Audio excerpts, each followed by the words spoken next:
Chapter 1. The Funeral Between the Columns. In the 20th year of Konoha, the sky above the village was heavy and somber, as if burdened by the world's collective sorrow. Today marked the funeral of Senju Hashirama, the founder of the Hidden Leaf Village.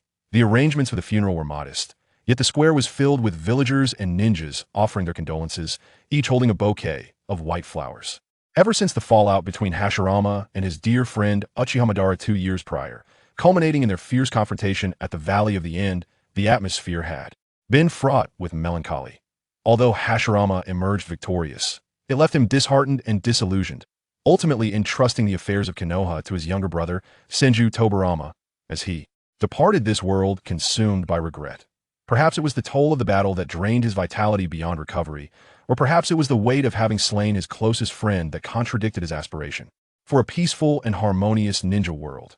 The truth remained elusive, yet the man once revered as the god of shinobi, who stood at the pinnacle of the ninja realm, had now become but a fragment of history, a myth. At the forefront of the crowd, Senju Tobarama presided over the ceremony, his solemn eulogy resonating throughout the square, mingling with the soft sounds of grief from the attendees. The air felt stagnant, heavy with a sense of oppression and sorrow. Suddenly, a clap of thunder shattered the silence, as if the sky itself had been torn apart, and the fleeting peace of the ninja world threatened to unravel. Raindrops began to fall incessantly. Meanwhile, in the courtyard behind the Temple of Fire, a young boy sat silently upon a mat, his eyes gently closed, hands forming seals resting on his knees, seemingly untouched by the mournful atmosphere of Konoha. The boy appeared to be around 10 years old, clad in simple, long garments, with a black headscarf and a graceful visage, exuding a focused calmness. Everything around him seemed frozen in time, save for the gentle patter of raindrops striking the yellow tiles. An invisible energy coalesced from the surroundings, gradually accumulating within the boy, flowing from his abdomen throughout his body, clearing his meridians and permeating every cell. A faint golden light radiated from the boy, as the surging energy danced like golden flames, shattering the courtyard's serene stillness.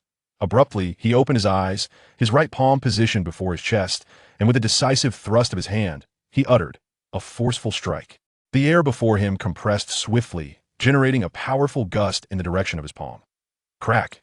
The entire wall of the courtyard was instantaneously obliterated, debris flying, and the ground's gravel rising in a tumultuous cloud, while the evergreen trees bowed under the force of this energy. The boy, feeling the continuous surge of energy within him, displayed a look of delight. Is this it? Just a mere initial effort, and I haven't even decided on a technique yet. Truly, reincarnators are extraordinary, he mused to himself, reveling in his newfound power. As the dust settled in the courtyard, the branches continued to sway. A monk approached along the corridor, his steps steady and composed, tightly clutching a string of prayer beads that swayed gently with his movements. His gaze swept over the shattered wall, and his eyelids twitched in response. Esteemed master, are you truly dismantling my humble abode? Haha, Master Zomiao, I apologize, my excitement got the better of me. The young man replied awkwardly. Upon my return, I shall request my father to send a team of craftsmen to expand your courtyard, master. The youth, named Yangjie, had unwittingly reincarnated into the world of Naruto a decade prior, becoming the legitimate eldest son of the Sato family in the Land of Fire. In his previous life, he had lived in carefree indulgence for over 20 years, eagerly anticipating the moment he would step out of the school gates, take over the family business, and ascend to the pinnacle of success. Little did he know that upon awakening, he found himself reborn as an infant. The silver lining was that his new life was still privileged. His parents were both present, and not only was he set to inherit a noble title, but he also retained the striking handsomeness of his former self. The unfortunate reality, however, was that in this world of Naruto, delusional fanatics and lunatics abounded, with dangers lurking at every corner, putting his life at risk. In this realm, as a member of the powerful aristocracy of the Land of Fire, one could typically lead a sheltered existence within the capital, merely inheriting the family name and living off their lineage, likely to live a long life without much strife. Fate's chosen ones would descend to protect them. At the age of 2, he learned that his mother, with her crimson hair, was not a beauty enamored with dye, nor a ninja from the Hidden Whirlpool village, but rather a descendant of the Uzumaki clan from the Land of Whirlpools, who had married into the Land of Fire. His restless spirit stirred, and his small frame declared the audacious motto, "My fate is mine to command, not dictated by heaven." Thus began his fervent pursuit of learning chakra refinement from the family's ninja guards, and he was thrilled to discover that he had indeed inherited the talents of the Uzumaki clan, along with a remarkable innate spiritual strength as a reincarnator. He believed he deserved such privileges, otherwise it would be an affront to the identity of a reborn soul. While his bloodline might not be impeccably pure, with hair as dark as his father's, this was evidently not the crux of the matter after all. Naruto had his own share of peculiarities. Merely surviving a lifetime could hardly compare to truly relishing it. Relying on others was fraught with peril. A slight deviation from the narrative could render him powerless. He had indulged enough in his past life. Now, having reincarnated as the destined progeny of a previous generation, it would be a waste not to embrace the mantle of destiny and the accumulated advantages it conferred. Yangjie arose, adjusted his long robe, and bowed respectfully to Master Zhong Miao, inquiring, "Master, do you believe my method of cultivating this mystical art has borne fruit?" With a sigh, Zhong Miao replied, "I have mentioned before, this is not a mystical art. It is a doctrine derived from the profound insights of the high monks of my temple, a path to the unity of the Buddhist essence." With that, he entered the tatami room. The effect is quite similar, yet unity of heaven and man has a more poetic resonance, imbued with celestial essence. Yangjie followed Zhong Miao into the room and seated himself by the tea table. Observing Zhong Miao meticulously arranging the intricate procedures, Yangjie, slightly puzzled, inquired, "Yet the power unleashed by this natural force does not seem substantial. It lacks the extraordinary capabilities and effects of the legendary 3 great sage lands," that he mused, comparing it to the earth-shattering prowess of the likes of Senju Hashirama, and found it woefully lacking. Even among the 3 great sage lands, the Wetbone Forest could heal, Mount Mayaboku could empower, and the Ryuchi Cave at Well, he preferred to abstain from that, as he had an innate aversion to snakes. Master Zhong Miao skillfully poured the tea and slowly elucidated, "This humble monk has yet to master such a path. But according to the ancient texts left by the predecessors in the monastery, the method of unity between the Brahman and the self is not merely about drawing the natural forces of the 3 celestial lands into the body, rather, is about harmonizing one's own understanding with the natural energies that it appears that you have already begun to glimpse this truth, as your body is now capable of adapting to the natural energy. In the future, you need only to contemplate and attain enlightenment through mental focus to perceive the natural energies that as for the level of your cultivation. That will depend on your innate talent and comprehension."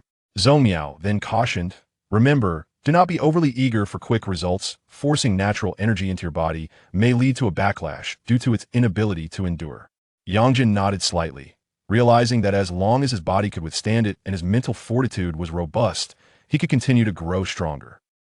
Still not as convenient as a system self-cultivation is necessary, that he accepted the teacup that Zhong Miao offered, took a sip, and then drained it in one go. Yangjie smacked his lips, savoring, "Master, your tea is delightful, and your skills are commendable. The fragrance is refreshing and the taste exquisite. Please send some with me to honor my family." Observing Yangjie's demeanor, Zhong Miao couldn't help but twitch his lips. He composed himself and said, somewhat wistfully, "For many years, no one in this monastery has succeeded in mastering the method of unity with the Brahman. I see that you possess exceptional talents and have a connection with the Dharma. That I encourage you to spend more time here, cultivating your character, studying the art of tea, and exploring Buddhist texts." "Master, hold on," Yangjie interjected swiftly, setting down the teacup and smiling at Zhong Miao. "As a fine young man, if you try to draw me into the Buddhist fold, wouldn't that lead me astray? With my free-spirited nature, how could I endure the solitude? I still have many beings to enlighten in the world. Becoming a monk is entirely out of the question, not in this life, nor in several lifetimes to come. What noble scion could ever don the robes of a monk? One would have to wear fitted garments without any embellishments." Master Zhong Miao shook his head, recognizing that he could not persuade this unruly youth. "Since you have no intention of entering the Buddhist path, I shall not keep you any longer. Please convey my gratitude to Lord Sato for his generosity." Zhong Miao clasped his hands together and bowed slightly. Yangjie imitated the gesture in return, saying, "You flatter me, master. I have overstayed my welcome. I shall visit you again in the future." With that, he rose and began to exit, only to suddenly recall something, turning back to ask Master Zhong Miao, who had accompanied him to the corridor, "Master, is there a monk named Dill in your monastery?" He remembered that Jiao Du and Fei Duan had once caused great destruction at the Temple of Fire for a bounty, and he was simply offering a casual reminder. Zhong Miao appeared slightly surprised and pondered before responding. There is no such person in this temple. Why do you inquire? Yangjie then, with a flourish of his fingers, whimsically declared, I have been gazing at the moon at night, and have taken a divination. It seems this person may bring calamity too. The Temple of Fire.It might be a bit premature, Dill likely had not yet been born. The old monk Zhou probably wouldn't encounter those immortal duo on their missions. Do you possess the ability to divine? Zhou asked, his demeanor calm. Thank you for your warning. All things are bound by cause and effect, and our temple will do its utmost to avert any misfortunes. Today has brought forth a beneficial affinity. What the future holds remains uncertain. Yangjie promptly clasped his hands and declared, I shall take my leave now. With his bag slung over his shoulder and his long sword in hand, he ventured towards the courtyard exit, holding up an oil paper umbrella.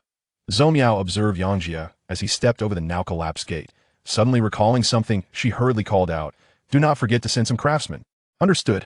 Yangjie raised his right hand, gripping the sword, gesturing back towards her. Zhou watched as the graceful silhouette of the youth in plain attire gradually melded into the curtain of rain. Why does this differ from our practice? I shall delve deeper into it. Chapter 2. The Golden Aura. Traveling in the rain is truly troublesome. Having been in this world for a decade, my father can no longer prevent my return. Reflecting on the unexpected gains from his 2 years of cultivation at the Temple of Fire, he felt a sense of fulfillment. Since the age of 3, Yangjie had persistently pestered the household's hired ninja bodyguard to teach him the ways of ninjutsu. However, under the constraints imposed by his father on training resources, he could only maintain his physical conditioning daily, while secretly enlisting others to gather ninjutsu knowledge from the marketplace for his own exploration. Though he had not acquired advanced ninjutsu or systematic theoretical knowledge, he had developed considerable proficiency in manipulating chakra through repetitive practice. In a tome he purchased at the market, he discovered the legends of the Temple of Fire. With idle time on his hands, he thought it would be more serene to train there. Even if he could not master the legendary techniques, learning some ninjutsu from the temple would still be worthwhile, broadening his horizons. That in truth, the esoteric methods recorded in that tome were akin to the widely circulated Rulai divine palm manuals of later generations. No one took them seriously, nor had anyone succeeded in mastering them. His clandestine endeavors did not escape his father's watchful gaze. Surprisingly, his father generously donated to the Temple of Fire, expressing strong support for his visit. This act was both a gesture of reverence to the Buddha and a subtle attempt to deter him. Naturally, the temple welcomed a generous benefactor with great enthusiasm, and Master Zhou personally guided him to observe the legendary methods of cultivating these mystical techniques. Upon reaching the stone tablet at the rear of the temple, Yangjie understood that the path to cultivation lay not in the texts inscribed upon the tablet, but in the tablet itself.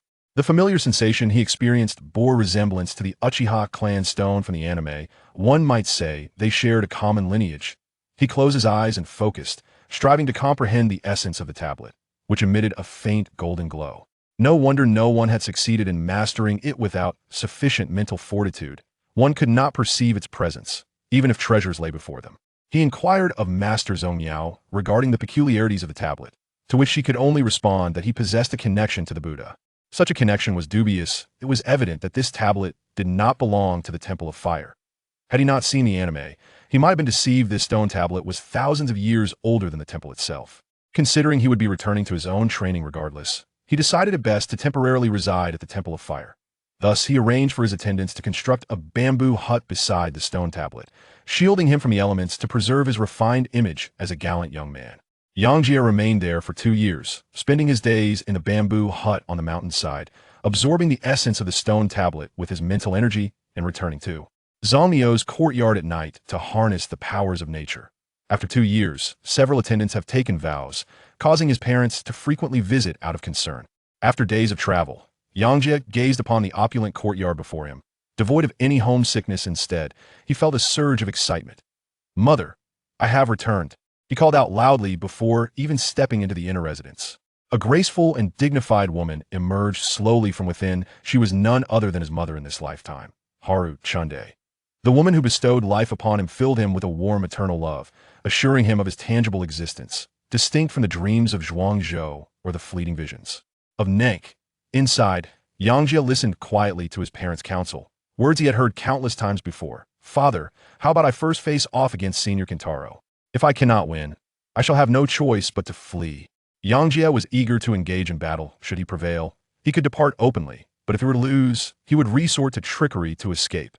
Sato Takuzin did not believe that his son could best the esteemed jonin of the household after merely 2 years at the Fire Temple. Becoming a formidable ninja was no simple feat. Yet, a flicker of anxiety gnawed at him. What if his son actually triumphed? Have you heard? The eldest son of the Sato family has returned and is determined to take vows. Take vows? He just returned from a Fire Temple. He was compelled to do so, claiming he would go to Konoha to fetch his beloved at that princess. No wonder. She left just as he went to the Fire Temple. Truly a love-struck fool.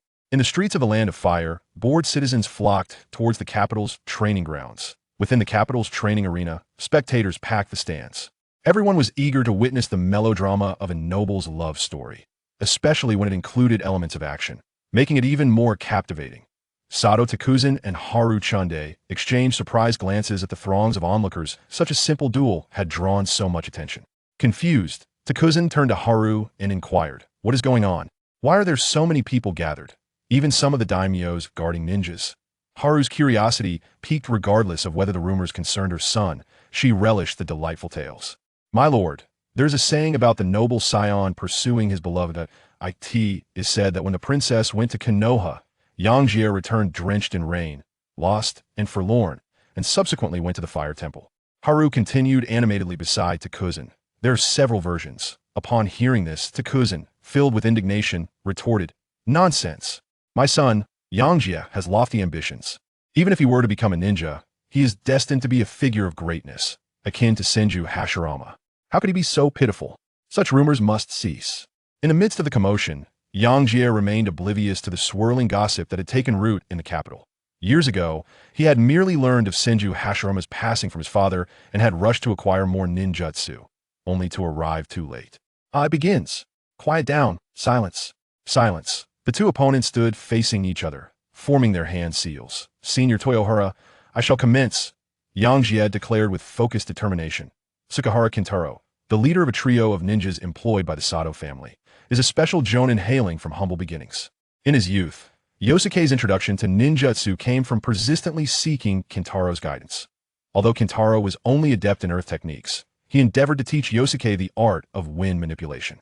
Under the direction of the family head, he never conducted a chakra test on Yosuke, hoping to render him incapable of mastering the art. However, to everyone's astonishment, Yosuke persevered for 3 years and genuinely learned to manipulate wind chakra's elemental transformation. Wind release, gale dance. Yosuke swiftly performed hand seals, conjuring a rudimentary wind technique that a fierce gust of wind swept up the sandy earth, momentarily obscuring the vision of those in the vicinity. Yet, to the trained eyes of ninjas, this was merely a trivial display. Kentaro stood unperturbed, exuding an air of composure as he awaited Yosuke's next move, embodying the essence of a seasoned mentor. In the Land of Fire, among the guardian ninjas, aside from the elite Jonin who protects the daimyo, his prowess remains formidable. When facing Waisuk, his only concern lies in inadvertently causing harm to his opponent. Yangjie swiftly reached for the ninja tool pouch at his waist, launching several shurikens towards Kentaro. Wind release, wind blade. He then rapidly formed hand seals, channeling wind chakra into a sharp blade that sliced towards Kentaro. Yangjie watched as Kentaro remained unmoved. And after utilizing the wind release technique, he swiftly hurled 2 shurikens before propelling himself towards Kentaro with remarkable speed. The seamless execution of his ninjutsu, complemented by an array of throwing weapons, flowed with an elegance akin to a gentle stream. Grasping the long sword at his waist with his left hand, he elicited a chorus of applause from the onlookers, who were captivated by the grace of his movements and the palpable intensity of the confrontation. In a calm demeanor, Kentaro performed the necessary hand seals for the earth release, earth flow wall technique. With both hands pressed firmly against the ground, he channeled his chakra into the earth. A formidable earthen wall rose from the ground, effectively shielding him from the onslaught of shurikens. However, the resilient wall soon succumbed to the slicing force of the wind blades, collapsing with a thunderous roar and stirring a wave of excitement among the spectators. As the debris settled, 2 shurikens soared through the dust, hurtling toward Kentaro with unerring precision. Yangjie leapt gracefully, sword in his left hand, while his right hand firmly grasped the hilt, poised to draw. Observing this, Kentaro effortlessly dodged the shuriken, swiftly unsheathing the ninja blade from his back and launching a flurry of strikes towards the advancing Yangjie. In an instant, Yangjie transformed into a wisp of blue smoke, vanishing from sight. The shadow clone technique is employed quite adeptly, Kentaro mused, though a sense of gravity crept into his demeanor as he vigilantly scanned his surroundings. At that moment, a shuriken that had narrowly passed him morphed into Yangjie, whose piercing gaze fixed on Kentaro. In a flash, the long sword, charged with energy, was drawn. Kentaro quickly angled his blade for a defensive block, and in that moment, swords clashed, sparks flying. He sensed an anomaly in the chakra of the Yangjie before him and swiftly swung his blade, causing the illusion to dissipate. Another clone, such tricks abound, he thought. Meanwhile, the real Yangjie was descending from above, sword poised to strike, mere inches away. A gasp rippled through the onlookers. This lad's foundational ninjutsu is commendable, remarked a watching Lord's guardian ninja, arms crossed. Indeed, his hand-sign formation speed is impressive. He must have trained rigorously, another guardian ninja concurred. Flying celestial Yangjie, he shouted, exuding an air of confidence. Though he had not formally studied swordsmanship, he wielded the blade primarily for aesthetics, aiming for speed, precision, and decisiveness, with techniques that came spontaneously. The long sword pierced Kentaro's shoulder, yet Yangjie felt no sensation of steel penetrating flesh. With a thud, the point of the sword struck true, only for Kentaro to transform into a wooden effigy. Quick reflexes indeed. No wonder he is a special jonin, Yangjie thought, acknowledging Kentaro's skill despite not hailing from a major ninja village. Yangjie has grown remarkably fast. My dear, seeing his determination to become a ninja, what do you think? Haru, seated nearby, ventured gently. Hailing from the Uzumaki clan, she merely wished to support her son's passions. Humph. A woman's perspective, Sato Tokiyama replied with a hint of sternness, though he felt immense pride for his son within. Yosuke, a prodigy, exhibited remarkable talent from a young age, mastering any subject with astonishing speed and possessing an impressive appearance. As the rightful heir of the family name, he was undeniably the perfect successor. After a series of subtle tests, Kentaro no longer dared to underestimate Yosuke. Engaging in a spirited exchange with a junior left him somewhat embarrassed. With his hands constantly forming intricate seals and incantations flowing from his lips, he summoned a formidable earthen dragon, composed of numerous stones, which charged fiercely towards Yosuke. Yosuke sheathed his long sword and swiftly formed hand signs, executing a ninjutsu that allowed him to strike first. Wind release, great breakthrough. Yosuke exhaled a torrent of chakra, manifesting as a fierce wind that met the oncoming earthen dragon. The formidable gusts of wind disrupted the dragon's control, causing it to succumb to chaos. The earth-style chakra was violently interfered with, causing the dragon to shatter midair. Such an immense reservoir of chakra, and he is merely 10 years of age. Indeed, judging by his demeanor, he seems to wield his techniques with remarkable ease. The other two guardians Nin and Waisuk's household were equally astonished. They had watched Waisuk grow up. The prowess he now exhibited left them feeling inadequate. Indeed, it had only been 2 years since they last met, yet his strength had significantly advanced. Kentaro feigned nonchalance, but he couldn't help but marvel at the sheer volume of chakra in such a basic wind release technique. Had he known, he would have taught Waisuk fire release back then, which would have provided him with a means of countering it. Now, Senior T-Jin, allow me to demonstrate the new ninjutsu I have recently acquired. With a resounding clap of his hands, Waisuk exclaimed, Golden Light Manifestation. Chapter 3. Departure, Destination Konoha. In the capital's training grounds, the body of Uzumaki Waisuk seemed to don a cloak of golden flames, his aura surging dramatically as his piercing gaze fixated intently upon Kentaro. What is the Golden Light Manifestation technique? Kentaro, bewildered, had little time to ponder. For Waisuk had already lunged at him, leaving him no choice but to meet Waisuk's punch defensively. Kentaro felt himself faltering. This young lad was exceptionally gifted. Having mastered Sage Mode, one could only wonder which sacred place had produced such a prodigy. Indeed, born into a noble family and endowed with such ninja talent, it seemed that all fortune had been monopolized by this one individual. Another guardian ninja of a daimyo mused, unlike the common folk. They were aware of the unfilial son that had emerged from the Sat household, choosing the path of a ninja over that of a courtier, eschewing fame and fortune in favor of ninjutsu, forsaking indulgence for the sake of training. Yet, as ninjas, they found little merit in Waisuk's conduct, believing instead that the child must have been dropped upon birth, landing headfirst. Through the art of summoning, a hawk swiftly dashed out from the edge of the training ground, bearing a palm-sized scroll, unnoticed by the onlookers. Thud, thud, thud. The two engaged in a fierce exchange, their fists and feet colliding in a relentless tussle. The sound of muscle meeting muscle filling the air, drawing cheers from the audience, who were nearly ready to place bets on the outcome. In reality, Suk's strikes lacked any semblance of technique. He simply flailed his limbs, relying solely on brute strength, believing that sheer force would triumph. After all, one strike may sting him slightly, but a blow to his opponent would surely hurt far more. With days devoid of ninjutsu practice, he could only unleash the vitality within his body, possessing an abundance of strength, feeling invigorated beyond measure. As Yosuke continued to strike, he found an increasing sense of exhilaration coursing through his body. It was evident that he was fully engaged in the sport. Conversely, Kentaro was preoccupied with defense, feeling a deep bitterness within. The relentless drain of chakra and the forceful collisions with Yosuke had left him feeling utterly depleted. This slender, elongated fellow possessed such tremendous strength. Was his chakra inexhaustible? Despite enduring so many blows, Yosuke remained unfazed, and Kentaro couldn't help but wonder how he, too, had grown from mere sustenance.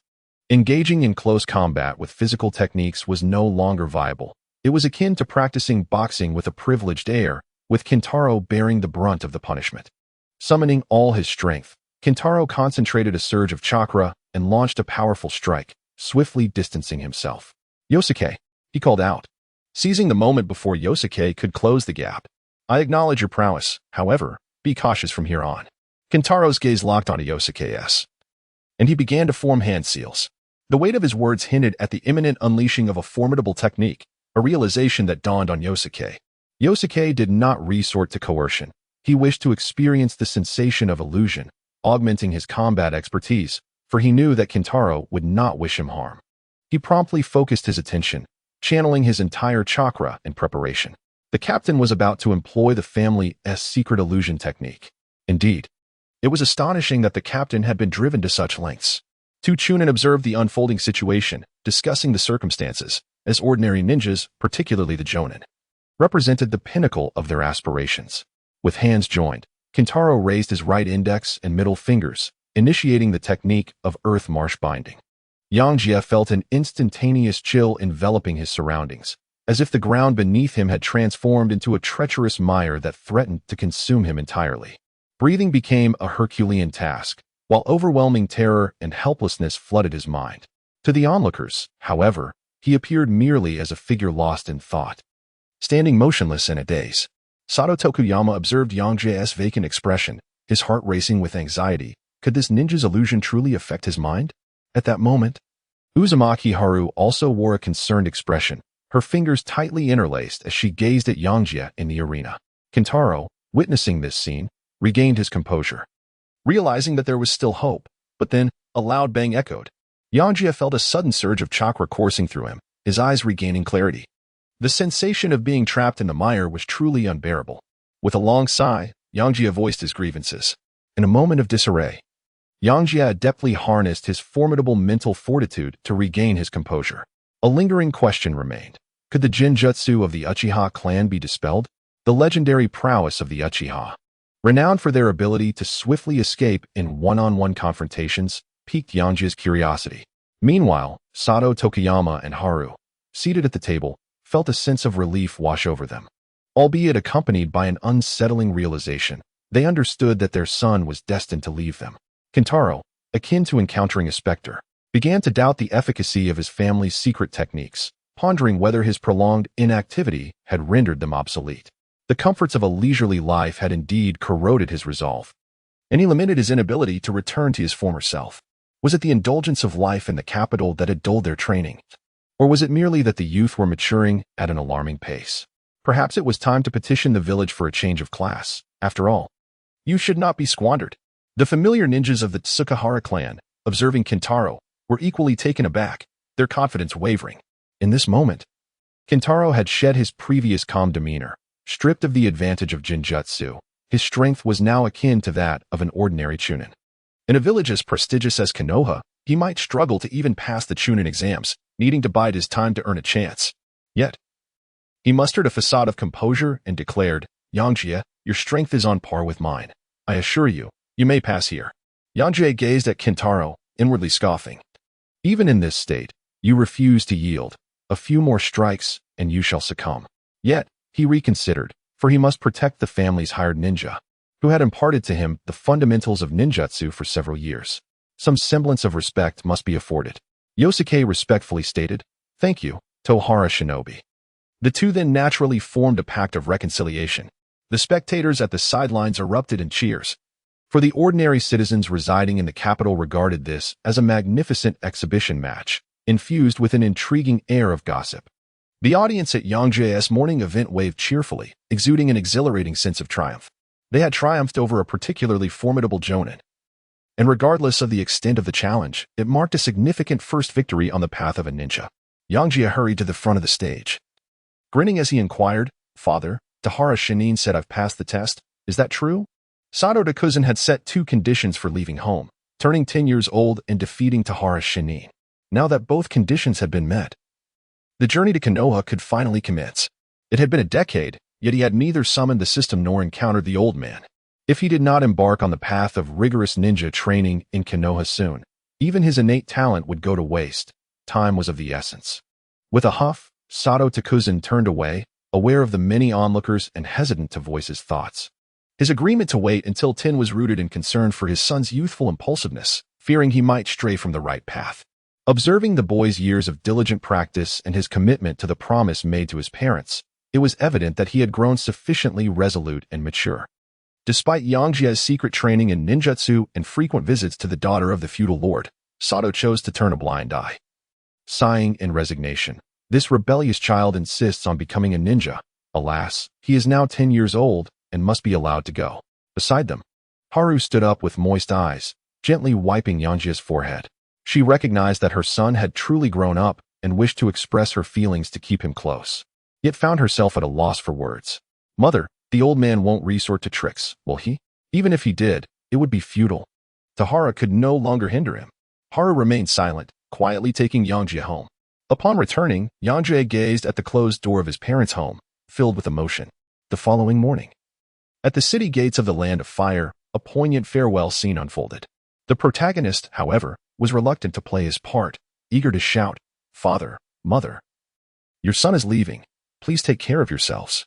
Yangjie rubbed his reddened eyes, forcing a tear to emerge. After all, having been nurtured for many years with meticulous care, akin to that of his parents in a past life, he felt compelled to feign tears even when none would come. Chundai, clasping Yangjie's arm, choked on her words. "My child, the world of ninjas is fraught with peril. You must exercise caution. If you ever wish to abandon the path of a ninja, do return home." She then handed him a bundle containing a change of clothes and a letter for Lord Mizuho, reminding him that as a descendant of the Uzumaki clan, Lord Mizuho would surely look after him. With that, she retrieved a small pendant from her sleeve and gently placed it around Yangjie's neck.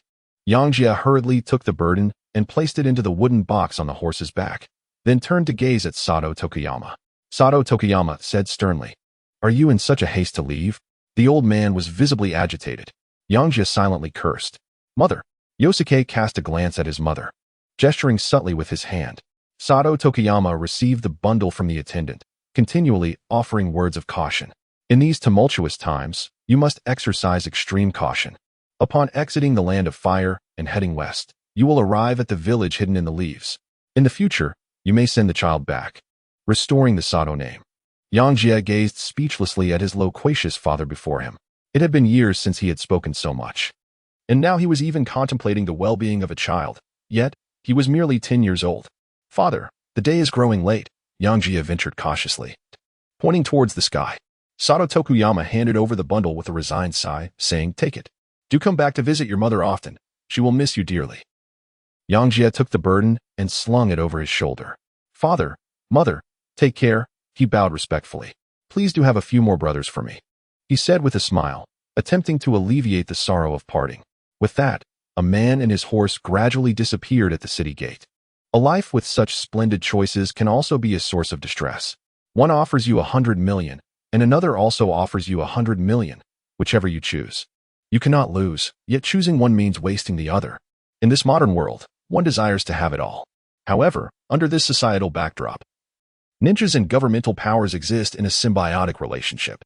This foundation of a village and nation system, established by Hashirama Senju, aligns with the interests of all parties, and is recognized by various countries and villages. Ninjas, as a profession that does not engage in production, serve as a formidable weapon for the state in their capacity as mercenaries. Yet, to meddle in political power would contravene the rules of this world. To survive amidst the violence, ninjas must devote considerable time and resources to enhance their strength, relying heavily on the support of the great nations. Chapter 4. Moving into Tsunade's home on a narrow path through the woods, Uzumaki Yangjie leisurely leaned against the box on his horse. What splendid sunshine! I am finally free. In the world of ninjas, I, Uzumaki Yangjie, have arrived.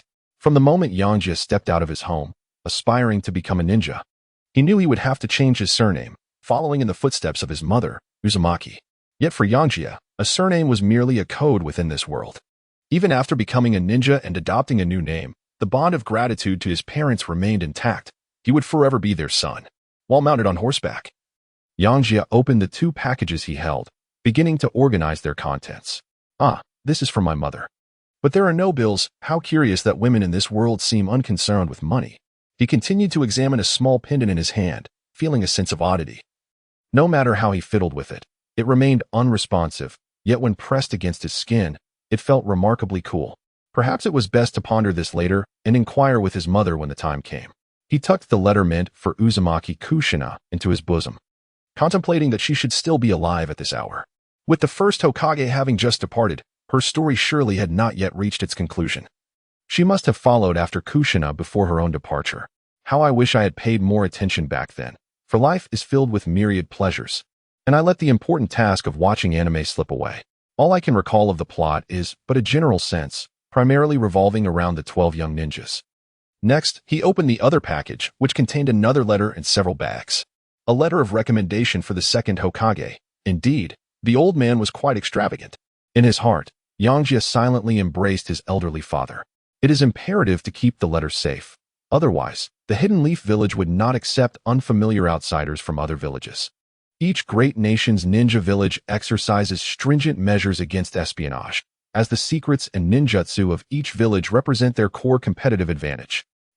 With a flick of his fingers, Yangjie expertly counted the bills. The sun was at its zenith, and as Yangjie gazed upon the unfamiliar path, a pang of regret washed over him. Without a mobile device for navigation, he lamented the absence of an attendant for the journey. The vastness of this world was overwhelming, with few travelers on the road, and the crude lines of the map in his hand were exceedingly difficult to decipher. Yangjie lowered his head, muttering to himself, "This should be to the west. I've been wandering for quite some time. Where have I ended up? Never mind, I shall not dwell on it. Where there's a will, there's a way. I shall inquire for directions when I encounter someone." He tucked away the map and resumed lounging, humming a cheerful tune. Ow-I-yo, ow-I-yo, ow-ow-I-yo, ow-I-yo. Now hey. Suddenly, he was interrupted by a voice demanding, "Hand over your money, and we might spare your life." From the depths of the forest emerged 2 figures, brandishing sickles and wooden clubs. With a clap, they arrived just in time, offering a most unexpected form of guidance. Yangjie sat astride his steed, gripping the sword sheath in his hand, as he pointed at the 2 kneeling figures before him, lamenting with deep sorrow. "It has barely been a few hours since we departed from the capital, and already we encounter highway robbers. What a disheartening reflection of the times we live in." After a session of ideological education directed at the 2, Yosuke began to issue commands. "You 2, lead the way properly. If you reach the Hidden Leaf village, your lives shall be spared." De Xiong stammered for a moment. Thank you." Er Xiong quickly bowed and pleaded, "My lord, we are unaware of the route to the Hidden Leaf. We are merely refugees from the north." Yangjie, with an air of impatience, remarked, "Is it appropriate to rob while fleeing? If that's the case, may I simply slay 2 individuals on my journey?" He continued, "If you are lost, then inquire of others. Refrain from idle chatter." The 2 ahead occasionally glanced back at Yangjie, perched upon his horse, whispering to one another, "What kind of samurai is this? Dressed like a mere merchant?" With his gaze directed skyward, Yangjie lifted the edge of his garment that obscured his eyes, casting a sidelong glance at the pair. He admonished them, "Who claimed I am a samurai? I am a ninja. Would you like me to conjure a fireball for your amusement?" No, forgive us. We are but simple folk. Please, noble ninja, do not take offense." The 2 quickly fell silent, though internally they chided. A ninja who cannot find his way is truly unreliable. At the entrance of Konoha, he lamented, 7 days, Oh, how arduous it has been for me. Yangjie gazed at the swirling vortex within the wooden leaf emblem above the entrance, feeling an overwhelming sense of homecoming. After years of yearning, he had finally arrived at Konoha. Sir, you promised to spare us, did you not? The two bears, apprehended by a Konoha ninja, looked up at Yangjie with tearful eyes. I did promise not to take your lives, yet you attempted to escape the consequences of your robbery, Yangjie replied disdainfully, then with a smile. He slipped 2 bills into the ninja's hand. I would appreciate it if you could escort these 2 to the nearby law enforcement office. The ninja village had little time to concern itself with the trivial matters of other regions. They only executed missions when necessary. As for the Konoha Police Department, they were somewhat indifferent to the village's security, let alone expecting them to take any further action. You are too kind. It is merely part of my duties. I shall arrange for it immediately. The ninja glanced at Yangjie's distinctive attire and inquired, Have you come to Konoha to undertake a mission? Yangjie contemplated for a moment, realizing that it would be challenging to gain an audience with the second Hokage. His father had mentioned that Konoha was still engaged in conflict with the Hidden Cloud village, rendering the Hokage's presence in the village uncertain. Thus, he retrieved a letter and credentials from his satchel, stating, I am Uzumaki Yangjie, entrusted by Minister Sato of the Land of Fire to deliver this correspondence to Lord Uzumaki Mito. Ah, a commission from the minister, the ninja replied after examining the credentials. Allow me to escort you. Though he was acting on the minister's behalf, the man's attire did not suggest a formal visit. Under normal circumstances, he would not require an escort and could proceed on his own. However, given the current wartime conditions, vigilance was necessary to prevent any potential infiltration by spies. Yangjie gazed at the ninja adorned with a white cloth strip across his nose and inquired cautiously, Esteemed sir, might you be Gongzi? Do you recognize me? I am Gongzi Tong. He then scrutinized Yangjie more closely, assuring himself that he had never encountered him before. Waisuk casually replied, Oh, I've heard about it from a friend. Indeed, the age did not quite match, yet the attire of this divine figure was undeniably characteristic of Konoha. KZ felt a twinge of curiosity, directing a keener gaze toward Waisuk. Could he truly be an infiltrating spy? He pondered over his merit record, convinced that capturing a few more should suffice for an upgrade to a B-rank technique. For an ordinary individual without familial resources, the path of cultivation was undeniably arduous. Uzumaki Waisuk could attest to this sentiment. The streets of Konoha were eerily devoid of pedestrians, and the shops stood desolate, while the faces of villagers were etched with anxiety and tension, rendering the atmosphere rather somber. They possessed scant information regarding the war, only witnessing the constant influx of severely injured soldiers being brought back, and little hope could be gleaned from their lips. Those with minor injuries were naturally being treated at the front lines, ever ready to return to the fray. Waisuk recalled the battle situation relayed by his father. Currently, Konoha should hold the upper hand. The prolonged conflict had remained stagnant within the borders of the Land of Rice for several years. Konoha's defensive encampment lay at the northern frontier, granting them a substantial advantage in terms of supply provisions and the care of wounded soldiers. Unfortunately, it was the common folk of the Land of Rice who bore the brunt of this calamity, as 2 great nations waged their war upon their land. An entirely unwarranted misfortune. Yangjie gazed at the imposing wooden archway before him, already envisioning the grandeur of the Senju clan in its prime within the Hidden Leaf village. He courteously presented his credentials to the guards stationed at the entrance of the Senju estate, who subsequently escorted him into the largest courtyard of the clan. The architecture was both ancient and elegant, with lush greenery and fragrant blossoms adorning the surroundings. Before long, a graceful maid approached, bowing respectfully to Yangjie and softly inquiring, Lord Yangjie, please follow me. Waisuk nodded slightly, following the maid through the corridor and entering a room. The interior was adorned with simplicity and elegance, as the sunset streamed through the window, casting a warm glow upon the floor. His gaze was drawn to the woman seated at the head of the room. She possessed striking crimson hair styled into 2 buns, adorned with a fan-shaped golden tiara. Although her attire was somewhat unconventional, her features were exquisite, her skin fair, and her refreshing, ethereal aura resembled that of a goddess descending to the mortal realm. The woman set aside the letter she had been holding, slowly lifted her gaze, and smiled as she regarded Waisuk. That smile was like a gentle spring breeze, leaving Waisuk momentarily entranced. Yangjie swiftly withdrew his gaze, adjusting his emotions. He repeatedly reminded himself that these were individuals from his grandmother's generation and that he must not be deceived by appearances. Uzumaki Mizuho observed Yangjie's refined features and upright posture, feeling quite pleased with her junior. "You must be Yangjie," she began, her voice gentle and warm, instilling a sense of reassurance in him. "No need to be so formal. As a descendant of the Uzumaki clan, you need not be so distant." "Yes, Grandma Mizuho," Yangjie replied, embracing the familial connection she offered. To thrive in the village of Konoha, one must forge strong alliances with those in power, as outsiders do not easily gain entry. "It has not been easy for you to cultivate your skills over the years, and your performance in the special Jonin examination was commendable." Mizuho then shifted her tone, reminding him, however, it is essential to understand that, despite both being ninjas, the shinobi from large villages differ entirely from those of smaller ones. Yosuke nodded earnestly, signifying his understanding. Vortex Mizuhito gazed at him and then inquired, "Your mother mentioned in her letter that ever since you were a child, you have aspired to become a ninja. What is the reason behind this desire?" Yangjie, with a boldness that defied modesty, recited the lines he had meticulously prepared. "Ever since I first heard of the remarkable deeds of the god of ninjas, the first Hokage, I have harbored a profound admiration and yearning in my heart. I am determined to become a ninja, to inherit the will of fire embodied by the first Hokage, and to strive for peace within the ninja world." Though Senju Hashirama, the first Hokage, was an idealist, he nonetheless brought a fleeting peace to the ninja realm through his own efforts. Uzumaki Mito, observing Yangjie's sincere demeanor, found it hard to believe his fanciful words. Yet, she could not help but recall the spirited visage of Hashirama. She beckoned Yangjie to approach her and said, "Channel your chakra, I shall assess your training progress." Following the guidance of his elder, Waisuk complied, and after a brief moment, the swirling water of Mizuho retracted her hand and nodded, stating, "You possess considerable talent. For now, settle here.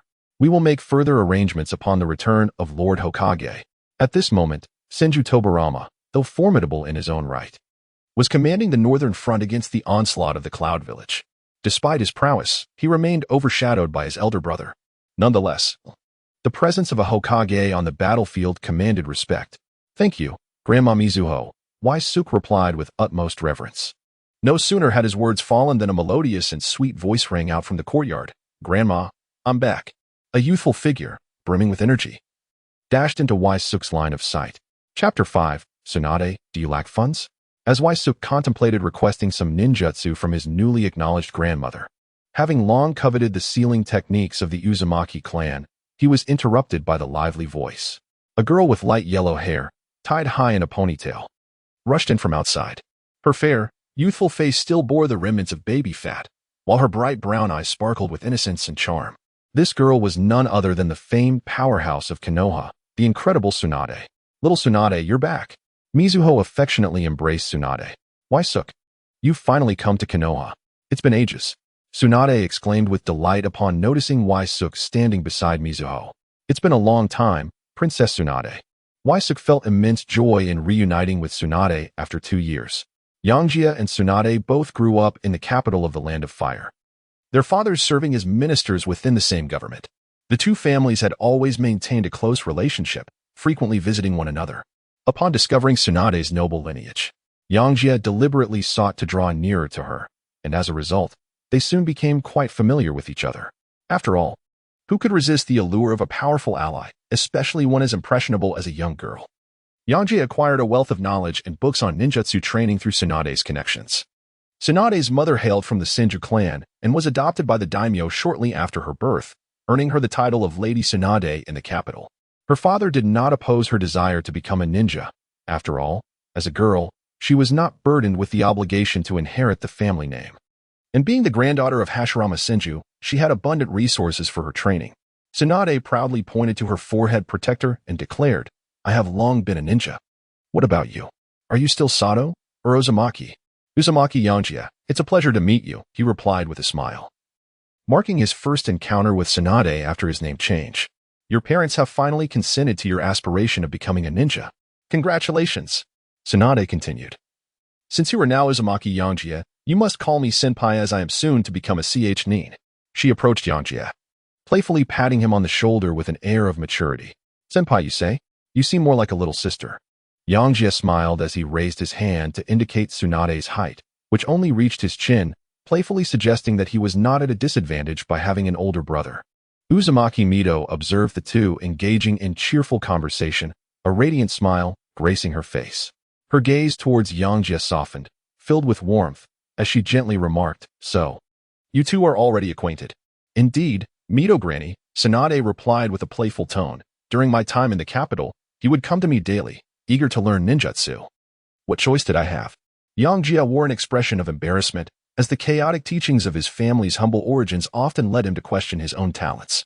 Ever since Tsunade arrived in Konoha 2 years ago, he had not even the opportunity to discreetly learn ninjutsu and was left with no choice but to retreat to the Temple of Fire. Reflecting on this, he couldn't help but feel grateful for her departure. Otherwise, he would not have encountered such fortuitous adventures. He pondered whether, had she arrived in Konoha earlier, he might have stumbled upon even more opportunities. Today, Yangjie had just arrived in Konoha, and he was instructed to take him to the guest room to settle in. Uzumaki Mito observed the two conversing amiably and promptly sent them on their way. Within the elegantly simple guest room, two of Yangjie's shadow clones were diligently occupied with their tasks. Yangjie was in the process of tidying up his luggage. Suk is diligently engrossed in the study of sealing techniques at his desk. Suk reclined upon the rooftop, his hands resting behind his head as he gazed at the night sky. The shadow clone technique bestowed upon him by Tsunade proved exceedingly convenient, allowing him to delegate tedious tasks, whether they be menial labor or scholarly pursuits. The aftermath of fatigue was not daunting. Rather, it was the laborious process that proved irksome. Having just procured a scroll on sealing techniques from Naruto Uzumaki, he opened it with trepidation, only to find himself overwhelmed, prompting an immediate invocation of the shadow clone technique. The sealing arts appeared as inscrutable as an ancient tome, evoking memories of his past life as torment in mastering the English language. While one could resort to guesswork in English exams, such as opting for CIN multiple-choice questions or recycling prompts in essays, the sealing techniques required practical application lest he inadvertently seal himself away instead. Suk turned his head to glance at Tsunade beside him, who was leisurely propped up on her hands, swinging her legs with a carefree demeanor. Tsunade had transformed from a 6-year-old girl into a 9-year-old maiden, though still youthful. She had begun to blossom into her own. Yangjie couldn't help but marvel at the remarkable physical prowess of the children in this world. Tsunade, sensing his gaze upon her, turned her head and questioned, "What are you staring at? Are you plotting something devious?"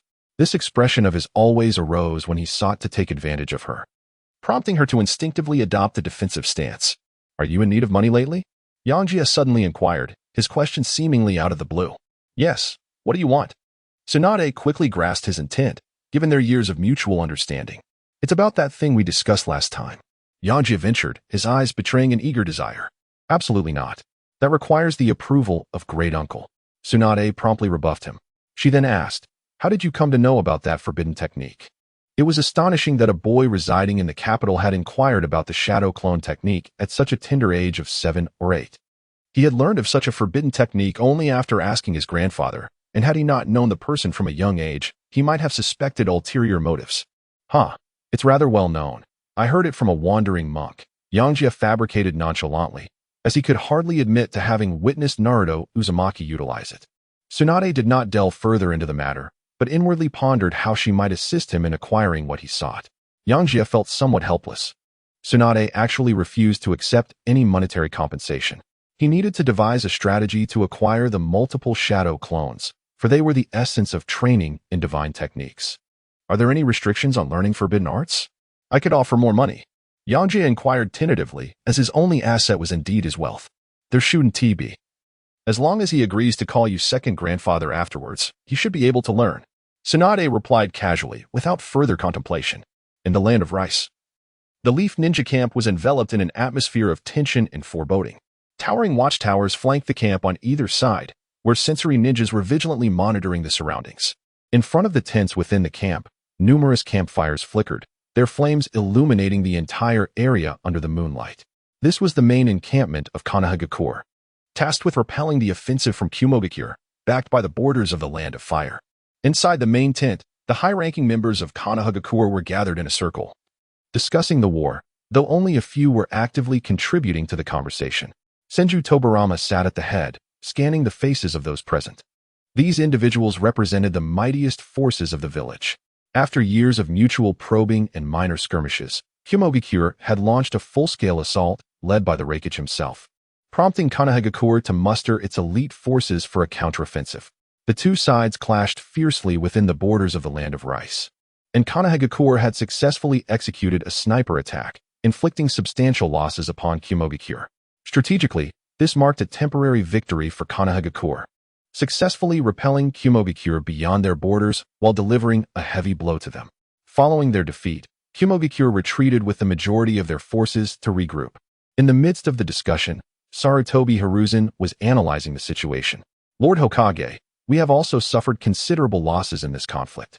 Since Kumogakure has withdrawn, it would be prudent for us to return to Konoha and recuperate. Shimura Danzo immediately countered, we have successfully thwarted Kumogakure, which has sent a clear message to the other ninja villages. We should seize this opportunity to press forward and invade the Land of Lightning, thus securing greater benefits. Such conflicts ultimately require resolution through negotiation, and Danzo sought to strengthen Konoha's position before any talks commenced. Sarutobi Hiruzen traced a finger across a map, his expression growing serious. The other ninja villages have yet to declare their stance. We must remain vigilant. Currently, Konoha has only a minimal defense left on other fronts. If we do not bolster our ranks, the other villages may be unable to contain themselves. He added, moreover, we have recently discovered that Kumogakure has been in close communication with other ninja villages. It is wise to exercise caution. However, Shimura Danzo appeared to hold a differing perspective, exuding a sense of authority regarding the dynamics of the ninja world. We have the Land of Whirlpools as our ally to the east, serving as a buffer. Even if Kirigakure were to attack, we would have ample time to mobilize our forces. As for Iwagakure, they are historical adversaries of Kumogakure and will certainly not intervene on their behalf. Additionally, the internal strife within Tsunade remains unresolved, so there is no cause for concern. At this moment, Shimura Danzo exuded an air of confidence that was in stark contrast to his bandaged form, which seemed cold and ruthless. If Yosuke were present, he might question whether it was he who had fallen under an illusion or if it was Danzo himself. The debate continued to unfold, yet the prominent clans remained silent, akin to cunning old foxes, refraining from expressing their opinions. It was evident that Senju Tobarama was evaluating his two disciples. Since the establishment of Konoha by Senju Hashirama, the Senju clan had flourished, yet no remarkable talent had emerged from the younger generation. Following Tobarama's efforts to declan Konoha, many distant relatives altered their surnames and lived amongst the villagers as commoners. A portion of these clan members even formed political alliances through marriage with the Land of Fire. Tobarama's health had been deteriorating, and the backlash from his forbidden jutsu research had placed a considerable strain on his body. The major clans understood that the most formidable contenders for the next Hokage were primarily those surrounding the current Hokage. Undoubtedly, the most favored among them were Sarutobi Hiruzen and Shimura Danzo. Their clans wielded less power, aligning more closely with Tobarama's governance policies, thus making them the preferred candidates among Konoha's clans. Tobarama surveyed the reactions of those present and inquired softly, what do you think of Hiruzen's proposal? Hiruzen's plan was prudent and mature. Uchiha HK was the first to express his support. Uchiha Q was taken aback by his clan elder's unexpected initiative. He felt a sense of relief. Indeed, the clan was reliable, and they were striving to mend the repercussions of Madara's rebellion. I second that. I second that. With Tobarama posing the question and the Uchiha clan taking the lead, the other clans felt no pressure in voicing their support. In solitude, Shimura Danzo's heart seethed with impotent rage. Humph, a feeble bunch. Humph, those malevolent Uchiha. Chapter 6. A reverse purchase. Birds chirped cheerfully as they flew overhead. Yosuke, why are you sleeping on the rooftop? Tsunade called out, exasperated after searching for him. Ah, good morning, Tsunade. I was gazing at the stars last night and became too engrossed, Yosuke replied, rubbing his eyes with a chuckle. In truth, he had fainted from the information relayed by his shadow clone regarding the sealing technique, a rather embarrassing incident. Come on, today we'll first register for the Chunin. Then take a stroll to familiarize yourself with Konoha. Isn't it simpler to just take one? Isn't Konoha under our family's influence? As Uzumaki Yosuke strolled through the streets of Konoha, he contemplated which area would be suitable for residence. He needed to buy a house. Possessing property would provide him with a sense of security. He couldn't possibly continue living among the Senju clan. By the way, is there Ichiraka ramen around? After we register at the ninja school, let's see if I can activate a check-in or something. As Yangjie pondered, he heard Tsunade beside him inquire, Aren't you going to eat some? It's truly delicious. Tsunade was holding a packet of fried chicken pieces, continuously munching away. Yangjie gazed at Tsunade, whose cheeks were stuffed with food, feeling a sense of incredulity. Consuming such greasy fare in the early morning, did she not fear the consequences of weight gain? The Senju clan's residence was quite near the ninja academy. A few turns, and they would arrive. If not for Tsunade's desire to procure some food, they might have already accomplished their task. Missing out on the opportunity to attend the ninja academy had deprived him of many cherished childhood experiences.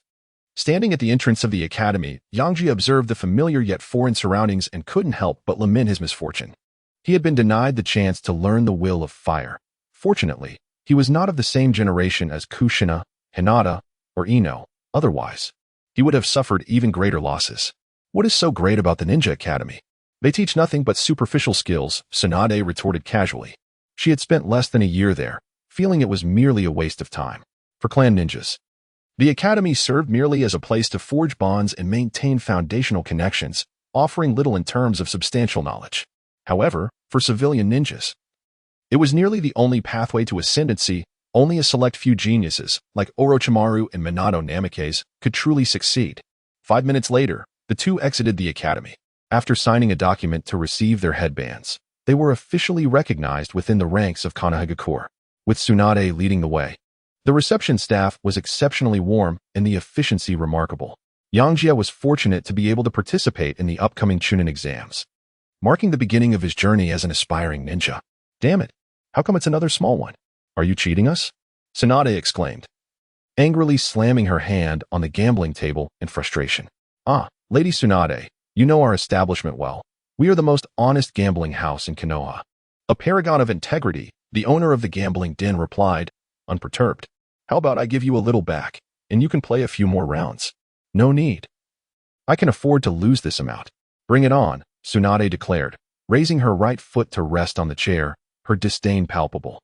Yangjie, with a head full of black lines, silently accepted the money and nodded in acknowledgement. Is the high efficiency in handling affairs merely to save you time in coming here? You've fallen, Tsunade. Yangjie, how is your luck so favorable? Lend me a bit more. Tsunade, noticing Yangjie's actions, felt a surge of displeasure and directly reached out to demand more. It would be unfortunate to blame one's misfortune on poor luck, but years of experience had taught him to strike at Tsunade's vulnerabilities, seizing the opportunity to become her creditor. Yangjie feigned concern and said, do you still need more? I have already lent you 200,000 taels. Even noble families aren't affluent. Tsunade glanced at the gambling table, impatiently beckoning Yangjie. Hurry up. I'll play one last round. This time, I am certain to recoup my losses. Reluctantly, Yangjie handed over the money, but inwardly he was elated. Tsunade was buying in reverse, the villa by the sea. Not only did he win money, but he also lent out a substantial amount of debt. He had already begun to devise ways to exploit her. Tsunade entered the casino with great enthusiasm, but exited with a sense of disillusionment. At the Nara barbecue restaurant, Tsunade gloomily consumed her meat. Well, next time I win, I'll pay you back. It's a trivial matter, whether it be money or not. We shouldn't let such things affect our relationship. Yangjie remained unconvinced, asserting that relying on Tsunade to win was far less plausible than hoping for peace within the ninja world. Tsunade scrutinized him with suspicion, expressing her belief that his intentions were far from noble. In the name of the ninja world's conscience, I lend money without charging interest. All I seek is a modest return. How could my intentions be anything but honorable? Have I ever asked you for money before? Yangjie replied with a sheepish grin. Well, I shall not acquiesce to any excessive demands you might pose. Be wary, or I shall resort to physical force, Tsunade threatened, brandishing her fork. She aimed to transform her anguish into appetite, determined to reclaim her losses from the gambling table at the dining table. A violent woman is seldom cherished. Save for the infatuated Jiraiya and the ill-fated cat Dan, both of whom met untimely ends. They were good souls. Surely, they deserve salvation. In an instant, Yosuke felt akin to the great Buddha who liberates all beings. Perhaps the 2 years spent in the monastery had left an adverse influence on him. It seemed he needed to break a meat vow first. This barbecue restaurant, Akadu, was truly delightful, surpassing even those in the capital, with the meat being exceptionally fresh. Yosuke praised. A plump little man in an apron passed by, and upon hearing Yosuke's commendation, he perked up instantly. A discerning customer. All the meat here comes from our own farm, each one robust and well-fed, and we use our family as secret seasoning, he boasted, patting his sturdy chest. Look at my solid physique, It's all thanks to this food. Are you certain you're not just plump? That pat you gave made the meat quiver and hasn't stopped since, Tsunade retorted, unimpressed. The little man, noticing Tsunade beside him, respectfully stammered, "Please enjoy your meal, Lady Tsunade. If you need anything, just say the word. I'm Akaduduri." Tsunade glanced at Akaduduri as he walked away and turned to Yosuke, reminding him. This is from the Akadu clan, and they are also participating in this year's Chunin exams. I know that, the Inuzuka, Nara, and Akadu combination. His physique does resemble a pig, quite fitting, Yosuke remarked, nodding in agreement as he observed Akaduduri's retreating figure. The Akadu are the butterfly, while the Yamanaka are the pig. Only the clan leader and the candidates for clan leader are fixed as the Inuzuka, Nara, and Akadu team, while the others form their own teams. Tsunade continued softly, "Do not refer to the Akadu clan members as pigs or anything similar. They can be quite explosive." That seems a bit off. How could Ino, with her petite frame, possibly be a pig? He pondered. Such a pretty pig. Could it be an exception? He then tentatively inquired. Given my current weakness, wouldn't encountering them be perilous?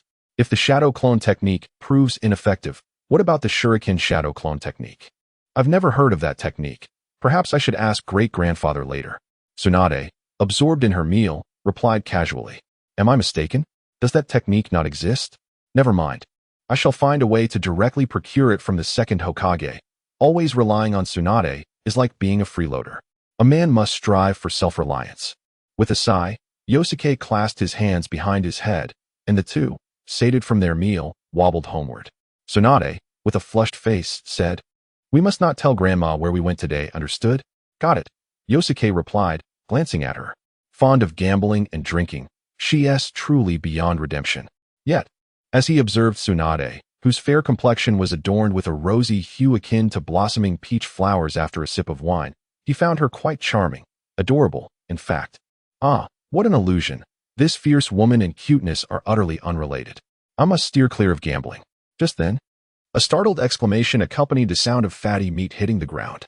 Yangjie felt as though he had collided with a mound of flesh. Before him lay a white-haired youth, Kaira, who had fallen to the ground and was now rubbing his rear in preparation to rise. "How on earth do you walk, you fool, Jiraiya?" Tsunade gazed in confusion at the fallen Jiraiya, then turned to Yangjie with concern. "Are you all right, Yangjie?" "Ah, I'm fine, truly. It was my oversight that led me to bump into him. I sincerely apologize." Jiraiya, another one of the legendary Sannin, has emerged, a master of the arts, a lecherous toad. Yet another cherished gem. Waisuk gazed intently at the boy sprawled on the ground, his sorrowful visage adorned with streaks of face paint. He pondered in bewilderment why Jiraiya was clambering over the wall at such a late hour, his rear end elevated precariously. Considering the imposing height of the wall, a fall without the timely release of chakra for protection could indeed be somewhat painful. Jiraiya, rubbing his sore backside, rose with a look of indignation, asserting, "I was perfectly still. He knocked into me. What business do you have loitering here at such an hour? Why are you perched on the wall?" Tsunade scolded, oblivious to the circumstances. Who is this youth? A tall, lanky boy with a delicate face. Clearly, he was the one who had collided with me. Yet Tsunade persisted in laying blame on me. Jiraiya felt a surge of resentment within him and casually remarked, "I overindulged at dinner and came to practice some pull-ups." However, as he recalled his own reckless behavior of scaling the wall, a sense of guilt washed over him, prompting him to shift his feet backward. Ever prepared to make a hasty retreat, Yangjie, with a hand on his forehead, found himself at a loss for words. It was difficult to believe the nonsensical claims made by Jiraiya. He turned his gaze toward the shop beside the wall, where the glowing red sign proclaimed the enticing words "Springs, Abundant Springs." Ah, such a delightful place. I must visit and indulge when time permits. Tsunade also noticed the sign, and turning to glare at Jiraiya, she bellowed, "Go to hell, you lecherous fool." Jiraiya, already poised to flee, found himself swiftly caught by Tsunade, who landed another punch, sending him sprawling once again. It seems that throwing punches can indeed be quite an effective remedy for inebriation. As Yangjie observed the situation, he couldn't help but exclaim in astonishment. Despite the small size of that fist, its strength was truly formidable. A single blow would leave one incapacitated for quite some time. Steering clear of vice, it seemed that honesty prevailed. What a fool, he thought, dismissing the matter. "Let's return home," Tsunade said, pouting in irritation. Yangjie cast a sympathetic glance at Jiraiya, whose head lay on the ground beside the road. Such despicable acts of voyeurism are beneath us, and it is imperative to guide him back onto the righteous path. Jiraiya, still in a daze on the ground, pondered over the thought of returning home. How could Tsunade accompany him on that journey? Chapter 7. The bonds of men are thus simple. The morning sunlight bathed Yangjie in a warm, golden glow as he stood in the courtyard, clad in a modest robe. With his feet together and his posture as upright as a pine tree, he closed his eyes and began to concentrate on his training. The passing members of the Senju clan regarded Yangjie's peculiar movements with curiosity, yet they bestowed friendly smiles upon the handsome youth who was so engrossed in his practice. Little Yangjie is truly full of vitality. Uzumaki Mito stood at the entrance, watching Yangjie in the courtyard with eyes brimming with admiration and affection. Tsunade emerged from her room and noticed Mito smiling at Yangjie's training. What kind of martial arts is he practicing? It looks rather unusual, Tsunade inquired with a hint of curiosity. Yosuke gradually concluded his movements, his actions fluid and effortless. He opened his eyes and gazed at Tsunade, smiling as he inquired, "Would you like to learn the secret technique of the 8 pieces of brocade?" "No. With your legs spread so wide, it's utterly unappealing," Tsunade replied, turning her head to laugh at Mito Uzumaki.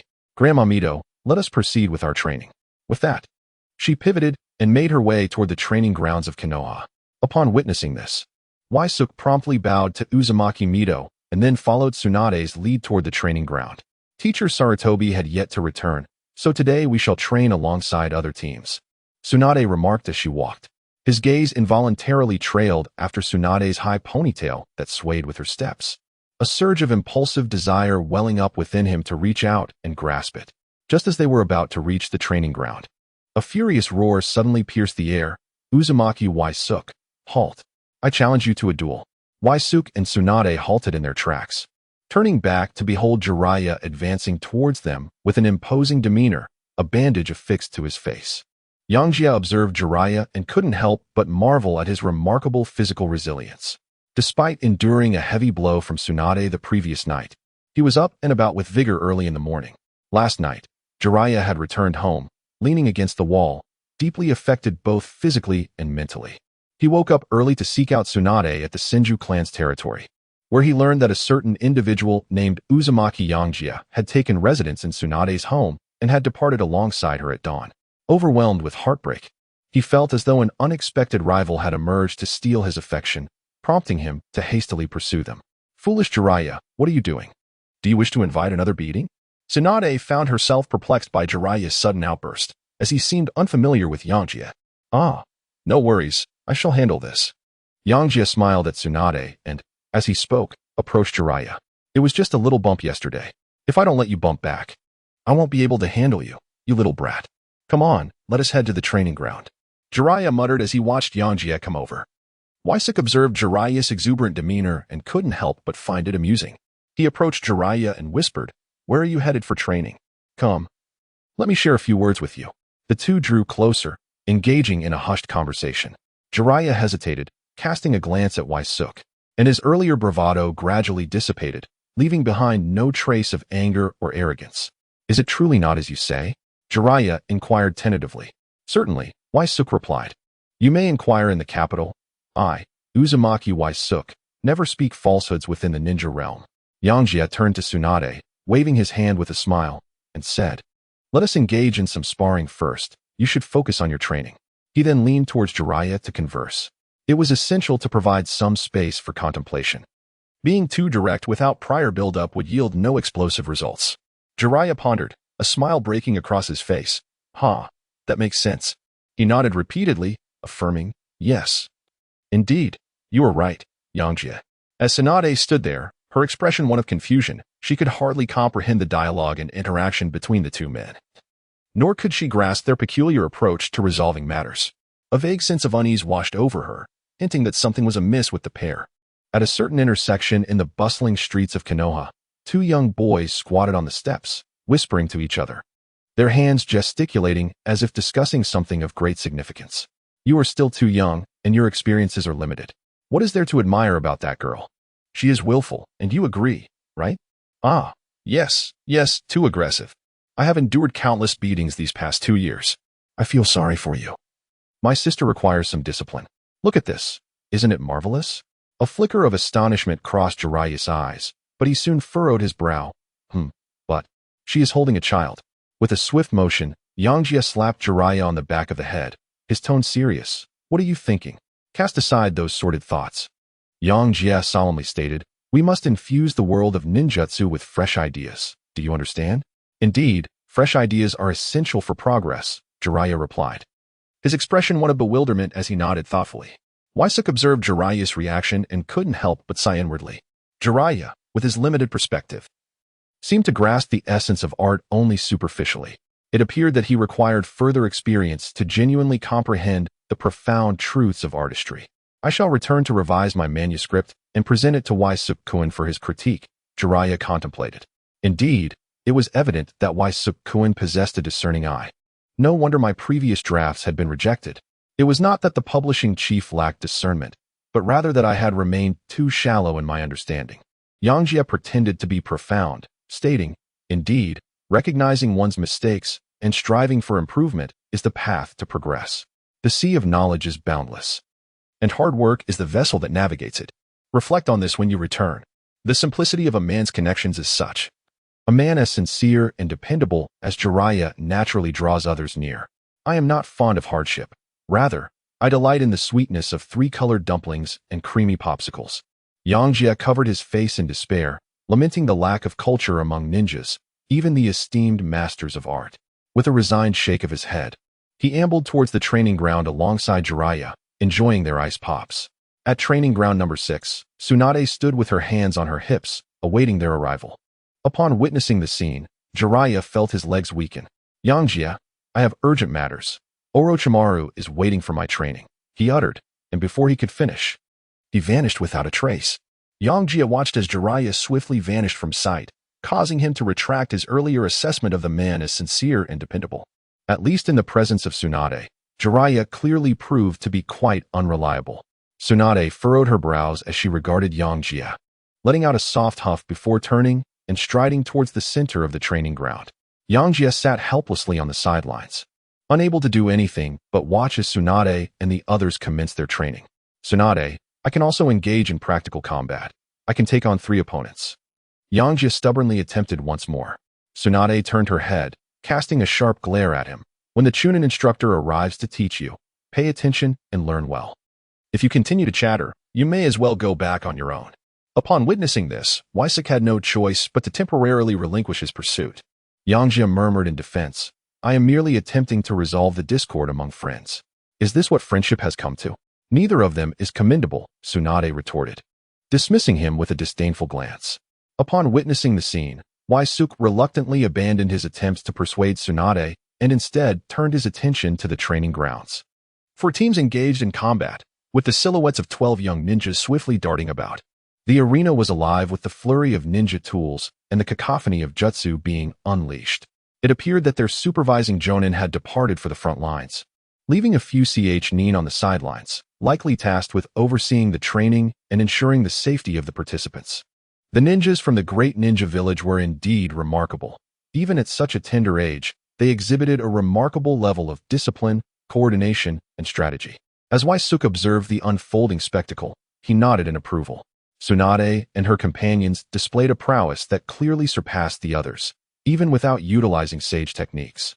They were more than capable of overwhelming their opponents.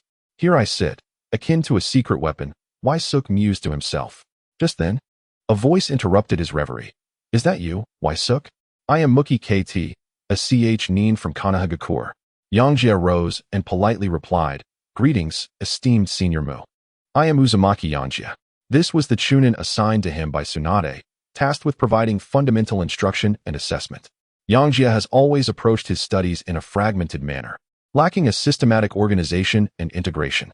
At this moment, he is wholly absorbed in listening to Mumu Gongdao's elucidation of the fundamental principles of ninjutsu. Ninjutsu can fundamentally be categorized into 5 elemental types of ninjutsu.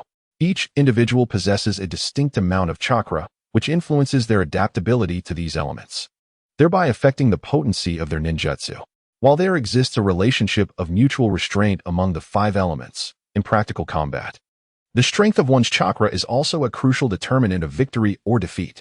As long as one's power is sufficiently formidable, One can navigate perilous situations even when confronted with the elemental countermeasures.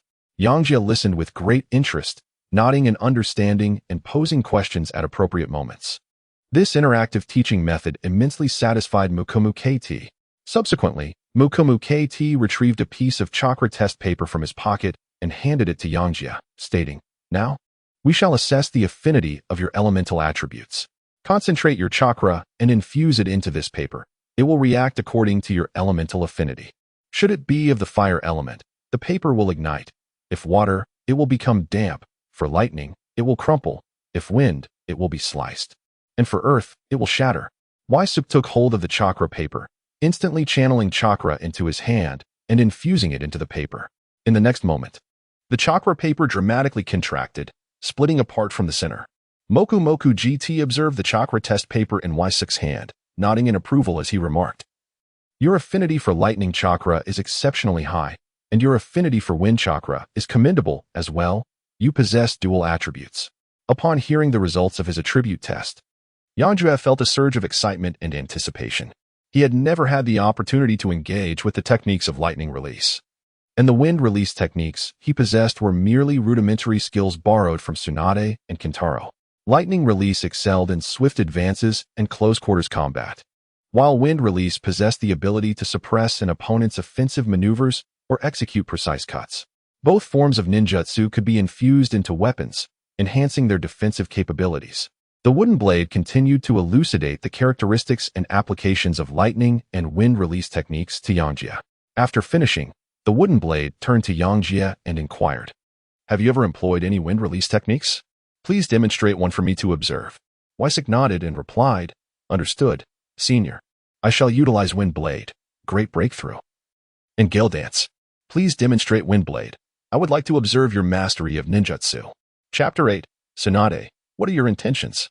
Upon hearing this, Yangjie swiftly completed the hand seals, and wind-infused chakra coalesced before him, taking the form of a blade sharp as a knife. A wind blade, measuring over 10 centimeters in length, shot forth with great velocity, slicing through the earthen walls of the array. With a resounding roar, 3 sections of the earthen barrier were cleaved asunder, collapsing into a cloud of dust and debris. The sheer magnitude of chakra displayed was truly astonishing. Who is this individual? So strikingly handsome. Surely he must be a gentle soul. I believe his name is Uzumaki Yangjie. I have crossed paths with him before. The commotion caused by Waisuk captured the attention of everyone in the training field, drawing admiring glances from several young ladies. A handsome young man with remarkable abilities could never manage to remain inconspicuous. "What are you all staring at? Focus on your training," the instructor scolded. Her brow furrowed in frustration, casting a glance at Waisuk, who was indeed a troublemaker. Mokum KT observed Waisuk's displayed prowess with a flicker of astonishment in his eyes. The potency of such a basic wind release technique was truly extraordinary. He was indeed a prodigy. This young man demonstrated not only adeptness in hand seals, but also possessed a formidable chakra reserve. Once he regained his composure, he addressed Waisuk. "Your speed in forming hand seals is impressive, and your proficiency with wind release is commendable.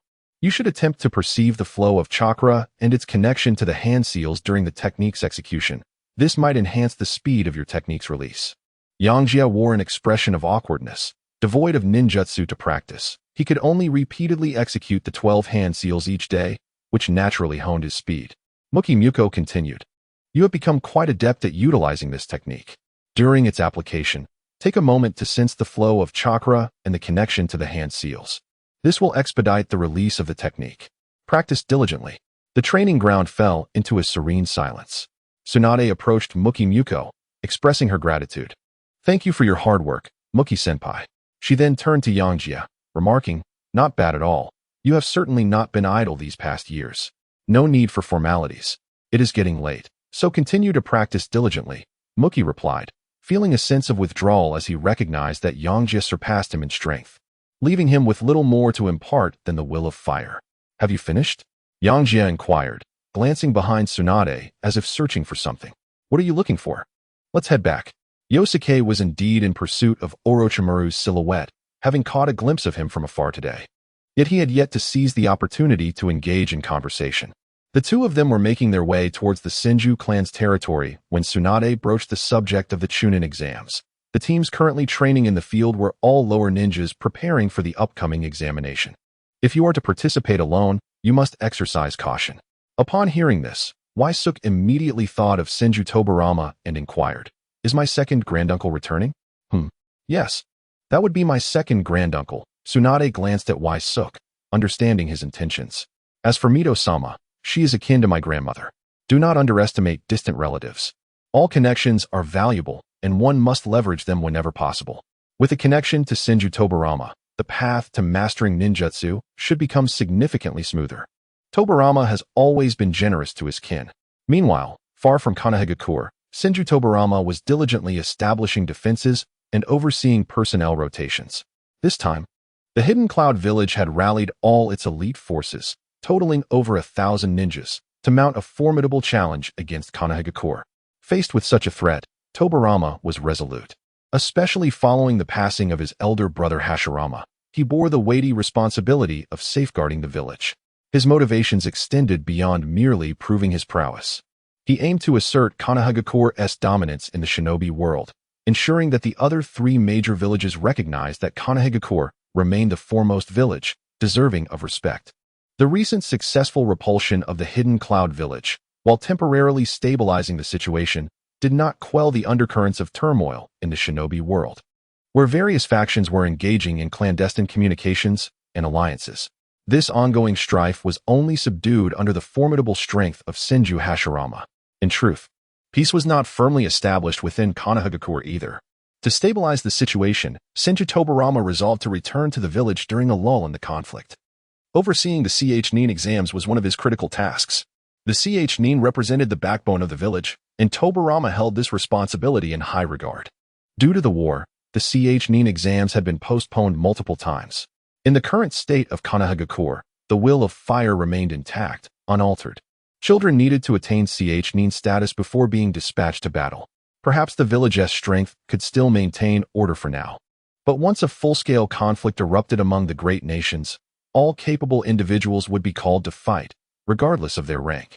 That night, within the Senju clan's grounds, Waisuk sat in a brightly lit room, holding a sealing scroll, his brow furrowed in concentration.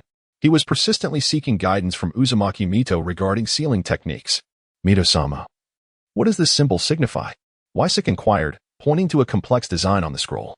"Oh, this symbol represents the power of sealing. It can firmly confine the target within a designated space." Yangjie nodded and pointed to another symbol, inquiring, "What about this one?" "This symbol serves to enhance the efficacy of the seal, rendering it more robust and less susceptible to being deciphered." Suddenly, Uzumaki Mizuho rose abruptly, interrupting Yangjie's question. With a sense of urgency, she remarked, "Yangjie, dear, I recall there is a matter that requires my immediate attention. I shall teach you more upon my return. For now, take this and study it." As she spoke, she produced 2 scrolls from behind her and swiftly placed them into Yangjie's hands. Yangjie observed the hasty retreat of Granny Mito. Shaking his head in resignation, he found himself at a loss. The sealing techniques of the Uzumaki clan were far too intricate. What he initially believed to be an opportunity to gain knowledge from Granny Mito turned into a painful struggle, akin to plucking the hair from his own head, with the torment of hair loss proving to be quite distressing. However, the 4-symbol seal was a closely guarded secret of the Uzumaki family, leaving him unable to seek guidance from outsiders. He picked up the scroll in his hand, carefully unfurling it to examine its contents, foundational theories of sealing techniques, and practical applications thereof. Granny Mito had overestimated Yangjie by directly presenting him with the sealing techniques, which were incomprehensible to a novice like him. Meanwhile, Tsunade, witnessing Granny Mito's swift departure as if facing a formidable adversary, couldn't help but chuckle. She recalled her own experiences in the capital, where she had been similarly dogged by Yangjie's relentless inquiries, fully aware of the accompanying frustrations. When Yangjie's gaze shifted towards her, Tsunade instinctively tensed, sensing an impending demand. Without hesitation, she refused, asserting, "Don't ask me. I have no interest in that sealing technique. Are you certain you want to learn it?" Yangjie's tone hinted at playful mischief, as he noticed the absence of any marks from the Yin seal on Tsunade's forehead. Tsunade scoffed, curling her lip in disdain. "As long as I have strength, what need do I have for those sealing techniques?" Upon hearing this, Waisuk's lips curled into a smile that was neither entirely genuine nor fully mocking. "Well, Just be sure you won't regret it later. In just a few years, you'll find yourself begging the Whirlpool Watergate to teach you the art of sealing. What woman doesn't desire beauty or a technique to preserve her youth? Isn't this akin to the elixir of youth from the celestial realm? It would undoubtedly incite a frenzy even in modern times. Tsunade instinctively took a step back. Crossing her arms defensively, her gaze fixed on Suk with a wary intensity. What are you planning to do? Yangjie lifted the scroll in his hand, smiling as he said, no worries, I shall delve into my sealing technique. With that, he turned and walked out of the room. Humph, what an air of mystery. Tsunade observed Yangjie's departing figure, furrowing her brow. With great enthusiasm, Yosuke returned indoors and immediately employed the shadow clone technique, embarking on an intensive training session. One of his clones held a chakra sphere in its grasp, diligently manipulating it with unwavering focus. Ever since he mastered the art of chakra refinement, he had commenced the development of the Rasengan, a practical and instantaneous ninjutsu that suited him well, given his lack of proficiency in other techniques. However, comprehending and mastering the technique are two distinct endeavors. Although he had yet to perfect it, he was continually enhancing his ability to control chakra. Meanwhile, the other clone was tirelessly forming hand seals, attuning itself to the connection between the 12 seals and the flow of chakra within. It sought to guide and simplify the technique's hand seals based on the trajectory of chakra flow during the sealing process. He believed that if Hashirama Senju could condense the 44 seals of the water dragon bullet into just 3, then it should follow that the 6 seals required by Maru Hashikage were based on a similar principle. Suk was endeavoring to employ the sealing knowledge he had acquired over the past 2 days to execute the sealing technique.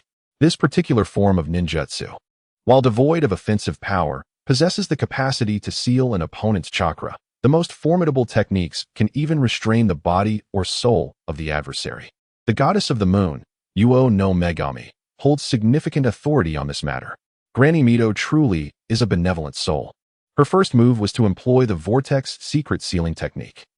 Suk could not help but express his admiration as he retrieved the 4 symbols sealing scroll and began to study it, gesturing with his hands. However, within a mere quarter of an hour, he abandoned his efforts. Perhaps it would be wiser to start with something simpler. He opened the nearby engraving technique scroll, which contained only a quarter of the 4 symbols sealing technique, seemingly more manageable. He grasped the long sword hanging on the wall, placed it upon the table, and began to chant incantations while gradually forming seals, pointing his 2 fingers at the sword and exclaiming, engraving technique. Yet, there was no response. This time, he did not relent, initiating repeated attempts. Engraving technique. Engraving technique. Arise. As dawn broke, gentle rays of light pierced through the thin veil of clouds, cascading over the village of leaves. The villagers wore expressions of unbridled joy, for the ninja from the front lines were returning one after another, including some who bore minor injuries. These valiant warriors received a hero's welcome along the bustling streets of Konoha, their return symbolizing a fleeting peace and a temporary victory. Sitting inside the Ichiraku ramen shop, Suk observed the jubilant atmosphere surrounding him, feeling a profound sense of reflection. How remarkably simple the villagers are. Mere moments of peace and transient victories suffice to elate them. As he sat there, he pondered the villagers' limited understanding of the ninja world. How many more memorial stones would appear in the square? Only the families and comrades of the severely wounded and the fallen ninjas would truly know their stories. Indeed, this is the essence of our duty as ninjas, Tsunade softly remarked. You will feel the same, won't you? Her voice brimmed with trust and anticipation. Chapter 9. A Watcher from the Shadows. Today, Yosuke made a special effort to present himself, adorned in a gray outfit, with his black hair cascading naturally backward. Refined by chakra, his locks appeared thick and layered, bestowing upon him an ethereal dynamism. The forehead protector lifted his dark tresses, revealing his handsome visage. Tsunade glanced at Yosuke's attire and casually inquired, aren't you supposed to be viewing properties today? Why are you carrying that old sword? What do you think? Am I not strikingly handsome? Yosuke replied, brushing aside a tuft of hair with a smile. Purchasing a home is a significant milestone in life. It warrants a serious demeanor. Those unacquainted with the rigors of modern society could hardly comprehend. In 10 or 20 years, the property prices in Konoha will soar. Buying now is akin to saving the rewards of several A-rank missions. Tsunade muttered softly, isn't living at home perfectly fine? What kind of place are you considering? Somewhere nearby? Perhaps closer to the Hokage building and your residence, For convenience when commuting to work, Yosuke responded. He then contemplated. Living above Ichiraku Ramen would also suffice, as safety is paramount. After all, many narratives remain unknown, and during this period, the stories are a blank slate. Unnecessary risks must be avoided. Hey, Tsunade Yosuke! Jiraiya exclaimed as he approached with exuberance, waving a hand in greeting. Following him was a young boy, his black hair falling freely, golden elongated pupils shimmering with wisdom, and skin fairer than that of most girls. This distinctly featured boy was none other than the future renowned scientist of Konoha, the vanguard against the decaying rulers of the village, Orochimaru. In his youthful form, the charming little boy wore a perpetual sunny smile. Why didn't you call me while you were slacking off? We've been waiting for you at the training ground, Jiraiya boisterously remarked. You fool, Jiraiya, Tsunade retorted. Arms crossed. With a smile, Waisik introduced himself to Orochimaru. I am Uzumaki Waisik, pleased to make your acquaintance. Orochimaru politely responded, I am Orochimaru. It is a pleasure to meet you. The future 3 shinobi of Konoha gathered together, seated in a row on the round stools of Ichiraku Ramen. 4 figures occupied the space. The current handmade ramen was still a tender child, watching his father's industrious silhouette with a quiet demeanor from the stall. Waisuk's gaze was irresistibly drawn, and he felt an urge to approach and gently lift the eyelids of the young ramen chef to behold the legendary Rinnegan. I'm digging in, exclaimed Jiraiya, as he began to savor his bowl of ramen, emitting a contented slurping sound. Waisuk could not help but steal a few glances at Orochimaru. In contrast to the carefree Jiraiya, he found himself more intrigued by Orochimaru's enigmatic aura. After all, the impression he had of Orochimaru was that of an eccentric, with a personality and behavior that set him apart from the majority of individuals in this world. His tongue does not seem excessively long, yet his skin is rather pale. One wonders if it might be a skin condition.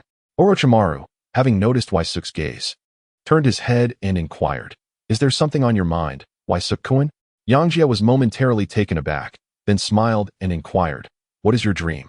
He aimed to delve into Orochimaru's current state and, at that moment, recalled a famous saying that slipped from his lips. He sought to ease the tension with a light-hearted topic, only to feel that his question was somewhat abrupt. He quickly added, Haha, I am currently crafting a tale about ninjas and 35 million ryo. I heard from Tsunade that Lord Orochimaru is a wise and formidable person, and I wish to gather some material. Orochimaru, unfazed and unresponsive, simply smiled and remarked, Yangjie-kun, a writer? How impressive. Yangjie replied modestly, Oh.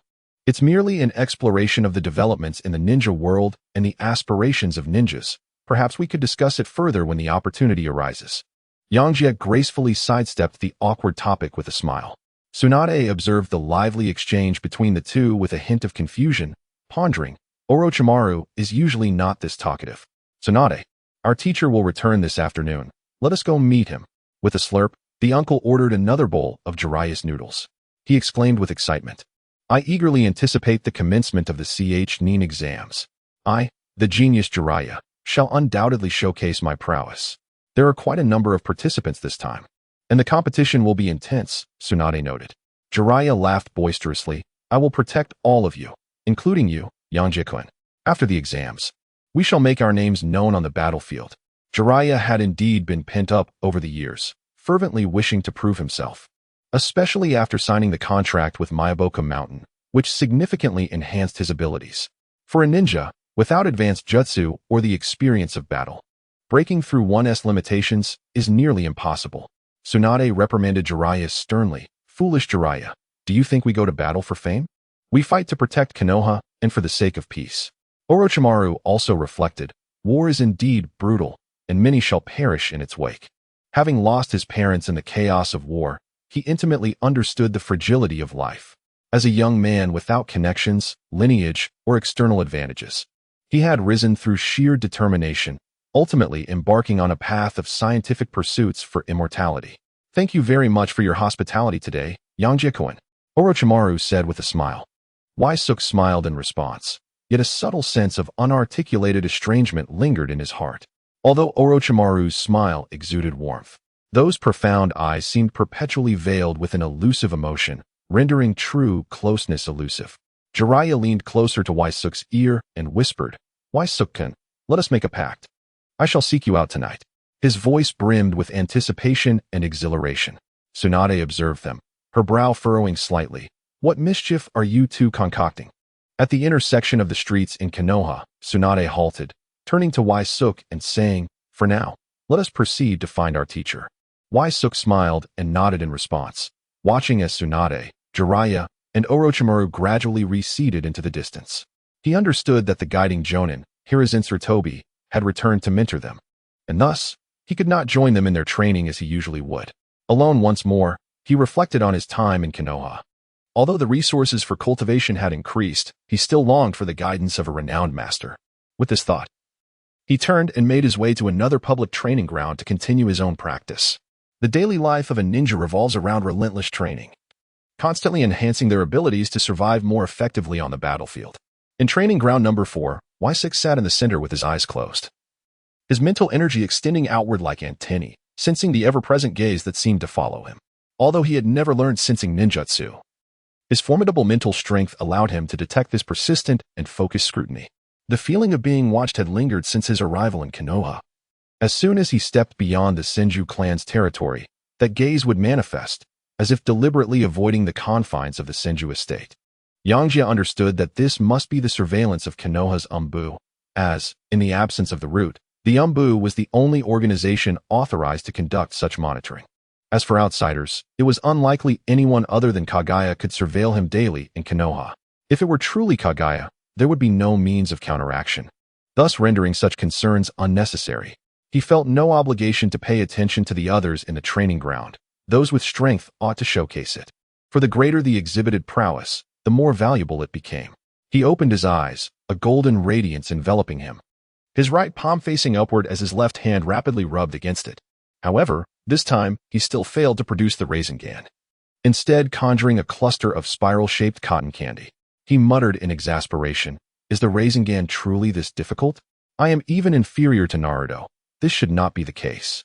Since he could not produce the Rasengan, Yangjie decided to change his approach.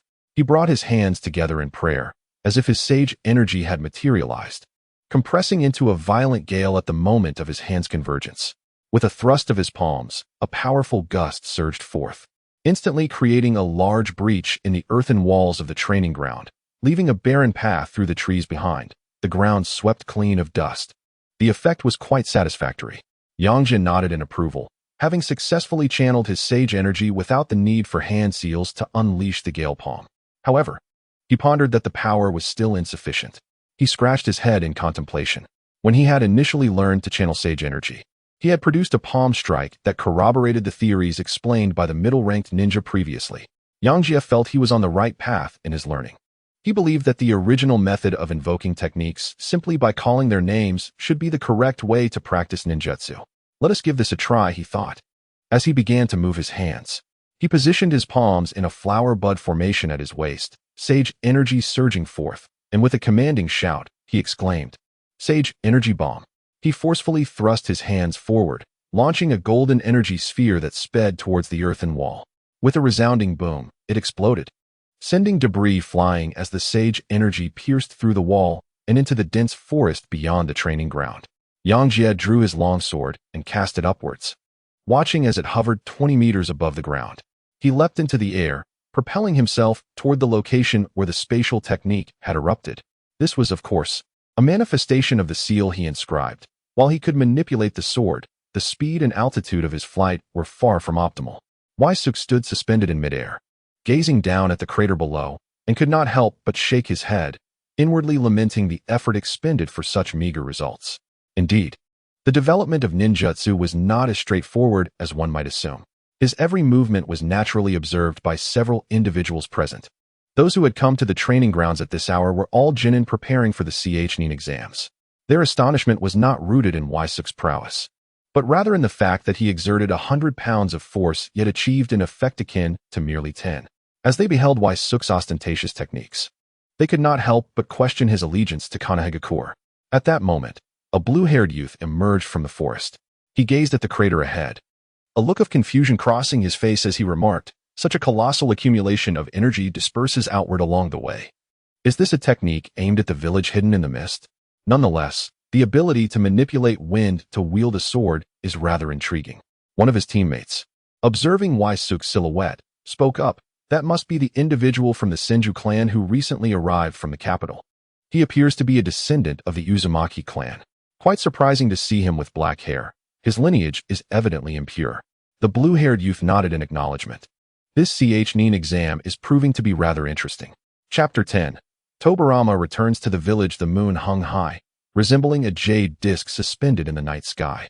Quack, quack, Waisukun. Jiraiya's voice echoed from beyond the walls, signaling Waisuk, who lay atop the roof. A passing member of the Senju clan cast a glance at the boisterous Jiraiya, chuckling dismissively at his antics. Jiraiya was a well-known figure in Konoha, a lively personality and heir to the sacred Mount Maiboku, endeared by the elders of the village. In contrast, Naruto, sharing a similar disposition and background, could only assert his presence through pranks. Waisuk turned his head to glance at Jiraiya, who was playfully posing below, and raised his hand to beckon him to jump up. Jiraiya, with a graceful leap, landed beside Waisuk.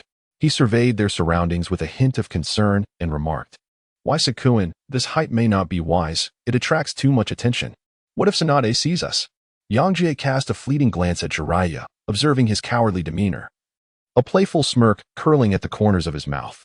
How is it that a self-proclaimed sage of the toads and a genius ninja possesses so little presence? What is there to fear from Tsunade? She is merely a little girl. What could she possibly do to you? Jiraiya rubbed his nose and slowly took a seat, expressing his grievances with a hint of reluctance. It's not that I'm afraid. I simply wish to avoid inciting her wrath. I would not only endure a thorough beating, but would also face several days of her cold shoulder. Last time I tried to teach you about aesthetics, your taste hasn't improved at all. At this rate, I find it quite challenging to instruct you, Yangjie remarked. I have improved, significantly so, Jiraiya replied, producing a cloth pouch from within his robes and extending it towards Yangjie. Yangjie took the cloth bag in hand and opened it, perplexed as he inquired, "Do you still like it now that it has improved?"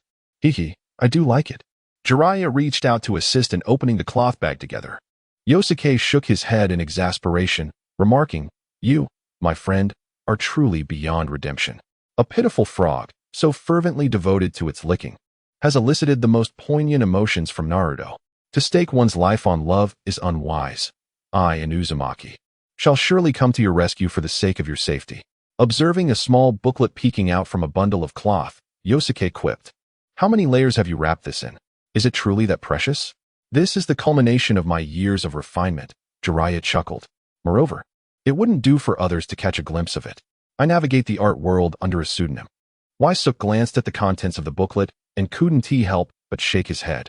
Your creativity must intertwine reality with imagination. The environment and attire should harmonize as well. Just look at this kitchen clad in professional attire, while the beach scene showcases casual wear. As he spoke, Tsunade approached. Noticing Waisuk and Jiraiya whispering conspiratorially on the rooftop, her curiosity was piqued. "Hey, what are you two up to?" Tsunade came over to find Waisuk, intending to share news regarding his grandfather, only to catch sight of the two behaving suspiciously on the roof. Waisuk swiftly wrapped the booklet and handed it to Jiraiya. Murmuring in exasperation, "I told you not to rush. I'm about to move. Can't you wait a couple of days?" He then glanced at Tsunade, who had leaped onto the rooftop, and replied with a smile, "It's nothing. I was merely inquiring about Jiraiya's summoning technique." Tsunade seized Jiraiya by the collar, demanding, "Is that so? Let me see it." Turning her gaze back to Waisuk, who had just sat up, she added, "One thing leads to another." Jiraiya seems perpetually cursed to be caught by Tsunade whenever he attempts to flee. The booklet slipped from Jiraiya's grasp, and Tsunade's eyes twitched as she caught sight of it. Jiraiya offered a wry smile, about to defend himself, when suddenly, with a resounding thud, Tsunade kicked him off the roof. Watching Jiraiya soar beyond the courtyard walls, Waisuk swallowed hard and instinctively raised his hand to block Tsunade's incoming punch. Alas, he too was sent tumbling down by a swift kick. In a moment of carelessness, Waisuk managed to defend against the punch, yet he forgot that he was seated, making it all the more convenient for Tsunade to lift her foot. Observing the two individuals sprawled on the ground, Tsunade frowned, remarking, "You two are becoming increasingly absurd." With that, she turned and departed. At this time, in Konoha village, within the Hokage's office, Senju Tobarama sat diligently at his desk, engrossed in reviewing documents. Beside him, Mito Kazuma and Tika Haruno were assisting him with various tasks, occasionally passing files and organizing materials. The two, in the prime of their youth, not only possessed the prowess of elite shinobi, but also enjoyed the full trust and mentorship of Senju Tobarama, belonging to the Hokage's elite guard unit. If Waisuk were to witness their current astute and capable demeanor, he would undoubtedly struggle to reconcile it with the frail and decrepit image of the future. This undoubtedly serves as a profound reflection on the corrosive nature of power. Senju Tobarama's discreet return to Konohagakure did not attract much attention. For him, maintaining stability on the battlefield and monitoring the reactions of various factions was of utmost importance. He returned under the stars, tirelessly laboring, embodying the image of a diligent and competent Hokage, while Senju Hashirama established what resembled a familial alliance in Konoha. It was truly Senju Tobarama who sculpted the village into the most formidable stronghold in the ninja world. His exceptional talent and wise decisions laid a solid foundation for Konohagakure. In the afternoon, having concluded his urgent affairs, Tobarama finally found a moment to rest, leaning back in his chair. He naturally grasped the crystal ball to observe the happenings within the village. Unlike Sarutobi Hiruzen, Tobarama was not fond of the bathhouse. He remained solitary, exuding an aura of an ascetic and authoritative figure. A series of knocks interrupted his contemplation. Tobarama stored away the crystal ball and sat upright, commanding, "Enter." In walked Mito Gadian and Tanaka Koharu, both burdened with tall stacks of documents. Tobarama arose and approached the window, opening it to bask in the gentle sunlight and summer breeze. He slowly inquired, "Has Uzumaki Waisuk exhibited any unusual behavior since his arrival in Konoha?" Mito Gadian bowed respectfully, replying, "He has been here for several days. On the surface, everything appears normal, yet certain aspects seem rather peculiar." He paused before continuing. "This individual displays remarkable talent, though his strength is relatively average, yet it does not seem as if he is concealing his true abilities. Perhaps he is rather simple-minded." Tanaka Koharu interjected. "During his days in Konoha, his behavior has been rather eccentric, characterized by a light-hearted and slick demeanor, adept at navigating social interactions.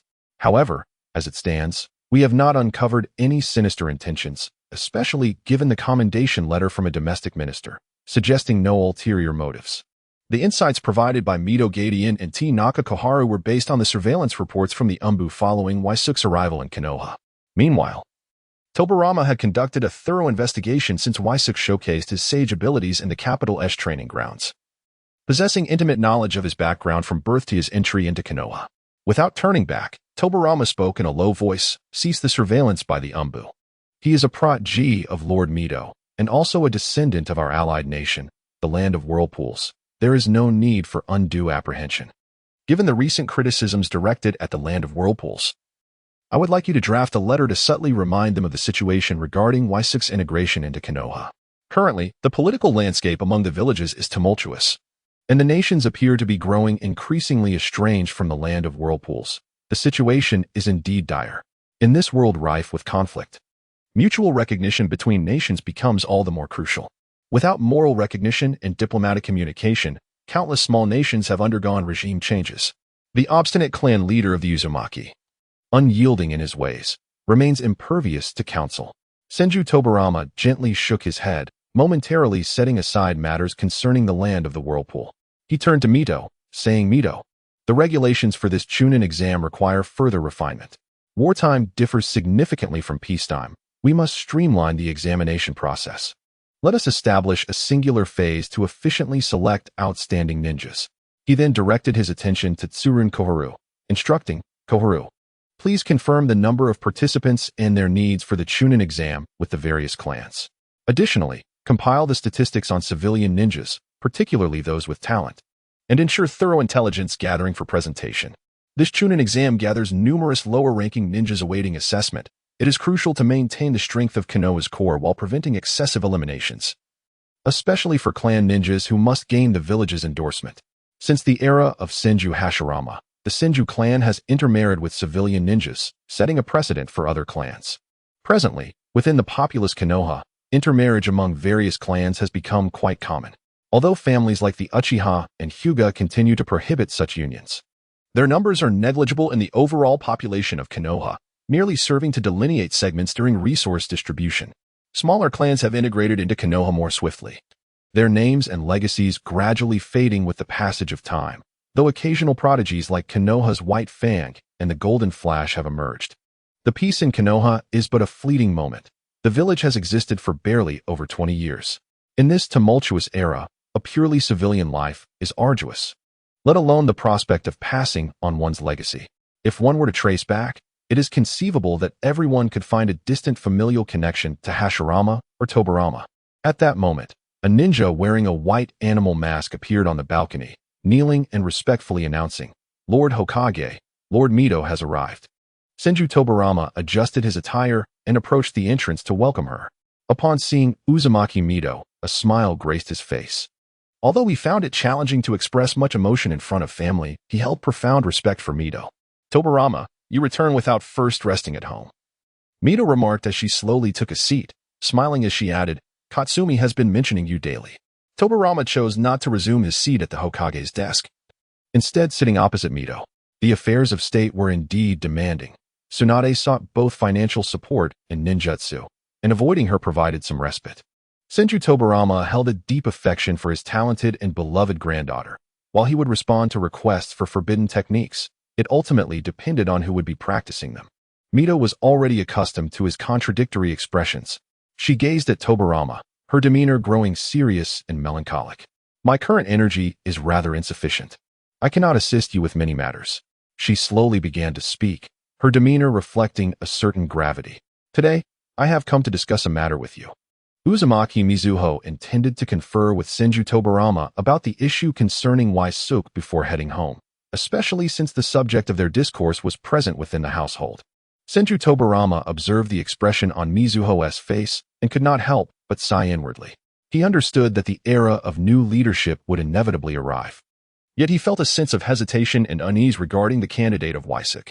Is he truly suitable? He pondered silently. Chapter 11.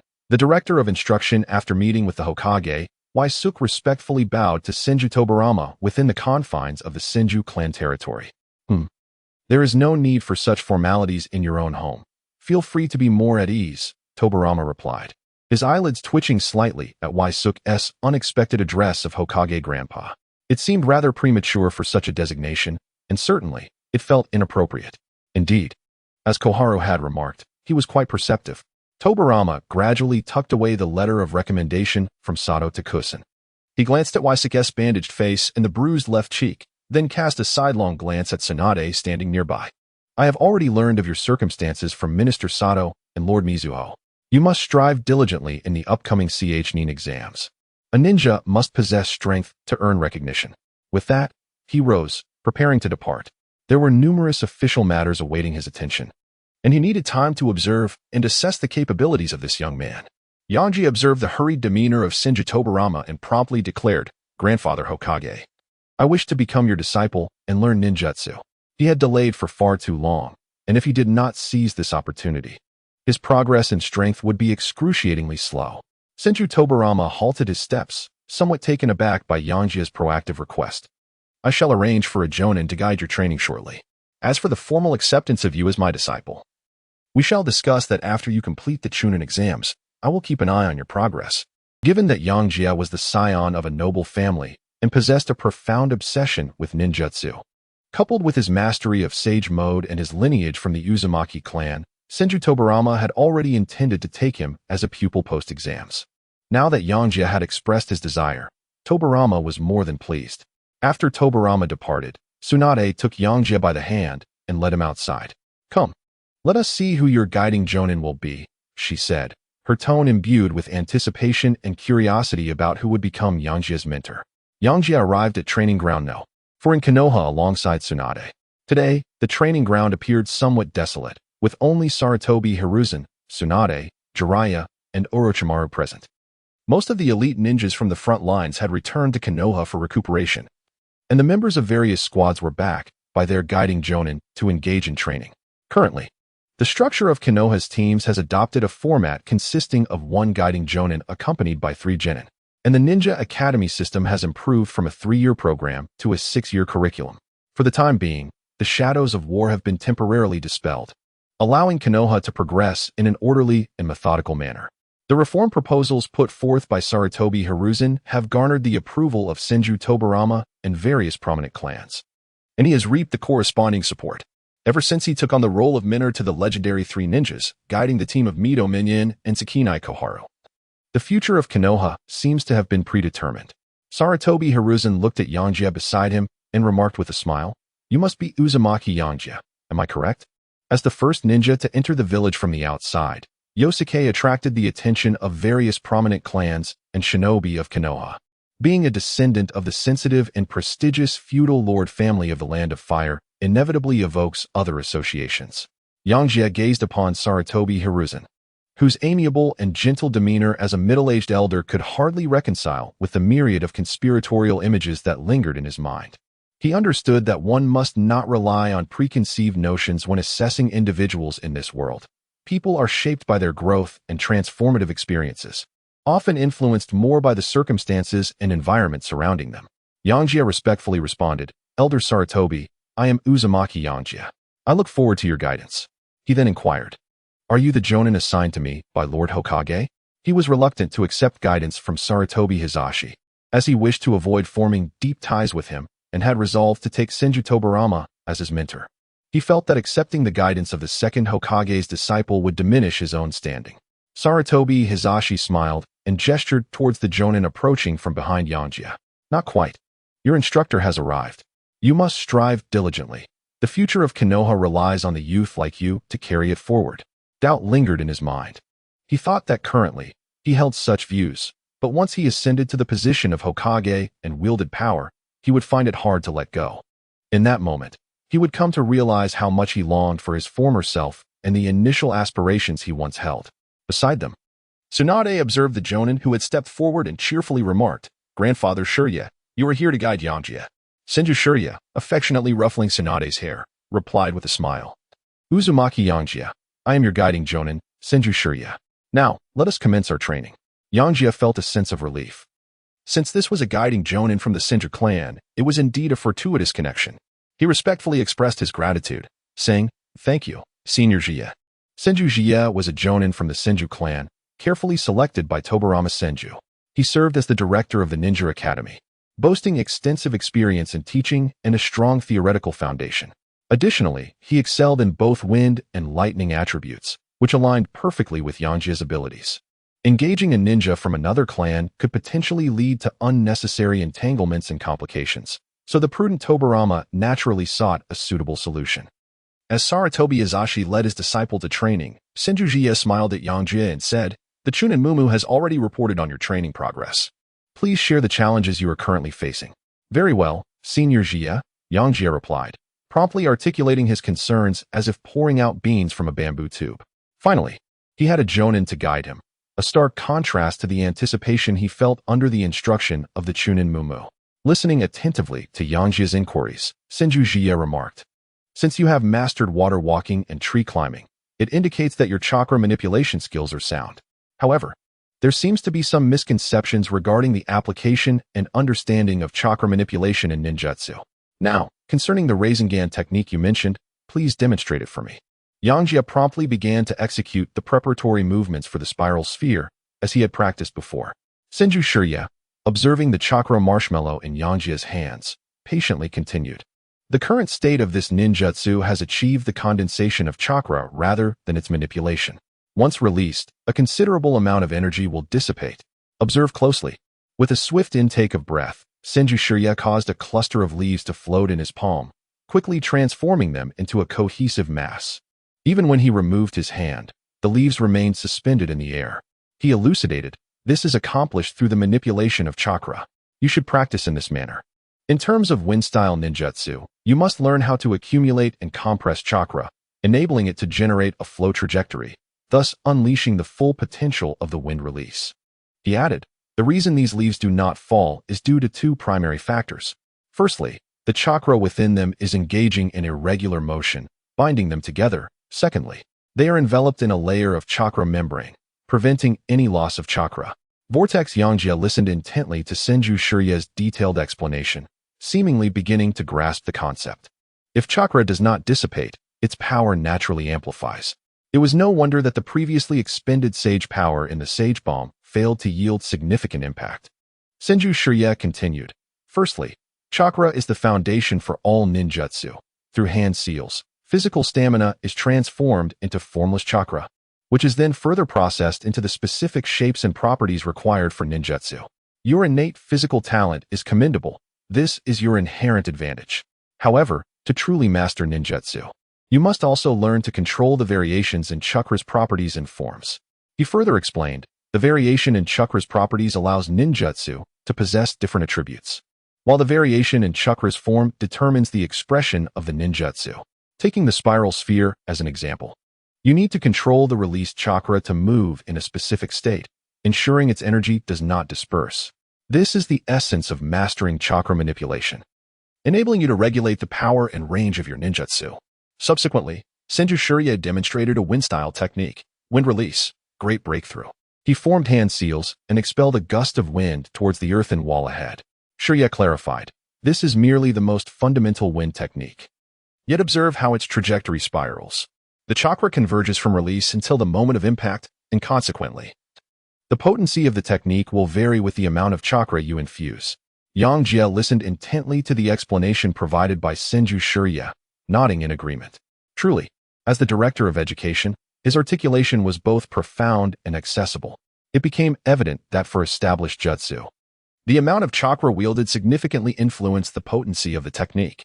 Furthermore, the transformation of nature and form were paramount elements intrinsic to the jutsu itself. The so-called bloodline limits and bloodline elimination seem to represent a fusion of these nature transformations, rendering it a more coherent concept. However, for Yangjie, this knowledge was rather premature. He first needed to master the integration of lightning and wind elemental ninjutsu. Subsequently, he heard Shirya elucidate. Upon successfully executing the Rasengan, one could incorporate nature transformation to enhance its elemental effects, such as the cutting power of wind release and the striking force of lightning release, thereby significantly amplifying the jutsu's efficacy. As a seasoned shinobi of the Senju clan, Shirya was well acquainted with Yangjie's circumstances, as Senju Tobarama had entrusted him with this guidance. Yet, he inquired with a hint of curiosity, given your superior affinity for lightning, how did you achieve the transformation of wind chakra? There seemed to be no conditions for that. I merely stumbled upon the wind release techniques and spent several years mastering them. Yangjie replied somewhat awkwardly. Shirya was taken aback by Yangjie's response. It was indeed peculiar for a novice to undertake such a path. Typically, ninjas would select ninjutsu to practice based on their chakra affinity, yet Yangjie had first mastered the transformation of wind chakra, which was rather unusual. Regaining his composure, Shirya continued, since your affinity for lightning chakra is the highest, let us commence our practice with lightning-based ninjutsu. In Chapter 12, Shirya slowly formed the seals of the rooster, snake, monkey, and horse with his hands, each motion clear and deliberate, allowing Yangjie to observe with great detail. With a commanding shout of lightning release, lightning ball, dozens of lightning orbs materialized in the air, roaring as they hurtled toward the earthen wall, accompanied by a deafening crash that showcased their formidable power. Witnessing this spectacle, Yangjie's eyes sparkled with excitement as he exclaimed, lightning release is absolutely magnificent. It feels as though it was custom-made for me. Senju Shirya smiled slightly, gesturing for Yangjie to give it a try. He then stepped aside, leisurely taking a seat on a stone chair, exuding an air of complete control over the situation. Yangjie took a deep breath, beginning to channel the chakra within him as he endeavored to execute a technique of lightning nature. Although it was his inaugural attempt at performing the lightning release, the lightning chakra seemed to resonate with him naturally, flowing with remarkable ease as if it were an inherent part of his being. He swiftly formed hand seals, and the lightning chakra surged along its predetermined path with great speed, accompanied by a low chant, lightning release, lightning sphere. Yangjie successfully replicated the lightning sphere technique of Senju Shirya, demonstrating formidable power. Observing this, Senju Shirya's eyes glimmered with a hint of admiration. He delicately twisted open his teacup and took a sip to steady his nerves. He was both astonished by Yangjie's immediate success and felt that his own teaching skills had ascended to a new level. Clearly, this B-rank technique could not satiate Yangjie's ambition. Curiously, he inquired, Master Shirya, are there more powerful techniques? Perhaps something akin to Chidori or Kirin, or even the lightning release armor would suffice. Senju Shirya set down his teacup, momentarily at a loss for words. The young boy's aspirations were indeed lofty, and his ideas perilously ambitious. The lightning release armor was a closely guarded secret of the Cloud Village. He suggested that Yangjie inquire with the Reikage on the battlefield regarding its availability. Nevertheless, he patiently elucidated, the lightning release armor is an advanced form of the lightning release chakra mode. To master it, you must enhance your control and storage capacity of lightning chakra. Additionally, it is essential to continuously strengthen your physical prowess and attempt to stimulate the activation of your bodily and neural cells. This may prove beneficial. As for Chidori and Kirin, I have not heard of them. Once you become familiar with the flow of chakra and ninjutsu, you may experiment with transformations in both form and nature. I am confident that you will be able to develop techniques even more powerful than Chidori and Kirin. Upon hearing this, Suk, with a brazen smile, inquired, Teacher, do you possess any other techniques to impart to me? Forbidden arts, or even S-rank ones would suffice. To think that forbidden arts and S-rank techniques could be so casually requested, as if they were mere grains of rice that anyone could partake in. Jiraiya rolled his eyes, secretly yearning to bestow some affection upon Suk, much like a doting parent would. With a sigh, he replied, well then, let me teach you an A-rank lightning release technique. He thought it necessary to showcase some formidable skills to impress this young lad, intending to teach and then swiftly depart. Otherwise, this boy's inquiries would be endless. I am not a repository of ninjutsu. Why don't you seek out Lord Hokage instead? Jiraiya mused, while his hands continued to form the necessary seals. Boar, horse, snake, rooster, water, he declared, summoning forth the lightning release, lightning blade. Instantly, a potent surge of lightning chakra coalesced in his right hand, manifesting as a blade radiating with blinding brilliance. This lightning blade seemed to embody boundless power, its chakra threatening to surge outward, yet tethered by an unseen force. Yangjie gazed intently at the lightning blade wielded by Senju, his eyes gleaming with unrestrained desire. Indeed, the title of Jonin was not merely a fade, especially when it belonged to a member of the illustrious Senju clan. The display of such a striking and formidable technique was captivating. He exclaimed with enthusiasm, Teacher Shiya, this is magnificent. I wish to learn this. Well then, focus on your practice for now. We shall conclude for today, came the measured response. Yangjie gazed at the sight of Senju fleeing in disarray, unable to suppress the smile that adorned his face. Today had proven to be remarkably fruitful. He had finally mastered the techniques of lightning-based ninjutsu, marking yet another day of enhanced prowess. Tsunade playfully patted Yangjie on the shoulder, her eyes sparkling with curiosity. What are you pondering so deeply? Have I become invisible to you? After completing their training, Tsunade and her companions patiently awaited Yangjie at the entrance of the training ground. During the individual instruction of other ninjas, she refrained from observing or interrupting, for ninjutsu is a matter of lineage and tradition. If she wished to learn, she could simply inquire. This was not a matter of hoarding knowledge, but rather a question of resource allocation and the rights of those who distribute it, necessitating adherence to the established rules within this environment. As he contemplated the lessons imparted by his mentor, Yangjie resolved to prepare a thoughtful gift to express his gratitude to his esteemed predecessor. A gift? Who is Yangjie intending to present a gift to? Jiraiya approached, his gaze flitting between the two, in search of some elusive clue. Yangjie found himself at a loss for words. When discussing art, he referred to himself as Yangjie-kun. Yet now that honorific had vanished, a stark reminder of reality. The full moon that night felt utterly squandered. Without awaiting further inquiries from Jiraiya, Yangjie had already immersed himself in the art of shadow clones, diligently devising a training regimen for them. With a clear direction for his studies, he understood the urgency to commence his training. Autumn had arrived. Yangjie observed Orochimaru approaching with a smile, his presence seemingly lowering the temperature around them. Come, let us indulge in a feast to celebrate my fruitful day. Yangjie cheerfully beckoned the three, vanishing from the training ground and heading towards the streets of Konoha. Within the Akimichi barbecue restaurant, the group, having completed a day of rigorous training, found the atmosphere becoming warm and inviting. Orochimaru regarded Yangjie with a smile, expressing his admiration. Yangjie-kun, you truly are a diligent and earnest individual. Even after training, you continue to utilize shadow clones for your practice. He delicately picked up a slice of grilled meat, savoring it with measured enjoyment. Suk earnestly responded, having chosen the path of a ninja, it is imperative to become stronger. Orochimaru nodded thoughtfully, casting his gaze towards the dimly lit streets outside and slowly remarked, indeed, the pursuit of strength forms the foundation of truth. Only through incessant self-challenge can one uncover greater possibilities. Jiraiya, listening from the side, appeared somewhat perplexed and chuckled. Orochimaru, you have begun to utter those incomprehensible words again. Yet, he showed no hesitation in savoring the delicacies before him, for in his mind, Waisuk's wealth rendered any dining experience lavish and unrestrained. Waisuk could not help but shake his head, pondering silently. Has Orochimaru truly entered adolescence? Why does he indulge in such whimsical thoughts all day long? At that moment, Tsunade set down the sake bottle in her hand and turned to Waisuk, inquiring, Waisuk, has Senior Shirya shared with you the rules of the Chunin exam? Yosuke shook his head and replied, No, perhaps my senior has simply forgotten. Senju Shia admitted that it was indeed an oversight, overwhelmed by Yosuke's incessant inquiries, leaving little room for anything else in his mind. I understand. Jiraiya leaped up with such enthusiasm that he nearly toppled his dish. Tsunade cast him a disdainful glance and remarked, Just eat, you fool. Yet, she turned to Yosuke with earnestness, stating, The process for this Chunin exam has been somewhat streamlined. It will directly commence with the survival battle for scrolls.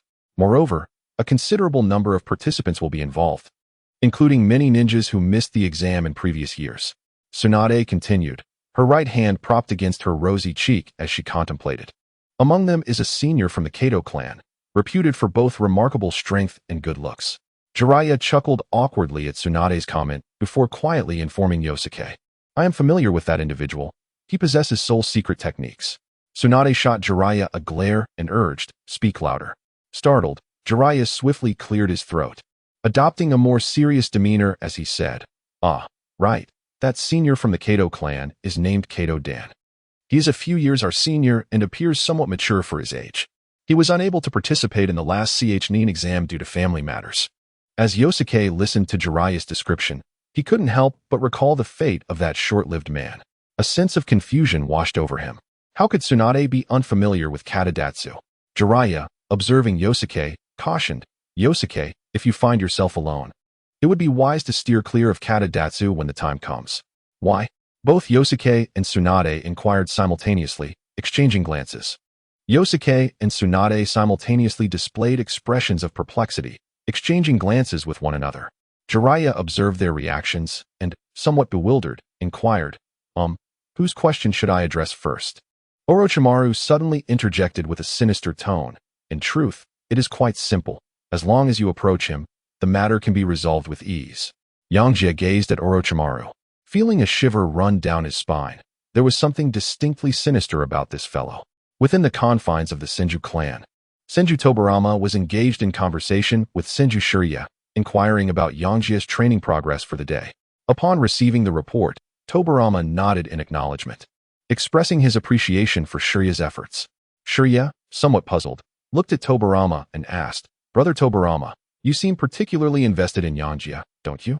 At that moment, Tsunade entered the room, interrupting their dialogue. She cheerfully exclaimed, Great-grandpa, Grandpa Shirya, we are back. Little Tsunade dashed off to indulge in some drinks again, warning playfully, Be careful or Grandma Mito will give you a beating. Shirya affectionately ruffled Tsunade's hair and then turned to Yangjie with a smile, saying, Make sure to train diligently.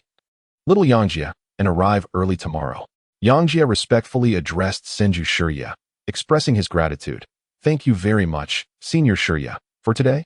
He felt immensely fortunate to have encountered such a capable and responsible teacher.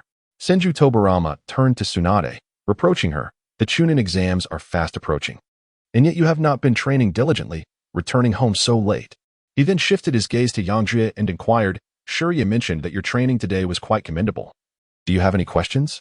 Yangjie feigned contemplation and inquired, Grandfather Hokage, this is also thanks to the guidance of Senior Jiraiya. I wish to learn the multiple shadow clone technique to expedite my training.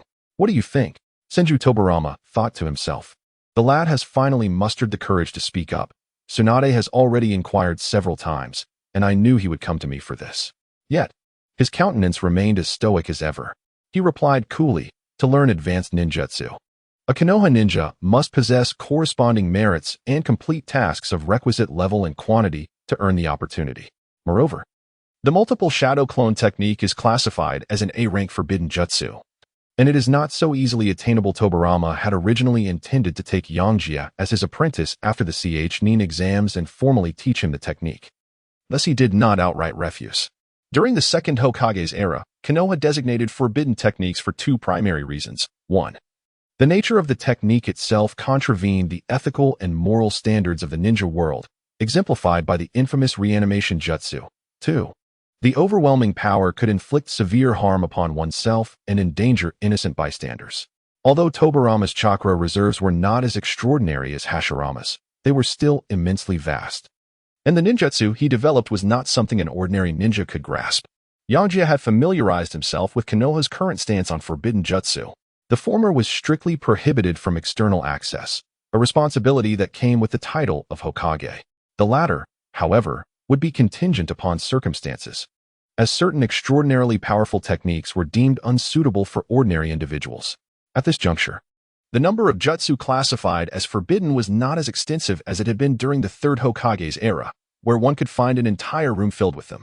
Hokage-sama, I am willing to wager 10 million ryo. What do you think? Yangjie ventured cautiously.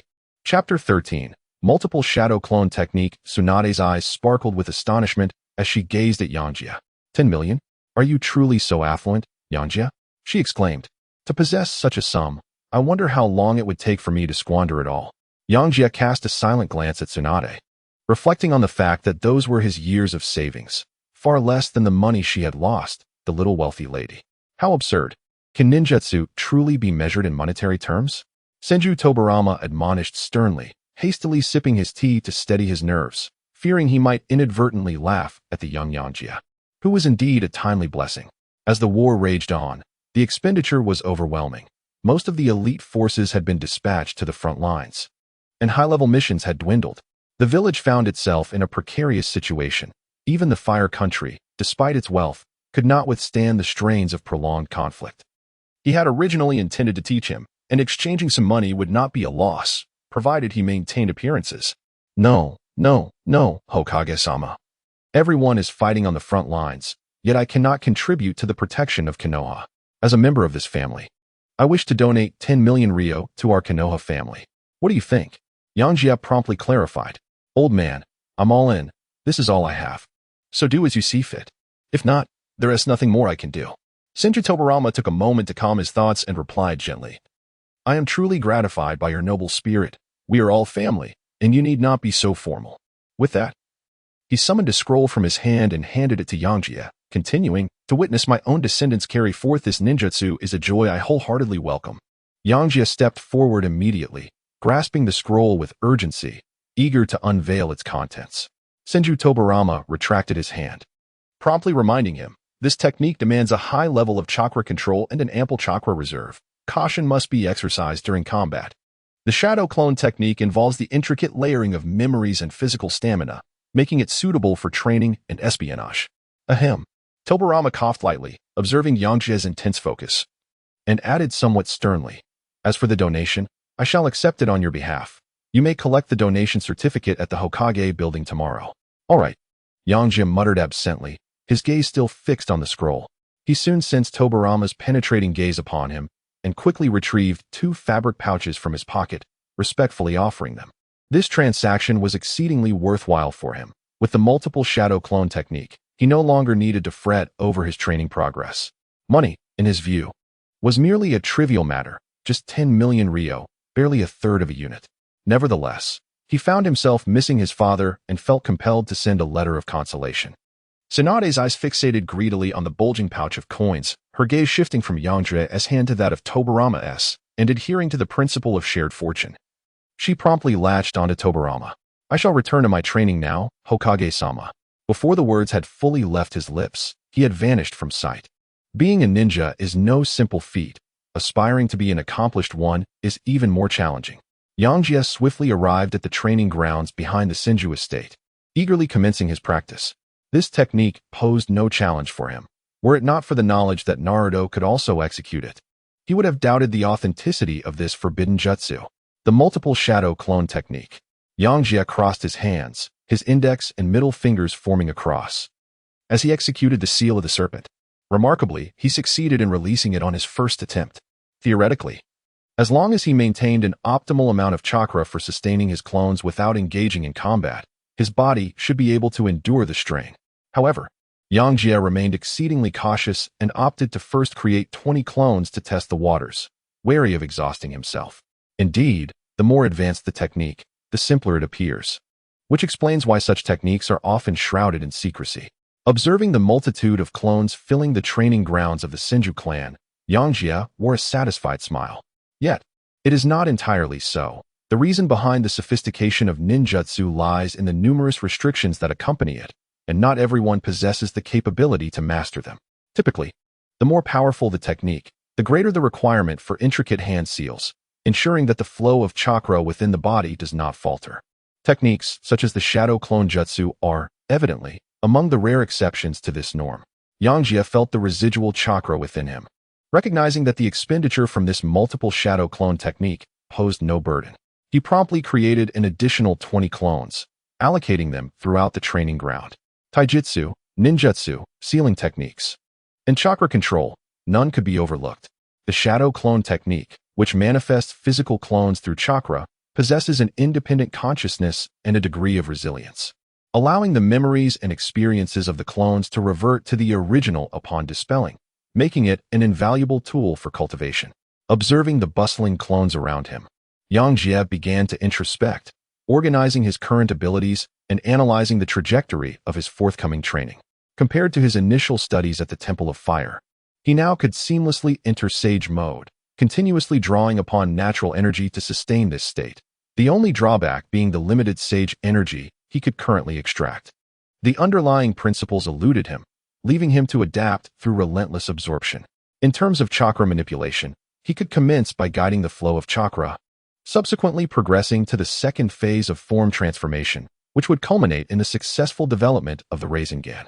The third phase would involve integrating chakra attributes to effectuate property changes.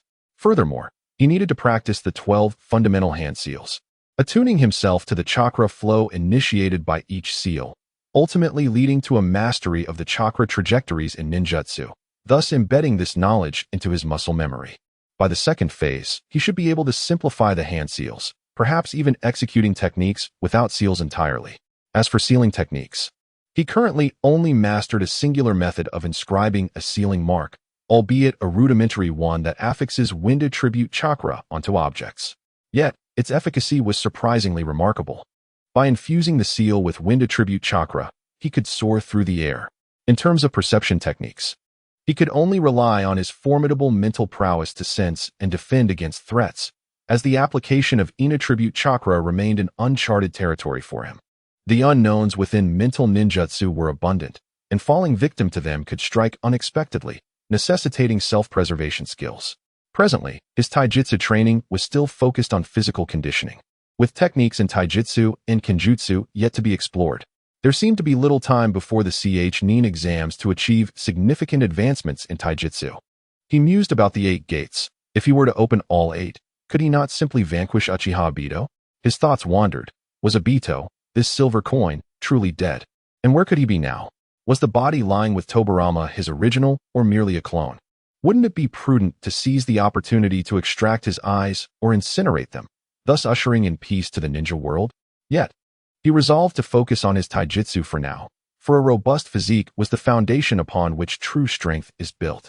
After a moment of contemplation, Wysok sprang into action, hoisting a stone table from the sidelines and commencing his frog jumps.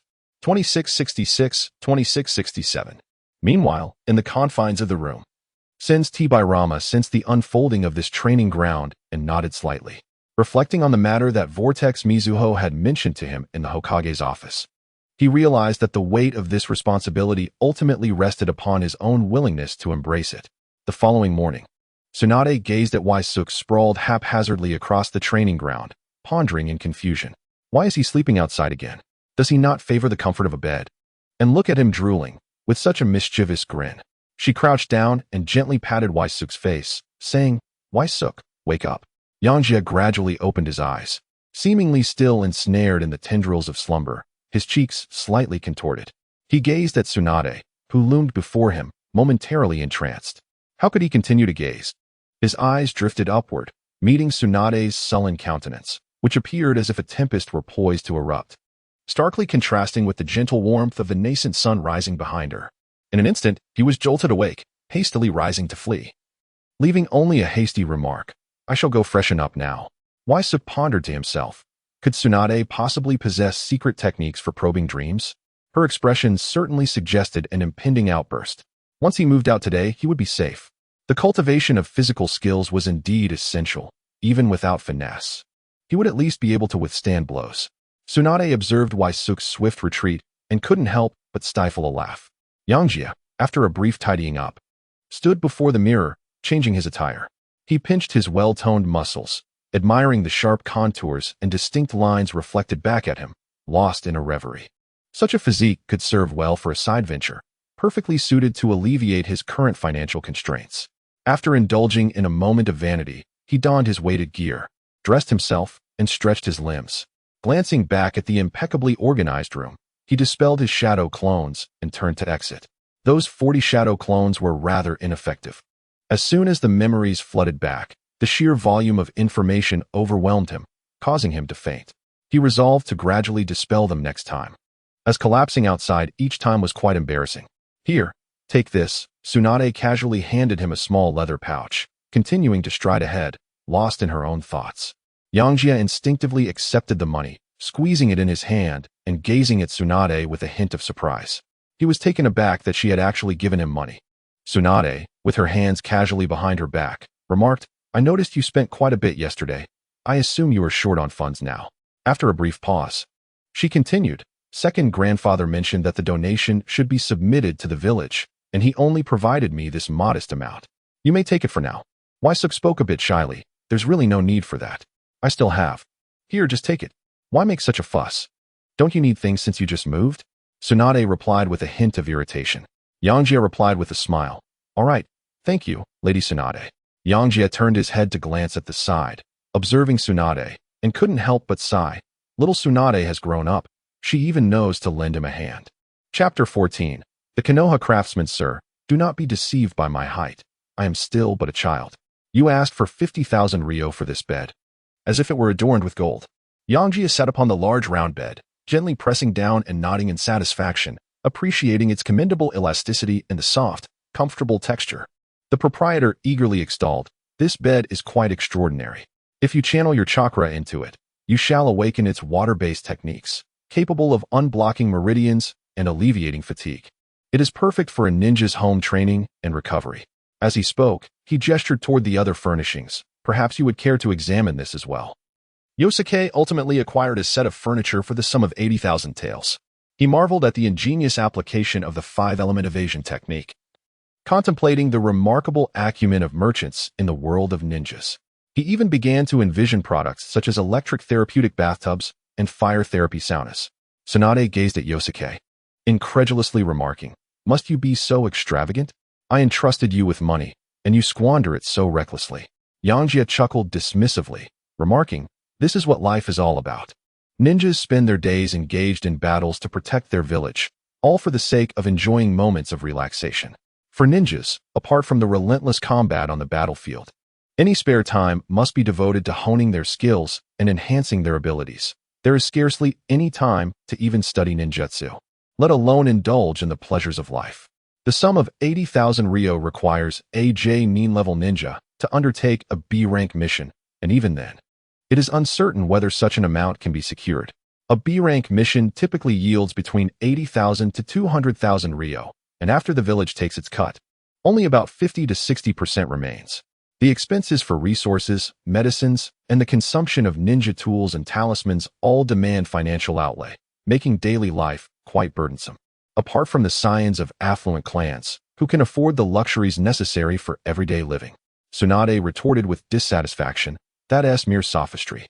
Earning money is no easy feat. My grandfather struggles with financial woes every single day." Yangjie silently scoffed inwardly, thinking to himself, how dare this wretched gambler even mention money? Outwardly, he spoke with a casual demeanor, suggesting, why not harness ninjutsu and technology to enhance productivity? Ninjutsu need not solely be employed for combat. With less bloodshed, life would naturally flourish. Tsunade pondered for a moment before replying. However, The number of ninjas in the village is already limited, and resources must be devoted to training. There is little time to invest in such endeavors. Yangjie smiled and waved his hand, remarking that such matters were best left for the Hokage to ponder, leaving them to their idle musings. Deep down, he understood that the solution to this predicament was rather straightforward. If formidable individuals like Senju Hashirama could extend their lifespans by a few more years, all problems would be readily resolved. Hashirama would focus on instilling fear in their adversaries, while Tobarama would dedicate himself to the development of Konoha, resulting in the accumulation of resources and strength over the decades.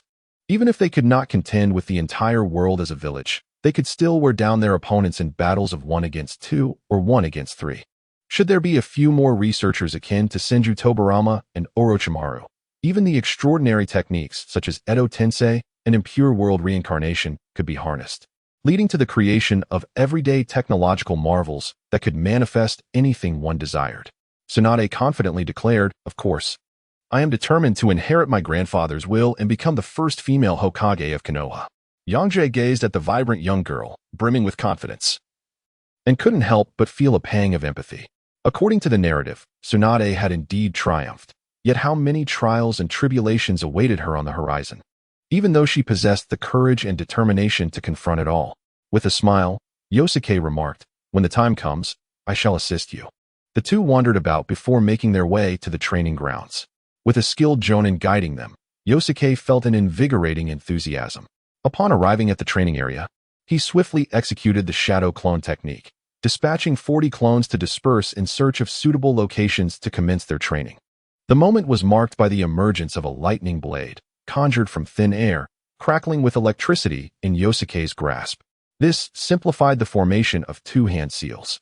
Senju Shigeyoshi, observing Yosuke's display of lightning release, could not help but question whether his eyes were deceiving him. Yangjie was exceedingly pleased with this new technique. It exuded an impressive aura. With a flourish, he performed a dazzling display of swordplay and gazed ahead. "Senior Jie, I'm going in," Yangjie shouted, charging forward. However, in the next instant, he was sent flying by a swift kick from Senju Jie, the lightning blade in his hand vanishing without a trace. Yosuke, undeterred, swiftly rose to his feet, brushed off the dust from his attire, and charged forward once more with his blade in hand. "Senior, I have returned." Bang, bang, bang. Yangjie, much like a marionette, was kicked down again and again, only to rise each time, brandishing his blade and charging forward. Watching Yangjie's indomitable spirit, Shinsho Jie immediately raised his hand to halt him, saying, "Yangjie, wait a moment." Although it appeared that he was unilaterally dominating Yangjie during the encounter, in truth, he was also enduring his own struggles. With each swing of his blade, Yosuke, though never making contact, felt the dual sensations of sting and numbness from the electric current of the thunderblade, akin to undergoing electrotherapy. "Don't worry, sensei. I'm not hurt. I can keep going," Yosuke remarked with a smile. The scene was indeed striking. A youthful boy brandishing twin swords, poised to charge forward, facing an elderly man nearing his 50s. In any other context, this sight might have prompted intervention. Shirya felt a sense of helplessness. Although Yosuke claimed to feel no pain, he himself was experiencing numbness. He continued to explain to Yosuke, "You must not rush your training. Your indiscriminate slashing yields little effect." Yet, a flicker of doubt crept into his mind regarding his own words. Perhaps this did not apply to extraordinary individuals like Yosuke. Pausing briefly, he added, "Your foundation in physical techniques is quite poor. While your physical condition is commendable, you ought to utilize it more effectively. Furthermore, your training should primarily focus on the proficient application of ninjutsu. Do not become overly fixated on simplifying hand seals. In the heat of battle, life and death hang by a thread. A misstep in executing the desired technique could be disastrous," Shirya advised with gentle persuasion. Yet, it seemed this counsel hardly resonated with Yosuke. He wielded the thunderblade with greater finesse than even Shirya himself, effortlessly summoning it, a fact that could evoke envy. Nevertheless, as a mentor, he felt compelled to offer necessary reminders. "Understood, sensei," Yosuke replied, dissipating the thunderblade from his grasp. "I will focus on mastering it before seeking improvements." Thunder release, thunderball. Yangjie clasped his hands together in a series of intricate seals. As the hour of Yu, Si, and Wei approached, dozens of thunderballs materialized around him. The thunderballs gradually morphed, transforming into numerous longswords, their presence exuding an overwhelming aura. Yangjie observed the completed transformation of the lightning sphere, nodding in satisfaction. If only he could directly condense it into a longsword, he thought. He needed to experiment further. Addressing the front, he declared, "Senior, I'm ready." Senju Shirye had never witnessed such a scene and could not help but marvel at the prodigy before him. Is this what it means to alter the form of ninjutsu? Perhaps I should teach the lower-ranked ninjas. This way, I could educate them for many years. Yet, he continually reassured himself that this was all due to his excellent teaching. He swiftly began forming hand seals, preparing to counter Yangjie's assault. Wind release, wind chain blade. Dozens of wind attribute chakra blades converged before Senju Shirye. As the lightning sword and wind blades collided in midair, a surge of chakra radiated outward, accompanied by flickering lightning and howling winds. The lightning sword shot towards Senju Shirye, only to be severed one by the wind blades, dissipating into the air. The clash of ninjutsu affected the practitioners as well. Yet given the prowess of the two combatants, the residual effects posed little impact on them. Nevertheless, they could profoundly sense the power of each other's techniques.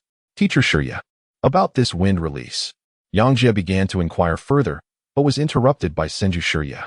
Yangjie, you must concentrate on practicing the ninjutsu you have already learned. He patiently explained. The study of other ninjutsu requires a greater consideration of functionality. In the future, once you grasp the nature transformations of the other three attributes, you may learn the corresponding techniques based on those transformations.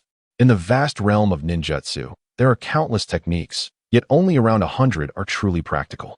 Each individual, according to their habits and inclinations, ultimately finds a mere 10 or so that they can effectively utilize. Senju Shirye solemnly reiterated to Yangjie. You must understand that the mastery of ninjutsu involves 3 levels: knowing how to use it, using it well, and making it effective. This is what truly reflects a ninja's strength. Most ninjas only know how to use ninjutsu. They dedicate immense time to honing their combat skills and enhancing their power. However, true masters not only wield ninjutsu with finesse, but can also push its limits to the extreme and even create new techniques. Suk, resembling an obedient elementary student, listened intently to the words of Senju Shirye, occasionally pausing in contemplation and nodding in acknowledgement. He privately lamented the realization that there remained substantial potential for improvement in his prior cultivation direction. The Konoha technicians had misled him, and thus, he would no longer vie for the title of Konoha's foremost technician. He must instead leverage his formidable chakra and vitality to achieve remarkable feats. Upon hearing this, Suk felt a wave of relief wash over him. He respectfully replied, "Thank you for your guidance, Senior Shirye. I understand now." Shinsho Shirye gazed at Suk, a flicker of satisfaction glimmering in his eyes. He retrieved 2 scrolls from within his robe and handed them to Suk, saying, "These scrolls contain the fundamental techniques of ninjutsu and taijutsu. Take them home and study them diligently. The basics are even more crucial than advanced techniques. Do not underestimate their importance." "Yes, Senior Shirye," Suk replied, accepting the scrolls with immense gratitude. "Let us conclude for today," Shirye said, patting Suk on the shoulder with a smile. "Prepare well for the Chunin exam. I firmly believe you will achieve remarkable results." With that, he turned and departed. As Yangjie gazed at the retreating figure of Senju Shirye, a warm surge of emotion enveloped him. He understood that Senju Shirye had imparted not only numerous ninjutsu and combat techniques, but also illuminated the path for his future cultivation. He bowed deeply and exclaimed, "Master, I shall strive with all my might." Upon hearing Yangjie's call, a faint smile graced Senju Shirye's lips as he vanished from the training ground. He too looked forward to witnessing Yangjie's progress along the path of the ninja, hoping he would evolve into a true powerhouse.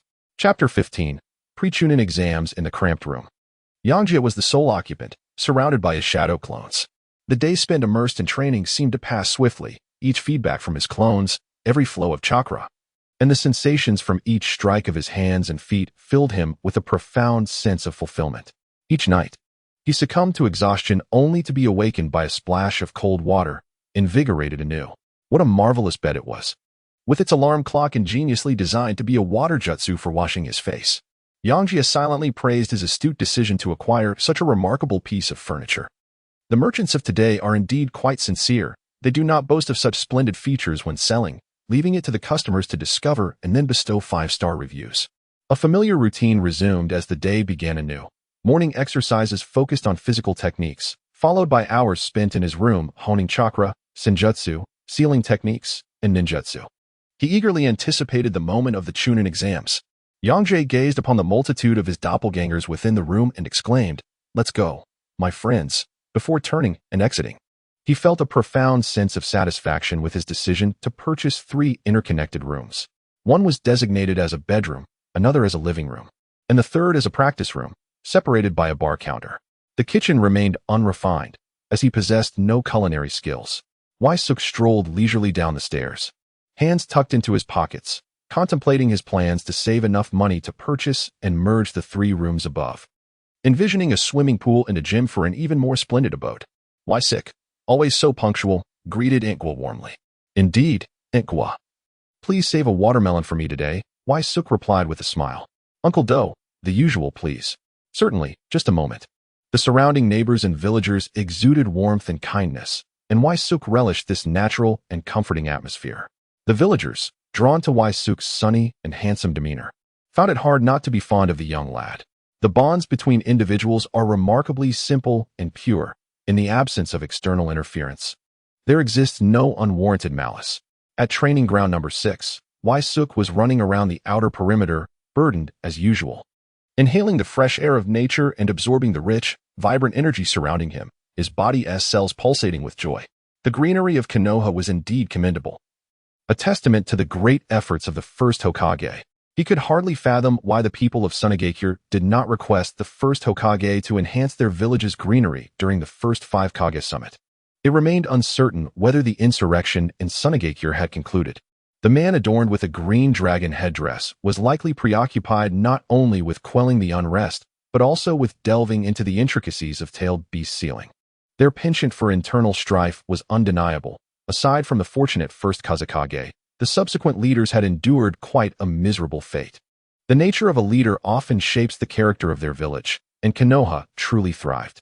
He then recalled the 2 ninjutsu scrolls left to him by Senju, one a foundational manual for taijutsu training and the other a guide to advanced lightning chakra techniques, both aimed at fortifying Wai-suk's foundation. The primary distinction between common ninjas and those from prominent clans lies in resources and mentors. Wai-suk was fortunate to receive Senju's meticulous guidance. Though brief, the benefits were profound, establishing a solid groundwork for his future endeavors. In a relaxed environment, his thoughts wandered, and before he realized it, midday approached. After a light lunch, he resumed his training. Upon returning home, Wai-suk stood before a wooden post, bare-chested, with a black cloth covering his eyes. He appeared relaxed and composed, his spirit contained, as if transcending into a state of self-forgetfulness. Suddenly, the wooden post stirred in response to Wai-suk's presence. 6 boxing gloves equipped with gelatinous arms adeptly launched themselves toward him. Wai-suk adeptly blocked and dodged, each arm rebounding from his defenses with inertia. Every strike accompanied by beads of sweat cascading down. The extensive taijutsu training had notably enhanced his reflexes, and the chakra his body could harness steadily increased. While the percentage of improvement may not seem dramatic, it was significant given his already vast chakra reserves. Knock, knock, knock. A sound echoed from within the house. Yangjie raised his hand and pressed down on the top of the wooden post, halting its relentless assault. He gathered his breath and casually exclaimed, "Open." Following the momentum, he picked up a towel to wipe away the sweat and strolled towards the bar. Tsunade, Jiraiya, and Orochimaru entered, and upon glancing up, spotted Yangjie at the bar. Quenching his thirst. "Yangjie, how is it that this door can open on its own?" Jiraiya leaned against the door, pondering for a moment, as he immediately sensed something unusual upon entering. Yangjie hurriedly interjected, "Please come down. Do not damage the door. It cost 10,000 taels." "Yangjie, why is your sofa touching me?" Jiraiya exclaimed as he sat down heavily, causing Yangjie to worry about the sofa's durability, though fortunately, it was of excellent quality. "Yangjie, your wooden puppet can even strike me autonomously." Jiraiya darted around the room, restlessly exclaiming and displaying an utter lack of composure. With a swift movement, Yangjie decisively intervened as he observed Jiraiya rushing toward the bed. A shadow clone swiftly lifted Jiraiya from the ground and placed him firmly onto a chair. "Truly, the items in Yangjie's residence are quite fascinating," Orochimaru remarked with a perpetual smile, as he relished the soothing sensation provided by the sofa. His body began to undulate with serpentine grace. Yangjie, with an air of disbelief, remarked, "There are shops on the street selling these items. Don't you ever go shopping? Who would share your peculiar taste for such oddities?" Tsunade stood by the bar, her words laced with sarcasm as she fiddled with the cocktail shaker, already indulging in a drink. Yangjie internally questioned the wisdom of drinking during daylight.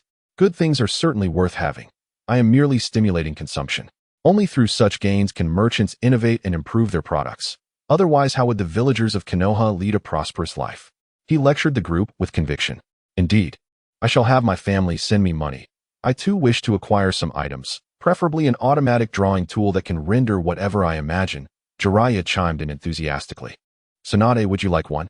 I can arrange it for you, he proposed, turning to face her, but immediately noticed her gaze fixed on Yangjie, prompting him to swiftly position himself in front of Yangjie, waving his hands before her eyes. Tsunade, don't look. This unexpected turn of events had just opened up a new client opportunity. Yangjie contemplated discussing commissions with the shopkeeper, determined to assist the ninjas in achieving a better life. He noticed Jiraiya blocking his view and looked up to find Tsunade staring at him, lost in thought. "Curse this body," he muttered as he stood up, wiping the sweat from his brow and heading toward the bedroom. Catch Jiraiya before he crashes into my furniture," he exclaimed. Orochimaru, seemingly deep in thought, disregarded Jiraiya's antics and eventually nodded in agreement. Yangjie makes a valid point. These items could indeed bring forth a great deal of enjoyment and research. Orochimaru, are you genuinely interested in this? Yangjie inquired, somewhat taken aback as he emerged in a long robe. Is Ain Snake truly intrigued? That seems rather perfunctory. Your focus is quite unique, he mused with a faint smile. One must continually seek out new experiences for life to gain significance. Don't you agree, Yangjie? Enough with the peculiar talk, Tsunade interjected impatiently, finding Orochimaru's dialogue a tad exhausting. She then continued, the Chunin exams are tomorrow. You've been training at home for quite some time. How prepared are you? With a flourish, Yangjie seized the long sword hanging from the windowsill, twirling it in his hand as he proclaimed, my bloodthirsty sword is parched for battle, eagerly awaiting a worthy opponent. Rest assured, with me, the genius Jiraiya, he declared with a grin. Tsunade retorted dryly, fool, just make sure to protect yourself. She then informed Yangjie, I saw the registration list for tomorrow's Chunin exams. There are over 300 participants. They've allocated quite a few spots for passage this time, around 40 or 50. Yangjie pondered over the fact that only Shikamaru from the 12th generation had successfully passed the Chunin exams. The abundance of slots this time seemed rather excessive, likely a consequence of the leniency during wartime compared to the stringent measures enforced during peacetime. He listened intently as Tsunade continued, explaining that the survival test would unfold over 2 days, with only one round of examination. Each team would possess a scroll, and the 20 groups that reached the arena by noon the following day would qualify. Subsequently, the groups with the least number of scrolls would be eliminated, allowing the remaining teams to proceed. Moreover, she added, there was an opportunity to receive guidance from the Hokage himself. This chance could involve learning a technique or even becoming his apprentice. The techniques acquired could be passed down as family legacies, presenting not only a chance for common ninjas to rise, but also an opportunity for clan ninjas to access greater resources, thus intensifying the competition. Jiraiya, filled with excitement, gazed at Tsunade, eager for clarification on how to attain this coveted opportunity. Orochimaru, on the other hand, concealed his smile, his eyes glinting with intrigue. This was indeed a splendid opportunity. The 5 groups with the most scrolls would each send forth one member for a free-for-all.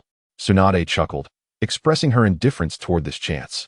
After all, the Hokage was her great-grandfather, and she had everything she could desire.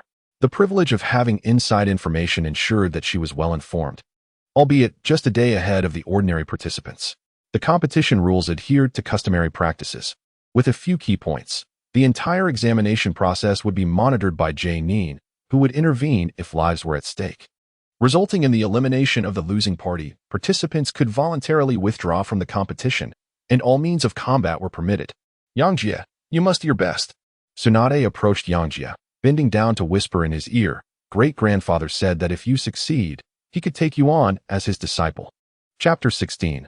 The Chunin exams once again. Yangjie awoke, splashed with cool water, yet today he did not commence his usual training routine. Instead, he meticulously groomed himself before the mirror, employing chakra to style his hair, presenting a picture of vitality and confidence. He then extended his hand, inhaling gently, His long sword seemed to possess a will of its own, levitating gracefully in midair. With a gust of wind, he vanished from his spot, racing towards the window.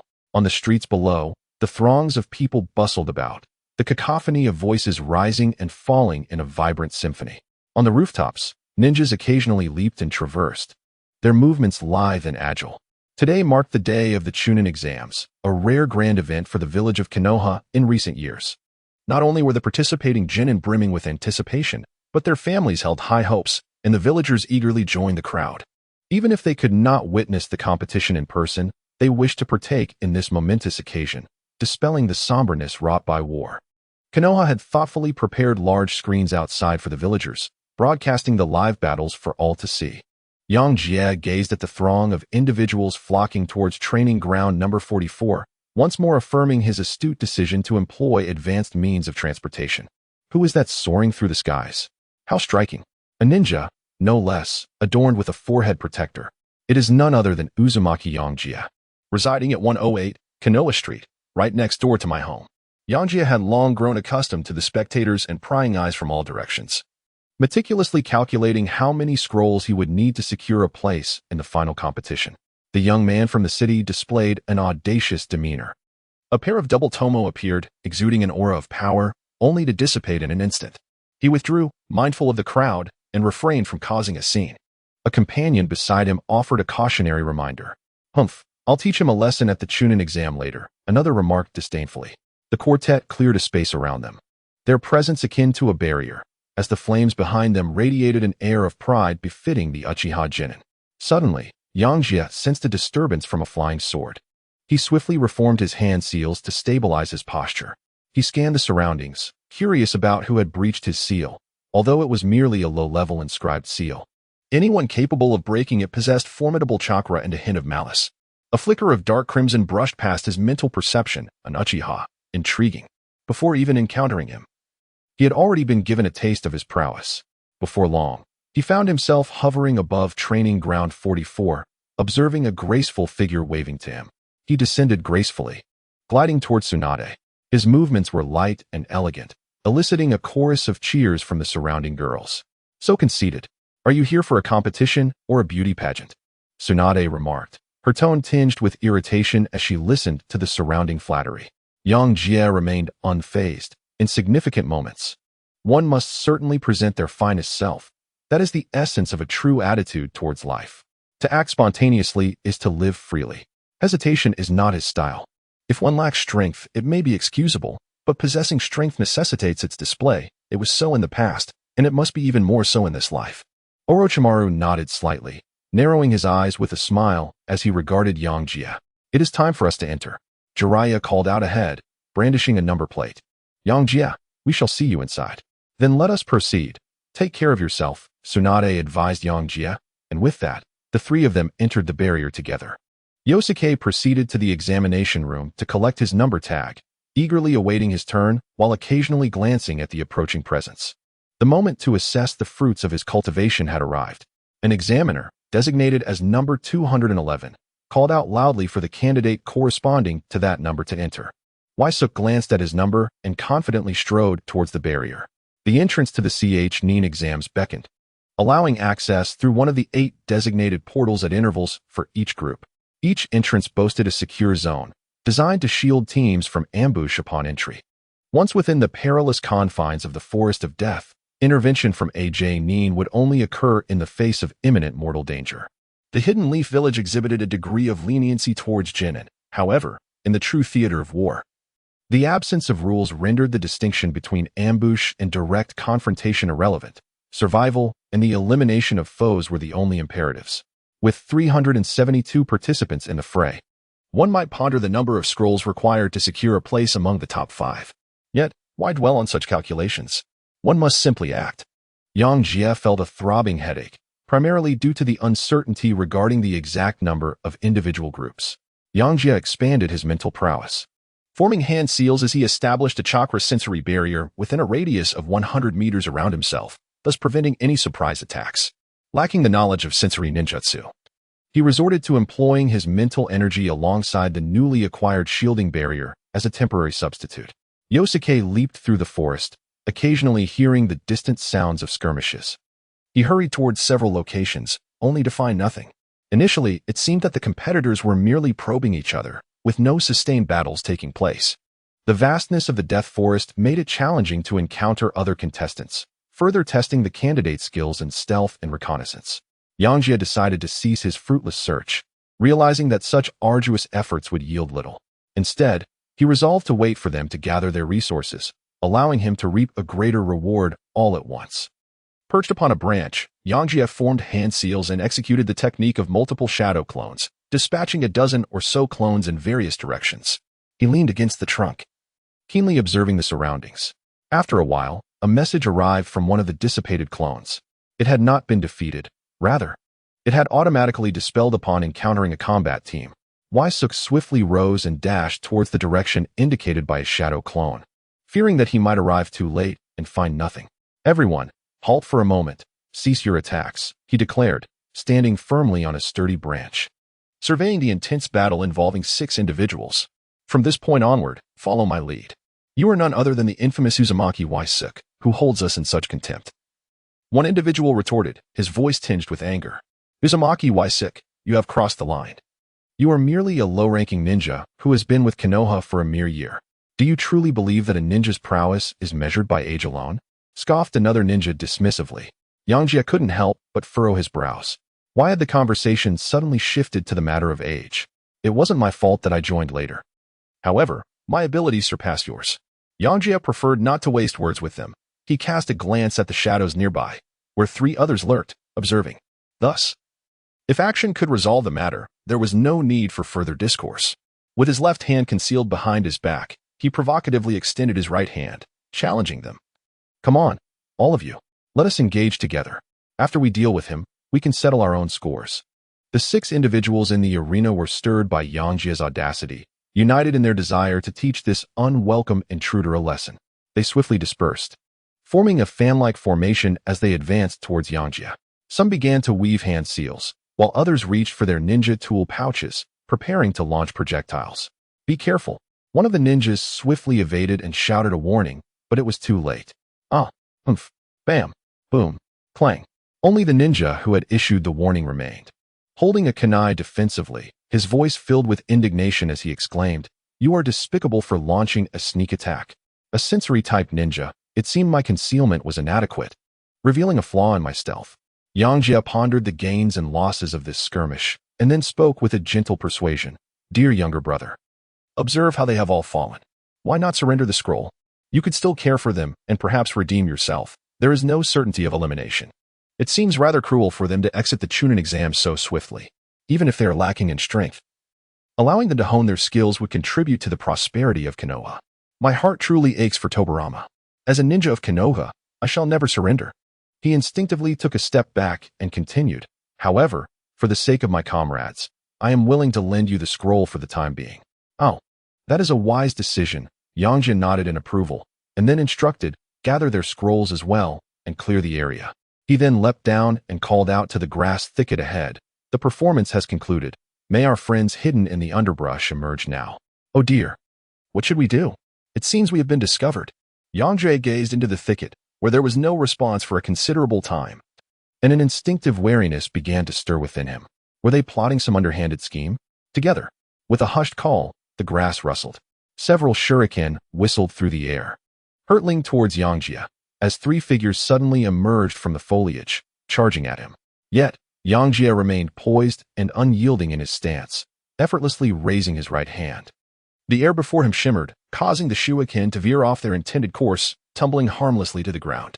Yangjie took a closer look and noticed that one among the trio was particularly conspicuous.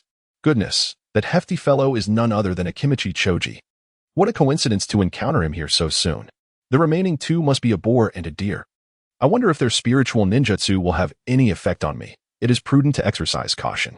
Suddenly, a multitude of ninja tools came raining down from ahead.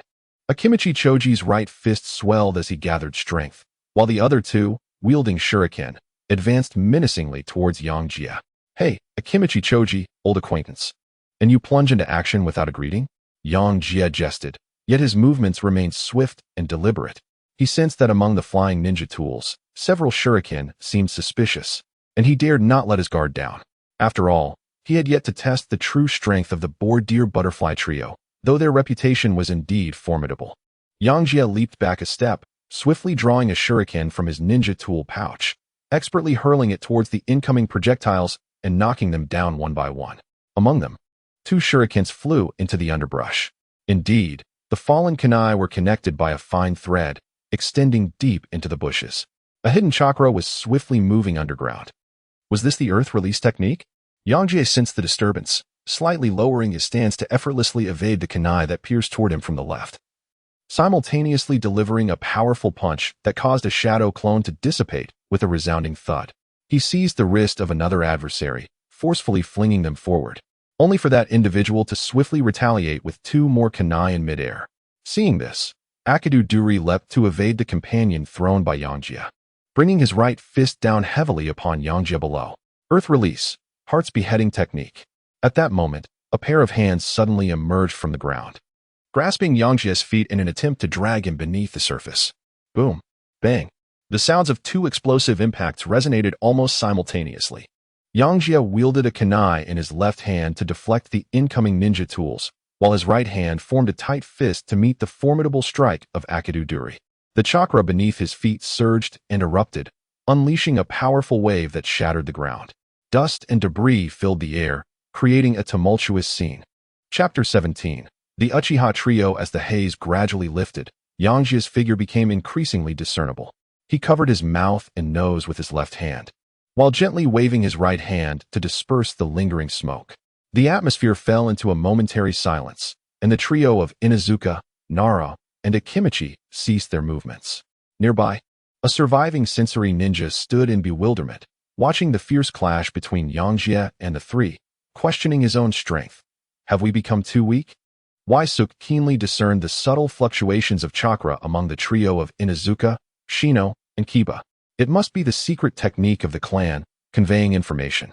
A smirk graced his lips as he inquired, "What? Are we not going to fight?"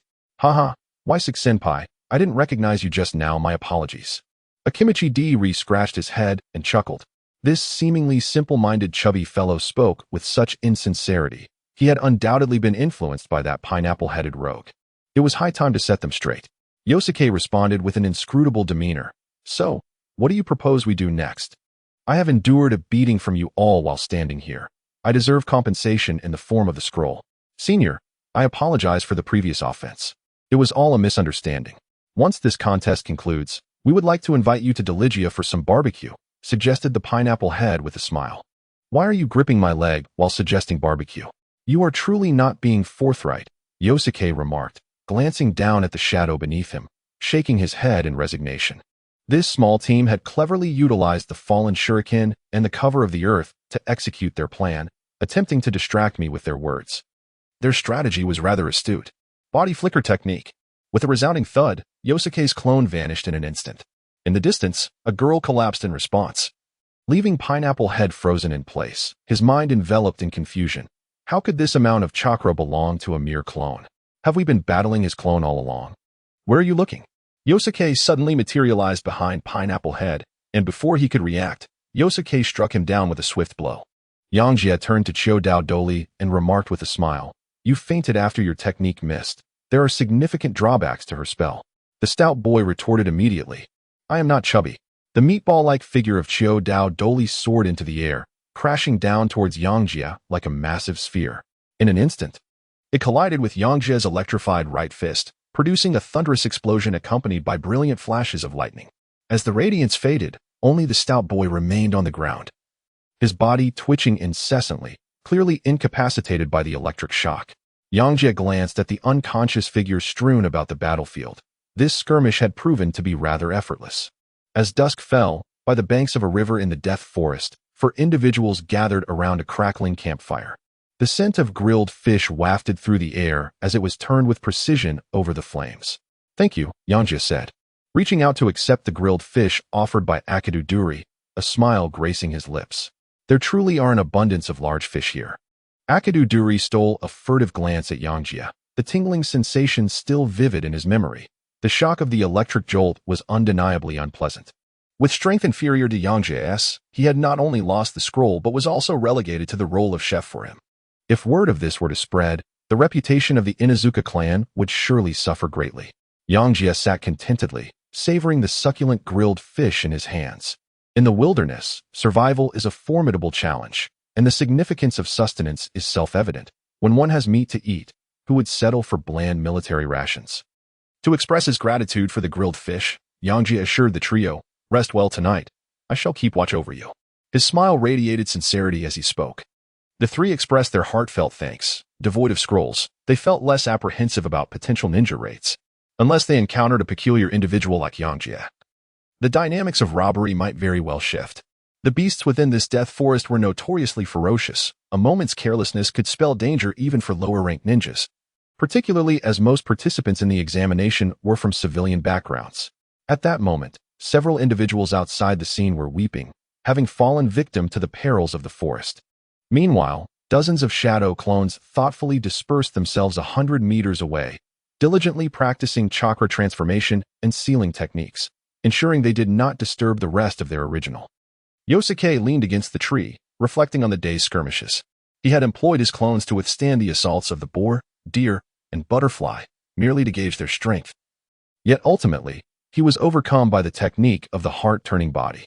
Do the techniques of the Yamashiro and Nara clans fall under the category of Yin release? What is the connection between Yin release and the realms of the soul and mental prowess? Is the little chubby boy's ability to amplify his punches a manifestation of Yang release? If Yang release can indeed amplify, could the manifestation of the law of the universe be achieved, allowing for a direct confrontation with Susanoo? After this battle, Waisuk validated his prowess and uncovered numerous issues. This may pertain to the transformation of chakra properties and the arcane art of spiritual energy, necessitating a consultation with Professor Tobarama. He glanced at the three individuals encircled nearby, engaged in hushed discussions, likely reflecting on the day's combat. Truly, as scions of a prominent family, they are perpetually in the throes of growth. That pineapple-headed individual was woefully inadequate. Even his shadow imitation technique was easily evaded by a mere clone. Conversely, the techniques of the Yamashiro clan proved to be of considerable reference, utilizing the soul for spiritual assault. Upon impact, the clone dissipated instantly. However, the practitioner's soul could not promptly return to its original form. This technique not only harbors significant drawbacks, but also exhibits peculiar effects when entering another's body. The soul risks becoming tainted. Were the original body to be struck, it could likely send the adversary flying with a single kick, ultimately regardless of the ninjutsu employed. The paramount importance lies in one's formidable innate strength. For Waisuk, the outcome of today was quite favorable, yielding substantial gains. Yangjie collected his thoughts and began to tally the spoils of the day. 33 scrolls lay before him, filling his heart with delight. Though their abundance posed a challenge for transport, and he lacked a sealing scroll to secure them. In a moment of inspiration, Waisuk decided to practice his sealing technique. The four symbols sealing manifested as a series of runes emerging from the bottom of the scroll, which gradually became enveloped in a sphere of white light. As the brilliance faded, no discernible change occurred. This peculiar display left the three onlookers utterly astonished. Could such a sealing art truly be executed in such a frivolous manner? What strange knowledge had been acquired? Yosuke gently shook the longsword in his hand and turned to the three beside him, awkwardly requesting, "Could you lend me a storage scroll?" In the Hokage building, Senju Tobarama, seated at the Hokage's desk, inquired, "How did the first day unfold?" Sarutobi Hiruzen and Shimura Danzo stood respectfully, awaiting Tobarama's questions. No genin voluntarily withdrew. A total of 227 individuals were eliminated, Sarutobi Hiruzen reported, serving as the chief examiner for this Chunin exam. Their resolve appears commendable. Is there any further information? Tobarama gestured for Hiruzen to continue. Tsunade and her team performed exceptionally well, demonstrating remarkable synergy. They have collected the most scrolls thus far. Particularly with Orochimaru's rapid development, Hiruzen added, aware that Tobarama was particularly interested in Tsunade's progress. The prowess of the trio was not a cause for concern. Hiruzen was pleasantly surprised by Orochimaru's growth. During his time with the Hokage on the front lines, Orochimaru's strength had surpassed both Tsunade and Jiraiya, showcasing extraordinary talent. Shimura Danzo, hearing Hiruzen mention Orochimaru, interjected, "Indeed, Orochimaru is quite exceptional. He exhibits a significant interest in ninjutsu development and biological research, which could be nurtured. Danzo also held high hopes for Orochimaru, believing that his ambition and aspirations made him an ideal candidate for mentorship. Under the guidance of Senju Tobarama, Konoha was conducting human experimentation, and Danzo was keen to recruit Orochimaru to assist him. After a moment of contemplation, Tobarama replied, "Very well, nurture his talents first. If he proves to be a valuable asset, we can arrange for him to be exposed to some experimental content." However, Hiruzen felt considerable dissatisfaction. Orochimaru was his prized disciple. A civilian ninja without connections was the most suitable supporter of the will of fire. If Orochimaru wished to join the experimental team, he would welcome it. But Danzo was overstepping his bounds. What of the Uchiha youths? Tobarama's cold expression remained unchanged, yet his tone grew noticeably firmer. Thus far, no one has posed a threat to them. They have yet to reveal their Sharingan, and their application of ninjutsu and taijutsu is beyond that of ordinary genin.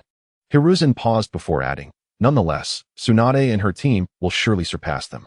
Indeed, let us observe the mental fortitude and character of these individuals," Tobarama remarked coolly.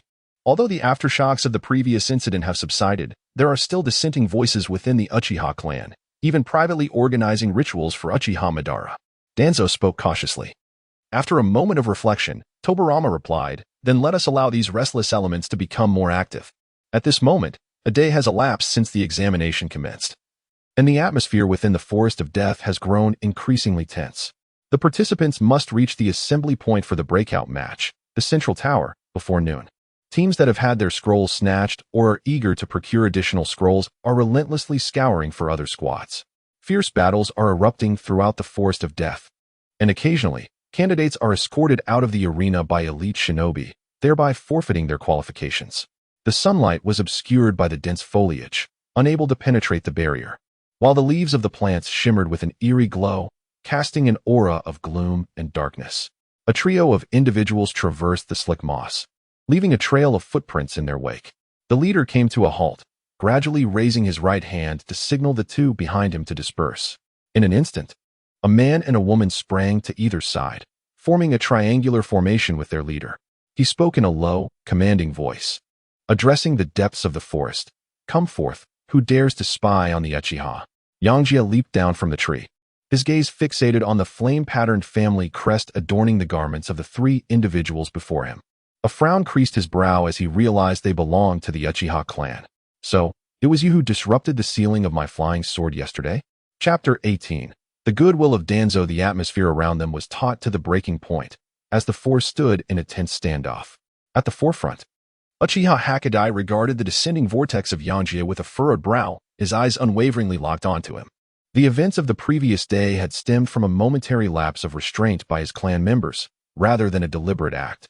As a representative of the more temperate faction of the new generation within the Uchiha clan, Hakadai, serving as the leading ninja of this Uchiha team, possessed a keen understanding of the circumstances surrounding the participating ninjas. He was well aware of the close ties between Yangjie and the Senju clan, and he harbored no desire for conflict with him.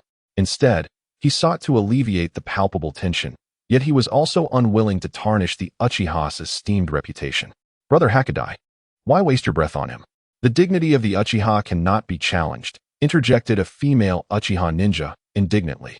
During this Chunin exam, the Uchiha clan was determined to assert their renown. They wished to demonstrate that even in the absence of Uchiha Madara, their clan remained formidable. "Uchiha Hakadai, I am a reasonable person.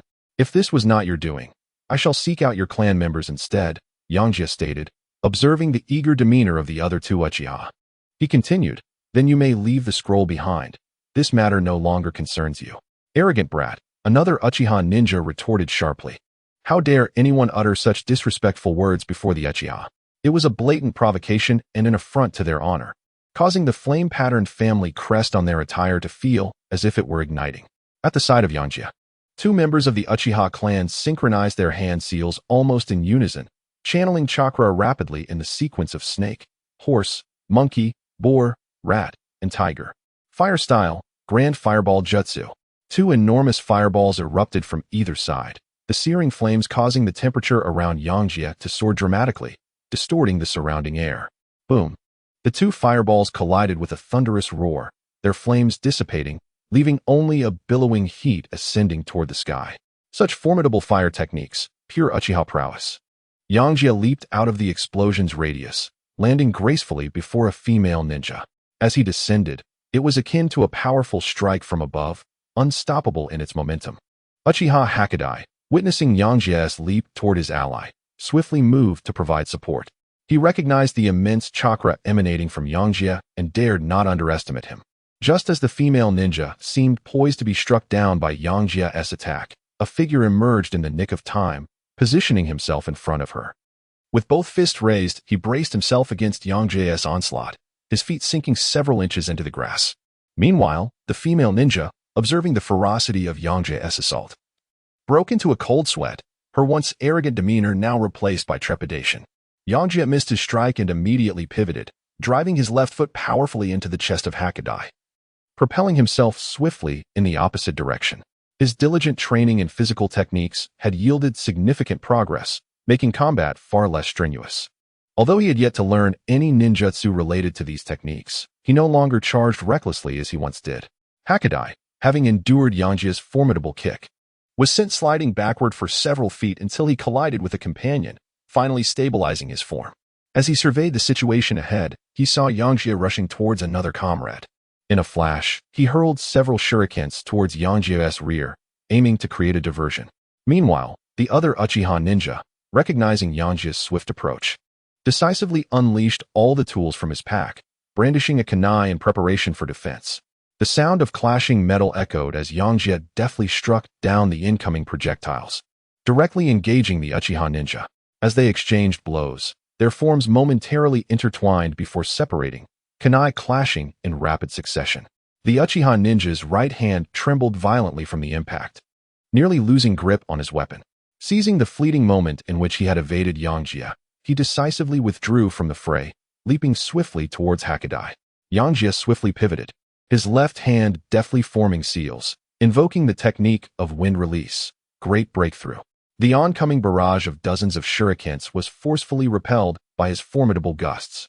However, several kunai collided midair, artfully guided by an elastic cord, circumventing the wind technique and assailing Yangjie from the flank. Is this the shuriken throwing technique of the Uchiha clan? In terms of taijutsu and throwing techniques, it appears to surpass fire release. Without hesitation, Yangjie wielded his kunai, skillfully knocking them all down. Uchiha Hakadai, witnessing Yangjie's rapid hand seals, was filled with astonishment. Truly a formidable adversary. Observing the swiftness of Yangjie's hand seals, Uchiha Hakadai was deeply shaken. As he saw Uzumaki Yangjie preparing to act once more, he hastily called out to halt him. Yangjie, wait a moment. Taking a deep breath, Uchiha Hakadai endeavored to calm his emotions and spoke in a tranquil tone. This conflict arises from a misunderstanding. Might we not cease hostilities? Yangjie slowly lowered the kunai in his hand, gazing at Uchiha Hakadai, feeling somewhat surprised by his demeanor. He had originally assumed that members of the Uchiha clan were arrogant and difficult to communicate with, yet it appeared that this particular Uchiha was rather rational. At the very least, his attitude of respecting the strong was quite pleasing to Yangjie. He spoke calmly. Did I not make myself clear? As long as you hand over the scroll, I will not make things difficult for you. Grievances have their roots, and debts their masters. I seek only the one who is truly responsible. As one of the new generation representatives of the Uchiha clan, Hakadai bore the weighty responsibility of protecting his comrades. Their objective was to succeed in the Chunin exams, yet the current situation had surpassed their control. Even with the addition of 2 more allies, it would be of little use and might instead become a burden for Hakadai. The Uchiha can be defeated, but we shall never yield, he declared, signaling for his 2 companions to step back as he prepared to face Yangjie in a decisive confrontation. You must have heard of the Uchiha clan's Sharingan, have you not?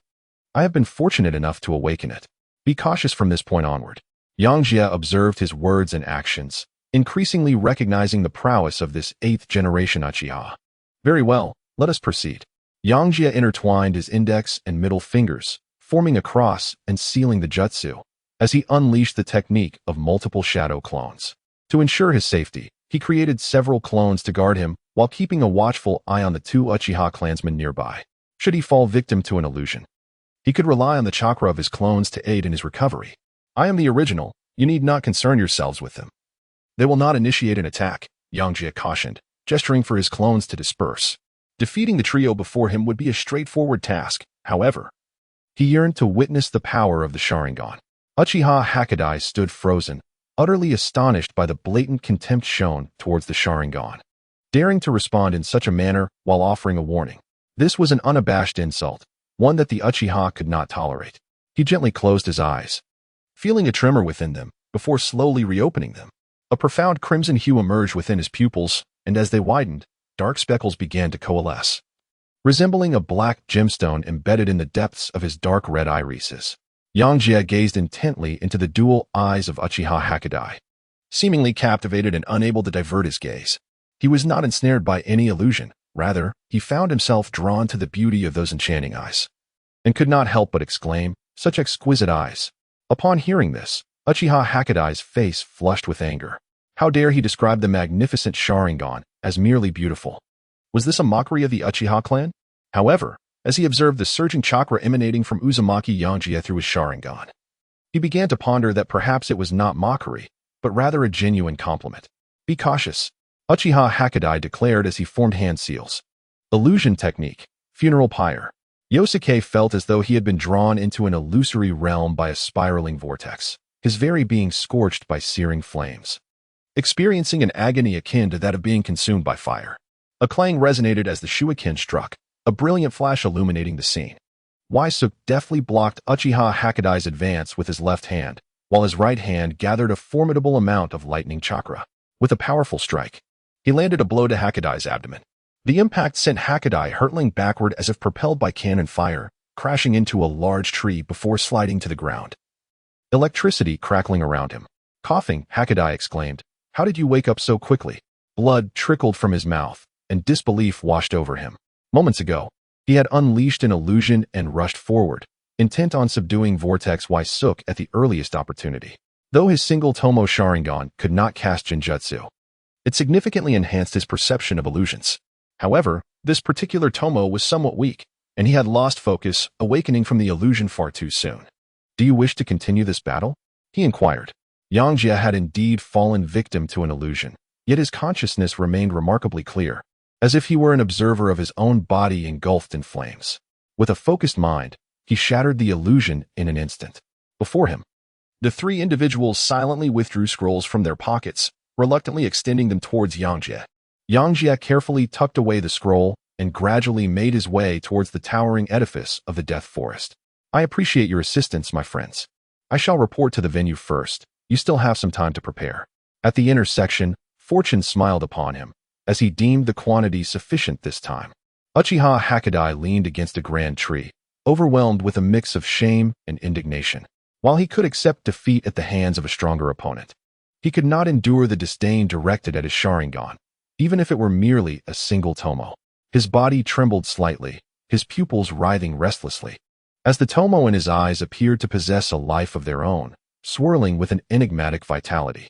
If Yangjie were to linger a while longer, he would undoubtedly inquire about the costs associated with the evolution of the Sharingan.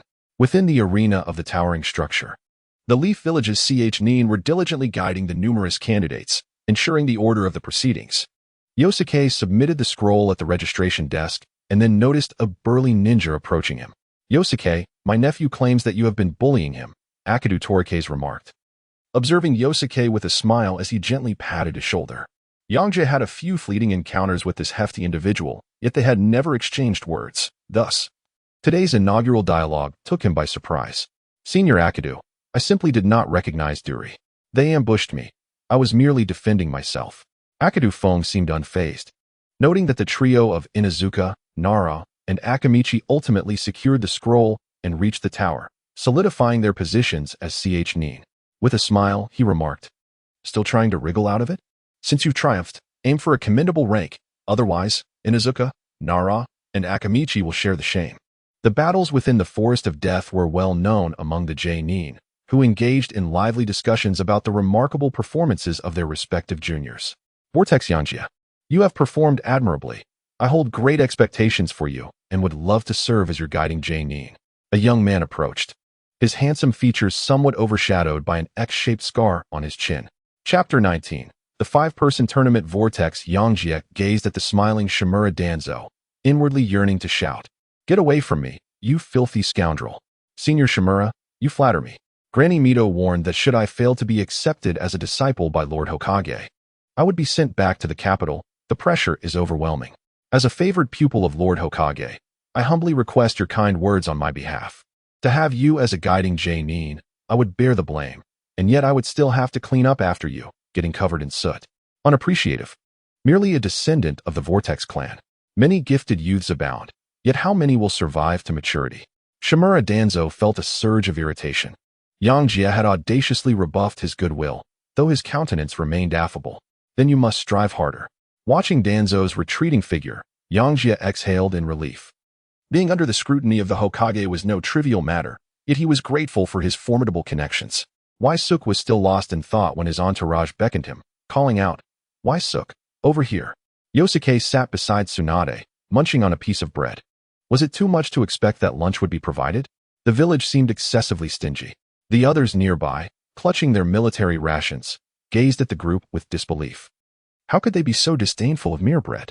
The ninja examination encompassed survival as a fundamental component. This was not merely an excursion. Tsunade savored her chicken nuggets alongside her bread. How decadent.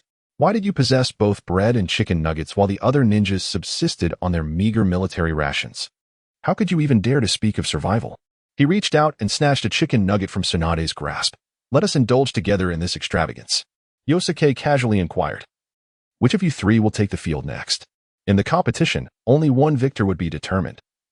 Thus each team would dispatch their strongest member to vie for the top position, especially given the opportunity to learn directly from the Hokage.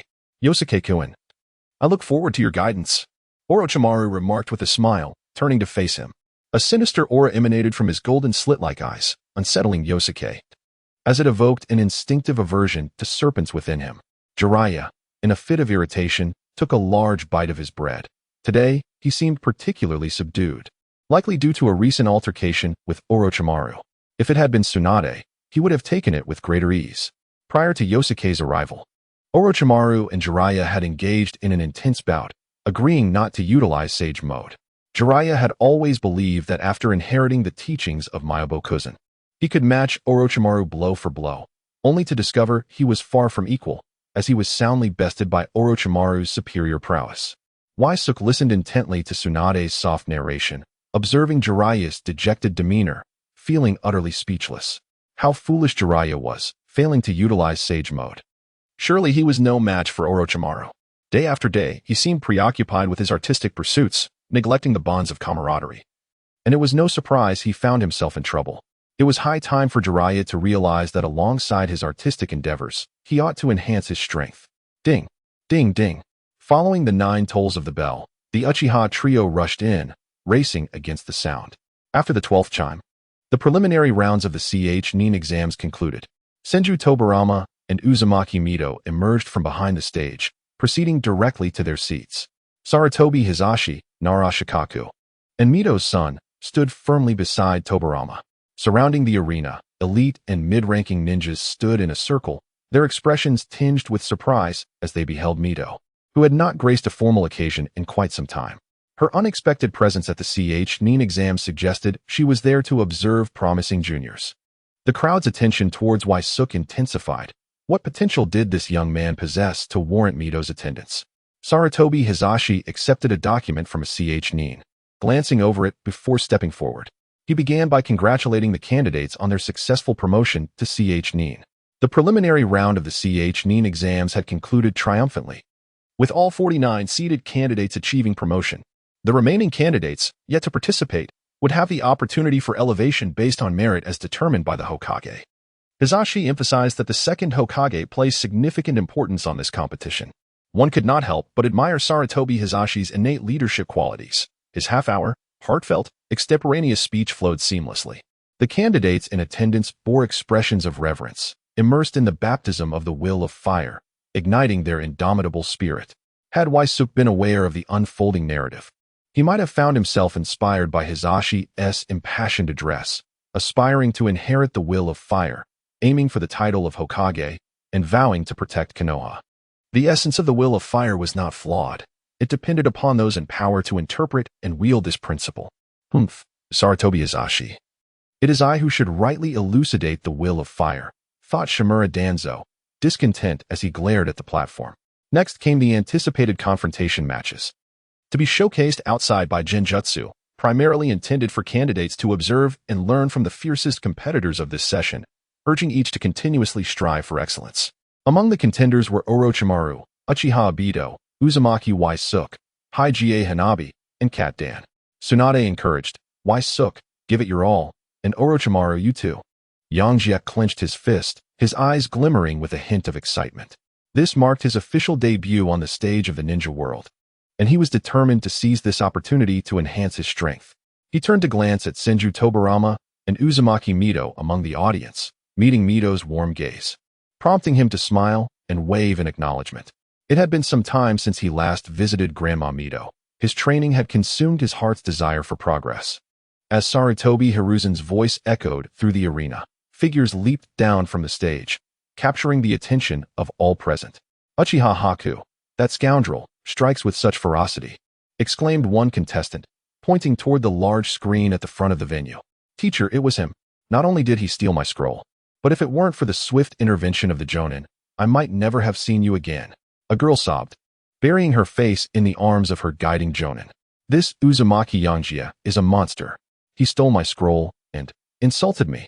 A young woman cried, tears streaming down her face, drawing the attention of those around her, igniting a shared animosity.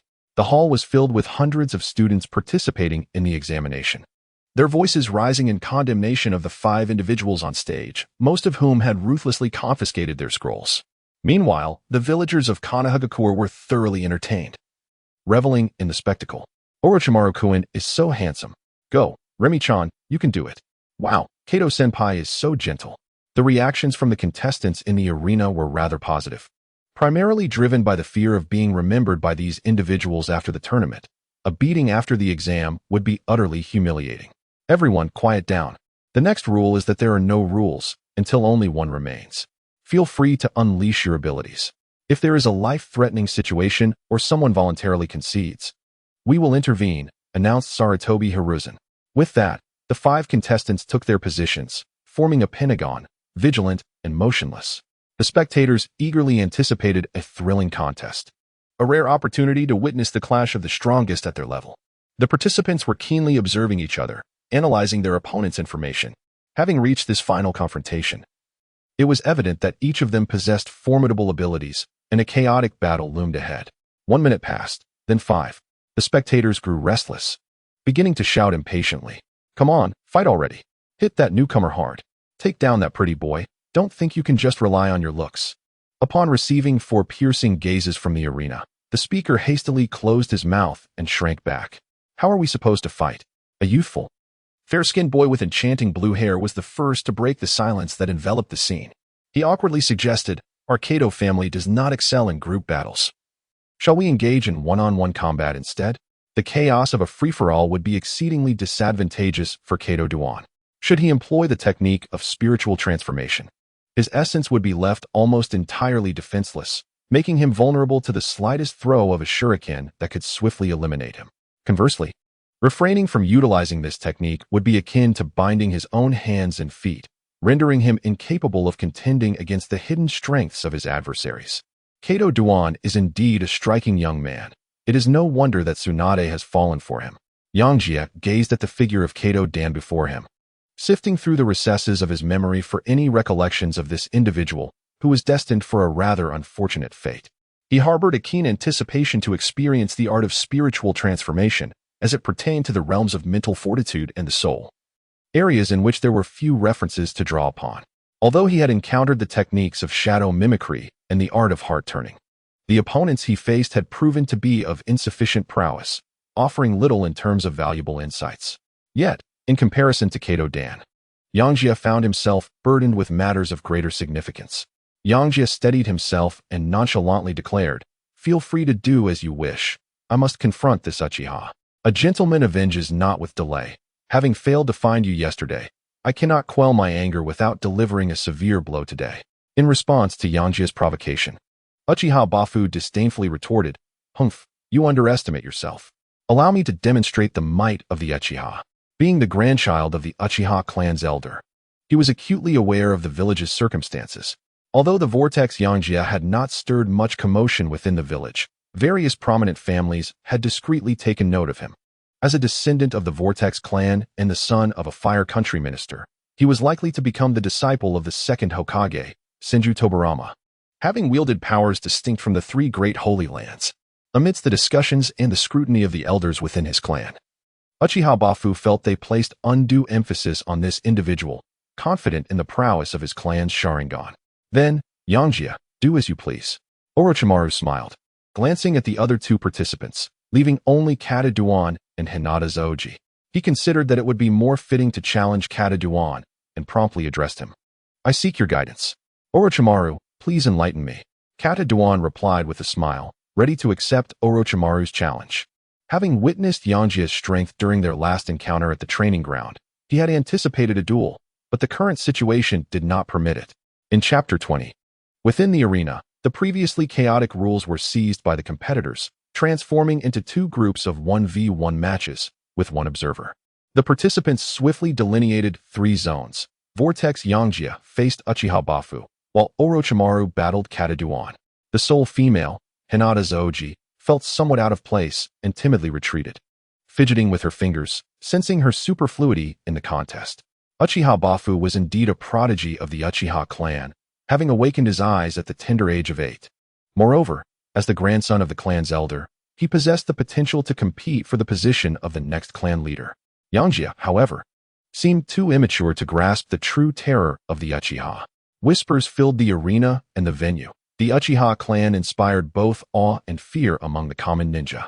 The lingering influence of Uchiha Madara remained, though suppressed by the first Hokage. He was once a figure of immense power, not to be taken lightly. The repercussions of his rebellion had fostered animosity and vigilance among the populace and ninjas of Konoha towards the Uchiha. Uchiha Bafu stood out among the younger generation of his clan, having been taken to the battlefield for training at an early age and awakening his single Tomo Sharingan at just 8 years old, showcasing formidable strength. The rule that only Chunin could engage in battle was designed to protect common ninjas. However, the Uchiha disregarded such regulations, prioritizing the awakening of their eyes above all else. From the hand seals, he commanded. The sideline referee observed the imminent confrontation between Uchiha Hachi and Uzumaki Yosuke and promptly interjected with a warning. In a flash, the technique of lightning release, thunderblade, was executed, summoning two formidable broadswords, each nearly 1.2 meters in length and approximately 6 centimeters in thickness. Crackling with arcs of electricity, Yangjie, with both hands forming a blade-like flourish, summoned a tempestuous surge of lightning-infused chakra that churned relentlessly. The moment the battle commenced, Yangjie harbored no intentions of gauging his opponent's strength. Instead, he charged at Uchiha Hachifu with unbridled speed. His desire to confront Uchiha Hachifu was not solely driven by the need to unleash the pent-up energy from the previous day's seal-breaking. He yearned to deepen his understanding of the Sharingan through this confrontation. He had never regarded the Sharingan, a phenomenon akin to a cheat in the realm of combat, with anything less than profound respect. Yangjie shouted at Uchiha Bafu while charging forward, "Kid, I'm here to cure your road rage." He presented himself as a formidable bandit, brandishing dual blades as he sprinted towards the youthful Uchiha. Uchiha Bafu, although prideful, displayed a serious demeanor once the battle commenced, demonstrating no underestimation of Yangjie. With the grand fireball technique, he sought to exploit any weaknesses in his opponent, revealing his seasoned combat experience, a testament to his time spent on the battlefield. With a swift motion, Yangjie cleaved the fireball with his right hand, causing it to dissipate into nothingness, his momentum unbroken. Uchiha Bafu assessed the distance. Noting that Yangjie was still 20 meters away, he leaped back a step to maintain his distance and hurled dozens of shurikens with great force, swiftly forming hand seals before growling, fire release, phoenix fire technique. Flames enveloped the flying shurikens, radiating intense heat, resembling a shower of blooming phoenix flowers. As they surged towards Yangjie, a combination of fire release and Uchiha shuriken technique? Quite an array of flamboyant maneuvers indeed. Yosuke leaned forward, leaping ahead with fervor, as his chakra erupted beneath him like a jet engine, propelling him with even greater velocity than before. Bang, bang, bang. Yangjie crossed his two formidable broadswords in front of him, and as his body whirled, they emitted a piercing sound akin to the slicing of air and the crackle of electricity. The incoming fire claws, upon contact with the thunderblade, were as if they had collided with the blades of a meat grinder, transforming into a flurry of sparks. Simultaneously, a dozen fire claws that flew towards him were repelled by the gust of chakra generated by Yangjie's rapid spinning. Gasps of astonishment arose from the onlookers, their excitement palpable. Meanwhile, on another battlefield, the confrontation between Orochimaru and Kat Dan reached a critical juncture. Both sides showcased remarkable duels, leaving the spectators spellbound. Uchiha Hachif, observing Yangjie as he approached, was momentarily taken aback, his pupils dilating and turning a vivid crimson, with black speckles swirling into a pair of tomo. The sight of his eyes was utterly terrifying, provoking another round of gasps from the audience. Truly, a prodigy of the Uchiha clan, at merely 12 years of age. He had already awakened the double tomo Sharingan. Shimura Danzo mused to himself, a hint of realization creeping in. He must have awakened his double tomo long ago. I continually find myself a step behind him. Uchiha Hakadai, seated in the stands, sighed in resignation. At this moment, Tsunade exhibited an uncommon sense of tension. Within just a few exchanges, Uchiha Hachif had activated his Sharingan, leaving the question of whether Yangjie could withstand it hanging in the air. No one understands the Uchiha better than the Senju. Having grown up listening to tales from his granduncle about Uchiha Madara and receiving countless intelligence reports from his great-uncle regarding the Uchiha clan, he recognized the sinister nature of those eyes. Hachif was losing his composure. In the Konoha arena, a cluster of Uchiha clan members gathered in a specific section. An elder from the Uchiha clan, seated amongst them, displayed evident dissatisfaction with Hachif's combat style. Such ninjutsu was easily avoidable for the Uchiha. Hachif appeared somewhat impetuous, unwilling to allow the audience to perceive him as being at a disadvantage. Boom! The arena's wall was struck, creating a sizable dent, with cracks spreading across the surface like a spider's web. The audience in the stands trembled in response, causing a stir. Had it not been for the nearby J-Nin-S Earth-style support, Yangjie would have barreled directly out of the competition arena. This lad possesses tremendous strength. I hope he hasn't injured his head. Fortunately, we are not in the arena. Look at those on the platform. They are utterly stunned. Fool. That was the impact of chakra, not a direct headbutt. How did you manage to graduate from the Ch-Nin exams? Yangjie emerged from the mist, brushing off the dust from his attire. The double tomo Sharingan proved to be significantly more potent than the single tomo, enabling me to unwittingly plunge into illusions. Uchiha Hachi was awaiting Yangjie's return to the fray. He had found it challenging to counter the fierce onslaught of Uzumaki Yangjie head-on and recognized that only through the Sharingan could he maintain composure. With the shadow clone technique, 3 Uchiha Hachi surged forward, wielding their kunai with determination. So, you Uchiha enjoy playing with clones, do you? Adding one more is merely an act of overwhelming the few, Yangjie remarked, preparing to counter with his own shadow clone technique. As he formed the seals, 6 large broadswords materialized, charging toward Uchiha Hachi with ferocity. The sound of clashing blades resonated clank, clang, and chime as the 2 warriors engaged in a fierce duel. Sparks flying and electricity crackling, momentarily locking them in a stalemate. The intensity of their confrontation drew the attention of the gathered spectators. Compared to Orochimaru's silent victory over Kat Dan, this battle was undeniably more captivating. At this moment, Uchiha Hachi deeply felt the experience of training alongside Senju Shirya, as if he were undergoing a jolt of electricity. Observing Yangjie's clumsy swordsmanship, and yet finding himself unable to best him only fueled his frustration. Yangjie sensed the chakra adhering to the blade of the 8 fools, the faint chakra rebound, and the corrosive flames, though not significantly detrimental to him, were continuously depleting his own chakra reserves. Additionally, the influence of the double tomo Sharingan induced a slight sense of disorientation and hypnosis, persistently affecting his mental state. With a resounding crash, Yangjie's shadow clone was pierced and shattered by Uchiha 8 Fool sword technique, while the 2 clones of Uchiha 8 Fools ultimately succumbed to the ravages of lightning chakra. Observing this turn of events, 8 Fools swiftly retreated, incredulous at the depth of his opponent's chakra reserves. The battle was indeed fierce. The prowess of Uchiha's swordsmanship was formidable. Utilizing the insight and dynamic vision afforded by the Sharingan, he had managed to shatter a clone. It appeared that the reputation of Uchiha was not as formidable as one might have imagined. Listening to the murmurs from the sidelines, Uchiha 8 fools felt a surge of indignation. How dare they underestimate the Uchiha clan? Such insolence was utterly unforgivable. Despite leaving several wounds on Yangjie through exquisite taijutsu and swordplay, it was far from sufficient for him. Reveal your trump card. Do not waste any more time. Yangjie expressed his impatience, as the incessant clashes rendered his chakra refining speed inadequate to keep pace with the consumption. Truly, the Uchiha were remarkable. With their chakra reserves combined with the bloodline limit of the Sharingan, they possessed an almost otherworldly advantage. In the shinobi world, aside from the Senju clan, there was likely no other that could surpass the Uchiha in terms of chakra volume. Even with the physical constitution of the Uzumaki clan, it would be challenging to contend without formidable mental strength. He must provoke his opponent's desire for victory to confront him directly. His ambitions extended beyond merely defeating Uchiha 8 fools. In response to Yangjie's renewed provocation, 8 fools' expression began to contort into a grimace. The double tomo in his eyes gradually began to spin as he formed hand seals, fire release, fire dragon bullet. Fire attribute chakra rapidly coalesced before him, manifesting as a fire dragon that surged toward Yangjie, its fierce and scorching head seemingly intent on consuming him whole. Lightning release, lightning beast. In an instant, Waisa completed the hand seals, conjuring a fearsome azure wolf that charged directly towards the fire dragon.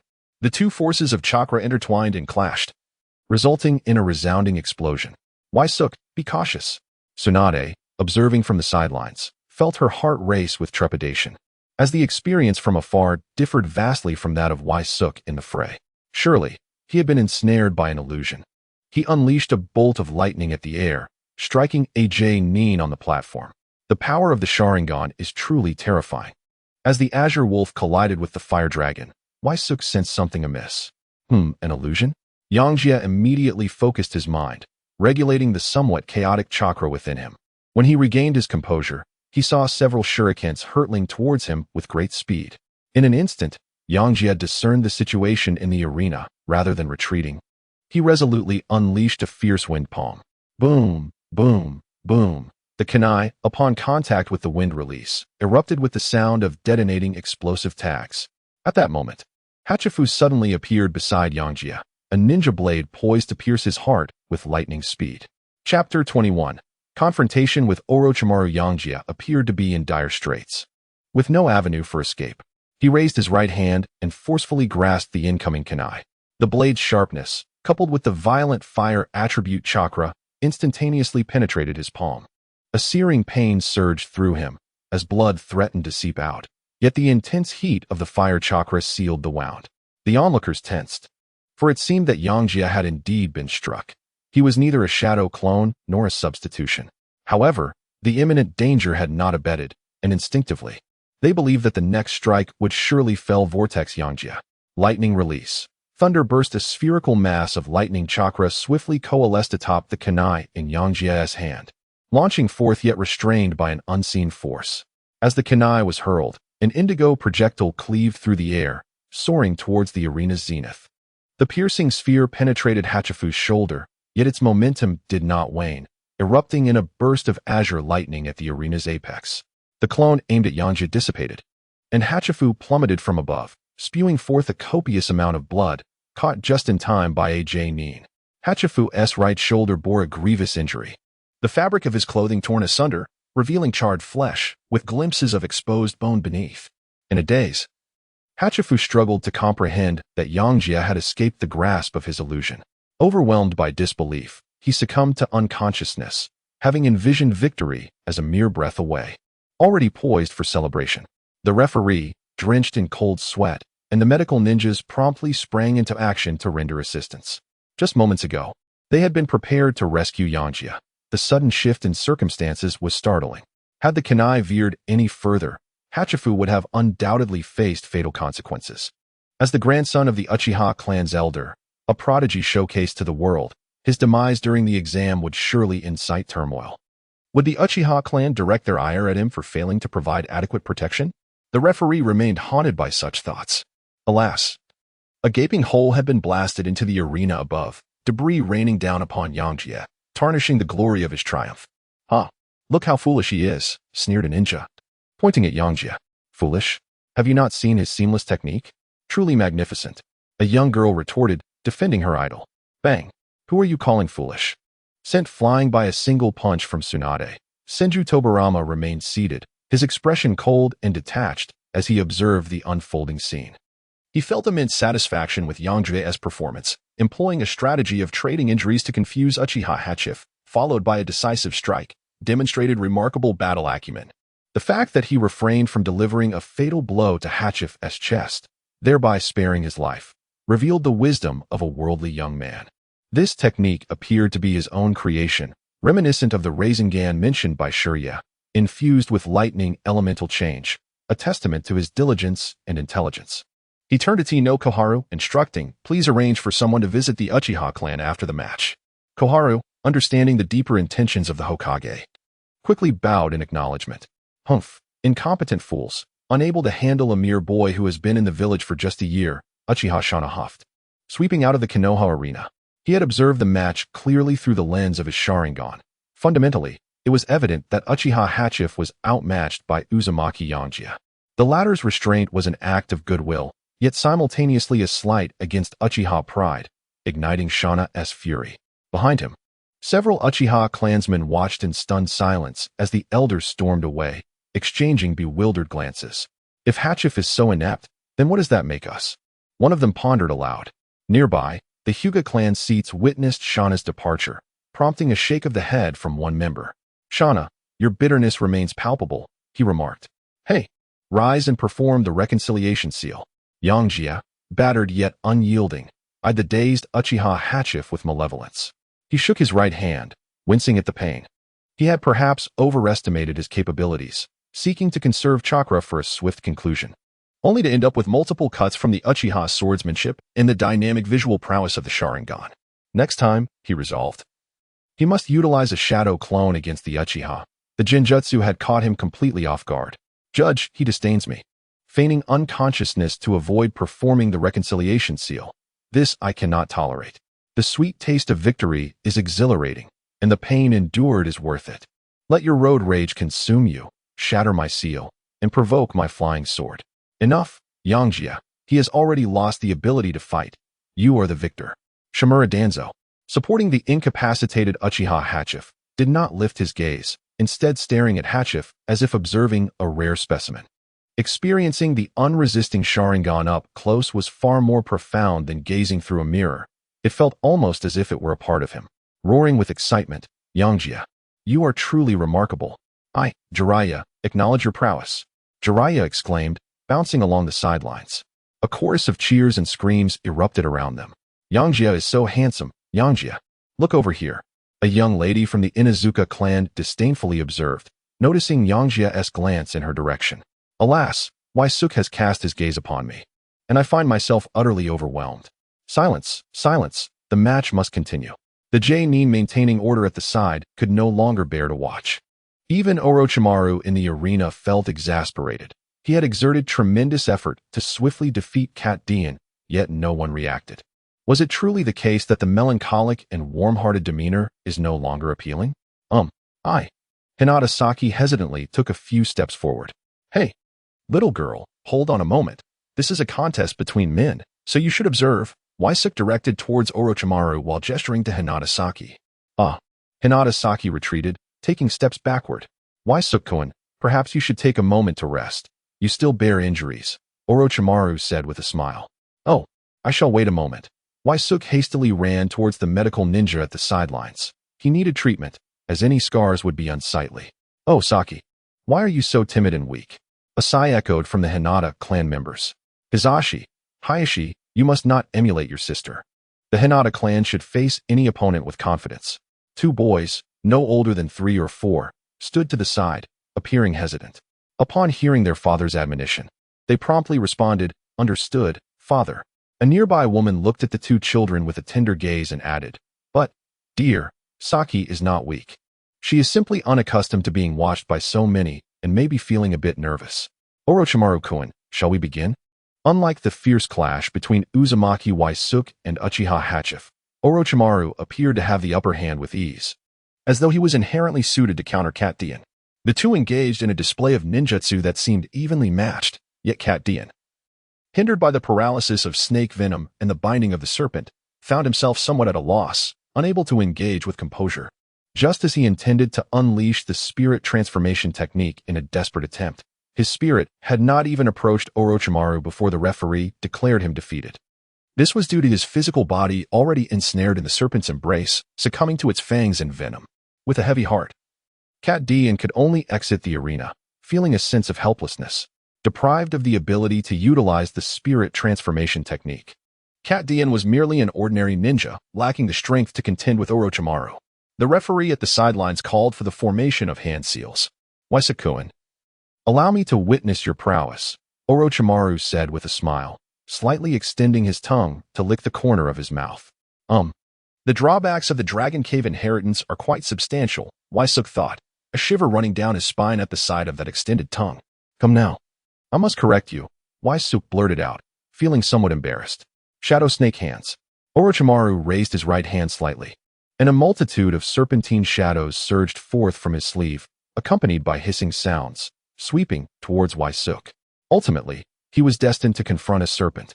As he beheld the writhing bodies of the snakes, their flickering tongues, and their elongated fangs, a wave of anxiety and uncontrollable fear infiltrated his mind.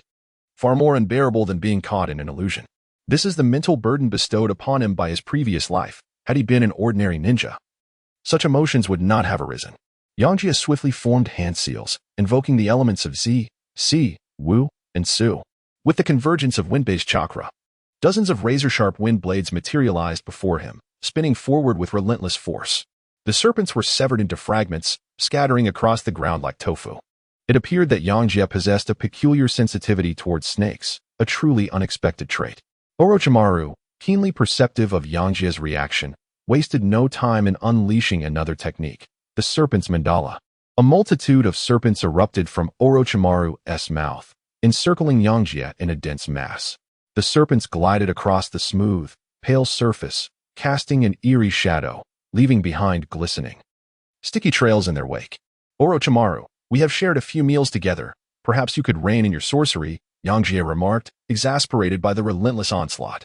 He realized that he could not afford to linger in this exchange and had to take the initiative.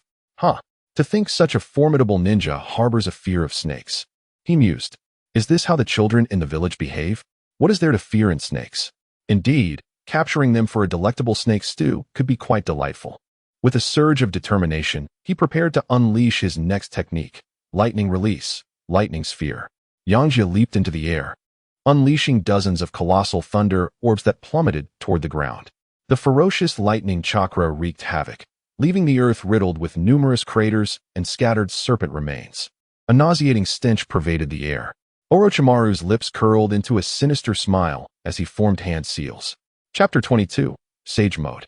Yangjie observed Orochimaru's enigmatic smile, pondering what unsettling scheme he was concocting this time.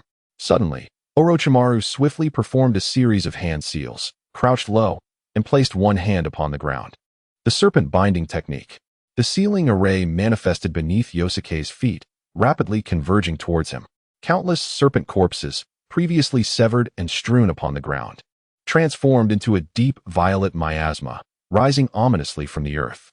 As the runes coalesced around Yosuke, encircling him, the surroundings were instantly shrouded in toxic mist. Wind release, great breakthrough. A formidable gust of wind dispersed the noxious vapors ahead, revealing the bizarre smile gracing Orochimaru's face, only to be obscured once more by the encroaching miasma. The wind encountered resistance, as if an invisible wall had materialized in the air, solid and unyielding, trapping Yosuke within its confines. Waisuk found himself ensnared within the sealing barrier of Orochimaru, surrounded by a noxious mist that eroded his nerves and numbed his body, rendering his movements exceedingly arduous. He held a firm belief that, given sufficient time, he could unravel the intricacies of the seal. However, amidst the battle, the sudden onslaught of his adversary, compounded by the effects of the poison, deprived him of the opportunity to study the sealing technique further. Was it insurmountable? If so, he would shatter it. A surge of chakra erupted within him, forcefully suppressing the toxins coursing through his veins. With his right fist crackling with wild electricity, he propelled himself forward, delivering a mighty blow. The invisible barrier seemed to fracture, and the surrounding miasma gradually dissipated. Yangjie drew his long sword from behind, casting it into the air. With a swift leap, he soared through the skies towards Orochimaru, rapidly forming hand seals. U, C, Weiyin. Lightning release, Thousand Thundersword. Yangjie utilized the art of lightning sphere evasion, incorporating a transformation technique that significantly enhanced the potency of his ninjutsu. Dozens of sword-shaped lightning chakra coalesced in midair, gradually beginning to split apart. In the blink of an eye, a torrential downpour of swords erupted, akin to 1,000 blades unleashed in unison, their momentum overwhelming as they cascaded down upon Orochimaru. This spectacle left the onlookers in utter astonishment. Such a grand-scale ninjutsu assault enveloped the entire arena, demanding an immense reservoir of chakra. What manner of technique is this? Such explosive lightning chakra. The hand seals suggest it is a variation of the lightning release, lightning sphere technique. Shimura Danzo observed Uzumaki Yangjie, no longer harboring his previous disdain. If he could be absorbed into his ranks, it would provide substantial support. Truly, a gifted youth, capable of innovating and refining ninjutsu. Currently, Danzo's foundation was rather fragile, primarily composed of powerless civilian ninjas. Thus, he harbored a pressing desire for more formidable allies. Waisuk, unwilling to engage in a futile contest of chakra with Orochimaru, sought to utilize this ninjutsu to swiftly close the distance between himself and his formidable opponent, determining the outcome through proximity. The extensive area of the ninjutsu attack rendered Orochimaru incapable of evasion. It was as if this technique, once unleashed, bore an overwhelming aura of finality and pressure. To counter with another ninjutsu would deplete his chakra excessively. Unlike Waisuk, Orochimaru did not wield his chakra so liberally. Lacking the innate constitution and bloodline, he was compelled to continually refine his chakra control. Each application of ninjutsu, each clash of chakra, had to be meticulously honed to perfection. This epitomized the plight and helplessness of a common ninja, as innate talent constrained their potential. Orochimaru could only compensate through human experimentation and bodily augmentation, which in turn exacerbated his insatiable desires and ambitions. Summoning technique, Great Serpent. A colossal plume of smoke surged skyward, as if attempting to breach the arena's apex. As the mist gradually dissipated, a gigantic serpent's head and a robust body emerged, coiling protectively around Orochimaru like a mountainous fortress. The moment the serpent had yet to grasp the situation, a multitude of lightning blades rained down upon it, accompanied by the cacophony of thunderous impacts and the serpent's anguished hisses. Alas, Orochimaru, you. Before the serpent could react, it was mercilessly obliterated. Waisuk leapt gracefully from his long sword, hurling several shurikens toward Orochimaru on the ground, effectively obstructing his movements. With both hands firmly grasping a colossal blade, nearly a yard in length and imbued with lightning chakra, he descended with an unstoppable might, bolstered by his elevated position and the overwhelming pressure of his formidable lightning chakra. However, an unusual sensation emanating from the blade prompted Waisuk to react instantly. There was a ruse at play. Was this a substitution technique? I had thought he truly struck Orochimaru. Look, there are so many explosive tags. One ninja involuntarily rose to his feet. In the next moment, the arena trembled, followed by a series of explosive detonations that reverberated throughout the grounds, as if the very earth was quaking beneath their feet. The cacophony of explosions swiftly engulfed Waisuk, enveloping the arena in a thick cloud of dust, inciting astonishment among the onlookers. The newly promoted Nin, scarcely accustomed to such fierce battles, were left in awe. A buzzing sound erupted in the minds of those closest to the blast, having been too near the explosion and unable to shield themselves with chakra. Several individuals temporarily lost their hearing. Yet, Hinata Haruki, standing at the side, could discern the flow of chakra between the two combatants and the evolving situation with remarkable clarity. Though she possessed considerable chakra strength, it paled in comparison to Waisuk's when it came to enduring techniques like the Thunder Sword Jutsu. The spectators in Konoha were equally enthralled by the visual and auditory spectacle of the battle.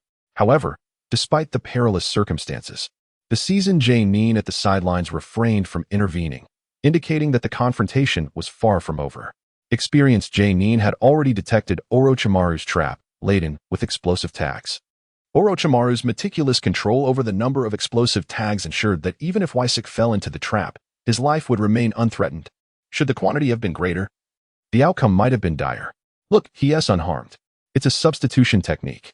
I always said Waisuk would be fine. as the smoke dissipated. The crowd beheld the absence of anyone near the explosion point. They knew he would be safe. Tsunade, while confident in Y6's prowess to evade such traps, felt an undeniable pang of worry. This was because the interval during which Y6 made contact with Orochimaru's Earth clone and triggered the explosion was equally critical for Orochimaru to employ his substitution technique and detonate the explosive tags. While the audience reminisced about the prior intense clash, the battle reignited with fervor. A flash of sword light sliced through the air, accompanied by a fierce gust, aimed directly at Y6. The sharp, resonant sound of metal clashing echoed as Y6, wielding a kunai, sidestepped to deflect Orochimaru's ambush. The arena erupted into a flurry of flashing sword light, with thunderous energy illuminating the space, leaving spectators breathless in the whirlwind of action. After a powerful strike, the forms of both fighters became discernible once more in the eyes of the crowd. Y6's strength is truly formidable and not to be underestimated. Had Orochimaru's visage not been so pale, one might have discerned that his current condition was far from favorable, with a significant depletion of chakra. You are indeed formidable, Orochimaru. Yangjie also sensed the relentless ebbing of his own chakra. Orochimaru truly proved to be a tenacious adversary. Thus, let us bring this battle to a conclusion. As Orochimaru spoke, he formed hand seals, channeling the last vestiges of his chakra for a final gambit. With a swift incantation, he summoned a multitude of serpents, their numbers multiplying exponentially. Let us conclude this conflict with Sage Mode. Yangjie was enveloped in a radiant golden light, akin to donning a mantle of golden flames. Yangjie could sense that the feeble Orochimaru before him could be vanquished with a single strike, should he manage to breach the serpentine horde. Employing the technique of multiple shadow clones, dozens of golden-bodied Yangjies simultaneously drew forth their kunai, closed their eyes, and plunged into the sea of serpents, hurtling towards Orochimaru with fervor. The training with the blindfolded wooden post proved invaluable at this moment. Yangjie yearned to swiftly conclude this nightmare. He envisioned, after the battle, summoning a weasel or a honeypot, a spirit beast solely devoted to feasting upon Orochimaru's serpents. The serpents not only outnumbered those before, but also exhibited a newfound cohesion in their assault under Orochimaru's command. Yangjie's clones surrounded the main body, providing cover and clearing the obstacles ahead. The main body surged forward towards Orochimaru with unwavering determination. Is this the Sage Mode? Such a ferocious chakra. Most onlookers wore expressions of confusion. Indeed, just moments ago, Uzumaki Yangjie's chakra was running low, yet upon entering Sage Mode, his chakra channels surged to their fullest capacity once more. How do you know this? It seems you hail from the Hyuga clan. Yangjie's activation of chakra mode sparked discussions among the spectators, as ordinary ninjas possessed little to no knowledge about Sage Mode. They could only sense the rise in Uzumaki Yangjie's imposing aura, which surpassed his previous state. However, the perception of the various clans and elite ninjas was markedly different. They had witnessed the mightiest Sage Mode, the Sage Body of Senju Hashirama. While they were unaware of how Hashirama attained his Sage Body, his prowess in pacifying the ninja world spoke volumes. If he is not a successor of the three great sacred lands, could another Sage Body be emerging?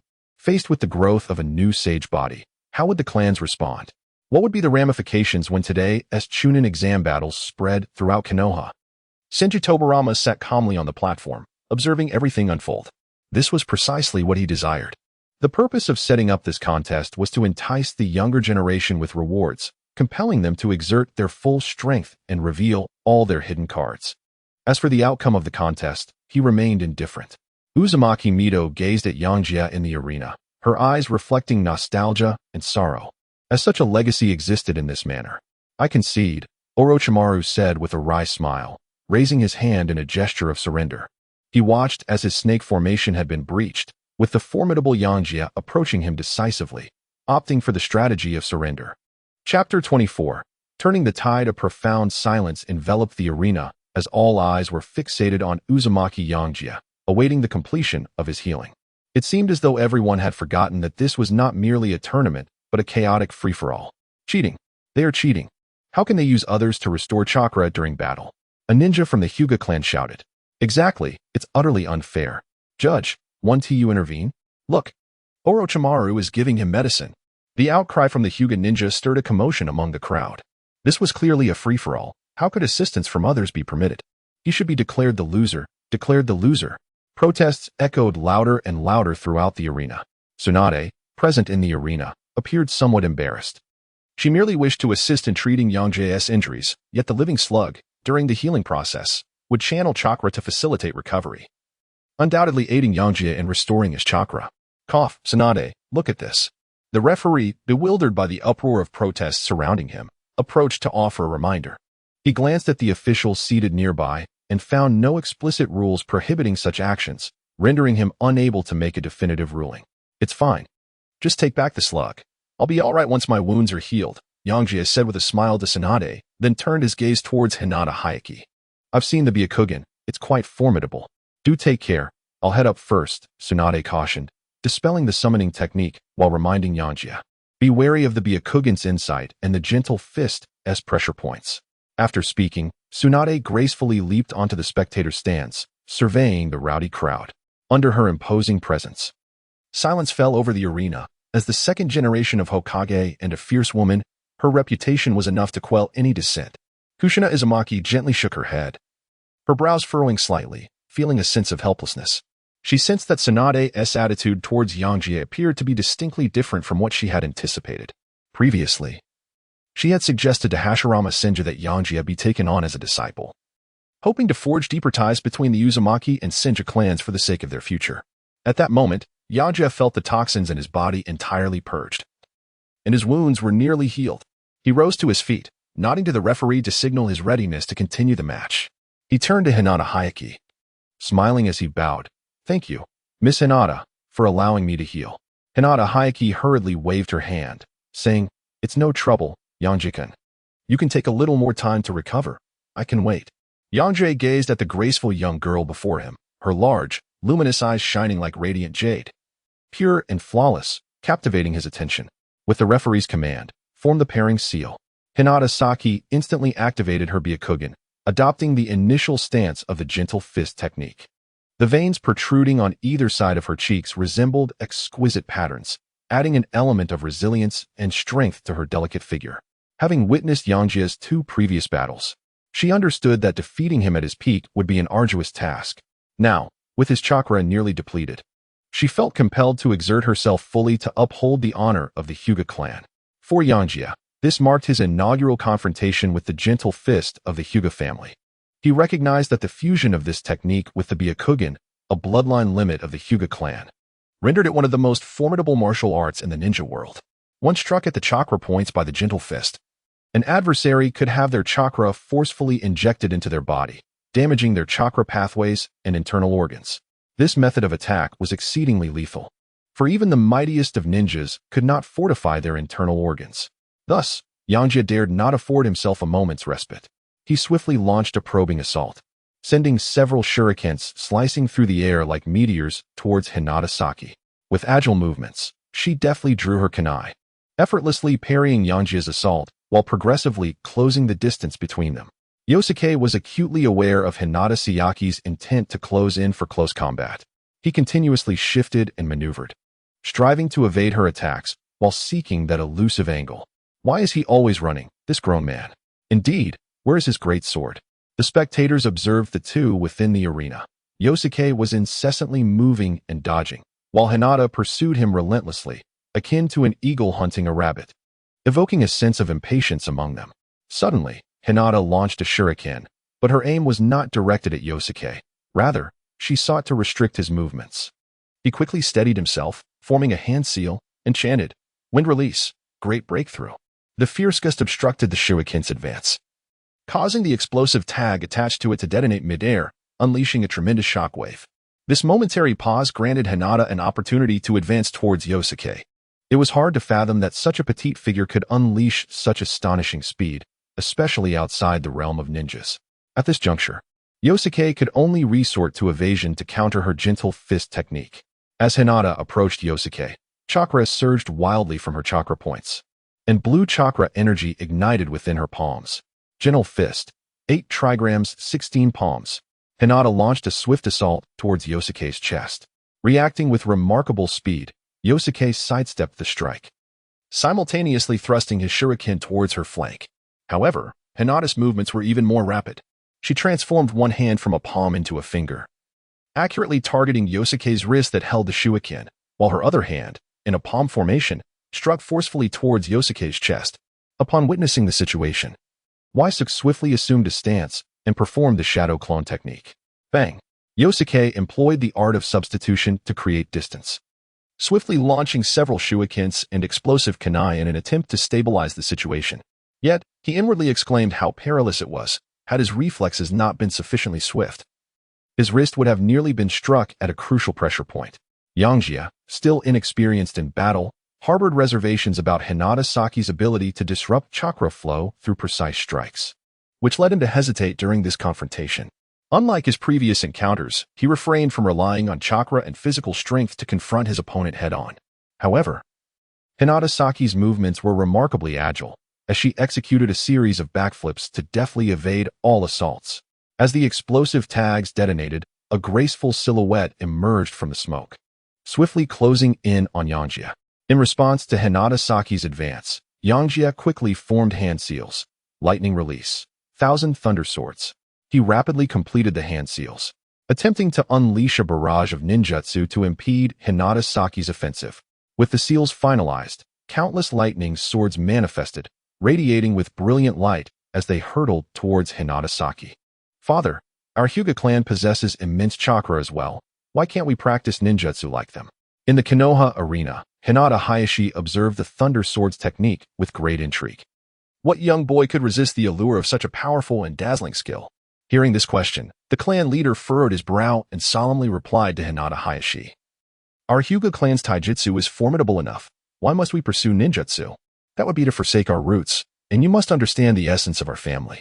With that, he returned his attention to the arena's illusionary mirror. Watch closely how your sister handles these ninjutsu. Before the gentle fist, all ninjutsu are like fireworks bursting in the sky. Hinata Saki, having witnessed this expansive ninjutsu before, was astonished by Yangjie's chakra reserves, but reacted instantaneously. 8 trigrams palm, heavenly spin. She swiftly lowered her stance, bending her knees, as blue chakra emanated from her chakra points. The lightning chakra roared against the gentle palm's chakra dome formed by the heavenly spin, resulting in a clash of their chakra. Heavenly spin was not merely a defensive technique. It utilized the chakra released from all body points in conjunction with the Byakugan's insight. It could not only deflect all physical attacks, but also consume the opponent's ninjutsu through the rotating gentle palm chakra. Even the penetrating power of lightning release could not breach this defense, embodying the principle of overcoming rigidity with flexibility, a delicate balance of strength. Heavenly spin, a secret technique of the Hyuga clan, and at just 11 years old, still a branch family member, shows considerable talent. Seated above, Senju Tobarama felt a twinge of surprise.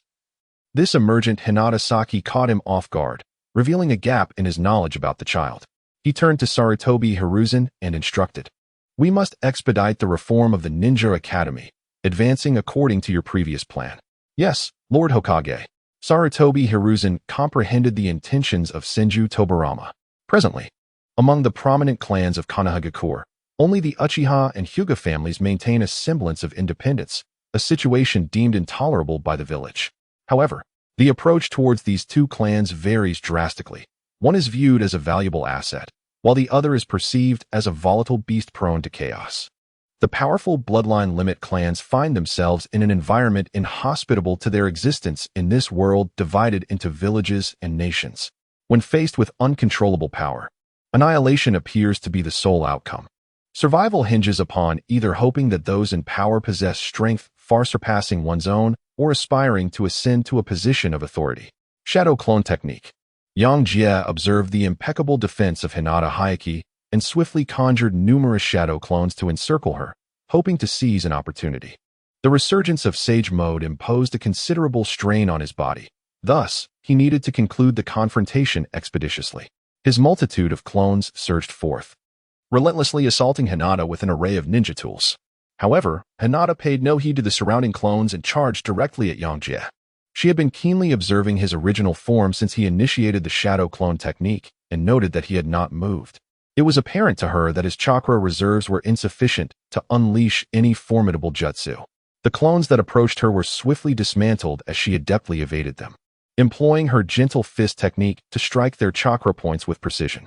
The memories from the disbanded clones flooded back into Yangjie's mind, granting him a deeper understanding of the gentle fist. The clones struck by her technique felt as though they were pierced by needles, their chakra points accurately targeted and subsequently disrupted by the infusion of gentle fist chakra. What puzzled him was how she managed to evade so many ninja tools. Did this girl truly lack the technique of trapping birds in a cage? Chapter 25. The descending palm technique within Yangjie's heart. A scheme began to take shape. It seemed he could only rely on that technique for the time being to recover some chakra. He promptly utilized the few remaining shadow clones to converge towards Hinata Hayaki at the center. Simultaneously, the three clones formed hand seals and pressed their palms against the ground. As Hinata Hayaki approached, a green, translucent triangular barrier unfurled, ensnaring her within, leaving her momentarily perplexed. Hayaki, ever vigilant, scrutinized the barrier's condition, feeling somewhat ill at ease in this unfamiliar combat style. She had never encountered such an adversary before. All the battles within her clan had been straightforward, close-quarters brawls. The standoff persisted, and the audience felt a wave of dissatisfaction. Compared to the previous exhilarating battles, this one seemed rather dull. Sealing technique? This vortex Yangjie is being quite underhanded, a spectator exclaimed. Referees, do something about him. Another added, sealing techniques are also ninjutsu. How is this unfair? Even Orochimaru has used them. Don't show favoritism towards the girl. The judges, observing the unfolding situation, found it challenging to make a judgment. This sealing barrier was merely a means to consume time, a different approach from Orochimaru's tactics of chakra confrontation. Their gazes shifted upwards towards Senju Tobarama, seeking guidance through their expressions. Sarutobi Hiruzen also inquired, Lord Hokage, what should we do in this situation? Let it be. We shall await the outcome, Senju Tobarama replied nonchalantly. Upon hearing the Hokage's directive, Sarutobi Hiruzen promptly declared, the match shall proceed normally until one side concedes. Everyone, please remain silent. With the leaders having spoken, the audience fell into hushed anticipation, waiting to see how the situation would unfold. It seems Yangjie has exhausted his strength. What a pity, he was so close to victory. Jiraiya observed, noting Yangjie's fatigue. He believed it was beyond redemption. The sealing technique required chakra to sustain it, and given Yangjie's current state, unless he activated Sage Mode, he had little chance. We shall wait and see. The outcome is still uncertain, Tsunade remarked. Though she too sensed Yangjie's opportunity for a comeback was dwindling. Sage Mode was not a mere switch to turn on and off at will. Yangjie's stamina evidently could not support it any longer. Meanwhile, the spectators in the Konoha arena were embroiled in debate over the use of the sealing barrier. Father, what should we do? Sister Hayaki is trapped inside, Hyuga Hayashi inquired, while Hyuga Hizashi, having just received a reprimand, dared not voice his thoughts. Just watch. If she cannot break free, then force her way out, the Hyuga clan leader responded coolly, exhibiting no concern, given the situation.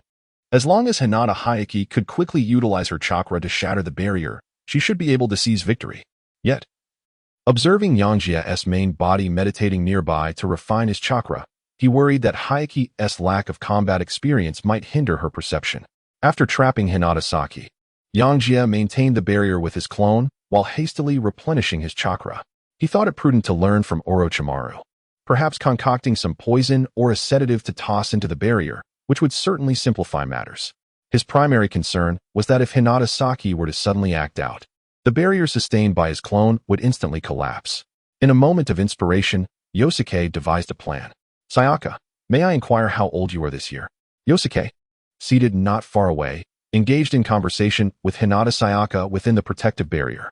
Oh dear, why does he refer to me in such a manner? A blush swiftly ascended from the base of Hinata Sayaka's neck, rendering her already translucent skin even more pristine and vibrant. Yosuke-kun, I am 11 years old this year.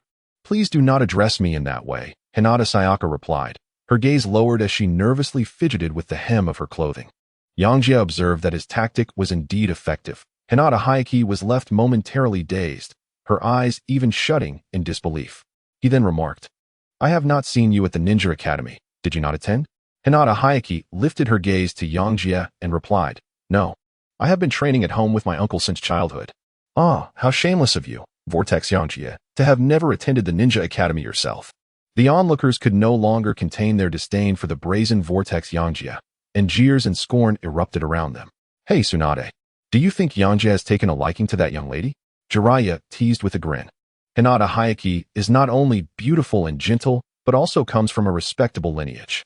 However, it seems her family is no longer with her, leaving her all alone under the care of the clan leader. Jiraiya noticed Tsunade's expression shift and immediately fell silent. Tsunade glared at Jiraiya, struggling to suppress the urge to punch him. You fool, think for a moment. That is merely a delaying tactic. As long as Hinata Hayaki does not attack, his chakra will remain unspent and he can recover. Orochimaru had returned to his seat at some point, nodding in agreement with Tsunade's words. Indeed, Yangjie is truly filled with battle wisdom. Sigwa-e, how cunning Yangjie is, Jiraiya exclaimed, nodding vigorously in acknowledgement. As long as Tsunade did not strike him. She was correct in all her assertions.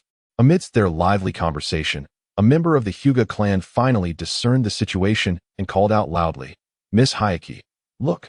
He is refining chakra. He is stalling you. Act quickly. Upon hearing her companion's warning, Hinata Hayaki immediately activated her Byakugan, her face flushed with anger, her flowing black hair rising in agitation. With the gentle fist technique, 8 trigrams 16 palms, she unleashed a flurry of strikes. Bang, bang, bang. 3 shadow clones dissipated as Hinata Hayaki charged out of the barrier, furious and ready to confront Yangjie. Wait a moment. Yangjie promptly leaped back to the edge of the arena. Hinata Hayaki was momentarily taken aback, utterly bewildered by Yangjie's seemingly nonsensical series of actions. Left in a state of confusion, after Yangjie spoke, he noticed that Hinata Haruki had not taken any further action, prompting him to begin removing his clothing and rolling up his pants. This elicited a wave of laughter from the audience. Are you planning to employ the strategy of a handsome man, Yangjie? It was clearly Akadu Tori teasing him, and Yangjie turned to look in that direction. Haha. This is the most spectacular match I have ever witnessed. With a loud clatter, the heavy iron weights were released, crashing heavily to the ground and creating 4 large craters. The teasing in the arena instantly transformed into astonishment. The idea that one could engage in combat while bearing such immense weight and having fought 2 matches in succession was simply beyond their comprehension. Those who had previously been defeated by Yangjie felt an acute sense of shame, realizing they had been vanquished even under less than optimal conditions. Why, despite all my efforts? Am I still so far behind? Is it merely because they possess inherited bloodlines? Orochimaru questioned deep within himself. Amidst the swirling dust, Yangjie performed a few stretches and jumped around to acclimatize to his newfound lightness. He then returned to the arena and, feeling somewhat embarrassed, said to Hinata Haruki, I apologize for the wait. Everything is fine now. Let us proceed. Yangjie swiftly entered a state of combat. Realizing that there was no choice but to engage in a fierce struggle, further delay could lead to defeat. Shadow Clone Technique. Yoko concealed himself within his shadow clones. Dozens of Yoko-wielding shuriken surged forth in waves towards Hinata Haruki. This time, Yoko refrained from employing the lightning blade, in a bid to conserve chakra. He merely imbued his shuriken with lightning-infused chakra. As Hinata Haruki gazed upon the approaching Yoko, he found it impossible to discern between the real and the clones. Thus he remained composed in his response. At this moment, Yangjie's agility and speed had evidently increased several-fold compared to before. As he swiftly approached Zaoji while wielding his kunai, the soft fist technique, 8 trigrams 32 palms unleashed a series of explosive sounds as his clones burst one after another. After shedding her burdens, Hinata Saki soon felt an increase in pressure. Every time she struck a shadow clone, the kunai would clash against her chakra.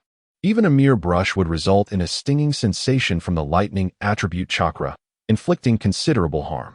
Her garments bore several scars from the kunai, and faint red marks appeared on her delicate palms. I have found you. Hinata Saki noticed that one particular clone was deliberately evading and maneuvering away from the others. In a swift motion, she advanced towards this clone and unleashed a series of strikes. However, the anticipated sensation of impact did not arrive. Instead, with a resounding poof, the clone dissipated into a cloud of smoke. The kunai held by the clone transformed into Yosuke, who had now materialized behind Hinata Saki.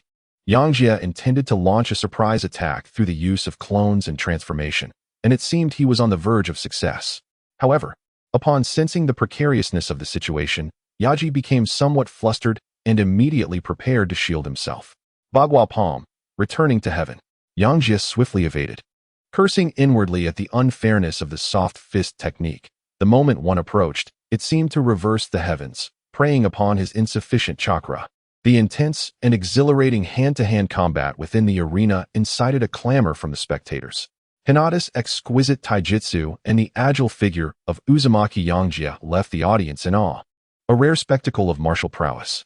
The proficient application of these three techniques prompted the genin to re-evaluate their own skills.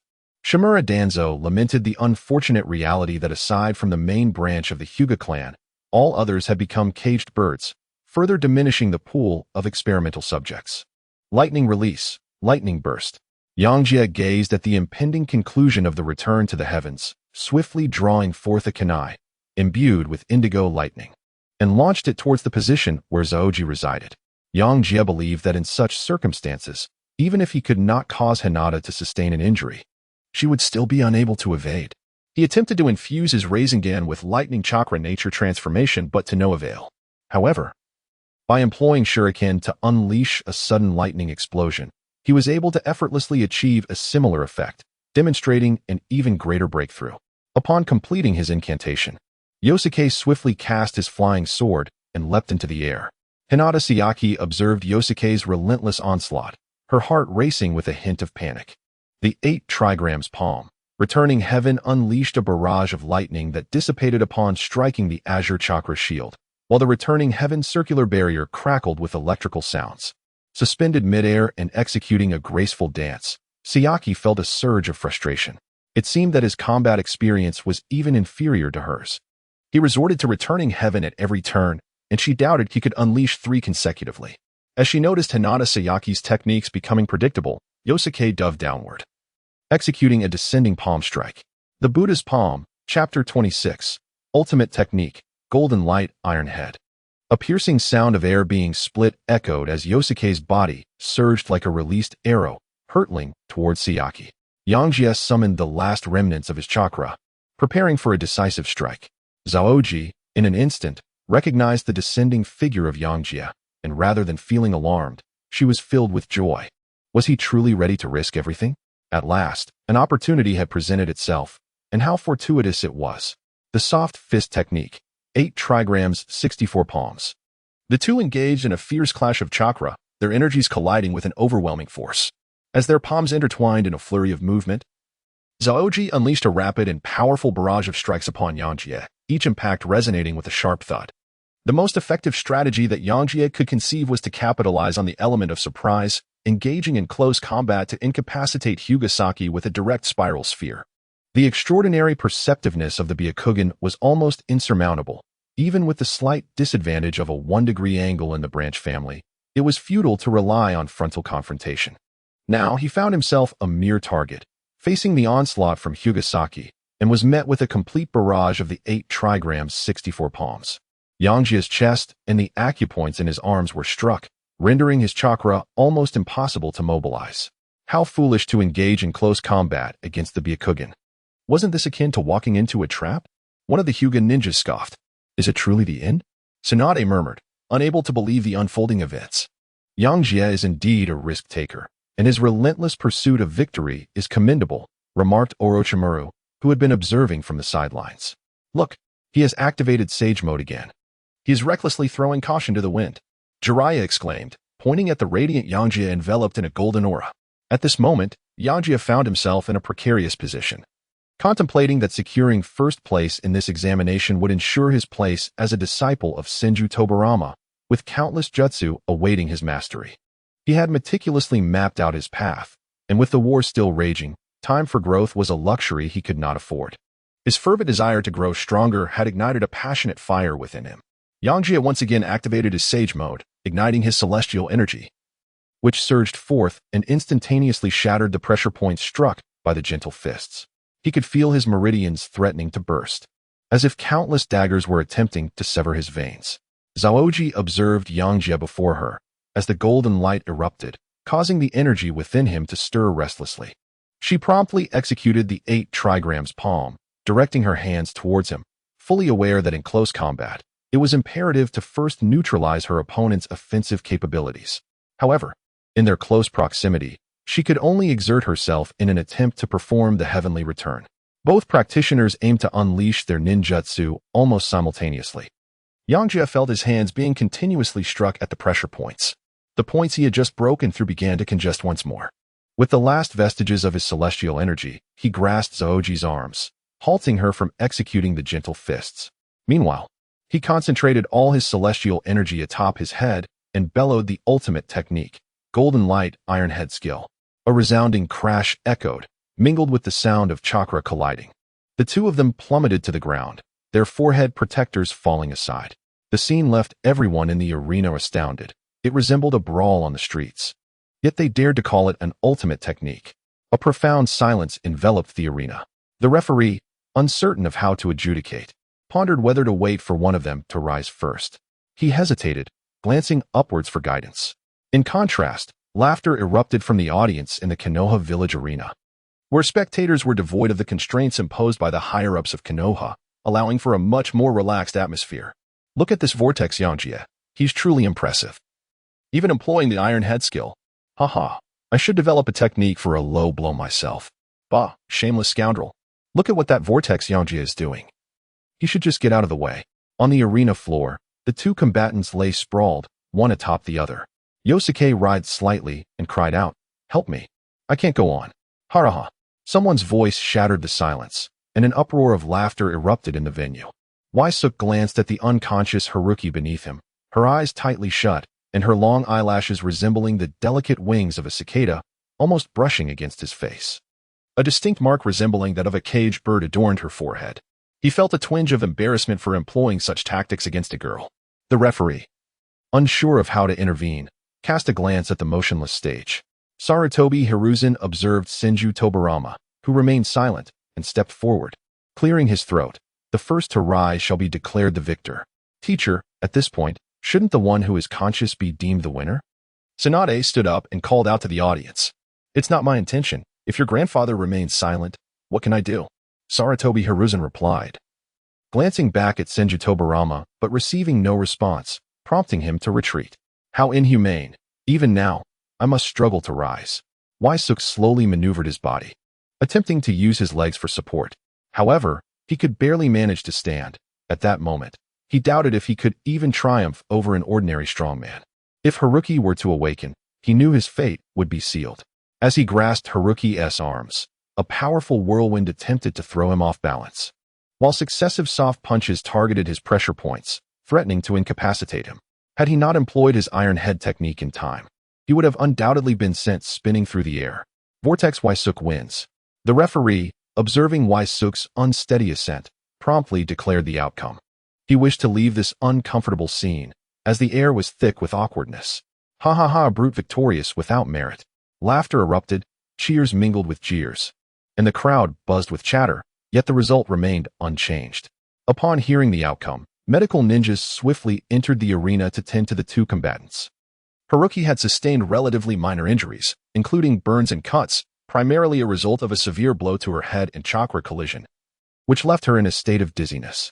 Yangjie was covered in swelling, knife wounds, bruises from kicks and punches, burns, poisoning, depleted chakra, and damaged meridians. He bore the marks of battle. The illusionary mirror in the venue transformed into a white screen as the crowd gradually made their way outside.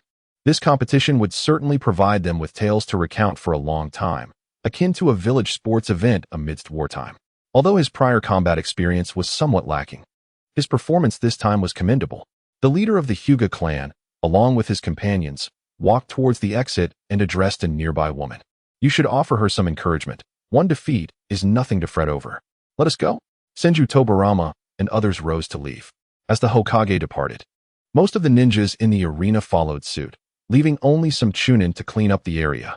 "Bull," Senju Tobarama said to a masked ninja beside him. "Summon Senju Shirya to my office." The ninja, codenamed Bull, was the captain of the Konoha Umbu's third squad. Upon receiving Senju Tobarama's instructions, he immediately bowed and vanished in an instant. "Hey, Yangjie, how are you feeling?" Jiraiya crouched beside Yangjie, speaking softly. "I'm exhausted. I need to lie down for a while."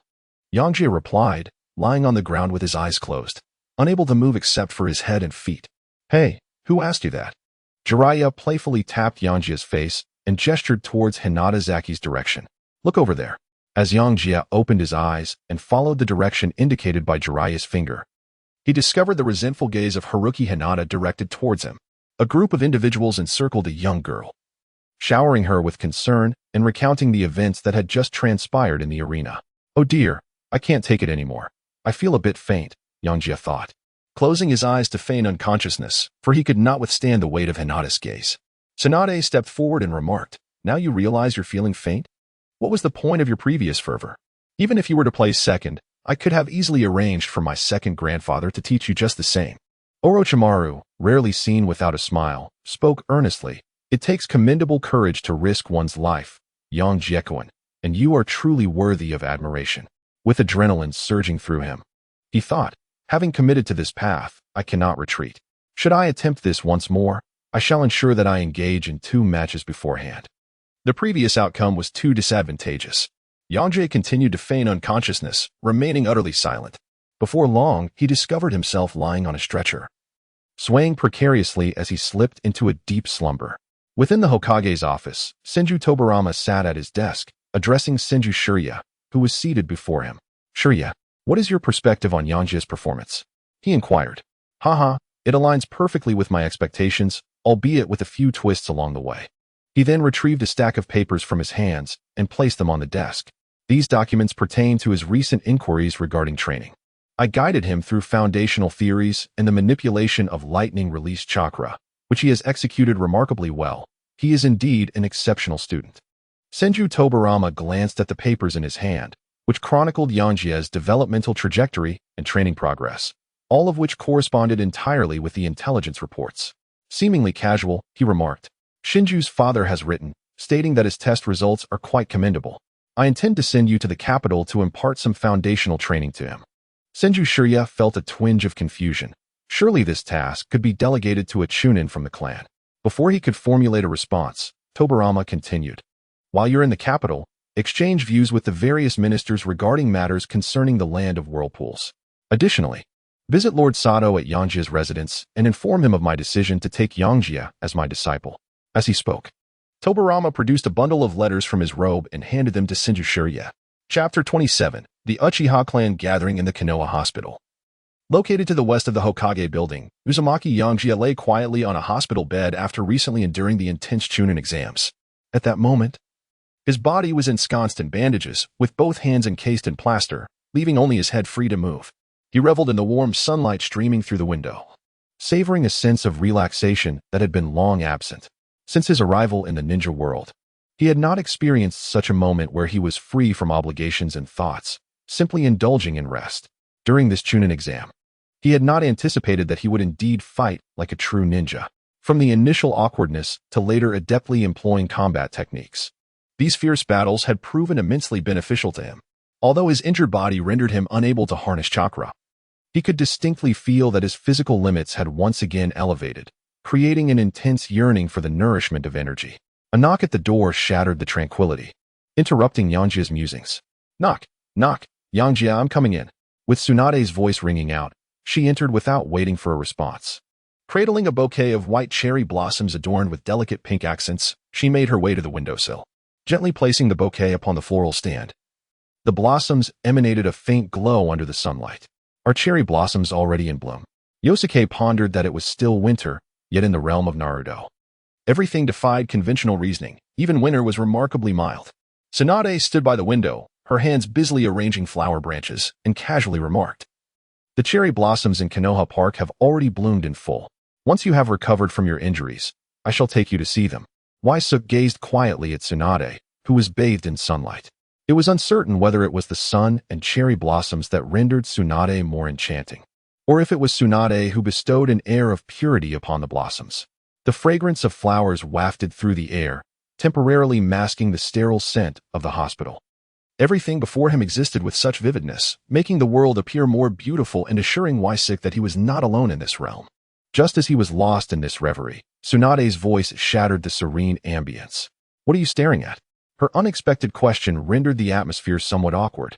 Yosuke casually remarked, "You can arrange flowers as well? That comes as a bit of a surprise." "Humph, there are far more unexpected things. Just look at you lying here." Tsunade retorted with a playful smile. She continued, "In our family, all the women must learn flower arrangement, tea ceremony, etiquette, and so forth. There's an overwhelming amount of it, and I detest those lessons." As she spoke, She fiercely snipped a branch with the scissors in her hand. It certainly posed a challenge for the instructor, teaching a fierce girl the delicate art of refinement. Indeed, it seems somewhat incongruous for a ninja to engage in such pursuits. It truly is a waste of time. Yosuke teased. Yes, the women from all prominent families are required to learn from a young age. Tsunade paused for a moment before teasingly adding, Hinata Hyuga is learning too. You know, Yangjie recalled that scene in the arena, a blush of embarrassment creeping across his face. Ahem, why did she suddenly come to mind? Yangjie, we've come to see you. With enthusiastic shouts, Jiraiya appeared at the hospital room door, a cloth bag in hand, followed closely by Orochimaru, who carried a basket of fruit.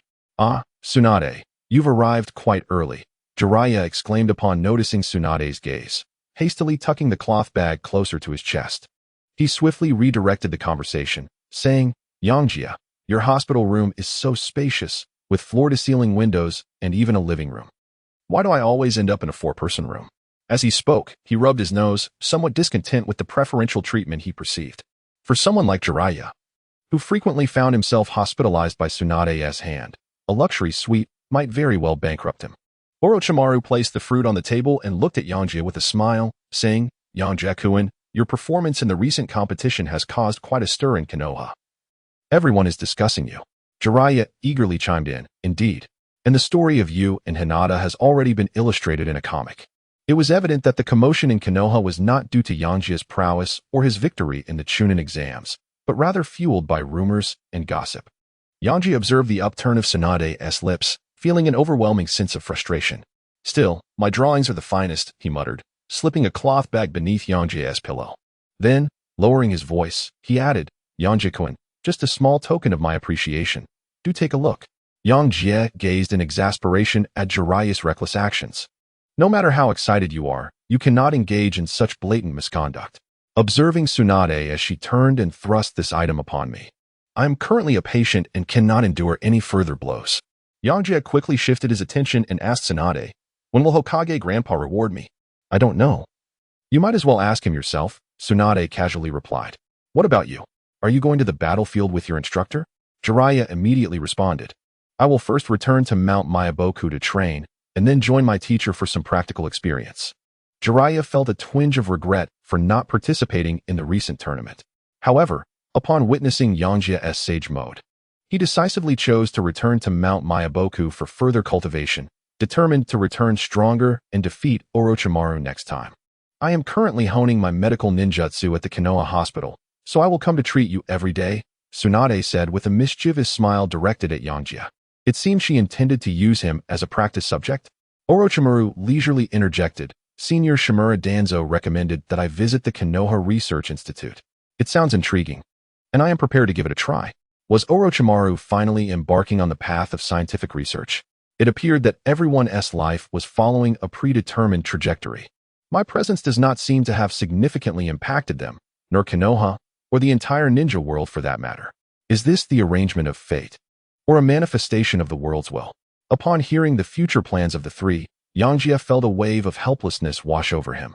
He pondered, glancing toward Orochimaru, and earnestly asked, Orochimaru, what is your dream? Orochimaru met Yangjie's serious and solemn gaze, distinctly sensing that this inquiry was markedly different from the light-hearted banter they had shared at Ichiraka Ramen. He sensed Yangjie had a unique interest in his future. Yangjie, having heard the destinations of the three, was the only one to pose such a question to him. After a moment's contemplation, Orochimaru found himself perplexed. Why did Yangjie ask again? Dreams, after all. Orochimaru was momentarily at a loss for words. The persistent sense of helplessness in the face of lost loved ones had fueled his desire for strength. The calamities and suffering wrought by war compelled him to seek ways to instigate change. My dream is to protect my friends in the village of Konoha, ensuring peace and tranquility within the ninja world, Jiraiya replied, surprisingly earnest after a moment of reflection, and to become a recognized artist in the ninja realm. Come on, Jiraiya. Can't you keep it to yourself for once? Tsunade exclaimed, her frustration evident as veins pulsed on her forehead. As a teammate, she understood Jiraiya well. His boisterous, generous, and reliable nature exuded sincerity and warmth, making it impossible for those around him to disregard his character. The more outstanding he was in various aspects, the more his lecherous tendencies stood out. Observing the interaction between Jiraiya and Tsunade, Orochimaru chuckled and remarked, "As for my dream, how about I share it with Yangjie once I have clarified my thoughts?" He then countered, "What about you, Yangjie? What is your dream?" The lobby and wards beneath Konoha Hospital are filled with a cacophony of noise and bustling activity, with injured soldiers and doctors continually entering and exiting. A stark reminder that the war rages on, in stark contrast to the serene and harmonious atmosphere surrounding Yangjie's hospital room. Indeed, what is my dream? It is evident that the bonds of friendship have alleviated his solitude, and the love of family has enveloped him in warmth. Yet, deep within, he remains alone. Yangjie quietly gazed out of the window at the fading twilight, watching as a few leaves danced in the breeze and small birds returned to their nests. He, too, found himself at a loss in response to Orochimaru's inquiry. Meanwhile, within the conference room of the Uchiha clan leader's residence, a multitude of elite members of the Uchiha clan had assembled. The atmosphere in the meeting room was intensely charged, filled with roars, howls, and the thunderous banging of fists upon tables, leaving a young boy seated beside his father feeling utterly bewildered. This was his first formal attendance at a high-level family meeting. According to clan rules, Uchiha members must possess the ability to awaken the 3-Tomo Sharingan in order to participate. As a mere child of the Konoha Ninja Academy, he obviously lacked this qualification. However, as the son of the clan leader, he was permitted to accompany his father to observe and learn. How dare Sarutobi Hiruzen send members of our Uchiha clan to the Ninja Academy? Is he attempting to further taint the next generation of our clan? One clan member exclaimed in indignation. Moreover, they have increased our duties in the police force, even assigning us to handle disputes among village merchants and lost pets. This is utterly intolerable. Another added, filled with resentment. Every time we leave the clan grounds, we sense that we are being watched and followed. It is truly unbearable. A voice lamented. Several Uchiha members were brimming with arrogance and restlessness, as if they were on the verge of inciting a riot. They incessantly complained to the elder seated at the head of the table and the clan leader, their voices rife with dissatisfaction and anger. Yet, a larger number of Uchiha members chose to remain silent. They sat quietly aside, their gazes fixed on the clan leader, as if awaiting his guidance. In stark contrast, the boisterous members stood out like ignorant jesters performing for an audience, drawing the attention and quiet murmurs of others. Chapter 28. The Uchiha rise up at that moment. The venerable elder seated at the head of the table slowly opened his eyes, casting a sharp gaze over the gathered clan members. As his eyes swept across the room, the previously tumultuous meeting gradually fell into silence. Ladies and gentlemen, are your perspectives truly so myopic?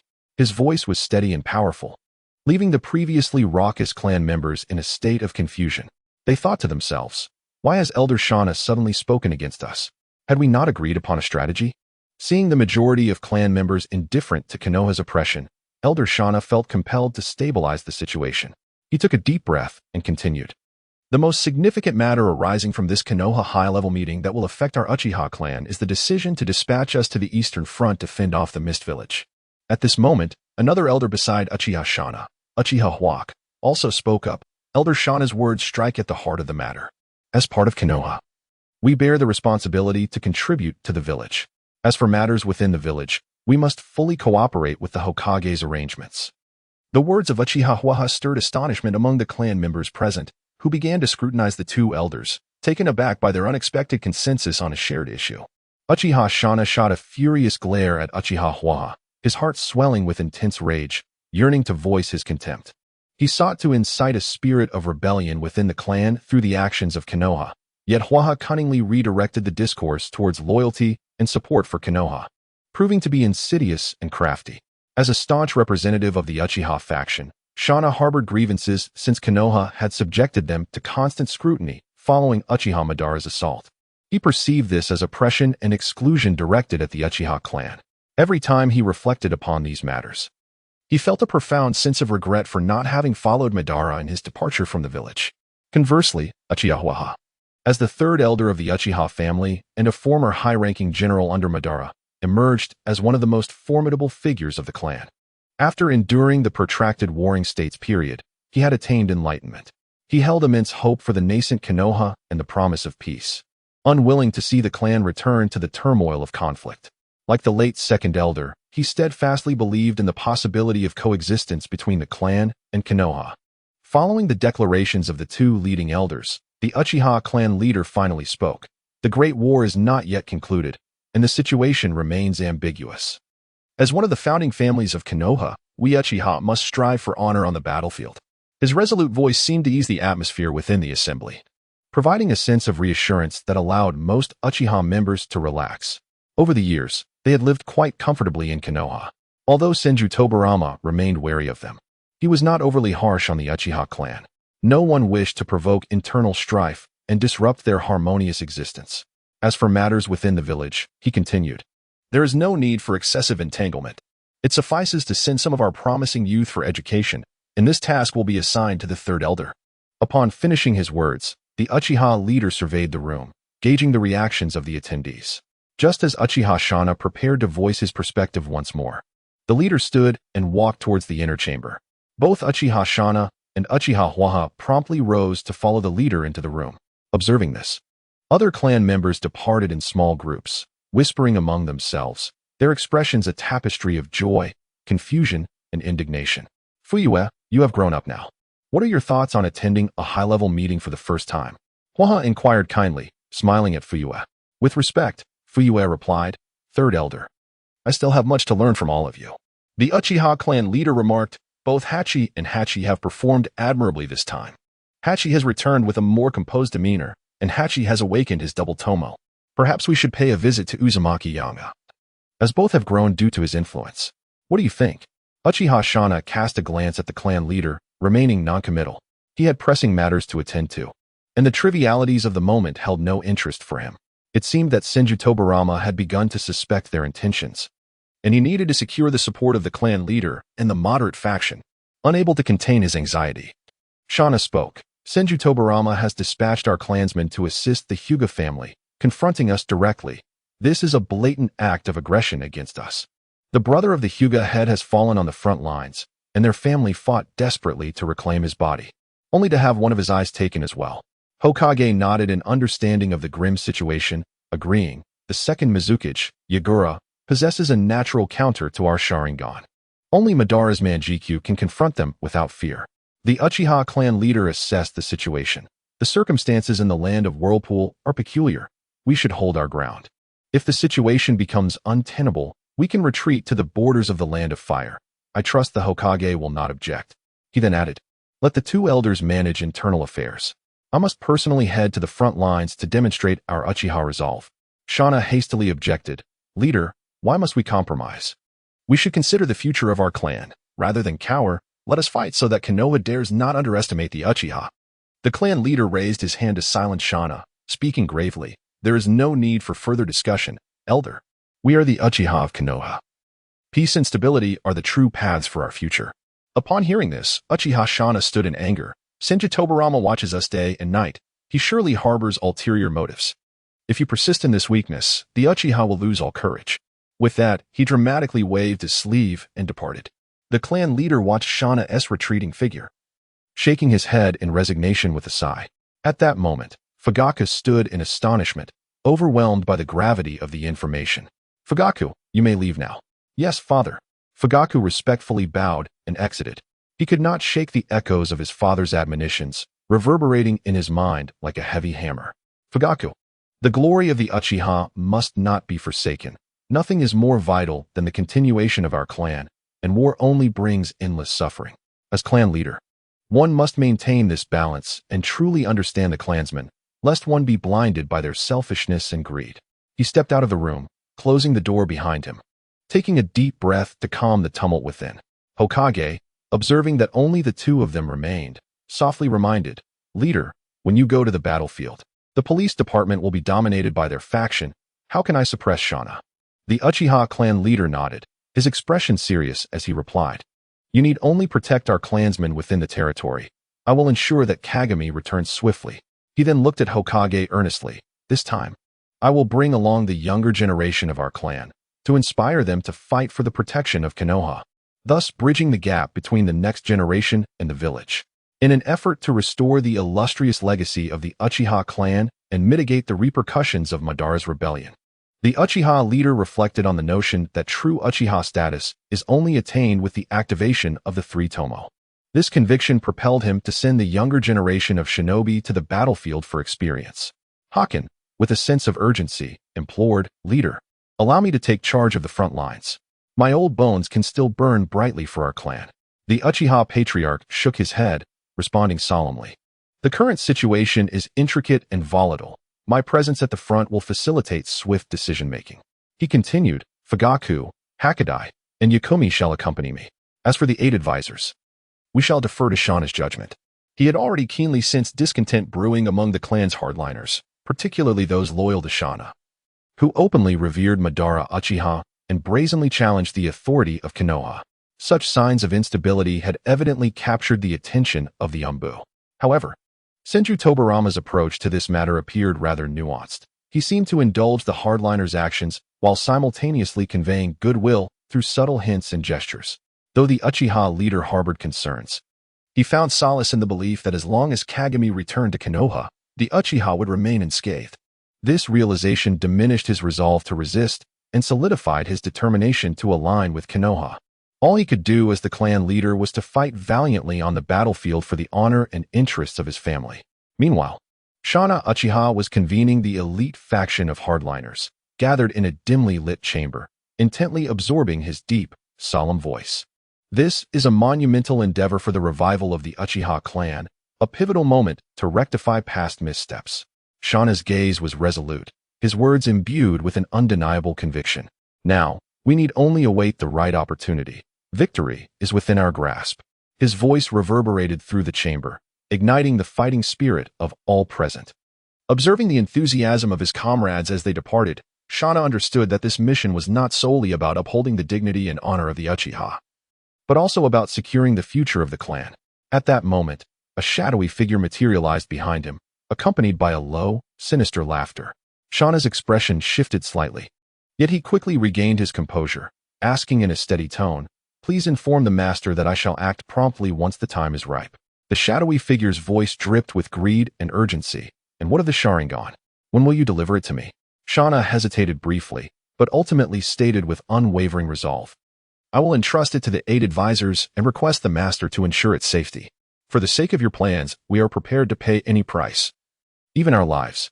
The shadowy figure did not respond immediately, but gradually faded into the room, leaving Uchiha Shana standing alone in the darkness.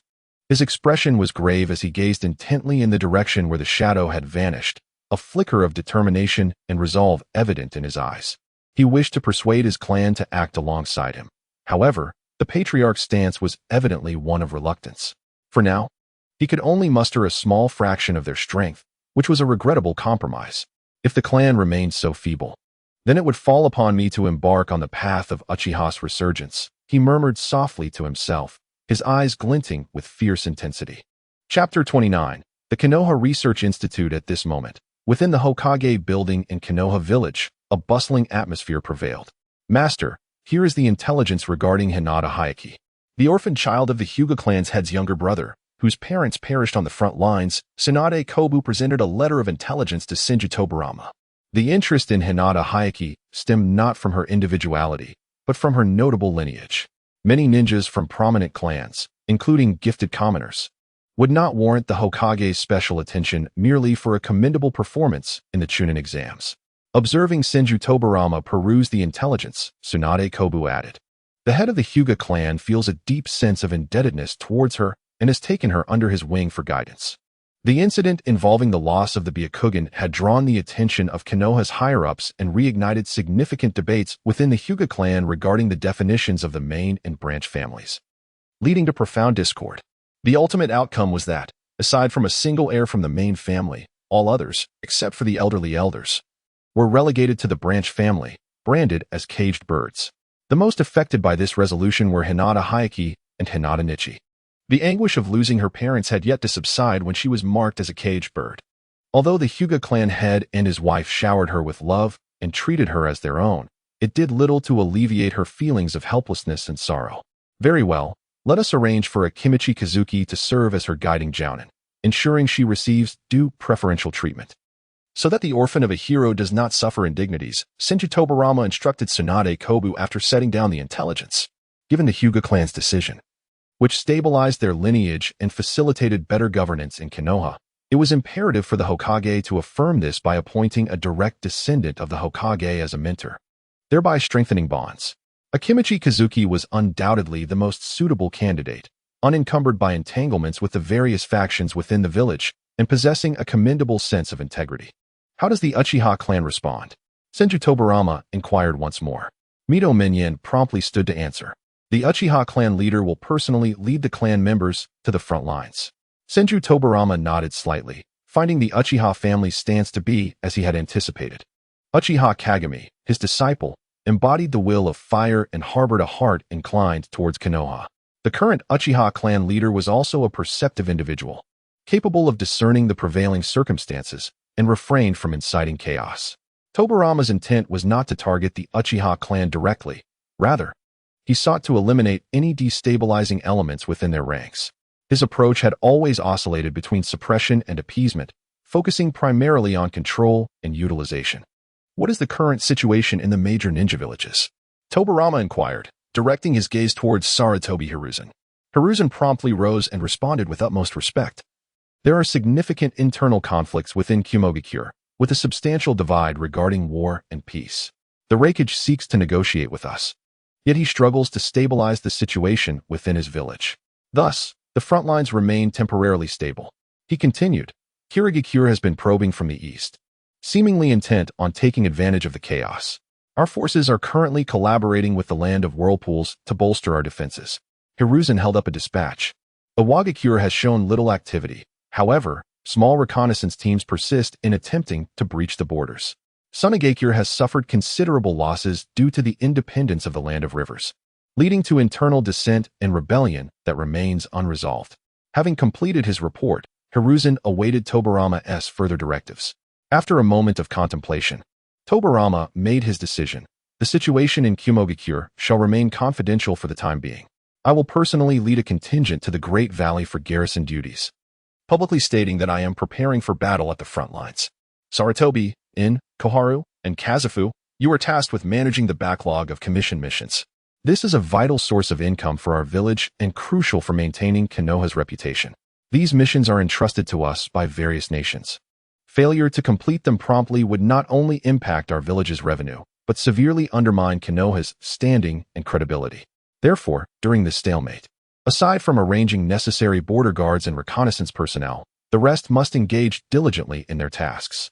For the newly promoted Chunin, this also presents an excellent opportunity for practical experience, ensuring that they do not enter the battlefield without having faced real combat, which could lead to disorder rather than bolster our strength. Subsequently, Tobarama rose and walked towards the exit, addressing Shimura Danzo. Danzo, accompany me.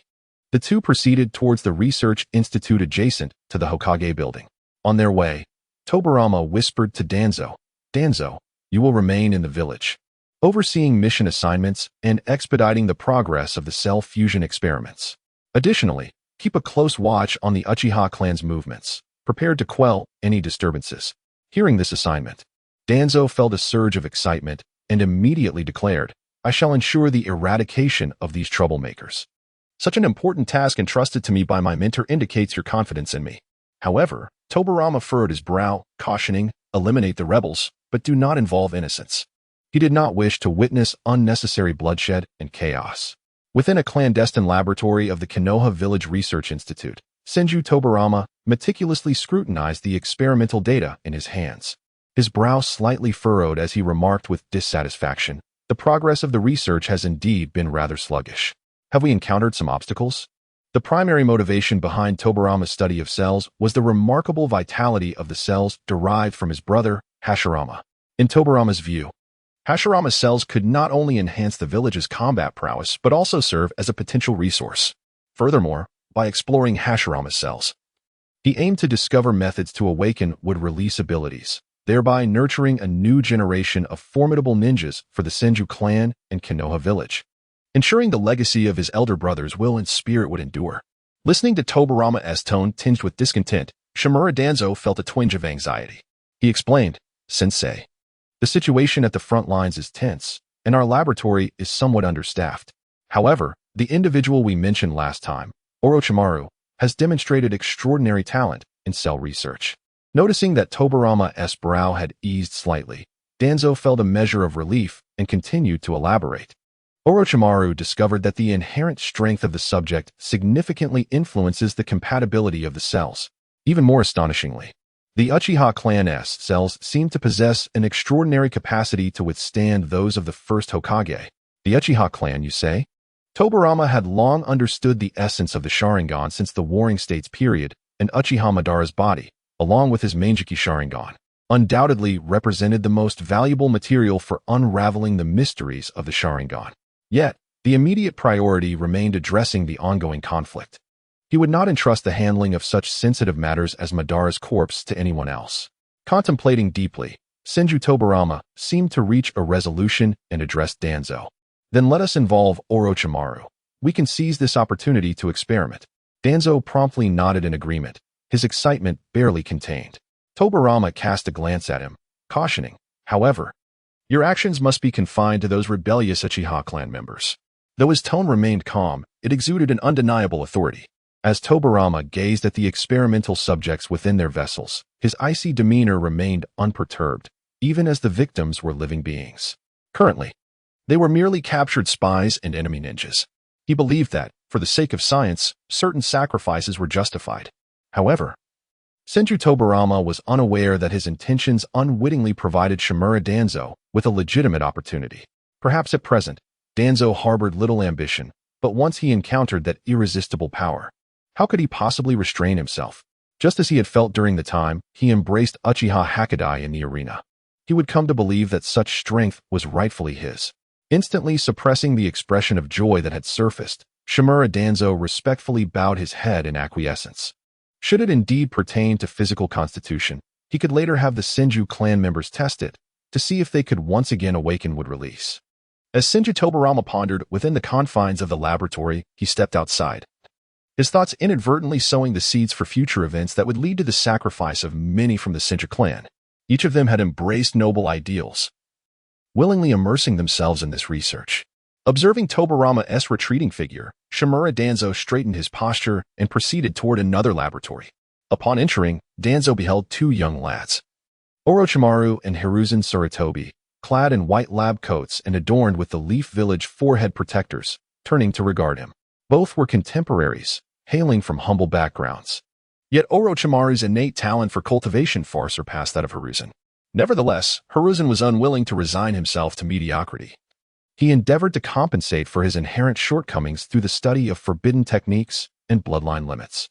This tenacity and pursuit caught Danzo's attention, and Hiruzen's remarkable aptitude displayed within the Research Institute further captivated him. A gentle smile graced Danzo's countenance as he addressed Orochimaru. I bring you delightful news. The Hokage has granted you permission to engage in more advanced experiments. At these words, Orochimaru's eyes gleamed with excitement and anticipation. Danzo then turned to the other youth, instructing, Hiruzen, please help Orochimaru acclimate. Hiruzen nodded in affirmation, subsequently leading Orochimaru toward the laboratory where Tobarama had previously been. Chapter 30. Apprenticeship to Senju Tobarama, can you peel this for me? Yangjie tentatively inquired, gazing at the apple before him. If you wish to eat, then eat. I've already washed it for you. Yet you still have so many demands, Tsunade replied, displaying a hint of impatience as she sat beside Yangjie's hospital bed, promptly shoving the apple into his mouth. Suk held an apple in his mouth, producing a faint crunching sound. I can't shake the feeling that my recovery over these past 3 days has been rather sluggish. Should I perhaps summon the attending physician for a consultation? Thud. Tsunade delivered a sharp slap to Suk's thigh, her tone tinged with irritation. Are you questioning my medical expertise? Ouch. That leg is still tender. You could have chosen to strike my chest instead. Suk remained in pain, baring his teeth. A sudden cough echoed, signaling the arrival of another. Tsunade, slightly flustered, quickly rose. Granny Mito, what brings you here? Tsunade took Mito's arm as they sat together. I came to check on Suk's recovery, Mito replied with a smile. Yangjie responded with a smile, Mito Granny, I feel that I am on the mend and should be discharged in a few days. He could distinctly sense the state of his body. Aside from the slow recovery of his meridian injuries, the rest of his wounds were nearly healed. The medical practices in this world truly exhibit remarkable efficacy. Vortex Mito gestured for Tsunade to close the door, stating, Many people have sought to visit you in recent days, but I have turned them away. She looked up at Yangjie and inquired, do you know why? Having read the Romance of the Three Kingdoms, should there not be some conspiracy to analyze? Suk replied candidly, Grandma Mito, I do not possess any acquaintances, so I am unsure. Mito Uzumaki gazed intently at Suk and earnestly inquired, now that you have officially entered the gaze of all within Konoha, have you contemplated how you will integrate into this village? Is your journey as a ninja truly as you once envisioned? As Suk listened to the dual inquiries posed by Uzumaki Mito, he couldn't help but delve into contemplative thoughts. Initially, his admiration for the first Hokage had inspired him to aspire to become a ninja, a mere pretext to curry favor. However, he had now ascended to the rank of a Chunin in Konoha, confronting myriad dilemmas and choices that transcended mere training and the pursuit of strength. Tsunade, observing Suk's momentary bewilderment, interjected with a soothing tone, Mito, dear, simply focus on being true to yourself and steadfast in your convictions. Why burden yourself with excessive contemplation? If only one could embody Tsunade's indifference, free from the weight of such thoughts. When faced with circumstances one cannot accept, sometimes evasion or retreat can indeed be a prudent course of action. Mito gently patted Tsunade's hand and replied with a smile, of course, if Suk shares such sentiments. Mito, As Yosuke was about to speak, he was interrupted by the Wave Waterhouse, who raised her hand. Today, I am here as your grandmother to visit my grandson. Reflect on your words and convey them to your Hokage teacher. She added solemnly, remember to speak truthfully. With that, she stood up and took Tsunade by the hand, saying, let us return. Your great-grandfather has arrived. Yangjie observed the rising figures of Vortex Mizuto and Tsunade as they departed the room. Suddenly, he sensed a formidable surge of chakra manifesting within his mental perception. In an instant, Senju Tobarama materialized in the hospital room, his demeanor cold and serious as he regarded Yangjie. Such a lack of courtesy from the Hokage. To appear without so much as a knock, oblivious to the flying thunder god technique. It must have been the body flicker technique. Yangjie contemplated internally. Yet his body attempted to rise in a gesture of respect, uttering, I have come to pay my respects, Grandfather Hokage. However, it was merely an act, as the truth was he could hardly stand. Senju Tobarama gestured, indicating, there is no need to rise. Remain where you are. Tobarama then spoke candidly, from this day forth. Uzumaki Yangjie, you shall be my disciple. Given your current abilities, focus on fulfilling your tasks to enhance your skills. Once you attain the rank of Jonin, I shall make further arrangements for you. Yosuke found Senju Tobarama's straightforward manner of expression somewhat unsuitable, and he promptly replied, thank you, Master. Master? Senju Tobarama expressed a hint of confusion, suggesting that he could simply be addressed as teacher. Yangjie immediately remarked, the teacher is merely an educator and a guide. The Hokage, however, resembles a true master, serving as the spiritual pillar of my will of fire and a mentor in my life. Yangjie observed the subtle changes in Senju Tobarama's demeanor and realized he had struck a chord.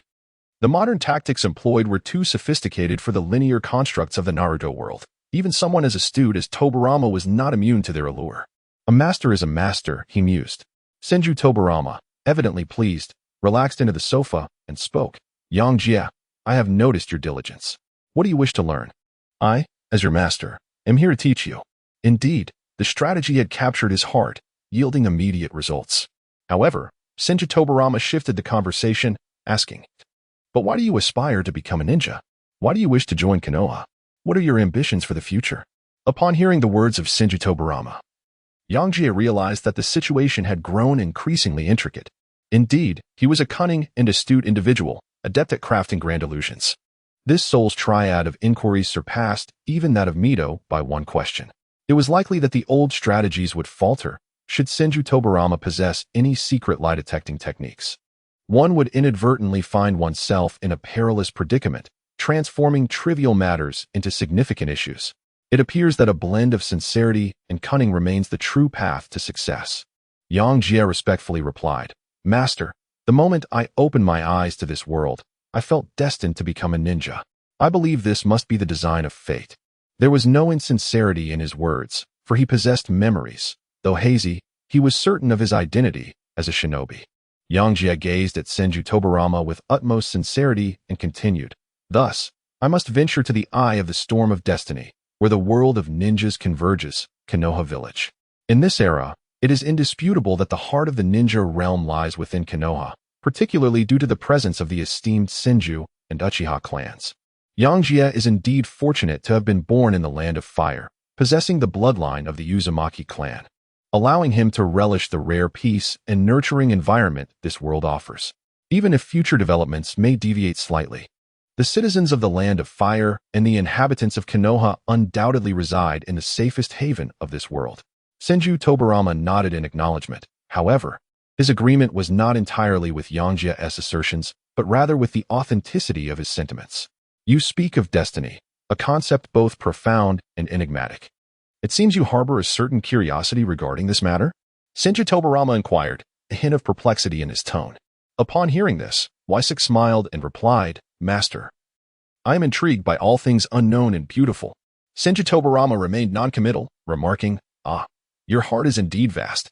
After a brief pause, he returned to the question that Wysok had yet to answer. What are your intentions for the future? Do you wish to carry on the family legacy? Or perhaps follow in the footsteps of Kaze, choosing a path of solitude? Or do you have other aspirations? Yangjie felt a profound uncertainty about the future. He candidly expressed, as a disciple, I yearn for a life of tranquility and fulfillment, to protect those and that which I cherish, and to transform what I can. If it is possible, I would gladly take on my master's mantle and become Hokage. After hearing Yangjie's earnest words, Senju Tobarama fell into a moment of silence, scrutinizing Yangjie's gaze as if seeking the truth and determination behind his declarations. Then, Senju Tobarama nodded slightly and remarked, I am quite pleased with your response. However, I hope you understand the responsibilities and challenges that come with being my disciple. Aspiring to be Hokage is certainly acceptable, provided you earn the village's acknowledgement. As he regarded the young man before him, Senju Tobarama reflected on the reality of this world, where life is not always characterized by peace and happiness. Often, it demands great sacrifices and costs. He paused before continuing, Now, speak of your questions and the techniques you wish to learn. I shall depart for the front lines tomorrow. This presented Yangjie with a rare opportunity, one-on-one guidance from a tactical genius of the ninja world, a master of technological innovation, and an expert in forbidden techniques. Such a level of mentorship is not easily accessible. It requires a certain standing. At present, Yangjie had systematically organized his foundational knowledge regarding chakra extraction, manipulation, and nature transformation through the teachings of Moku Moku KD and Senju Shia. With diligent practice, mastering ninjutsu, and learning more advanced techniques would enable him to steadily enhance his prowess. I wish to learn the Flying Thunder God technique and a technique that counters the Sharingan. Yangjie concluded, gazing at Senju Tobarama with eager anticipation. Is there anything else? Senju Tobarama inquired, his expression remaining impassive as he regarded Yangjie. Yangjie smiled ingratiatingly and said, I will follow master's arrangements. Please advise me on what I am suited to learn. Senju Tobarama moved his hand slightly and conjured 2 or 3 scrolls from thin air, stating calmly, You may learn the Flying Thunder God technique at any time, but I have not observed any talent for it in you. Mastering body techniques should take precedence. Yangjie, feeling as though he had stumbled upon a treasure, hurriedly took the item without examining its specifics and continued, Master, I am in need of a weapon. What do you think of the Thunder God sword? Its name suggests it is tailor-made for me, and I find it exceedingly tempting. Indeed, even the esteemed Jonin of Konoha are in want of weapons. In due time, as a Chunin, you may exchange your meritorious achievements for it, Senju Tobarama remarked, casting a sidelong glance at him. The emphasis on Chunin seemed to belittle Yangjie's status as a Jonin, though he harbored thoughts of resentment. Yangjie maintained an earnest expression and replied, What about the 8 gates? I believe I am particularly suited for charging into battle. You are aware of that technique? Senju Tobarama regarded Yangjie with an unusual look. Did I say something amiss? Isn't this technique one that Tobarama himself developed? How should I clarify this? Then, Senju Tobarama continued, The 8 gates is no mere physical technique. It necessitates rigorous physical training and constant breakthroughs of human limits to unlock its potential. You may give it a try. With that, Senju Tobarama vanished from the room in an instant, leaving Yangjie alone on the bed. As the chakra fluctuations around him dissipated, Yangjie finally settled his thoughts. Truly, he came and went in a flurry, leaving no trace behind. And he had yet to mention how he would proceed with my arrangements. Chapter 31. Discharged from the hospital, Yangjie picked up the scroll given to him by Tobarama and examined it closely. It contained notes on the study of celestial arts, the nature of water chakra transformations, and the illusion technique, dark passage. Goodness, it was all theoretical material, without the shadow clone technique. He would have to endure 3 more years of high school. The dark passage technique is indeed a valuable asset. One must always maintain a sense of caution, especially against the Uchiha. It seems that Senju Tobarama has a profound understanding of his condition, which explains the trust he places in him, as the materials provided are precisely what he urgently needs to learn. Given his current inability to train physically, delving into theoretical knowledge is perfectly suited for him. Yangjie admired Senju Tobarama's generosity, truly a commendable master in the ninja world. Following the Chunin exams, Yangjie had become exceedingly proficient in lightning release techniques, having mastered Lightning Blade, Lightning Storm, Lightning Piercer, Lightning Beast, and Thousand Lightning Swords. The practical potency of the Lightning Beast still holds significant potential for enhancement, requiring his further exploration and study. Although the Thousand Lightning Swords consumed a considerable amount of chakra in pursuit of aesthetic appeal, its power had indeed increased substantially and could still be optimized. In terms of wind release, Yangjie had yet to dedicate sufficient time for in-depth research. As for sealing techniques, he had skillfully mastered the 4-symbol seal, 3-direction seal, inscriptions technique, and the 1-string lantern formation, merely needing to practice with shadow clones for steady improvement. Regarding perception techniques, he currently utilized his mental prowess for a certain level of defense. However, he did not intend to operate as a reconnaissance ninja to gather intelligence, as excessive concern could hinder his training. After all, a ninja's time is quite limited, and once he is discharged from the hospital, he must commence undertaking missions. Being a Chunin is akin to a university graduate who wishes to continue learning for self-improvement. Such aspirations necessitate becoming a teacher at the Ninja Academy. Ultimately, all skills require practical application for testing and enhancement, and swiftly achieving the leap from Chunin to Jounin is essential to avoid peril on the battlefield. Waisuk picked up the water attribute chakra and began to explore its nature transformation, following the teachings of the Sea King in mastering the art of aquatic ninjutsu. He believed he could become a small Sea King himself. This was indeed a feasible enhancement strategy. By comprehending the nature transformations of various chakra attributes, his strength would inevitably grow more formidable. At the very least, he aimed to surpass the prowess of the monkey. While it possessed 5 attributes, he aspired to master 7. With his training objectives firmly established, Waisuk focused solely on his swift recovery to commence his training. In his current state, his body lay motionless, akin to a parched traveler in a desert gazing at the mirage of an oasis. Though it appeared tantalizingly close, the refreshing water remained tantalizingly out of reach. Yangjie has been lying in bed for over a month now. While the other bandages on his body have been removed, the plaster cast on his hand remains securely in place. Waisuk could not help but wonder if Tsunade was using him as a guinea pig for her experiments. During this period, aside from the first day when a few reputable doctors attended to his injuries, the remainder of the time had been solely dedicated to Tsunade's treatment. After all, his injuries were remarkably comprehensive, making it quite challenging to find a more suitable patient for her practice. The current predicament was, in fact, a consequence of Waisuk's own actions. Yangjie's current condition is a result of his own reckless pursuit of strength. Were it not for the unique constitution bestowed by the Uzumaki clan, he would likely have been rendered incapacitated. At present, aside from a few meridians that still require healing, the majority of his injuries have successfully recuperated. Tsunade rose from her seat and maneuvered the wheelchair. Let us go for a stroll to aid your recovery. It is rare to find tranquility amidst the daily visits from those seeking to pay their respects to the clan.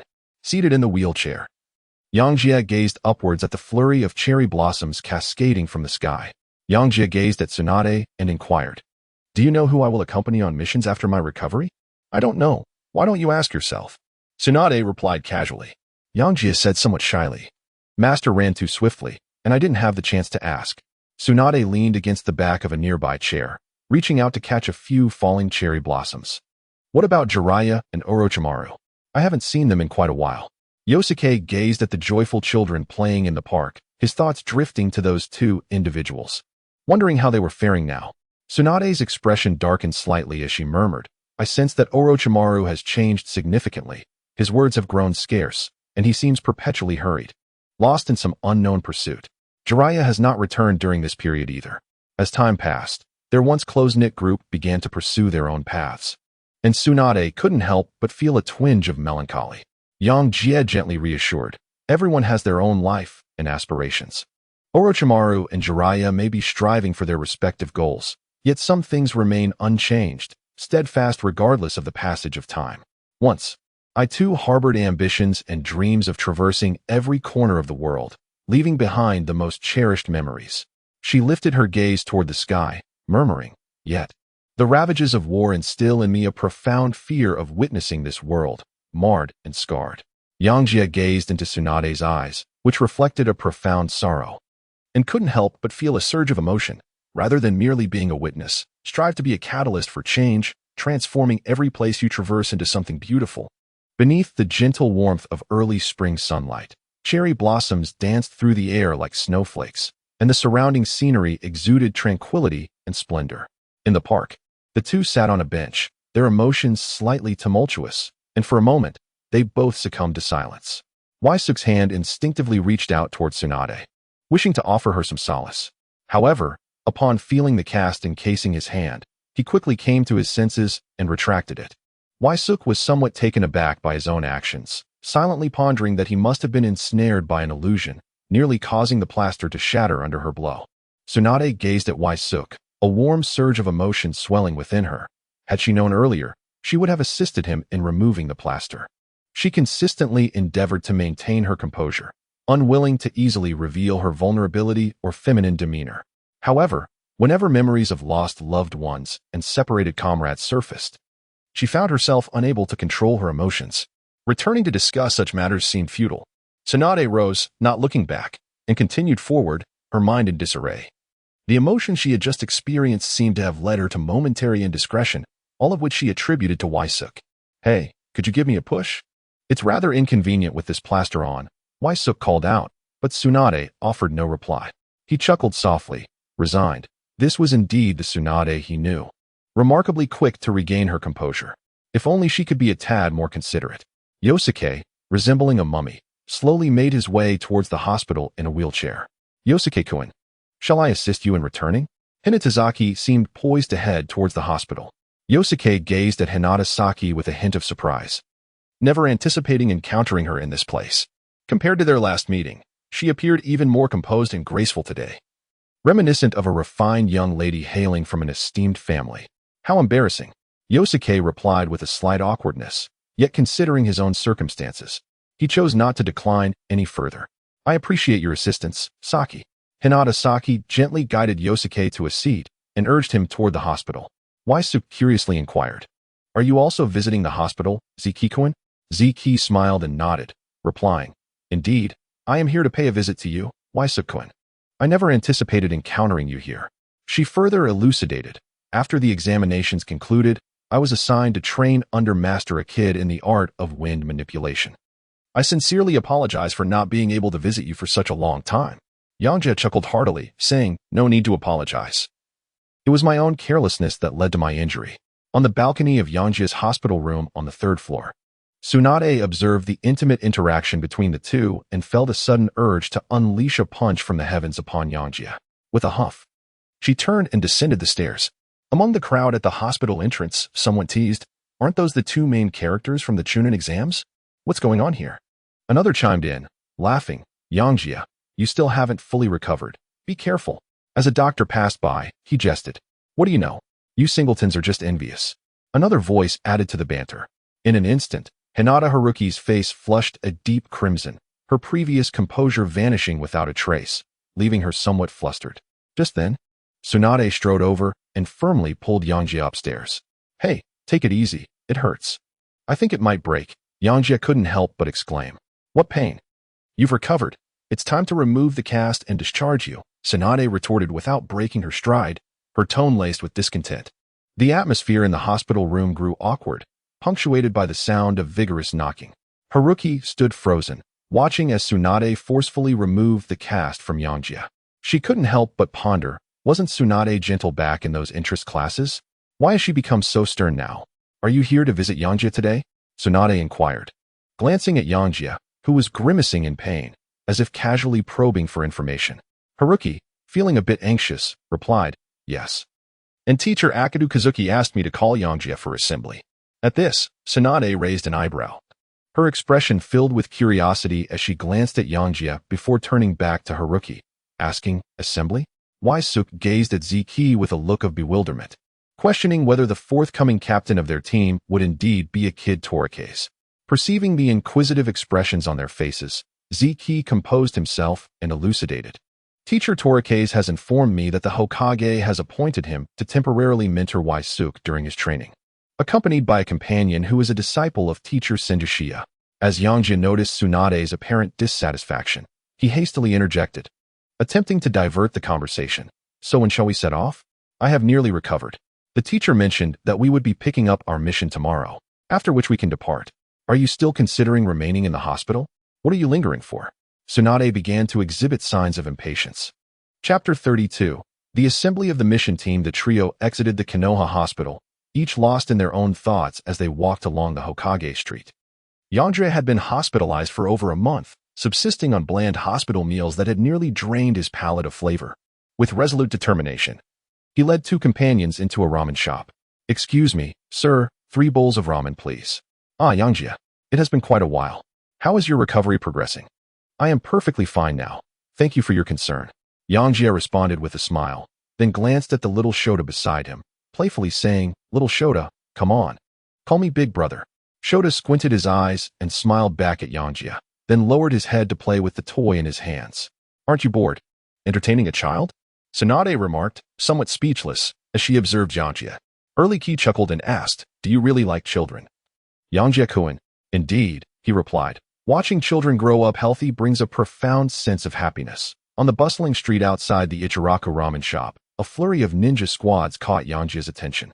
He turned to Tsunade and inquired, "Has the Hokage already gone to the front lines?" Tsunade nodded and answered, "Yes, the second Hokage set off early this morning." Upon hearing this, Suk fell into silence for a moment, uncertain of the current stage of the ongoing conflict. "Ah, I too must embark on a mission with my teacher, after all. I have delayed for quite some time," Tsunade suddenly remarked, her gaze towards Suk tinged with a hint of melancholy. She understood that this mission could extend for a considerable duration, implying an uncertain date for their next reunion. Noticing Suk's attentive glance, Tsunade, with a touch of pride, turned her head away. Yangjie could only attempt to steer the conversation in a lighter direction. The depths of medical knowledge cannot be fully grasped within the confines of a hospital. One must delve into self-study and refinement for greater mastery. "Tsunade, Yangjie." A fervent call disrupted the thoughts of the gathering. A few turned to see Jiraiya striding into Ichiraku ramen with great enthusiasm, followed closely by a blue-haired young man, none other than Cat Dance. Yangjie observed Jiraiya, who still exuded vitality, yet sensed that his recent sojourn to Myoboka Mountain had aged him considerably. "Zuki is here too." Jiraiya greeted Zuki, skillfully preparing ramen, and then introduced to the group, "This is Katadan, who will be accompanying us on this mission." Katadan smiled warmly at everyone, the sunlight illuminating his handsome visage, rendering it exceptionally radiant. Tsunade inquired with a hint of perplexity, "Is Orochimaru not joining us on this mission?"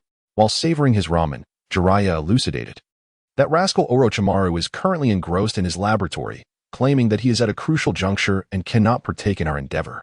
Sarutobi Hiruzen's summons to Orochimaru was thwarted by Shimura Danzo, and Katadan was temporarily brought in to form this trio as he was preparing to join the Yumbu.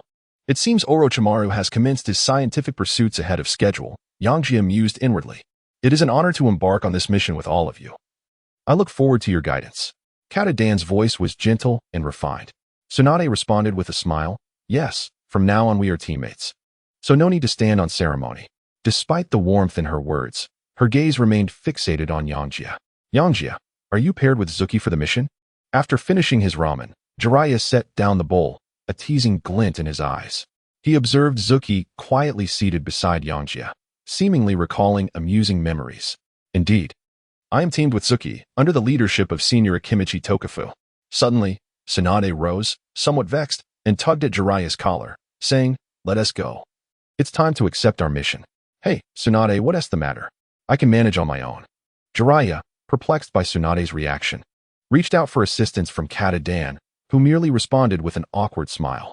Yangjie gazed at the departing figures of Tsunade and the others, shaking his head in resignation. "Uncle, the bill, please." Yosuke followed Haruki to the Ninja Academy in Konoha to meet with the team leader. He was somewhat surprised by the meeting location. Yet he thoroughly relished the feeling of being an underclassman revering his seniors' return to school. As he strolled towards the teaching building, he cast his gaze around, but did not spot any of the familiar faces with blonde hair, white hair, or tight-fitting attire. At that moment, the academy felt eerily desolate, devoid of even a single celebrity. The absence of an opportunity to flaunt his presence rendered Yosuke's experience considerably less enjoyable. Yosuke-kun, it seems you are quite fond of the Ninja Academy, Haruki remarked, covering her mouth with a hand as she found his demeanor amusing. Haha, it's not that.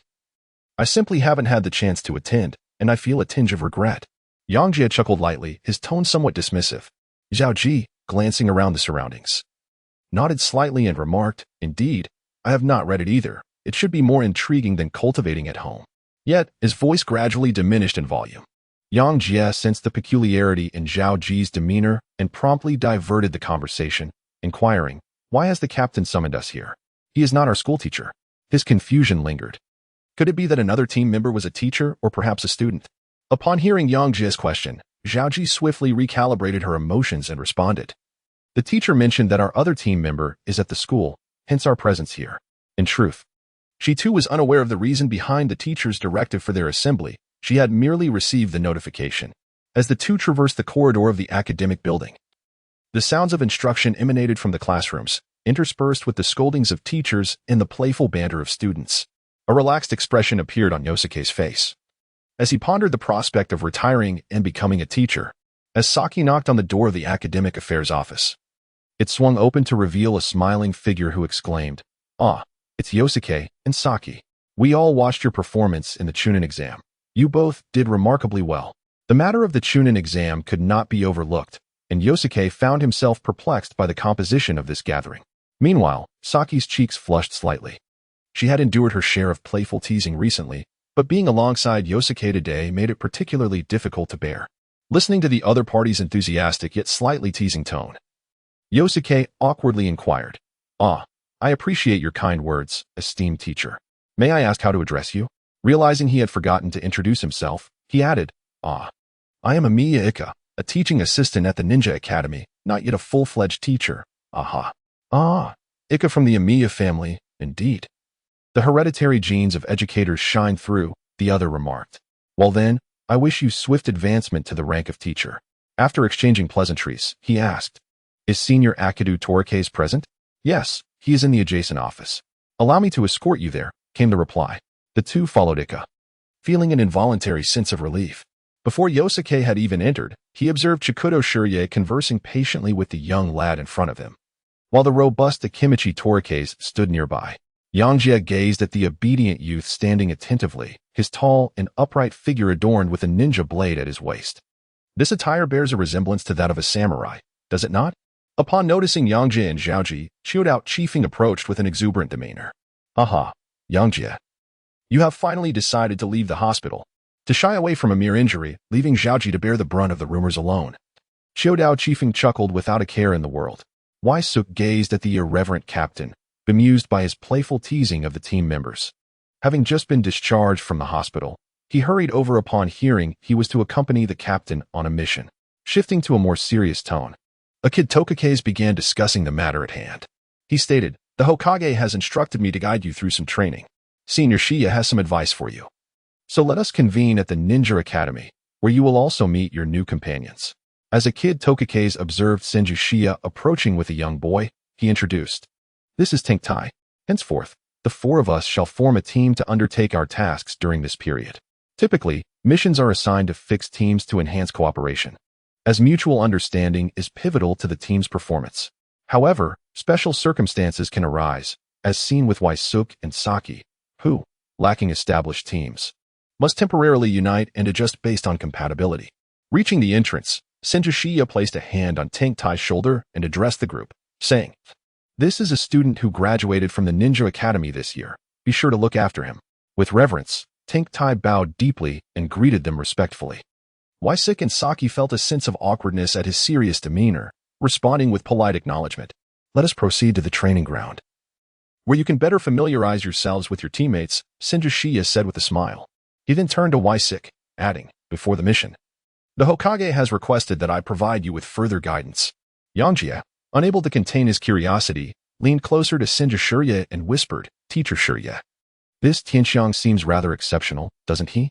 Senju Shirya elucidated. He is the younger son of the daimyo of the Land of Craftsmen, who provides ninja tools for our village. His presence is fortuitously linked to your current mission. He added, he is a ninja trained in the art of swordsmanship, and Lord Hokage has entrusted me with his temporary instruction. Teacher, you can wield a sword? Yangjie gazed at Senju Shirya in surprise, pondering why he had not been taught this skill himself. Sensing Yangjie's skeptical expression, Senju Shirya cleared his throat awkwardly and replied earnestly, a teacher need not master every skill. The ability to impart knowledge is what truly matters. Yang's expression was peculiar as he gazed at Shirya, harboring doubts about whether he was leading his students astray. Meanwhile, Senju Shirya continued his discourse, asserting that everyone's time is finite, and it is unwise to dabble in too many areas. However, he encouraged exposure to various ninjutsu, which could prove beneficial in combat. He further elaborated that this approach would aid in discovering one's own techniques, emphasizing that mastery of one discipline, accompanied by peripheral knowledge, is the true path. Chapter 23. I Surrender. Orochimaru's abrupt concession sparked a wave of astonishment, with the majority of onlookers unable to comprehend the unfolding scene. After both combatants had exerted themselves to such an extent, the fact that neither had collapsed was disheartening. Were they to orchestrate some clandestine scheme? Yet, there was no betting involved. Why did he concede so readily? Was he not a descendant of the revered Re Cave, one of the 3 sacred lands? Indeed, he had summoned the Great Serpent. Why did he not enter sage mode? Could it be that he was incapable? Ah, my esteemed Orochimaru, even in surrender, you exhibit such grace. Amidst the audience, voices of skepticism arose, yet many common ninjas regarded Orochimaru with admiration, their eyes filled with reverence. To them, standing upon such a stage was undoubtedly a tremendous encouragement for their own endeavors. The moment Orochimaru declared his surrender, a Chunin referee materialized before him in an instant. He attempted to intercept Yang's formidable punch imbued with overwhelming sage power while declaring, Orochimaru has withdrawn, no further attacks are permitted. However, before he could finish his statement, he vanished from sight. With a resounding crash, the Chunin collided with Orochimaru, both hurtling towards the rear wall, instantly silencing the murmurs from the sidelines. Yangjie, seizing the moment, leaped backward to stand in the arena. He scratched his head, a hint of embarrassment in his voice as he said, apologies. I had already retracted my strength, but I didn't manage to do so completely. He had assumed that with the Jonin present, he could act freely. However, it appeared that the gap between him and the Jonin was not as vast as he had believed, though this was under the condition that his opponent was merely enduring punishment. The referee rose from the pit, promptly stuffing his hands into his pockets, showing no intention of assisting Orochimaru, primarily because his hands were already somewhat fractured and deformed. He feigned calmness, stating, it's nothing. I was just momentarily distracted. This young boy is indeed a monster. Today has been quite humiliating. And I hope there are no lingering repercussions, he thought to himself, continually lamenting.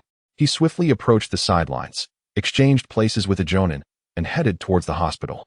Senju Tobarama cast a commendatory glance at both participants, expressing great admiration for Orochimaru's composure and decisiveness, as he made precise judgments in such circumstances, displaying a maturity not typically seen in one of his age.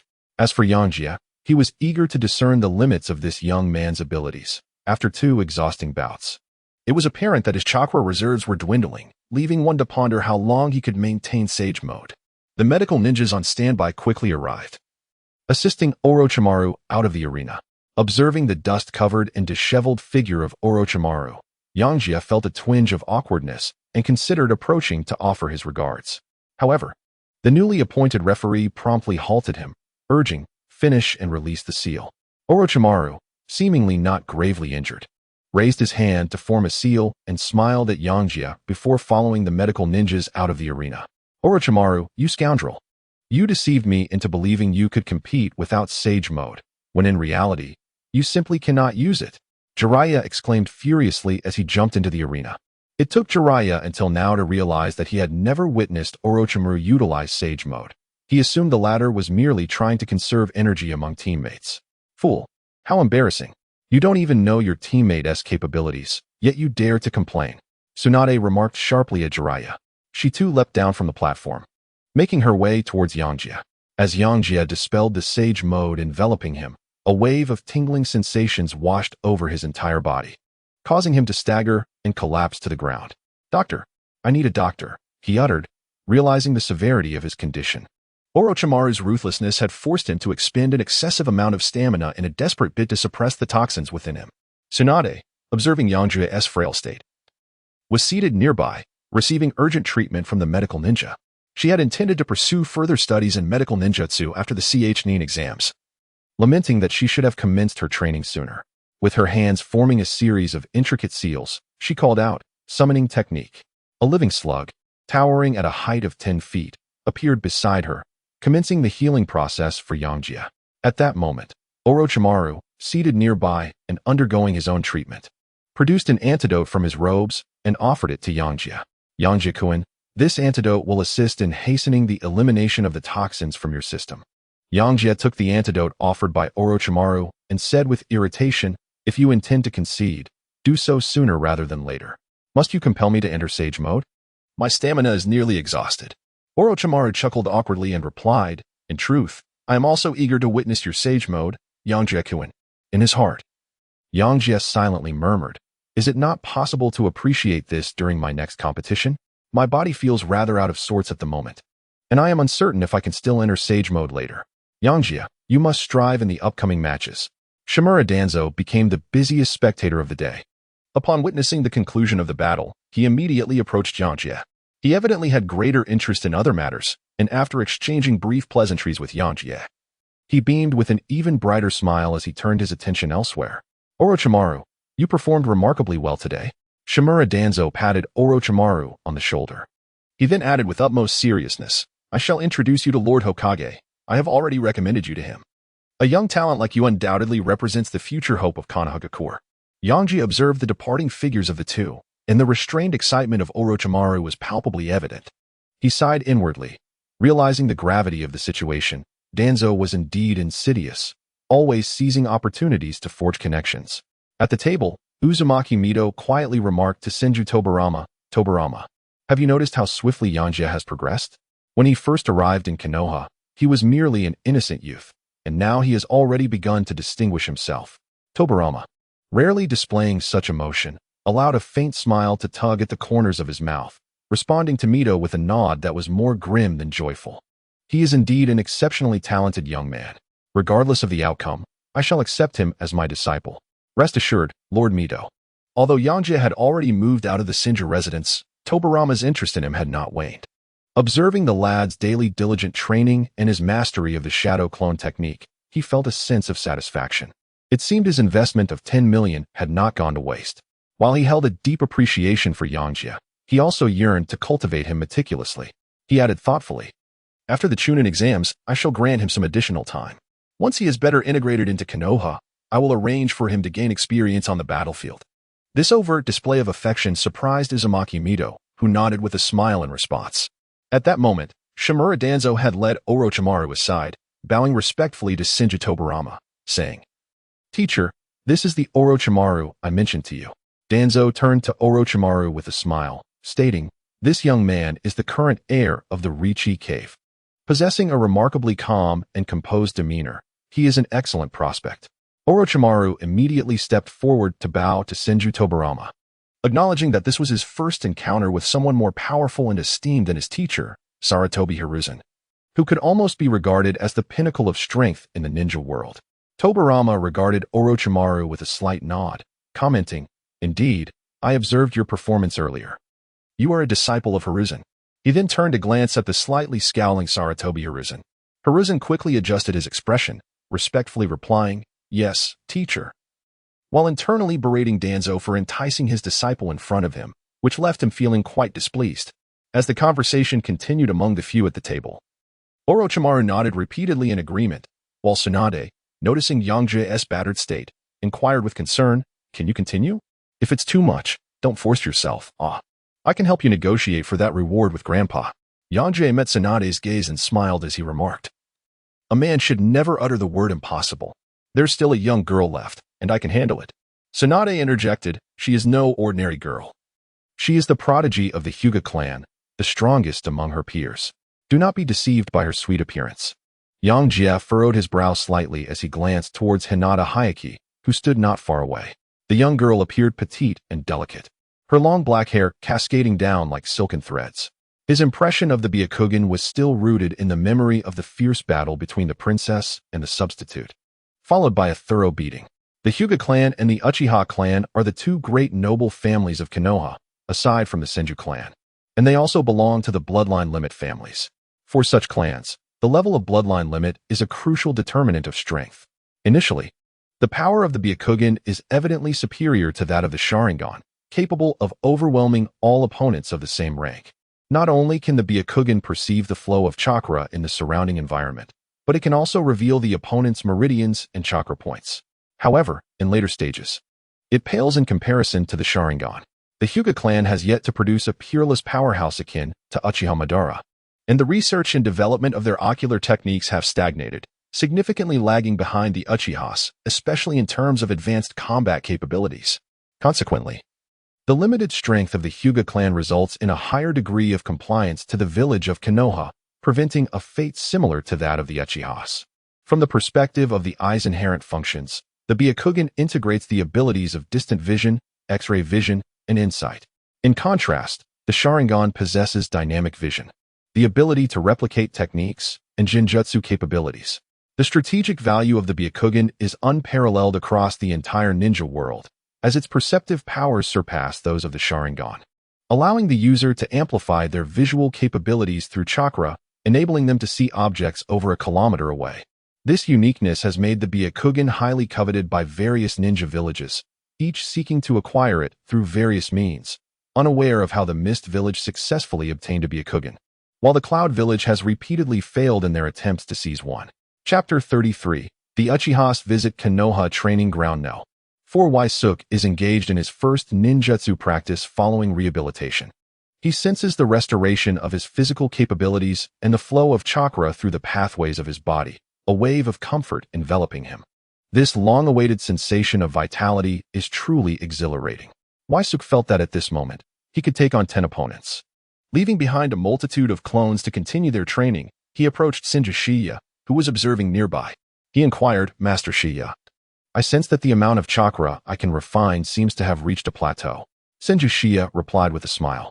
"Once your physical and mental energies attain a certain level of stability, the quantity of chakra will cease to increase. Your constitution is innate. You possess the formidable lineage of the Uzumaki clan, complemented by the spiritual strength garnered from 2 lifetimes." Waisuk sat beside Shiya, observing the clones training in the arena, and sighed. "It seems that we must adhere to what our Hokage master has advised and engage in chakra nature transformation to enhance our strength. The process of chakra nature transformation is akin to refining the essence of chakra, leading to a more pronounced augmentation of power, thereby enabling a more adept use of various ninjutsu in combat. I also watched your Chunin exam. The waste of chakra was quite severe. You should learn to manage your chakra consumption during battles." Shiya paused briefly before continuing. "Your ability to manipulate chakra is commendable. Since the Hokage has provided you with the training methods for water-style chakra nature transformation, you may proceed along this path without haste." Upon hearing Shiya's words, Waisuk began to contemplate. The judicious application of each ninjutsu, coupled with accelerating the increase of chakra volume, presents viable methods for enhancement, potentially following Orochimaru's techniques. Currently, he possesses the ability to perform both lightning and wind-style transformations, yet achieving the fusion of these 2 chakra natures, a bloodline limit typically found in hereditary or mutated forms, is a feat that only a select few ninjas can develop independently. It may only be feasible through human experimentation or the absorption of other secret techniques. Waisuk does not consider himself to be among the select few, and the notion of human experimentation or transformation remains rather difficult for him to accept. The elimination of bloodlines fused with 3 attributes can indeed be acquired through acquired skills. As of now, the only known instance is the dust release of the second Tsuchikage from a Wagakure, which seamlessly integrates the transformations of wind, earth, and fire. "Very well, Shiya-sensei," Waisuk replied respectfully. Akimichi Takumi observed that Senju Shiya and Waisuk had nearly concluded their conversation, and thus interjected, "Uzumaki, you should engage in another match with Waisuk, allowing SH Ta to gain insight into the capabilities of his teammates." Waisik and Haruki were momentarily taken aback, both glancing towards a kid Torike's, only to discover his earnest demeanor. They exchanged a brief, awkward look, yet resolved to step forward and accept the challenge of combat. As they entered the state of battle, all other emotions dissipated, leaving them wholly focused on each other's movements. This confrontation was markedly less intense than their previous duel during the Chunin exams. It served merely to showcase their individual combat styles and ninjutsu techniques.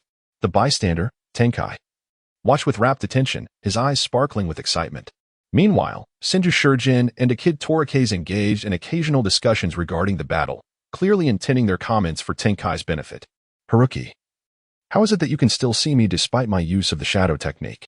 Waisik inquired, gingerly touching his chest where he had been struck. Relieved that Haruki had not applied excessive force to seal his chakra points, or he would have endured considerable discomfort. Shouldn't I be unable to see you then? Haruki mused, perplexed.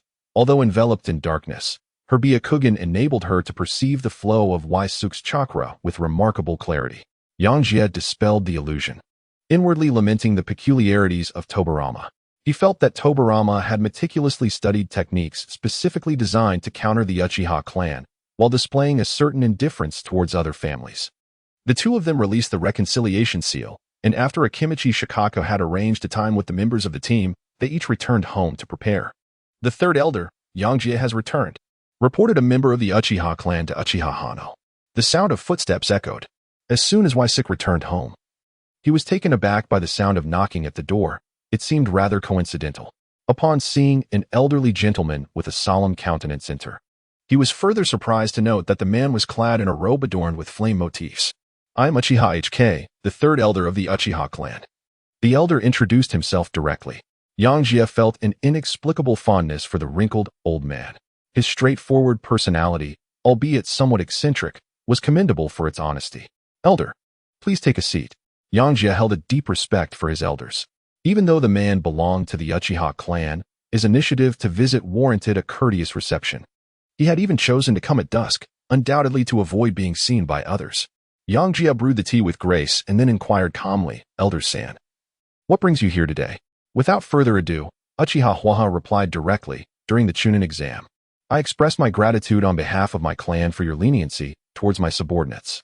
Yangjie was somewhat taken aback as he regarded the elder before him, who bore no resemblance to the proud and impudent Uchiha he had imagined.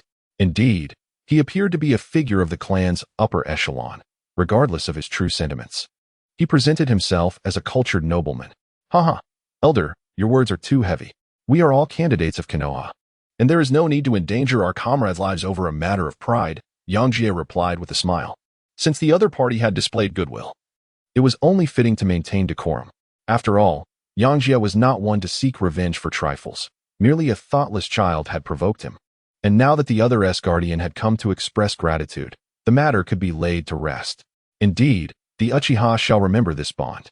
I take my leave, Uchiha Shana said as he turned to exit. Ah, elder, please take care, Yangjie responded, bewildered by Uchiha Hkaku's intentions. Was the purpose of this visit merely to forge amicable ties? Perhaps it was the elder's prideful temperament at play, unwilling to lower himself. Yangjie paid little attention to the recent visits by the heirs of various prominent clans in Konoha. The performance in the Chunin exams was merely a minor factor. The paramount reason was his status as a disciple of the Hokage, which signified his entry into the most elite circles. However, it was quite rare for individuals of such high rank, like clan leaders or elders, to come forth to curry favor, particularly from the Uchiha clan. This suggested that the Uchiha were not faring well in their current circumstances. Yangjie could not help but reflect on the fate of the Uchiha clan, and he sighed with a hint of resignation. Yet, he reminded himself that such matters were beyond his current purview. He had far more pressing concerns to attend to, such as his training. As Yosuke gazed out the window, he noticed that dusk had descended. He dispelled the shadow clones he had been training with in the arena. A torrent of memories surged back into his being, and he had now fully acclimated to the intensity of such a vast influx of information. Once again, he executed the technique of multiple shadow clones, meticulously organizing his training tasks within the confines of the room. However, the space felt rather cramped. Accommodating so many clones proved to be a challenge. Waisik found himself relegated to the confines of his bed, embarking on the arduous journey of mastering the transformation of water-based chakra. In his recollection, the majority of water release techniques exhibited rather limited lethality. Even a direct hit on an opponent felt akin to a mere bath, rendering fatalities highly improbable. Most water release ninjutsu demanded substantial chakra and required meticulous consideration of environmental and topographical factors, which rendered such techniques somewhat cumbersome. However, these limitations predominantly applied to ordinary ninjas. Water release thrived on its myriad forms and transformations, capable of shrouding one's whereabouts in mist or conjuring tsunamis to impede adversaries, proving to be exceptionally effective as a supportive asset. The Mizukage clan, with their secret art of water transformation, had developed a plethora of formidable water release techniques. Their defensive capabilities could withstand the tailed beast bomb of the Eight Tails and emerge unscathed, while their offensive prowess included water iron cannons that struck with the speed of bullets. Not to mention the remarkable techniques such as Tobarama's water breakthrough and Kisame's singular S-class water release, the great shark bullet technique. Waisuke retracted his thoughts, sitting cross-legged upon his bed, concentrating intently to manipulate his chakra. If the intent were merely to utilize water, he could control the existing water through chakra manipulation. However, to achieve the transformation of water-based chakra, he needed to directly manifest his chakra into a water attribute state, subsequently employing the water in the natural world. This approach would not only reduce chakra consumption but also enhance the potency of his ninjutsu. As for the fusion of chakra properties, he currently found himself powerless. The intricacies of property transformation were indeed challenging, leaving him at a loss. He carefully stored the scroll gifted by Senju Tobarama and stepped onto the balcony to feel the gentle caress of the night breeze. Waisuke could acutely sense the surging natural energy of the world around him. Contemplating Tobarama's descriptions of Sage Mode and the enhancement of Sage Power, he realized that his master had not provided him with a clear path for his cultivation. According to the scroll, the foundation for activating Sage Power also lay within one's physical strength, which would naturally grow stronger alongside personal development. For an ordinary ninja, the challenge of mastering Sage techniques resided in the allocation and control of physical abilities, the balance between mental energy and the natural energy absorbed from the environment. A natural Sage body, like that of Senju Hashirama, was unparalleled within the entire ninja world. Since he discovered the ability to directly channel natural energy through mental power, the Sage mode had effortlessly become a norm for him. Waisuke's cultivation of Sage power diverged significantly from the methods practiced in the three great sacred lands. Relying solely on his own comprehension, Senju Tobarama felt a profound sense of helplessness. Had he known how to cultivate a Sage body, he would have done so long ago. Yangjie could only endeavor to follow the instructions outlined in the scroll, drawing upon the methods of chakra cultivation to stimulate his cells in order to enhance their affinity and integration with natural energy. It was somewhat regrettable for him that he lacked the resources of a sacred land, although he found little interest in creatures such as toads and snakes. How wonderful it would be to possess a sacred land dedicated to dragon and tiger cultivation. Chapter 34. Banditry. Waisuke stood before the mirror, clad in a pristine ninja outfit that hugged his muscular form, a long sword slung diagonally across his back, its cold gleam reflecting his resolute gaze. He was on the brink of embarking on his inaugural mission as a ninja, a mixture of anticipation and exhilaration stirring within him. As he prepared to depart, Waisuke gently tousled his hair and, casting a determined look at his reflection, uttered a low, encouraging exclamation, as if rallying himself for the task ahead. At his command, dozens of shadowy clones sprang forth from the balcony, swiftly racing towards the training grounds. For him, the pursuit of mastery was an endeavor that could not afford a moment's delay. Only through relentless effort could he hope to carve out a sense of security in this perilous world. The morning sun poured through the window, bathing the street in a soft, warm glow. Yosuke descended the staircase and arrived at the bustling avenue of Konoha. He inhaled deeply the fresh, fragrant air, savoring the beauty and vitality of this world. As Waisuke descended the stairs and arrived at the bustling Konoha street, he inhaled a breath of fresh, fragrant air and made his way towards the administrative office of the Hokage building. The neighbors, upon seeing Waisuke, greeted him with warm enthusiasm. They had long grown accustomed to the presence of this sunny, handsome young man, as if he were a gentle reminder that another vibrant day had commenced. Waisuke had finally recovered. Here, take these fruits home to enjoy. The fruit vendor beamed as she handed him a bag of fresh produce. Haha, you should now be called Uzumaki Ironhead. Come, Ironhead, take this piece of meat back with you, teased the butcher, extending a succulent cut of meat towards him. Ironhead brother, come play with us. A group of children joyfully rushed to Ysuke's side, tugging at his sleeves with eager anticipation.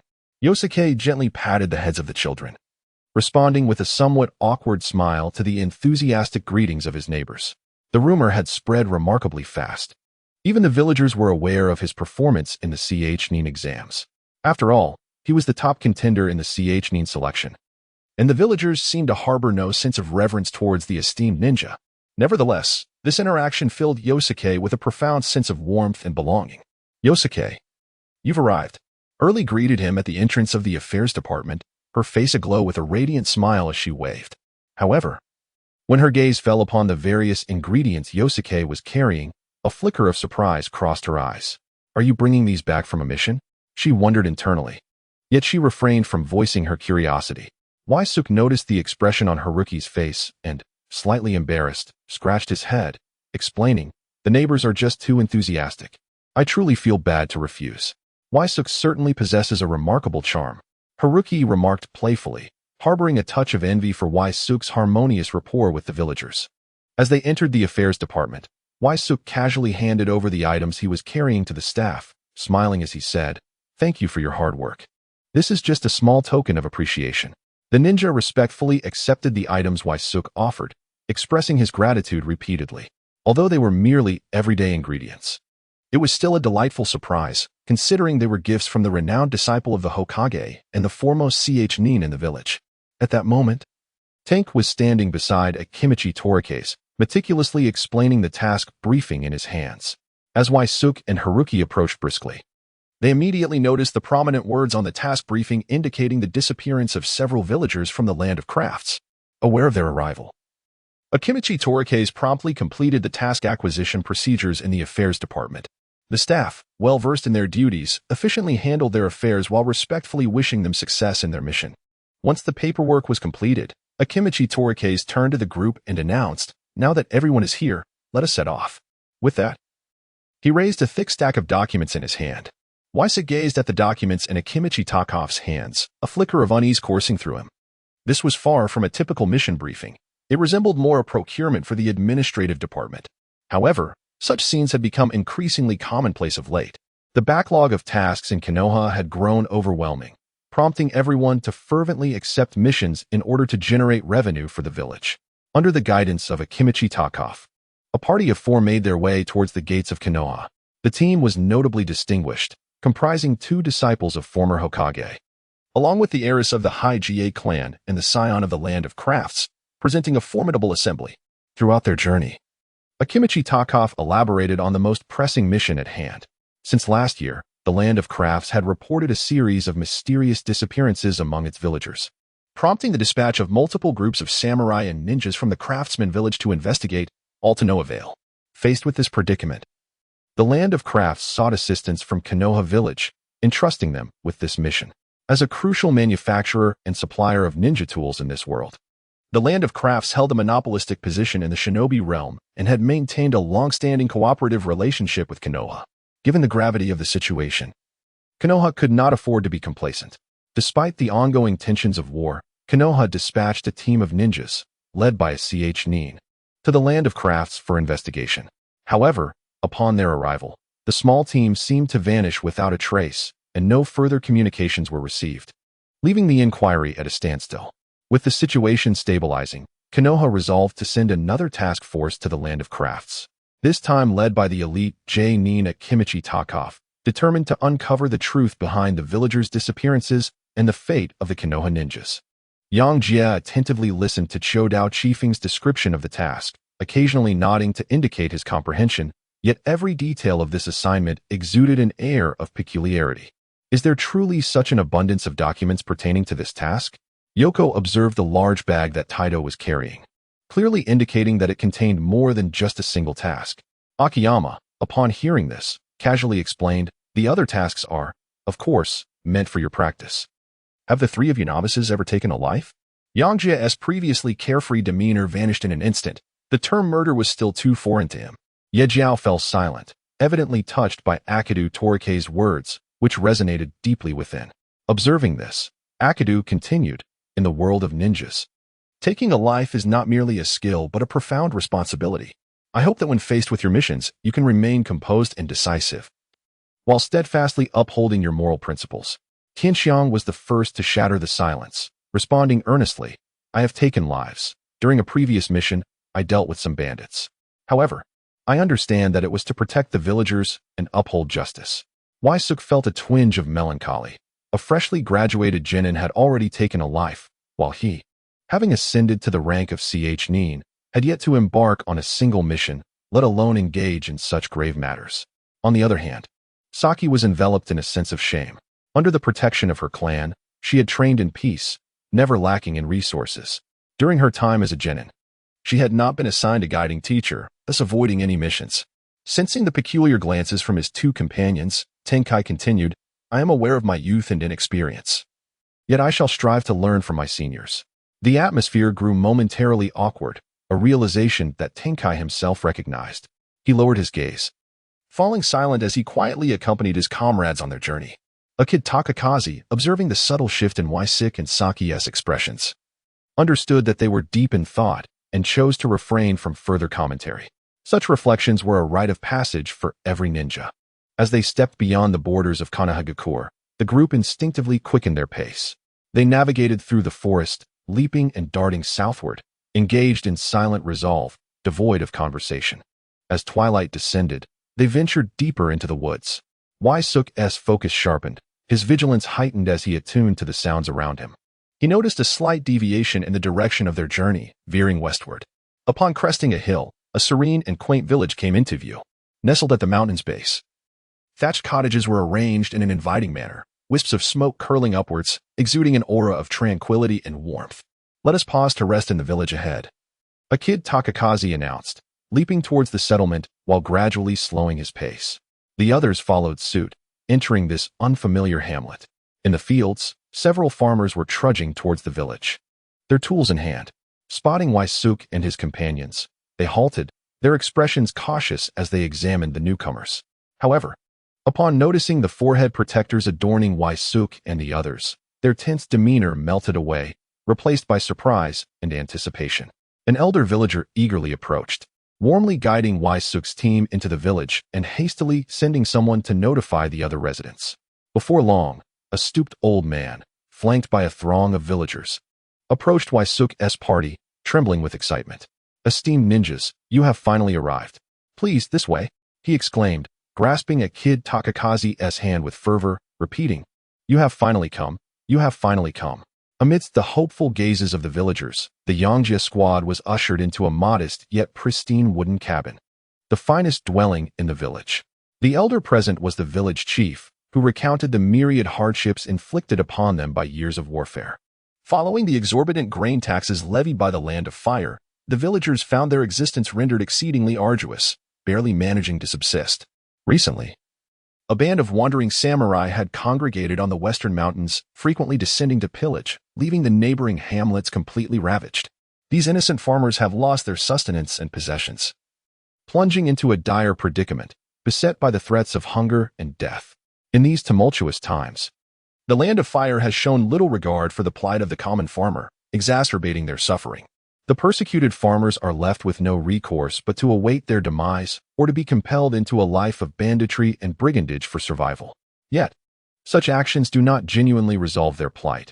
Rather, they ensnare them in a deeper quagmire. What remains is but the choice between awaiting death or becoming outlaws. Chapter 35. The bandit stronghold governance is the responsibility of the Land of Fire, yet the eradication of these scourges is also the obligation of Konoha village, and no fees will be charged. Akimichi Choji, facing the eager villagers, made a solemn vow. Rest assured, dear villagers, our purpose here is to uphold the stability of the western border. Konoha village has dispatched additional patrols, and we will exert every effort to safeguard the people of the Land of Fire, ensuring your safety. He then turned to Yangjie and said, Yangjie, the task of dealing with that band of marauders in the west is entrusted to you. Remember, exercise utmost caution. Yangjie was momentarily taken aback, doubting whether he had misheard the instructions. Why was he being sent out alone? He glanced around and noticed that both Qianji and Xiangtai showed no inclination to move. They were simply observing him. However, considering that the task at hand involved merely a band of wandering warriors and brigands, he harbored little hesitation. Nodding in acceptance of the assignment, Yangjie stepped out of the wooden hut under the hopeful gaze of the villagers. The very first mission for the squad had fallen solely upon his shoulders, leaving him somewhat disconcerted. Yangjie leaped gracefully onto his flying sword, soaring into the night sky. Heading towards the dense forest in the southwest of the village, the sword traced a brilliant arc across the heavens, akin to a meteor streaking across the firmament, vanishing from the sight of the onlookers. This spectacle left the villagers in awe. Many had spent their entire lives in this secluded mountain village, seldom having the chance to witness a ninja. Observing Yangjie's elegant demeanor, their concerns began to dissipate significantly. Yangjie traversed the dense forest, soaring westward for over 10 miles. The villages he encountered along the way lay in ruin, desolate and devoid of life. Such sights stirred an unsettling sensation within him. He found no solace in witnessing such tragedies. Where could these innocent commoners possibly flee? It was evident that they had fallen victim to the ravages of wandering warriors and bandits. Beneath the profound cloak of night, the distant mountains undulated endlessly, a testament to nature's enduring majesty. Yangjie was acutely aware that beyond this range of mountains lay the border of the River Kingdom. The River Kingdom was still embroiled in a struggle to liberate itself from the Wind Kingdom, with fleeing civilians and opportunistic bandits taking advantage of the weakened defenses of Konoha, continuously pouring into the village. This influx was the primary cause of the chaos plaguing Konoha's western border. Suddenly, Yangjie noticed several faint flickers of light shimmering in the distance among the mountains, appearing and disappearing intermittently, casting an eerie glow in the inky darkness of night. He focused intently and discerned signs of human activity, evidence of trees that had been deliberately cut down on the mountainside. It was indeed well concealed. Yangjie mused quietly to himself that had he not been positioned at such a height to catch sight of that elusive light, discovering this hidden encampment would have proven quite challenging. He deftly urged his flying sword forward, cautiously approaching that direction. As he drew nearer, the general outline of the camp gradually came into view. These individuals certainly had a knack for selecting their locations. Yangjie sighed to himself, contemplating the picturesque landscape that surrounded him, where the mountains were lush and the waters clear. Yet, beneath such breathtaking beauty lay a nest of nefarious brigands. Under the dim flicker of firelight, Yangjie discerned a cluster of wooden cabins scattered harmoniously along the mountainside, forming the brigands' encampment. Adjacent to this fenced-in stronghold, a mountain spring cascaded downwards, flowing incessantly towards the valley below, where it pooled into a tranquil pond. By the serene waters of this pond sat a group of women, clad in tattered garments, their expressions vacant and lifeless, as if they were confined within an invisible cage. Upon noticing Yangjie soaring through the night sky, illuminated by the radiant moonlight, they momentarily brightened with surprise and longing, as if they had glimpsed a glimmer of hope. However, this flicker of hope was fleeting, and soon they lowered their heads again, seemingly accustomed to a fate of neglect and oblivion, afraid to harbor any aspirations. A young girl witnessed this scene, her eyes widening with disbelief and delight. She turned to the woman beside her, exclaiming with excitement, "Mother, look, that person can fly. Surely he can rescue us." Upon hearing her daughter's words, the woman felt a tightening in her chest. She swiftly pulled the girl into her embrace and hurriedly covered her mouth. With a tense glance towards the two men lounging on a nearby boulder, she sensed danger. Indeed, the scarred man, bare-chested, sat up, his corpulent face marred by a long scar stretching from his forehead to his chin, rendering him particularly menacing. He leered at the little girl with a lewd smirk, taunting, "Oh, who do you wish to save you? Do you need Uncle's help? Aha." With that, he gestured towards the man with the small mustache, who immediately understood the implication, leaping down from the rock with a sinister grin as he approached the mother and daughter. He continued his crude banter, "Tonight, we shall extend our assistance to you both." TSK, still so young. Yet, before he could finish his words, a figure suddenly materialized before him, moving with an ethereal swiftness. In the blink of an eye, a glint of cold steel flashed through the air, followed by a sharp sound of slicing through the atmosphere. The little girl's eyes were promptly covered by Yangjie, preventing her from witnessing the brutal and bloody scene that unfolded. A swift sound echoed, and the voice of the man with the little mustache abruptly ceased, his body freezing in place, clutching his neck, which gushed with blood. His wound deep enough to expose bone, his eyes bulged with a desperate longing for life and an acute fear of death. His mouth gaped wide in a futile attempt to scream for help, but only a feeble groan escaped his lips, thick, crimson blood mingling with saliva. spilling from the corners of his mouth and staining the ground before him. This gruesome spectacle sent the surrounding women into a state of panic. They screamed and retreated in terror. They were not merely frightened by the brutality before them, but by the fear of being caught in the crossfire of this sudden slaughter. They huddled together beside a large rock, as if to distance themselves from the trembling woman cradling the little girl, desperate to avoid being mistaken for accomplices. The scarred man, too, was taken aback by this unforeseen turn of events. His previously arrogant demeanor vanished without a trace. Gazing at the boy who had descended upon them, a flicker of terror and unease crossed his eyes. He had not anticipated that this youth would be so formidable, severing the man's throat with such swiftness that there had been no opportunity for a cry. "Who are you? Do you not know this hill is our territory?" The scarred man shouted, his voice trembling in a futile attempt to intimidate Yangjie. Yangjie merely gazed at him coldly, offering no response to his inquiry. A glimmer of icy light flickered in his eyes, as if he were regarding a corpse. The scarred man was struck with terror under Yangjie's penetrating stare. At this moment, he found himself with no alternative but to fight for his life. Instinctively, he drew the knife from his waist, letting out a furious roar as he charged towards Yangjie. Yangjie moved like the wind, effortlessly evading the assault of the scarred man. He sidestepped with a fluid grace, narrowly escaping the menacing blade, then swiftly turned and delivered a lethal strike, extinguishing the life of his adversary. The entire sequence transpired with the swiftness of lightning. The scarred man had scarcely registered the event before his fate was sealed. In Yangjie's heart, there resided no trace of pity or compassion. The demise of such a scoundrel, in fact, alleviated some of the ire that simmered within him. He bent down to lift the little girl and placed her gently into the embrace of the woman behind him, subsequently releasing the hand that had obscured the girl's vision.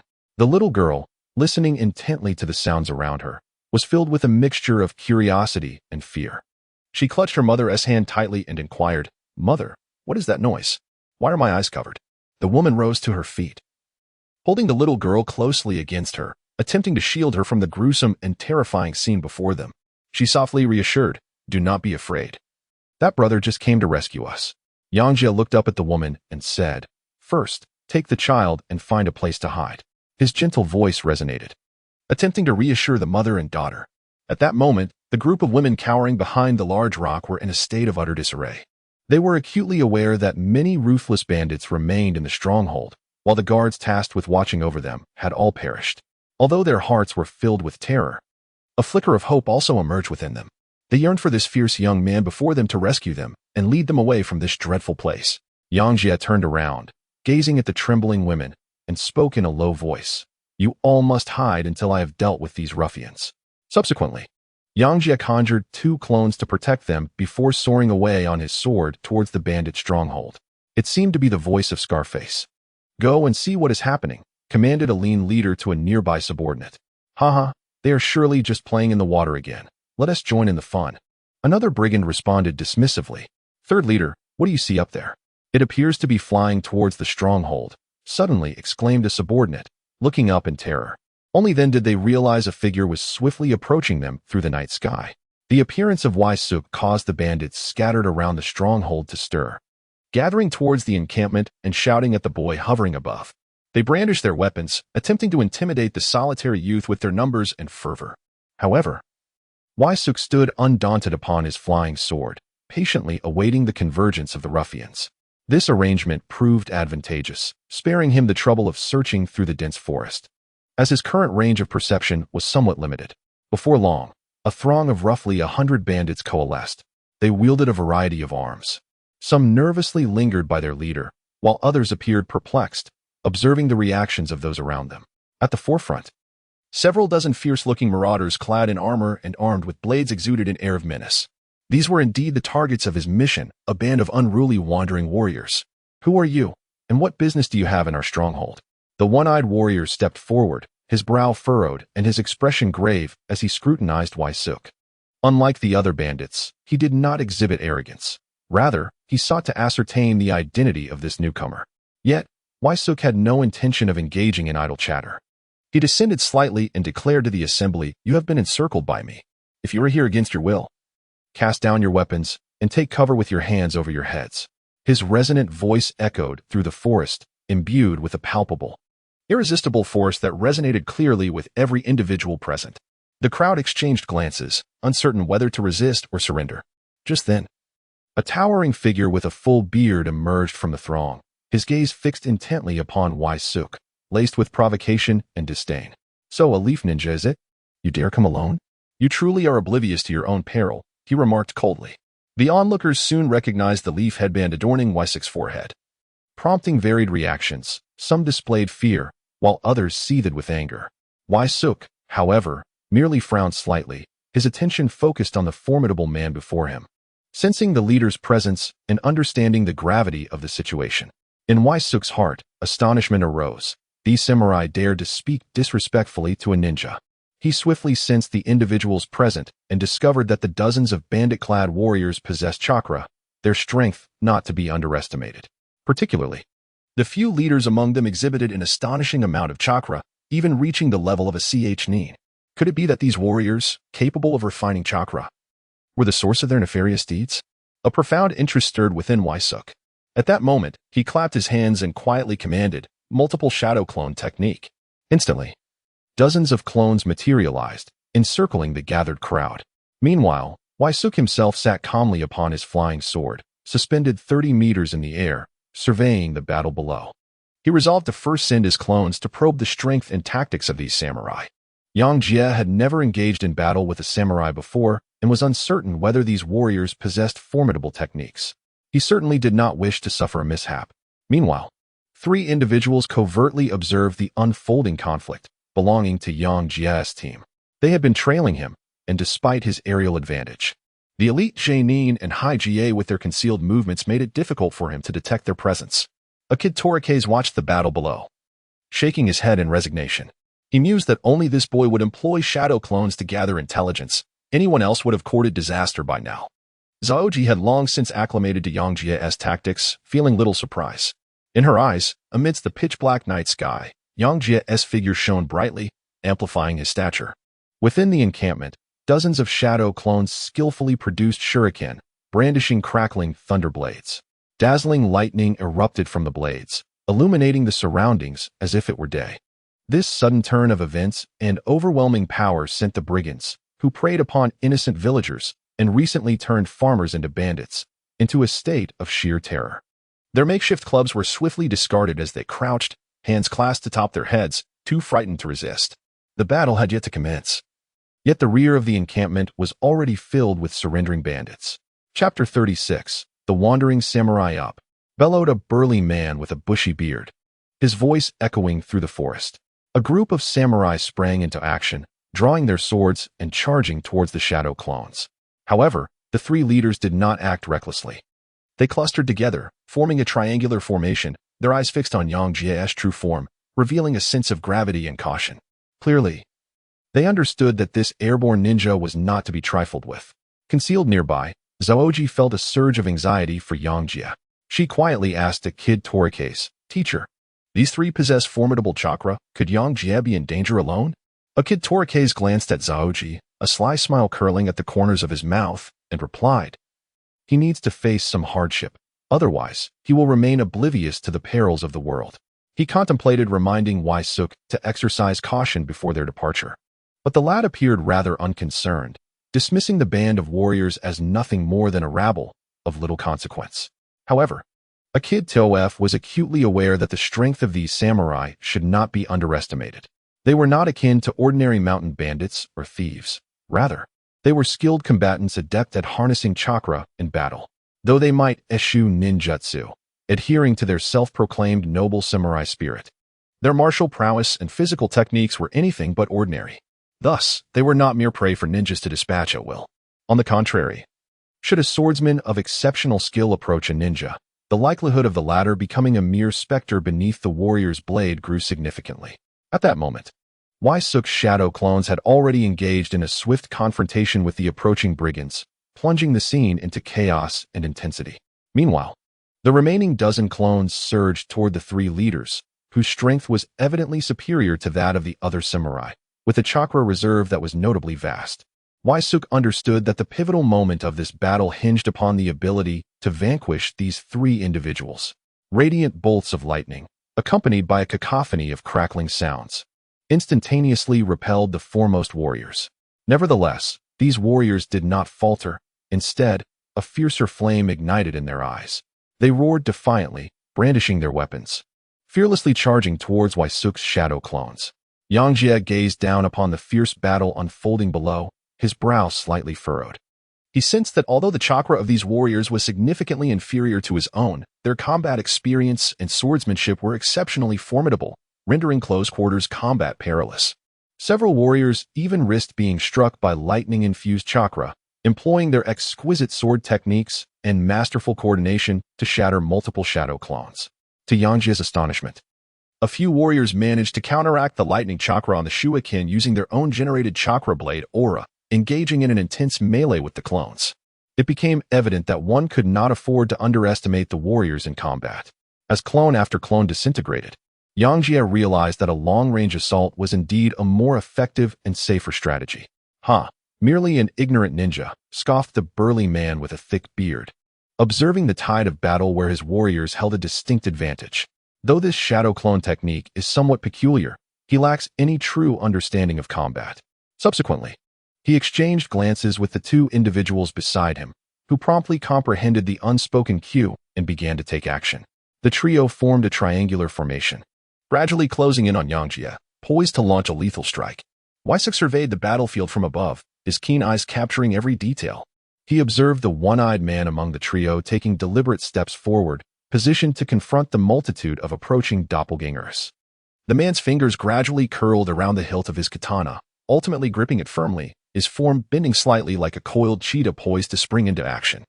Yangjie gazed with a mix of astonishment and suspicion at the one-eyed man before him. The chakra coursing through his body surged like a tempest, stirring the air around him, and converging toward his right hand that gripped the blade, as if poised to unleash an astonishing force at any moment. Meanwhile, the other two individuals swiftly advanced towards Yangjie, one in front of the other, their movements in perfect synchrony. The burly man with a prominent beard slightly tilted his body, his hands stacked before him in a lifting motion, as a lean figure propelled himself off his hands, springing forth with an impressive ferocity toward Yangjie. The one-eyed man's unmoving form suddenly lifted his gaze, his eyes blazing with intensity. In an instant, he drew his katana, which gleamed brilliantly, sweeping in a fan-like arc towards the multitude of clones before him. The very atmosphere of the area seemed to tremble, as a potent wave of chakra sliced through the lightning blade held by the clones. Before the surrounding clones could react, they were engulfed by this tempestuous sword energy, their chakras spiraling into chaos, leading to their inevitable collapse. Upon receiving the information relayed by the vanquished clones, Yangjie was profoundly shaken. The phenomenon, reminiscent of a tribute-less chakra being unleashed, led him to realize that these warriors were far from ordinary. Their mastery of chakra had reached an extraordinary zenith. Should they wield chakra-infused weapons, the battle would undoubtedly become increasingly arduous. The burly man swiftly unsheathed his twin blades, advancing toward the approaching clones. Two streams of sword energy coalesced into a tangible, cross-shaped silver light, striking at the clones that were about to close in. The lightning blades wielded by the clones could not mount a defense in time, and were swiftly dismantled along with their bodies. Remarkably, the lightning-infused chakra that grazed his form elicited no reaction, a testament to his physical prowess, rivaling even that of specialized taijutsu ninjas, which caused Yangjie to regard him with newfound respect. At that moment, the agile figure who had leapt into the air now stood before Yangjie. His katana raised high above his head, his gaze fixed intently on Yangjie. With a resounding shout, he unleashed a blinding radiance from the tip of his sword, descending upon Yangjie with the relentless force of a battering ram. Yangjie observed the series of actions performed by the three individuals, a glimmer of excitement flashing in his eyes, igniting his interest in combat.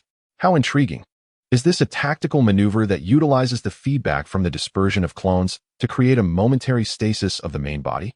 It appears that these warriors possess considerable experience in battling ninjas. In Yangjie's mind, thoughts raced even as his body reacted without hesitation. "Captain, what should we do?" "Senior Yangjie has been cornered," Tianxiang said anxiously, glancing at Showdown chiefing. To him, once a warrior closed in, a ninja would scarcely have the opportunity to weave their seals. Yet, in the very next moment, without waiting for Showdown chiefing's response, Yangjie provided the answer himself.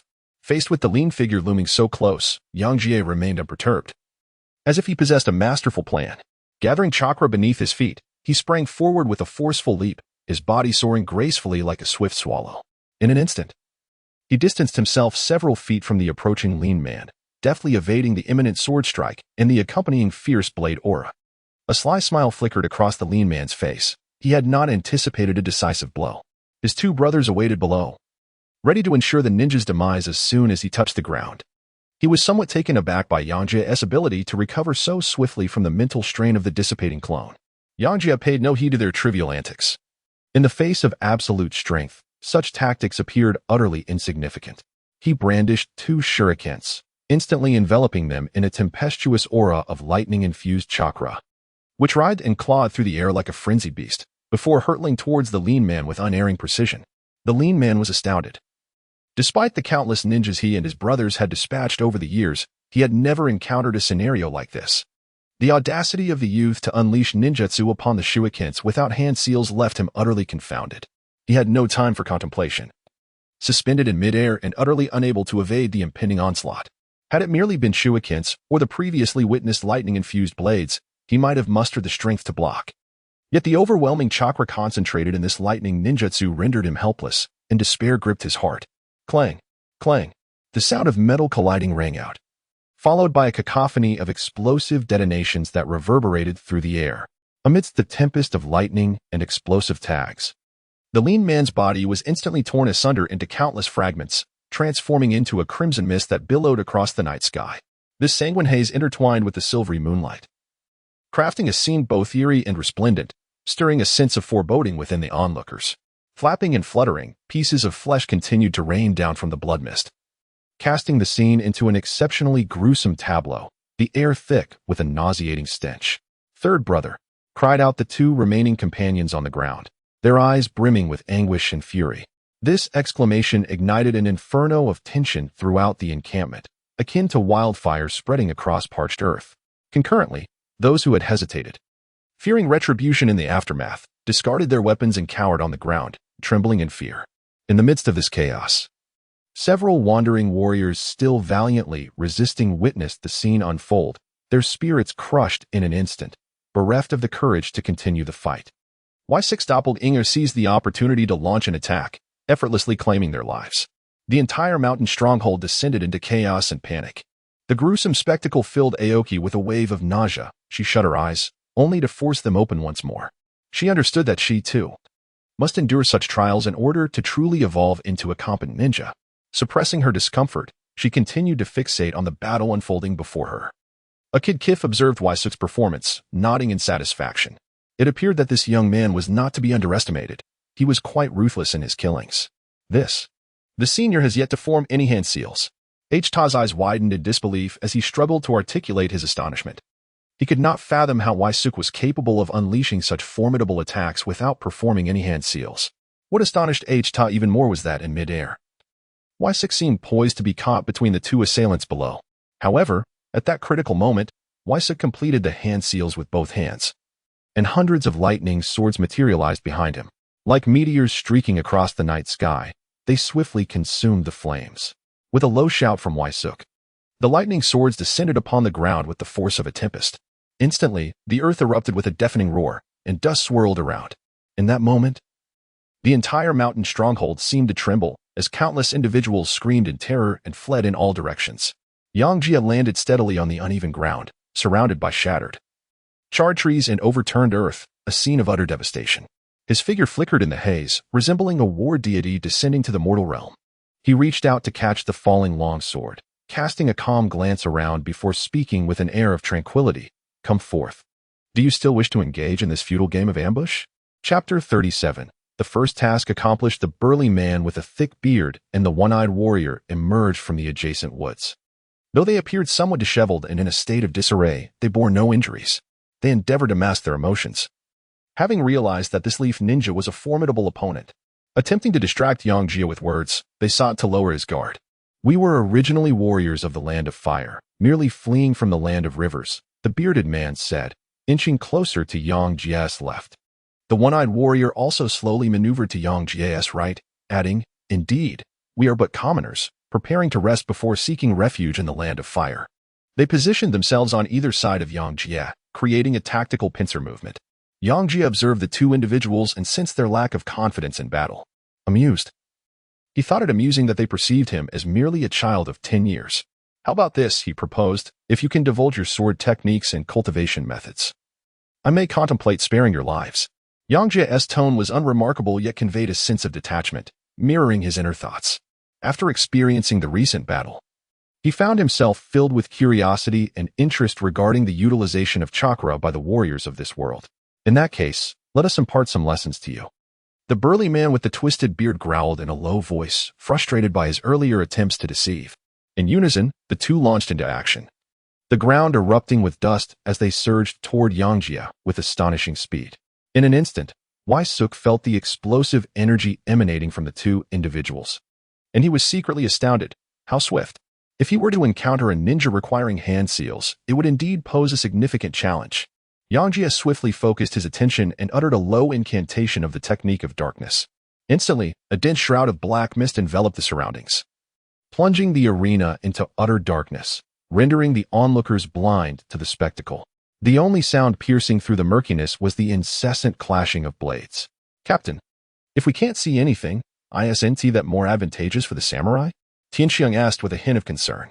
The samurai, having honed their swordsmanship and reflexes over years of rigorous training, possessed heightened sensitivity in their physical senses compared to ordinary individuals. Unless one were a ninja specializing in physical techniques, their physical prowess would inevitably fall short of the samurai's. What is this fellow up to? He could simply eliminate them instead of resorting to such theatrics. Showdown chiefing mused, puzzled by Yangjie's actions, as he reached out to stabilize Tianxiang's disrupted chakra. This was not merely an illusion.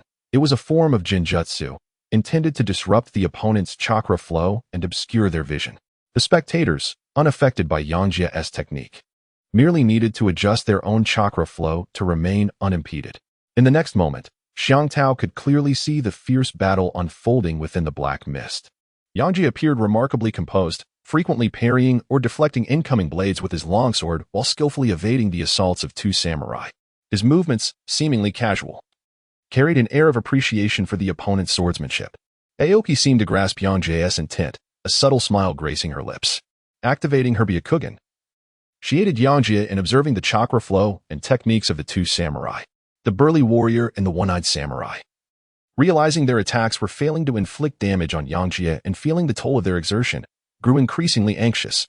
They had initially believed their extensive combat experience and keen perception would grant them an advantage in the darkness, only to find themselves completely at Yangjie's mercy. As time advanced, the battle within the shadows edged closer to its conclusion. After a precise block, Yangjie countered with a swift strike. The one-eyed warrior's katana soaring from the shroud of black mist, the hilt still firmly gripped in hand. A chilling scream echoed through the darkness, accompanied by a cacophony of anguished wails, tearing at the very fabric of the night. In an instant, a brilliant flash of lightning surged forth, as if to rend the shadows, darting ahead like a silver serpent. With a thunderous crash, the lightning seemed to encounter an obstruction, resulting in a violent collision. Yet, this radiant force hesitated only briefly before piercing through the barrier, erupting from the mist to collide with a great tree, which was cleaved in two, crashing to the ground with a deafening roar. Darkness, be dispelled, Yangjie uttered softly, and the surrounding fog dissipated in an instant. The cool moonlight restored clarity to the eyes of those present. There stood Yangjie, calm and composed, as if all unfolded with effortless grace.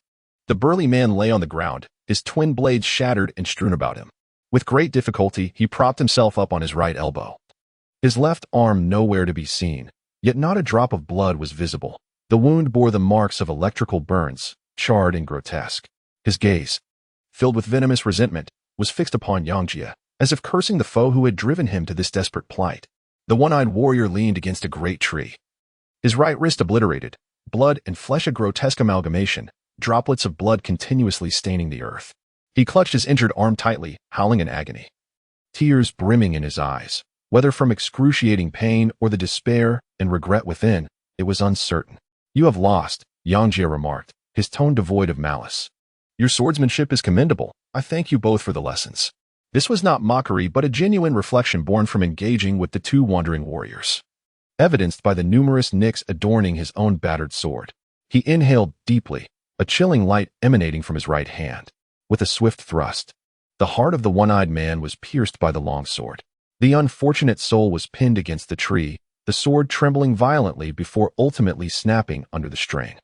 Witnessing the grim fate of his companion, the burly warrior struggled to rise, his eyes aflame with fury. "We fight to survive. It is not for you ninjas to recklessly cede our lands. We would not have fallen to such depths. I am sorry. But I neither know nor care about your plight.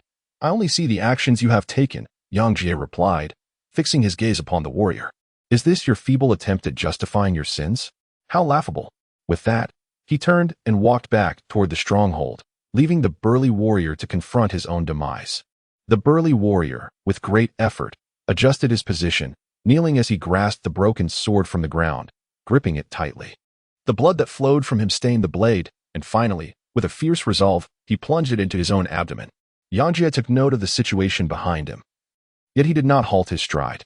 The numerous bandits before him, accompanied by several women, presented an urgent dilemma he needed to address. Although these brigands retained a semblance of the rustic simplicity characteristic of farmers, they had descended into criminality, rendering the scenario far more intricate and treacherous than the preceding battle. Not a single elder remained. They had evidently fallen victim to the ruthless hands of wandering warriors. Faced with such a predicament, Yangjie felt uncertain about how to proceed and thus resolved to seek assistance from Showdown chiefing. He swiftly employed the shadow clone technique, delegating a clone to monitor these individuals while he prepared to return to the village. "Haha, Yangjie, you have performed remarkably well," Showdown chiefing remarked as he emerged from the woods alongside Zaoji and Tianxiangtai, a look of admiration gracing his features as his gaze settled upon Yangjie. Upon witnessing the scene, Waisuk immediately grasped the situation, halting his movements, and regarding a kid Torikes with a peculiar gaze. It was evident that a kid had been observing from the shadows, eager to witness his struggle against the wandering warrior. Meanwhile, Tenkita stepped forward a few paces, his eyes gleaming with admiration. "Esteemed senior, your combat prowess is truly captivating." Araki remained quietly behind a kid Torikes, smiling as he watched Waisuk. Waisuk turned to Akiyama Takaru and inquired, "Senior Takaru, how shall we deal with these individuals?" Akiyama Takaru pondered for a moment before responding. "According to our customary practice, we ought to hand these individuals over to the local officials of the nearest town. However, we find ourselves in a border area, and the closest settlement is a good 40 or 50 miles away. Furthermore, we are burdened with our own mission, making it inconvenient to escort them." At this juncture, Akiyama Takaru also felt a sense of dilemma. Should we choose not to escort them? There is a risk that they might cause disturbances along the way. Yangjie nodded, comprehending the implications of Chiu Dao's words. He turned to Zaoki and requested, "Zaoki, please assist me in identifying who among them possesses chakra." The gazes of the individuals in the camp remained fixated on the figures before them, their hearts filled with trepidation. They understood that in but a moment, these few would determine their fates. Upon hearing his request, Zaoki promptly activated her Byakugan in unison with Yangjie. Her keen gaze swept over the camp's inhabitants, functioning like a scanner, swiftly and accurately pinpointing those endowed with chakra. Waisuk's doppelganger sprang into action, apprehending those possessing chakra. Subsequently, Waisuk approached the crowd, surveying the assembly with a grave demeanor. He declared, "Law-abiding citizens, step to the right, outlaws, to the left. For your safety, it is imperative that you reveal the miscreants among you. Thereafter, you shall journey together to the border town." Upon hearing Waisuk's words, the crowd immediately responded, hastening to the right. A cacophony of disputes and accusations ensued, culminating in the isolation of several individuals. Yosuke was too indifferent to distinguish the minutiae. These individuals, to varying degrees, harbored some issues, and for the sake of the greater populace's survival, a resolute cleansing was necessary. Akito Kazuki observed Yosuke's method of handling the situation with a nod of approval. This approach not only safeguarded the interests of the majority but also effectively mitigated potential threats, all without delaying their journey. Truly a commendable compromise. As Yosuke and his companions prepared to depart, a timid little girl approached him. Appearing to be around 4 or 5 years old, her gaze clear and innocent. "Brother," she inquired shyly, "Mother says you are a ninja from the hidden leaf. Can I come to find you in the leaf someday?" Yosuke bent down to gently pat the little girl's head, smiling as he replied, "Of course. But you must first grow up healthy and learn to protect yourself and your mother." The little girl watched as the figures gradually faded from her view, disappearing into the dense forest. She waved her arms vigorously, calling out in her tender voice, "Brother, What is your name? My name is Reiko. I am Intianshio. Yosuke's voice echoed from within the woods, laced with a hint of playful jest. Chapter 38. Nanzaki poured upon hearing Yosuke's words. Saki couldn't help but stifle a laugh. Glancing sideways at Yosuke. For his first act of killing, Yosuke executed it with such precision. Indeed, he possessed a natural talent for being a ninja. Akadu Torikes offered a summary of the mission at hand. However, Yosuke was currently oblivious to Saki's gaze and Akadu's remarks. After the battle concluded, his spirits lightened. This skirmish resembled Yosuke's solitary slaughter. The gruesome, brutal, and savage images lingered in his mind, refusing to dissipate. He felt as though something was lodged in his chest, constricting his breath. Consequently, an indescribable wave of nausea surged within him. Yangjie immediately halted his steps, leaning against a grand tree, bending over to heave, attempting to dispel the discomfort that enveloped him. Early, noticing his condition, swiftly descended from the branch and approached Yangjie's side. She gently patted his back. Her eyes filled with concern, yet she remained silent, simply choosing to stand by him in companionship. Showdown chiefing perched upon the tree trunk, observing Yangjie's anguished expression, shook his head in resignation. He understood that this young man was still somewhat overly compassionate. Turning back, he caught sight of the astonished Xiangta, gesturing for him to follow. And the two gradually leapt forward. As someone who had experienced similar circumstances, Showdown chiefing was aware that while such situations were rather uncommon, they necessitated personal adjustment, requiring merely a bit of time. For more than a decade, Yosuke has been reborn in this place, and to this day, he has yet to take a life. However, his first transgression is marked by such a gruesome scene that it leaves him feeling as though he has lost his humanity, transforming into a mere instrument of slaughter. After Yosuke composed himself, he stood tall and took a deep breath of the fresh air. He gently wiped away the tears that had spilled from his dry heaving, and his gaze once again became resolute and radiant. Yosuke turned his head to glance at Haruki beside him, meeting her gentle and caring gaze with a grateful smile. "Thank you, Haruki." Observing that Yosuke seemed to have recovered from his earlier turmoil, Haruki felt a sense of relief wash over her. She softly reassured him, "Yosuke, do not blame yourself. We are safeguarding the civilians of the Land of Fire." Yosuke nodded, saying, "I understand. I simply do not wish to become that kind of cruel and tyrannical individual." Haruki gazed intently into Yosuke's eyes and replied, "You are not that kind of person, Yosuke-kun. I have faith in you." Yangjie could sense the genuine acknowledgement in her tone, yet the atmosphere rendered him somewhat uneasy. He endeavored to appear more relaxed and smiled at the sight of Saki, saying, "Now it's your turn for the next task, Saki. Do your best." Upon hearing this, a flicker of tension crossed Saki's eyes. She nodded and responded with a smile. "All right, Yangjie-kun. I will give it my all." The two exchanged smiles before rising to pursue Akadu. Under Saki's guidance, they quickly caught up with him. From the southwestern border of the Land of Fire to the southern port, the bandits encountered a devastating defeat this time. Whether hired or merely encountered along the way, they were systematically swept away by their team. The group was stained with blood, yet it did not dampen their spirits. At times, Yangjie found himself in awe of the natives of the shinobi world, as taking lives seemed as routine as daily chores. Though it was Saki's first mission. Since Yangjie's last undertaking, there had been no extraordinarily powerful warriors to contend with. Dealing with bandits was a mere trifle for her. While the scenes did not involve gruesome carnage, her movements were precise and decisive, devoid of hesitation or pity. This must stem from the deep-rooted education and memories ingrained within their souls. For them, duty eclipsed humanity, and some deranged individuals seemed entirely oblivious to the concept of human nature. They gauged the value of life by their capacity for cruelty, capable of annihilating entire clans while being sculpted into illustrious figures, revered as gods. This world is devoid of the benevolence and moral principles that normal individuals ought to possess. It is far too barbaric. Yangjie gazed at the series of task briefs held by Showdown chiefing, feeling a sense of loss as he noted that the mission to combat the bandits and rogue elements had been classified as merely a C-level task. "Captain, one could argue that this mission is indeed an A-level one, considering those three formidable wandering warriors. Yangjie is more concerned with substantial matters, as the level and quantity of tasks are directly linked to promotions and title. After all, they are merely three warriors who have yet to reach the status of Jonin. It is hardly feasible for them to attain an A-rank mission so easily." Akadu Torikes jested about it, yet he held a deep appreciation for the outcome of this mission.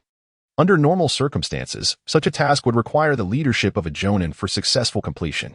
However, Yangjie managed to resolve it with remarkable efficiency, even handling the subsequent resettlement of the displaced individuals with great care. There is no need for workers to make things difficult for one another. After enduring over 10 days of arduous travel, the Yosuke squad finally arrived at the largest transport dock in the southern region of the Land of Fire, Nanzaki Port. They were greeted by the splendid evening glow and the majestic view of the distant harbor. The buildings surrounding Nanzaki Port were arranged harmoniously, resembling a quaint village. A plethora of facilities, including storage areas, a bustling marketplace, inns, and taverns, provided immense convenience for the traveling merchants and wanderers. Gazing upon this scene, Shota could not suppress his exhilaration and anticipation, exclaiming, "We have finally arrived." His voice resonated with undeniable excitement, for from this dock, after approximately a month's journey, he would reach his homeland, the land of craftsmen. During this period, his heart was filled with urgency as he yearned to uncover the mystery surrounding the villagers' disappearances.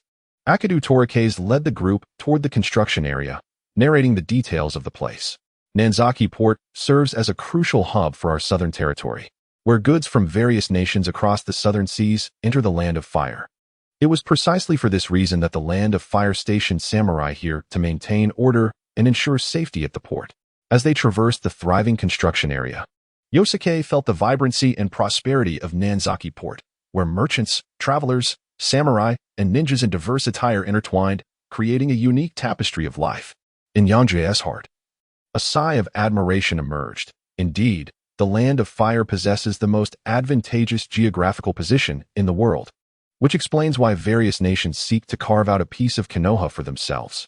Let us first register at the mission outpost in Konoha and take a moment to rest before setting off tomorrow, interrupted Akimichi Torikes, drawing Yangjie from his reverie. The village of Konoha had also dispatched ninjas to establish an outpost here, not only providing a place for those embarking on missions to recuperate and resupply, but also to record the itineraries of mission teams for future reference and to facilitate rescue operations in the event of unforeseen circumstances. Moreover, this location serves as a vital hub for undertaking missions and accepting commissions from outside parties. Lord Akimichi, what brings you to South Chiji Port? Are you here for a mission? Greeted the Konoha ninja upon seeing Akimichi Torikes and his team arrive. Thank you for your hard work. Our team departs for the Land of Crafts tomorrow. Kindly assist us in arranging a vessel and accommodations for tonight. Akimichi Torikes replied with a warm smile. The ninja promptly nodded, respectfully leading the team to a courtyard. This courtyard, simple yet tidy, resembled more of an inn. Surrounding it were three-story lodging quarters, with a central open area furnished with a set of stone tables and benches. Waisuk could not help but exclaim, at last, "I need not spend the night on the streets." He stretched lazily, allowing his body to relax. "Let us return to our rooms to tidy up. We shall dine shortly." It was a rare moment for Akiyama Torikes to unwind. After consuming military rations daily, he found himself yearning for something more indulgent. Having lost a bit of his body's natural fat, he was eager to replenish it now that they had arrived in the bustling commercial district. As night descended, the streets of Nankazaki Port shimmered with vibrant lights and lively chatter.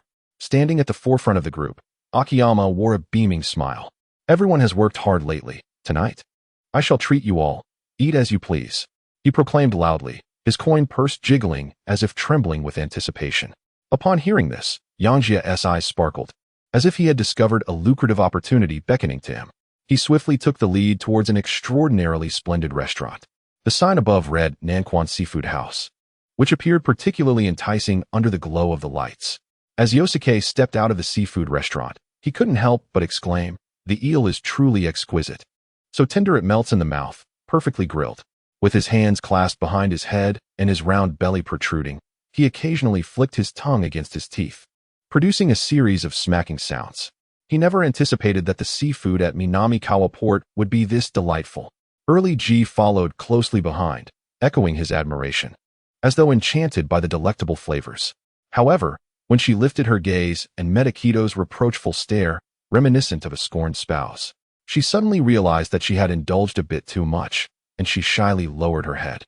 She was unsure whether it was due to her prolonged period of restraint or the irresistible allure of the dishes that had led her to forget her self-control. Indeed, she thought to herself, she must make it a point to return here more often in the future. Shota chimed in, affirming her sentiment.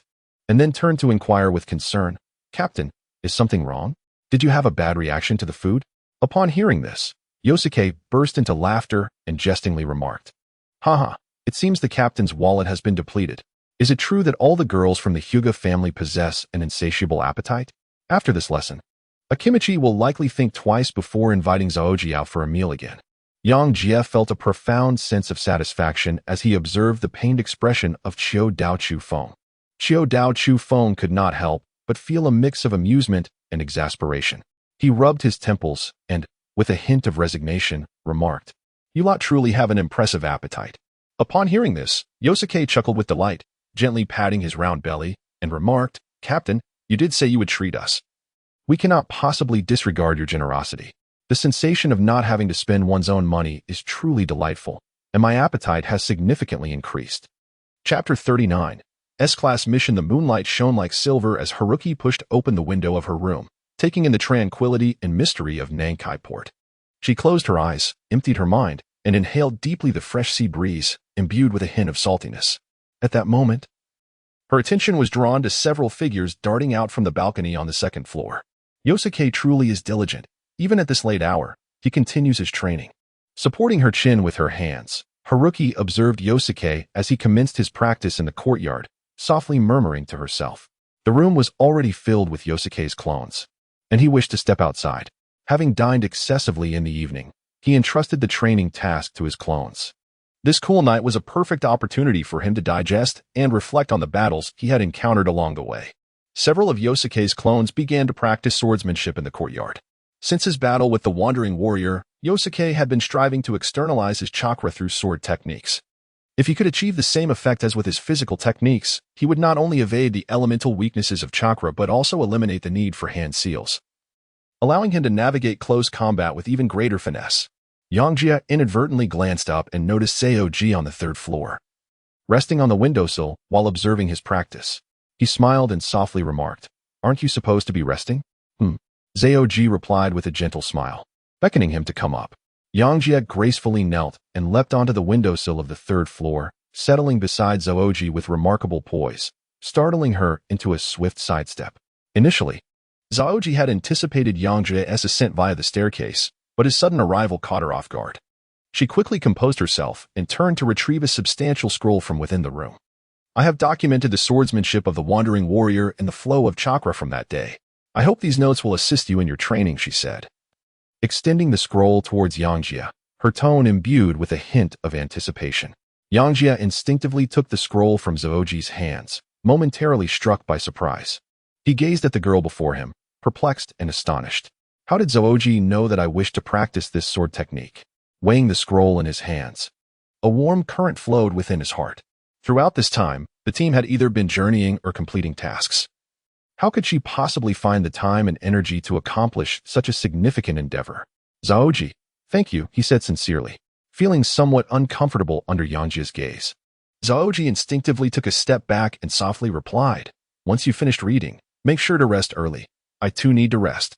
She had prepared the scroll days prior, but had not found the right moment to present it to Yangjie until tonight, when no one else was around. "Oh, very well. Then, do rest early, Zaoji." Yangjie gazed at the somewhat timid girl before him and promptly responded. He then leapt down from the windowsill and stood before the stone table, watching as the early memories closed the window. Yangjie gazed at the thickness of the scroll in his hand, which seemed to still retain the warmth of its past. As he untied the knot and gradually unfurled the scroll, a series of images unfolded before his eyes, akin to the sequential illustrations of a martial arts manual. Each illustration meticulously detailed acupuncture points, the flow of chakra, and the intricate combinations of sword techniques.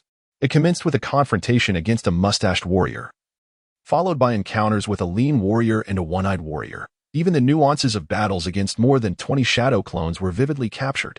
The artistry surpassed that of Jiraiya's own work, revealing the delicate sensibilities of a thoughtful girl. Could it be that the Byakugan also harbored the potential of a copy ninja? Through the careful documentation of chakra flow, the scroll not only replicated the techniques of others for the purpose of cultivation and enhancement, but transcended mere imitation. Yangjie gazed upon the final segment of the scroll, where the descriptions of chakra usage in the art of and insights into swordsmanship proved to be profoundly enlightening. After a prolonged moment of contemplation, he gradually retracted his thoughts, carefully rolled up the scroll, and tied it with a knot. He couldn't help but shake his head, murmuring to himself, "Indeed, such kindness is difficult to repay." At the break of dawn, the bustling South Chichi port was alive with sounds that surged like the tide, heralding the commencement of a vibrant and industrious day. The waves gently lapped against the dock, producing a rhythmic melody, as if to welcome each new beginning of the morning. As the crowd gradually drifted away from the pier on the boats, they melded into the vast expanse of the horizon. The sea is truly magnificent. Standing on the observation deck of the ship, Zaoji exclaimed in awe at the boundless ocean before him. Was this Zaoji's first voyage? Yangjie felt the serene and beautiful atmosphere enveloping him, and his heart opened wide in response. Indeed, look, there are seagulls. Her fingers delicately traced the flight path of the seagulls, as if she were soaring alongside their wings. At this moment, the weariness from their arduous journey faded from their faces, replaced by a sense of fulfillment and joy. However, this idyllic scene was abruptly shattered by the sudden retching sounds of Tianxiang. He was hunched over at the bow of the ship, his complexion pale. As he continued to heave, clearly enduring the torment of seasickness, Yangjie observed Xiangta's demeanor with a sense of bemusement. He had anticipated that this young gentleman from the island nation would acclimate to life at sea, yet he was taken aback to find him afflicted by seasickness. Approaching him, he gently patted Xiangta's back and inquired, "Xiangta, are you all right?" Xiangta lifted his gaze, meeting Yangjie's concerned eyes. With a feeble smile, he replied, "I'm fine. I'm used to it, ugh." Yosuke wholeheartedly agreed with Shota's realization. Indeed, it is essential to cultivate a habit. We have a month-long journey ahead of us, and if it becomes unbearable, I can assist you. He could alleviate Shota's discomfort through physical therapy, should he require it. The vessel they were aboard comprised 3 levels. The first level was bustling with ordinary individuals and merchants, filled with a cacophony of voices. In contrast, the second level housed samurai and ninjas, offering a relatively tranquil environment that was also more spacious and comfortable. As for the third level, it was rather limited, accessible only to passengers who purchased premium tickets. For the elite jonin, disciples of the Hokage, the Konoha ninjas stationed at the Nanzaki port had meticulously arranged the most comfortable accommodations. Akimichi Torikes took note of their commendable efforts. At that moment, Akimichi Torikes was guiding Saki in her training, reflecting on her recent battles. The training of the Hyuga clan truly benefited from the guidance of their elders, and Akimichi Torikes could only offer assistance in terms of combat experience. Tobarama had designated him as Saki's instructor, primarily to strengthen the ties between the Hyuga family and the village. Waisa commenced his daily training, employing the technique of multiple shadow clones to fill every available space on the 3rd floor. Fortunately, he was not susceptible to seasickness. Otherwise, when the clones dissipated, he would surely be overwhelmed. Yangjie focused intently on perusing the scroll, meticulously practicing the chakra flow as recorded in the early notes. As for the long sword in his possession, he surmised it had long since been laid to rest alongside the one-eyed warrior beneath the earth, deprived of a suitable weapon. He begrudgingly took up the kunai of Akimichi Takov to commence his training, although Takov had not mastered the art of swordsmanship as an elite jonin. He possessed a breadth of knowledge across various disciplines and had a rudimentary understanding of the Konoha style of swordplay. His guidance, however, left Yangjie feeling that it was of little consequence, offering limited assistance. Yet, Yangjie benefited from his numerous shadow clones and superior physical conditioning, and through relentless practice, his swordplay gradually became fluid and natural. On an autumn evening, the starry sky shimmered like countless eyes quietly observing from the darkness.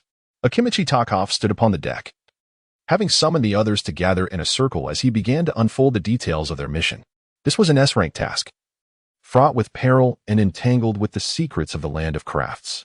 Takov's deep voice resonated through the tranquil night, imbued with an undeniable authority.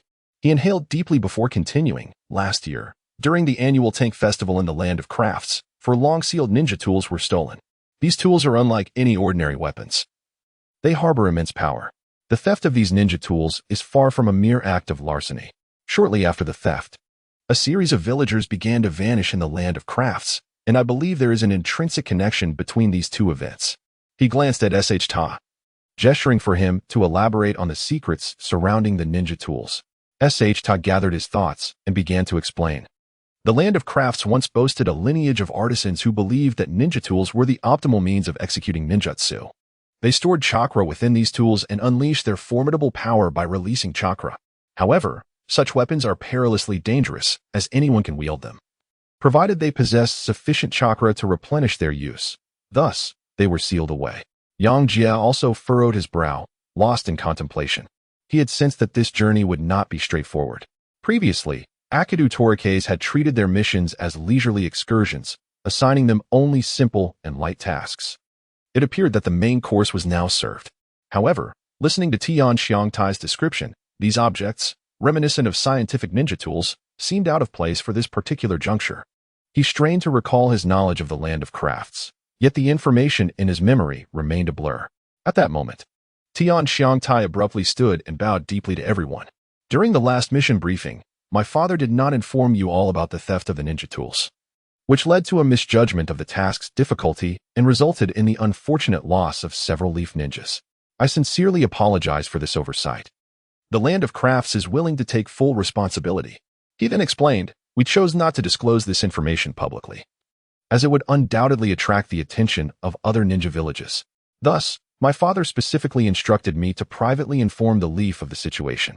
Tian Xiangtai, you need not be overly burdened by guilt, Akidu Torikes reassured him, placing a comforting hand on his shoulder. What matters now is how we can successfully complete this mission. Recover the stolen ninja tools and unveil the truth behind it all. What is the reward for this S-rank mission? Yangjie inquired, his concern evident. Yet his question went unanswered.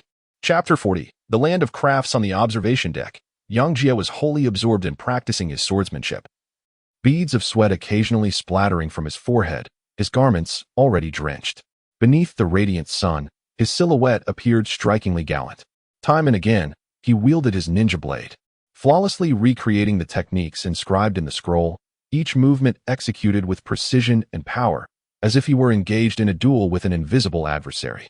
At times, he struck with ferocity akin to that of a wild, bearded warrior. At other moments, he moved with grace reminiscent of a one-eyed samurai. Alas, the lean man met his demise too swiftly, depriving us of further insights into his character. Perched on the railing of the observation deck, Zaoji basked in the warm sunlight, which beautifully illuminated her soft features.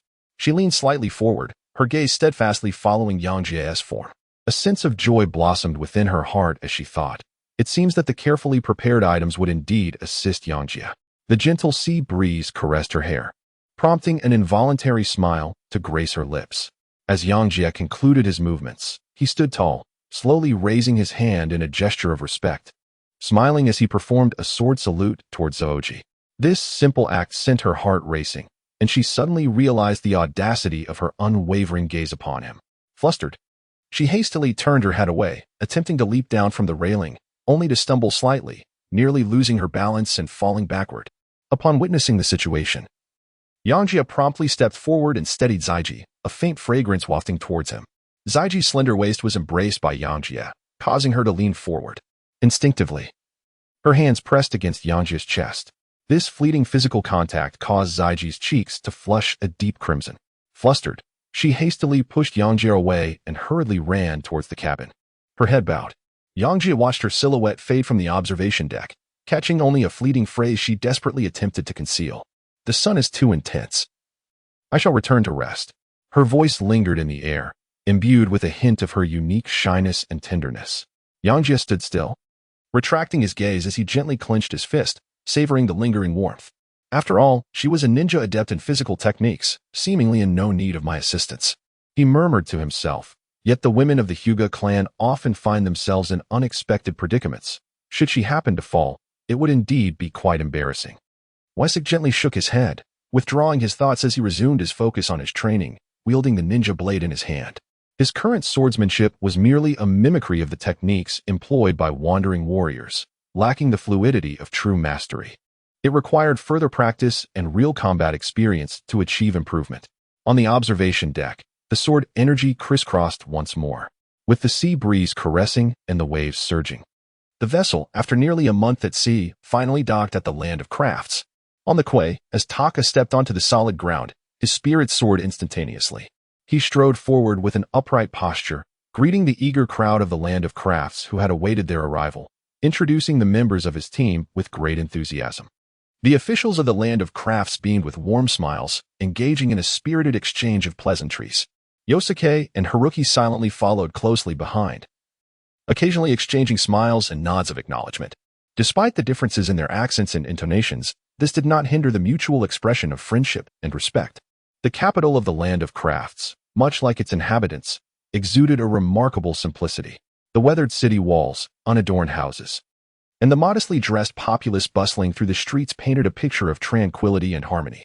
The intermittent sounds of forging from the sides of the streets served as a reminder that while the local customs may be unpretentious, this was no idyllic paradise. The tools produced here would soon become instruments of fierce combat on the battlefields of various ninja villages. The residence of the feudal lord lacked the opulence of a grand palace, instead situated in a courtyard atop a hill within the city. The courtyard's sign bore the unique family crest of the lord, simple yet exquisite. The feudal lord, having received reports, was already seated in the courtyard, awaiting the arrival of the Konoha team. As everyone settled in, Taisuke naturally stood beside the lord and softly remarked, "Father, I have conveyed the situation to Elder Akidu Takakaze." Behind the lord stood a young man in splendid attire and a middle-aged man, both engaged in cordial exchanges with Taisuke. Evidently, Akidu Takakaze preferred to eschew excessive formalities, quickly getting to the point after a brief exchange of pleasantries. "Might the feudal lord enlighten us on the detailed origins of the 4 stolen ninja tools?" Upon hearing this, the attendees fell silent, the atmosphere growing somewhat tense. With a mournful sigh, the feudal lord began to recount a tale reminiscent of legend. These 4 weapons were crafted by the progenitor of the Land of Crafts, Kayamizu, who was said to have discovered the ultimate forging technique in an ancient tome. In his quest to create the ultimate weapon, he sacrificed numerous countrymen, even merging his own soul with the weapon itself. Hearing this, Yangjie and the others were somewhat taken aback, astonished that one could go to such lengths for the creation of weaponry. This individual surely possessed a certain madness. Noticing the peculiar expressions among the crowd, the daimyo continued with a hint of melancholy. Subsequently, these 4 weapons were held by the successive 4 celestial symbols of the craftsman ninja village. However, the overwhelming power of these weapons nurtured their ambitions, ultimately leading to their sealing by the village leader. As Showdown chiefing listened to the daimyo's account, his brow furrowed in contemplation. He exchanged glances with Yangjie and Zhaoji, all feeling a profound sense of curiosity about the nature of these 4 weapons' power. Is the leader of the craftsman ninja village who sealed these 4 weapons still present? Showdown chiefing inquired further. The daimyo sighed softly, offering no answer, but instead looked towards the middle-aged guard standing behind him. The guard appeared lost in reverie, a nostalgic expression gracing his features. With a touch of emotion, he remarked, "My father paid the ultimate price with his life to seal them." He truly was a venerable elder. Showdown chiefing couldn't help but express his admiration, yet he remained quietly observant of the guard, who seemed to be struggling to articulate something further. The crowd, upon hearing this, felt a surge of sentimentality. But soon a pressing question emerged. If he was here as a guard, then who currently led the craftsman ninja village? The daimyo seemed to read the thoughts of those present and spoke to clarify. The current leader of the craftsman ninja village is Huang Tu, the jonin and master of the present 4 celestial symbols, who was also the disciple of Nandu's father. Yangjie pondered a matter and inquired aloud, "What is required to lift the seals on the 4 ninja tools?" Nanda fell into a moment of silence, then slowly replied, "One only needs to provide sufficient chakra to break the seals." As the sky gradually darkened, the group, under the arrangements of the daimyo, settled into a guest house. Investigating such matters necessitates thorough inquiries and careful exploration. Haste would yield no results. In the stillness of the night, a bottle of clear dew, countless thoughts drift aimlessly. Where does one find solace at the 3rd watch? A series of soft footsteps approached quietly, drawing near to the residence of Akidu Takakaze. Knock, knock, knock. A rough right hand rapped on the door. Akidu Takakaze sat upright, calmly awaiting the visitor. He spoke softly towards the entrance. "Nandu, the jonin, please enter." During his conversation with the daimyo, Akidu Takakaze sensed that the guard had much he could not articulate, leading him to anticipate this visit later in the evening. Nanda bowed respectfully and entered the room, taking a seat opposite Akidu Takakaze to converse. In the courtyard, Yangjie's shadow clones were diligently training, and Nandu's arrival did not escape his awareness. This was not due to an enhancement in his perceptive abilities. Rather, the courtyard was modest in size, and it seemed that Nandu intended to avoid anyone from Konoha. The only soul oblivious to Nandu's arrival was the soundly sleeping Tenkiyutai. Upon returning home, he insisted on residing in the guest house under the guise of a Konoha ninja, demonstrating remarkable resolve. Yet, it seemed that Nandu was not of the noblest character. Yangjie, observing from the wall, muttered to himself. Yangjie leapt onto the rooftop and resumed his solitary practice. These matters were best left to Akido Torike's. As his own cultivation was of paramount importance, the responsibilities of the captain were indeed intricate. Meanwhile, inside the room, Nandu wore a grave expression as he spoke. Ever since the weapons were stolen, I have been appointed as the chief bodyguard of the daimyo by the leader of the ninja village. It seems too coincidental, yet my investigations have yielded no results. He paused, letting out a sigh. The team of Konoha ninjas that came to investigate followed my advice and headed to the artisan village, and after that, they vanished. It is I who have brought them to harm. Akido Torike's furrowed his brow, scrutinizing Nandu as if attempting to discern his intentions and the veracity of his words. Nevertheless, he offered words of comfort. It is the mission of us Konoha ninjas. Those who sacrifice themselves for the cause are honored. When we find them, we shall return them to Konoha and lay them to rest beneath the memorial stone. However, Akido's gaze grew increasingly piercing, as if he were probing directly into Nandu's soul. He then inquired, "Why reveal this to us now? Are you not afraid that we too may encounter misfortune?" Nandu met Akido's gaze with sincerity, responding earnestly, "Because your strength allows you to investigate further. I believe your team can bring peace to the land of crafts and the artisan village." Akido nodded slightly, graciously accepting Nandu's praise. "I cannot come to a conclusion based solely on one perspective. There is no need for haste. We will certainly uncover the truth, not only for the mission, but also for our fallen comrades." Nandu immediately rose and bowed respectfully, stating, "The artisan village still has supporters of my father. Though their strength may be lacking, I will gather more allies, hoping to contribute in some way." Akido remained non-committal. The artisan village consisted mainly of Chunin and Jinin, known more for their blacksmithing than for combat. It was likely these individuals had not engaged in battle since they took up forging. "Please wait while I conduct my investigations, and I shall notify you when to take action." Seeing Akido's polite dismissal, Nandu respectfully exited the room, gently closing the door behind him. Chapter 41. The Ninja Tool Shop. "Good morning, Zaki-chan." Yosuke smiled and greeted Haruki, who was just stepping out of the room. As soon as the door swung open, he was met with Yosuke's playful jibe, catching Haruki somewhat off guard. She timidly lowered her gaze and replied, "Good morning, Yosuke-kun. You two should refrain from such greetings. It's rather cloying so early in the morning. Come over quickly. I need to outline the direction for our upcoming investigation." Akido, who was seated in the courtyard, observed the pair with a hint of exasperation. "Haha, what has gotten into you, Captain Akido? Were you disturbed by late-night knocks? Perhaps a gift from a prominent figure?" Yangjie approached with a carefree demeanor, his hands continuously styling his hair with lightning-charged chakra. Zaoji stifled a laugh, knowing that his teacher had never triumphed in their verbal sparring against Yangjie, and he took delight in it throughout their journey. "Gifts? Did my father visit the captain last night?" Tianxiang stood beside Showdown Chifeng, utterly bewildered. "What gifts?" "Pay attention." Showdown Chifeng shot a glare at Tianxiang, who immediately straightened up, focusing intently on the ground beneath his feet, dutifully heeding the captain's instructions. After all, who could disregard someone of such high status and formidable strength? Even the privileged offspring had to obey in the presence of the powerful. "Next, I will accompany Tianxiang to investigate the vicinity of the village where the villagers have gone missing." Showdown Chifeng then turned to Yangjie and Zaoji, speaking with gravity. "You two will remain in the city to conduct inquiries and gather intelligence. Remember, do not venture to the craftsman village just yet." "What about the matter concerning the concealment of mission information by the Land of Craftsmen?" As Yosuke was about to depart from Akido's side, a sudden thought crossed his mind. Akido halted momentarily, turning back with a countenance that bore a hint of gravity. "We shall await the Hokage's decision on this matter. Our mission must still be fulfilled." Waisuke nodded, understanding the implication of Akido Torike's words. As a ninja, one must prioritize the mission above all else. Without further elaboration, Akido Torike's led Tenktai outside. Waisuke and Haruki made their way into the city, each embarking on their own path. The streets of the Land of Crafts were infused with a delicate aroma of wood and the metallic scent of iron. Lined along the thoroughfare were blacksmith shops and tool vendors, their forges ablaze, the rhythmic sound of hammers striking metal resonating through the air.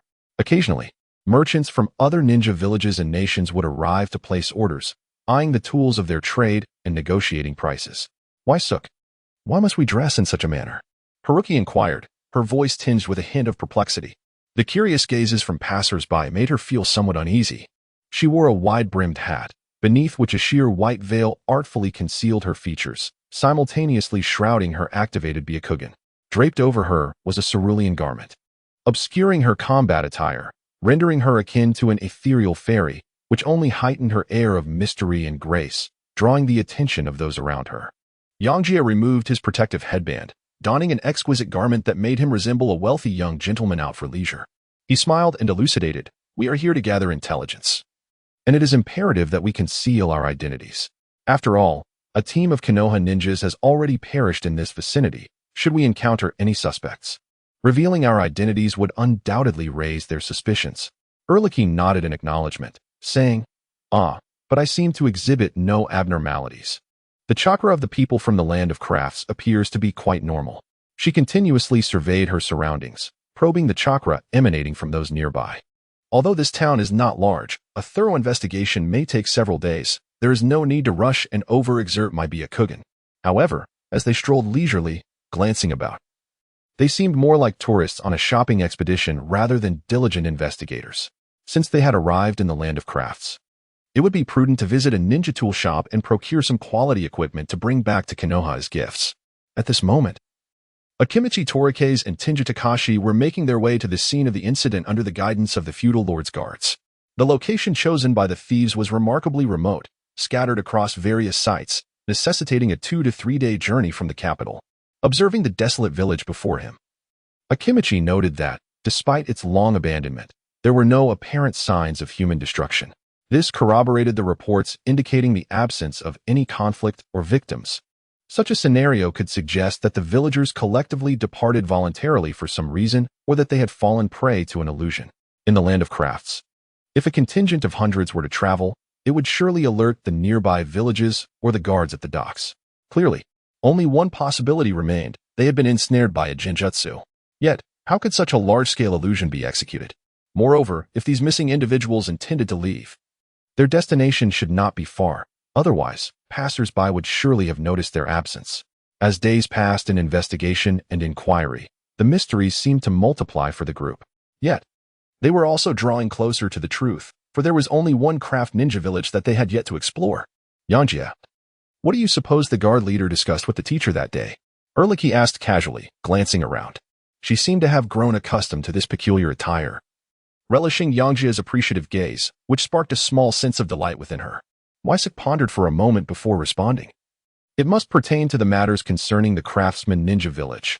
Otherwise, the captain would not have specifically cautioned us against venturing there. He brandished the newly acquired longsword in his hand, scrutinizing it with meticulous attention. The craftsmanship was indeed exceptional, befitting the renowned tools of the Land of Craftsmen. However, it felt somewhat unwieldy, being too light and slender, suited more for thrusting than for slashing. Despite our prolonged exploration within the city, we had yet to uncover anything amiss. Early, with a hint of unease, gazed at Wysuk and remarked, "The teachers have yet to relay any intelligence. Do you think they might have encountered some unforeseen peril?"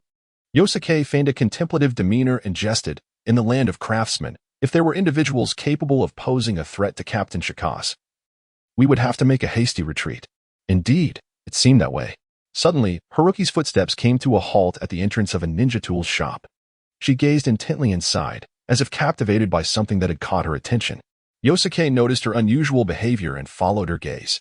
Prominently engraved on the sign of the ninja tools shop was the crest of the esteemed daimyo family, signifying its unique status. Yosuke sensed that there was an individual within possessing an unusual amount of chakra, with chakra flowing beyond their physical form. They must be nearing the level of a jonin. He wondered if they were a foreign ninja. Haruki approached Yosuke and whispered softly. Yangjie nodded and, accompanied by Zaoji, ventured into the store, eager to uncover the truth. To silently eliminate a team of Konoha's Chunin indicates formidable strength. Thus, discerning targets through the fluctuations of chakra should prove relatively straightforward in the Land of Crafts. Individuals reaching the level of Chunin are indeed a rarity. The store owner, a middle-aged craftsman, promptly approached Yangjie and Zaoji as they entered, greeting them with a professional smile. After appraising their attire, his years of sales experience led him to deduce that they were undoubtedly affluent second-generation heirs. Consequently, he became even more enthusiastic in presenting the unique products within the store and highlighting the advantages of being affiliated with a renowned ninja tool shop directly under a prominent clan. Waisuk surveyed his surroundings, his gaze traversing the myriad of ninja tools, which bore little distinction from those found in other shops. However, his intention for this visit was far from mere shopping. He deliberately adopted an expression of profound disappointment. "Is this all you have?" he inquired, feigning discontent. "It hardly differs from what is available elsewhere." The shopkeeper, noticing Waisuk's demeanor, responded with a warm smile, "Dear customer, the ordinary ninja tools are indeed similar, but our craftsmanship is unparalleled." Observing Waisuk's pretended intent to depart, he cautiously probed, "Are you in search of something unique? Our shop offers bespoke services, allowing for customization tailored to your specific desires." Yangjie nodded and said, "I desire a sword that is both sharp and resilient. Do you have any other remarkable items to showcase? Or could you take me inside to witness the craftsmanship of your blacksmiths before I make my decision?" He then added with an air of extravagance, "Money is no object. As long as the quality is exceptional, I shall purchase generously." He even gestured towards his waist with a flourish. Zhao Ji observed Yangjie's demeanor, reminiscent of a young aristocrat, struggling to suppress a smile. Grateful for the thin veil that offered her some modesty, the shopkeeper's eyes gleamed with excitement as he promptly replied, "Indeed, indeed. We have some rare treasures displayed in our back room. Please, follow me." He respectfully led the two into the inner chamber while continuing to speak. "Our blacksmiths are all skilled craftsmen from the ninja village, dedicated to creating tools for elite ninjas across various nations." Yangjie and Zhaoji followed the shopkeeper, stepping over the threshold. As they traversed a narrow corridor, their surroundings opened up before them. Inside the establishment lay a vast courtyard, surrounded by 2 tiers of open lofts. Each level of the loft was partitioned into numerous compartments, each housing forging stations and an array of semi-finished ninja tools and ores. The resounding clamor of hammering echoed from the compartments, where artisans, bare-shouldered and glistening with sweat, exuded an aura of raw masculinity. Such a scene was overwhelming for the young girl. She lowered her head slightly, closely trailing behind Yangjie. Yet, in the name of their mission, she compelled herself to lift her gaze, surveying each person present with a determined glance. Taking advantage of the moment, Yosuke stood in the courtyard, surveying his surroundings. The shopkeeper, noticing Yosuke's pause, turned around with a smile and inquired, "Are you here to admire the craftsmanship of our artisans?" "Indeed, the sword I wish to forge is somewhat unique," Yosuke replied, retrieving the long sword from his back and gesturing towards its blade. "I require it to be a bit wider and thicker than this." Meanwhile, his gaze remained fixated on the reactions of the blacksmith in the center, eagerly awaiting an indication. In the second forge on the first floor, a burly man was vigorously swinging a hammer with his bare right arm. Suddenly, he halted his hammering, pressing his left hand firmly against his chest. Turning to look at Yosuke with a glint of greed in his eyes, though his expression was markedly serious. Yosuke was somewhat taken aback by the individual's reaction. Yet he displayed no emotion, continuing to gaze elsewhere. Soon, he felt a gentle touch from Sayaki on his hand, prompting him to turn and smile at the shopkeeper, saying, "Please, lead us to the exhibition hall." Chapter 42. The Wealthy Lady. Esteemed guests, here you will find that our ninja tools are crafted from precious minerals, the shopkeeper proclaimed. Some designs are inspired by ancient texts, and only the esteemed blacksmiths of our illustrious clan possess such exquisite craftsmanship. Within the exhibition hall, the shopkeeper proudly began to introduce Yosuke and Sayaki to the valuable materials and origins of the ninja tools on display. Waisa gazed at the weapons displayed upon the wall, although the shop was equally exquisite. Its materials could not possibly compare to those of the showroom in the inner chamber. Yangjie's gaze was captivated by a piece of black mesh armor. Though it appeared ordinary, it possessed the remarkable ability to obstruct his chakra perception from such close proximity. As he reached out to touch it, he was halted by the shopkeeper. "Esteemed guest, this is quite a precious item. It must not be touched," the shopkeeper stated respectfully, effectively thwarting Yangjie's intention to make contact. "Very well, I shall take this one, along with that bracelet and those several ninja blades as well. Please wrap them up for me." Yangjie selected several items from the wall and the display case, addressing the shopkeeper.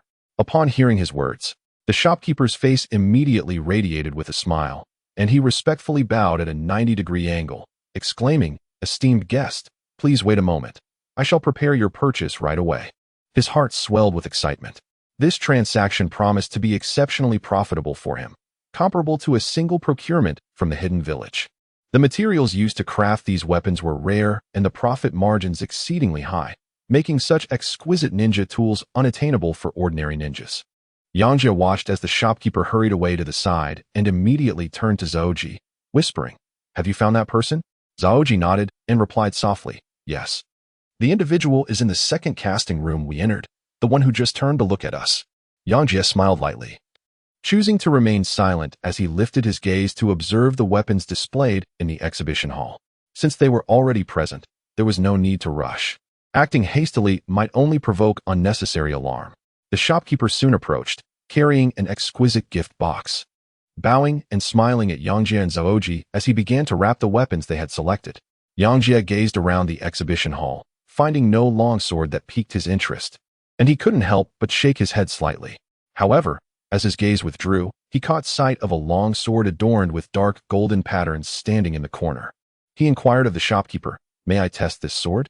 The shopkeeper immediately ceased his actions and, with a smile, responded to Yangjie, "Esteemed guest, you possess an exquisite eye. You are welcome to try your hand at it. This sword is crafted from gold-patterned stone, capable of slicing through iron like butter and remarkably resilient. Should you take a liking to it, I can offer you a discount." This sword was a peculiar creation, modeled after ancient texts by the shop's blacksmith.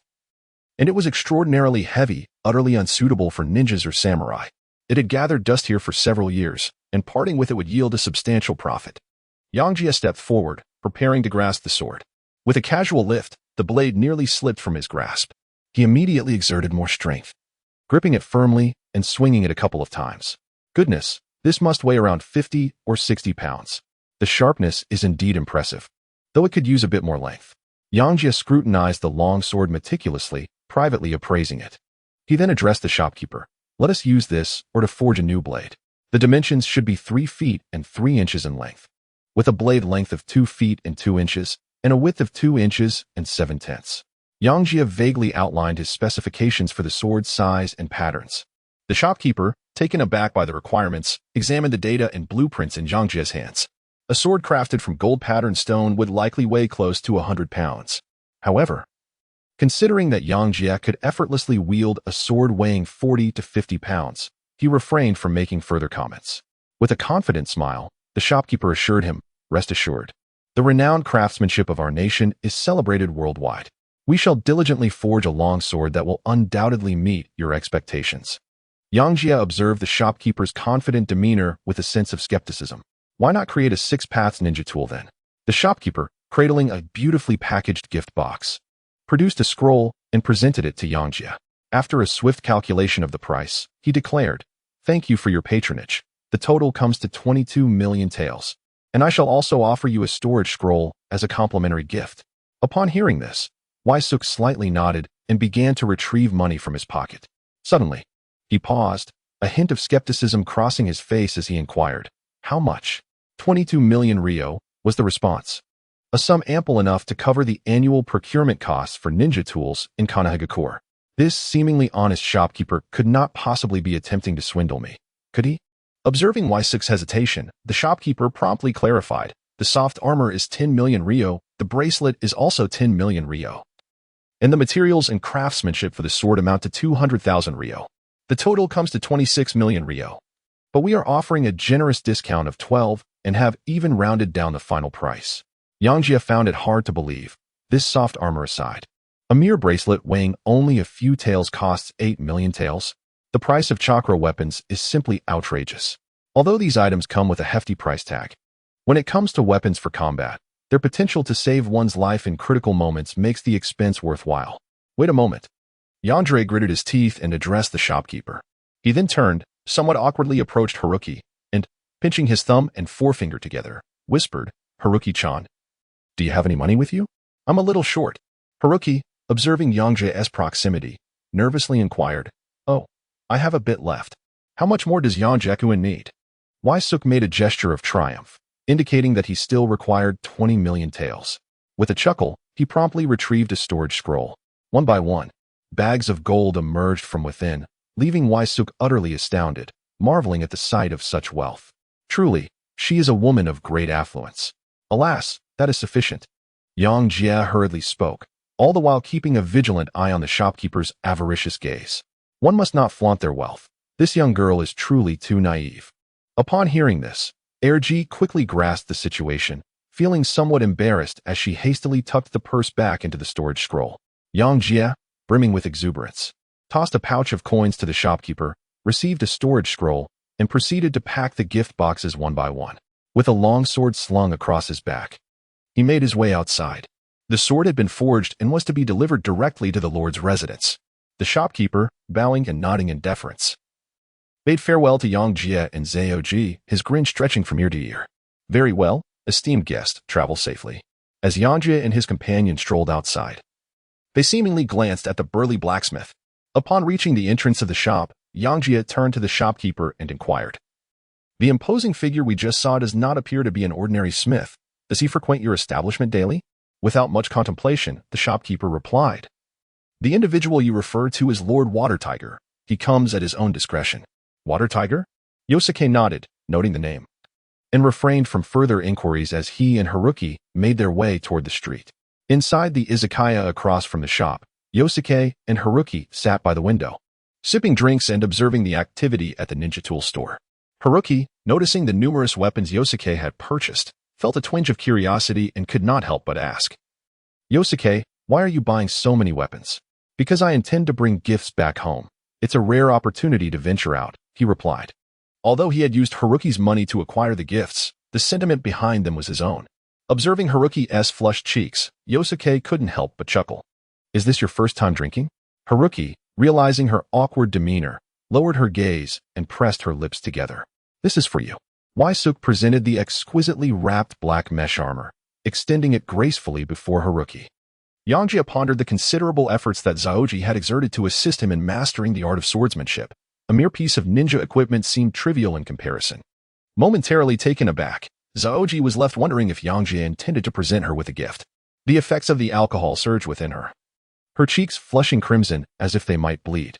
Just then, however, Yangjie's gaze abruptly shifted towards the exterior of the establishment. He rose suddenly, declaring, "He has emerged. Let us follow." "Oh, very well," Zaoji responded, promptly stowing away the gift and trailing after Yangjie as they exited. The duo maintained a considerable distance behind the burly man, their Byakugan abilities allowing them to track his movements with clarity and without fear of detection. The man showed no inclination to evade or conceal himself. His hurried pace suggested urgency. After traversing several miles, they arrived at a settlement reminiscent of a village. "Yangjie, it appears he has entered the village. There is a jonin within, along with 3 individuals whose chakra levels are comparable to that of the man we followed," Zaoji reported after surveying the situation with her Byakugan. Could this be the craft ninja village? Surely, no bandits would establish a hideout in such a conspicuous location. His brow furrowed in concentration as he scrutinized the surroundings. He then instructed Zaoji, "Let us approach more closely and observe." The two advanced cautiously towards the encampment. The open grassy terrain offered no suitable places for concealment, heightening Yangjie's sense of unease regarding the outpost.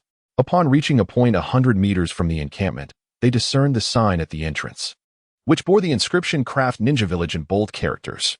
They exchanged glances, both struck by a sense of incredulity. It turned out that after all their vigilance, they had indeed been monitoring the ninjas of the Craft Ninja Village. "Yangjie, the teacher advised us to refrain from entering for now," Zaoji cautioned. Yangjie nodded, realizing that the issue resided in the craftsman's village. "Let us proceed. Upon the return of our captain, I hope he brings valuable insights," he remarked, leading Zaoji towards the city. The village was nearby, and there was no need to rush. Days later, Akiyama Torikes, weary and travel-worn, returned to the capital of the Craft Nation, where the group reconvened to exchange the intelligence they had gathered. Akiyama was the first to voice his suspicion that the villagers had fallen victim to an illusionary technique, and he proceeded to recount the findings from their investigation. In the forests surrounding the affected villages, they discovered a cave ensconced by a barrier. The enchantment was not particularly sophisticated. Akiyama easily shattered it with sheer force. However, the scene within was profoundly disturbing. The cave's entrance lay barren, as if vitality had been siphoned away, and it was devoid of any sentinels. Clearly a site of temporary use. Venturing deeper into the cavern, they stumbled upon a pool resembling a water basin.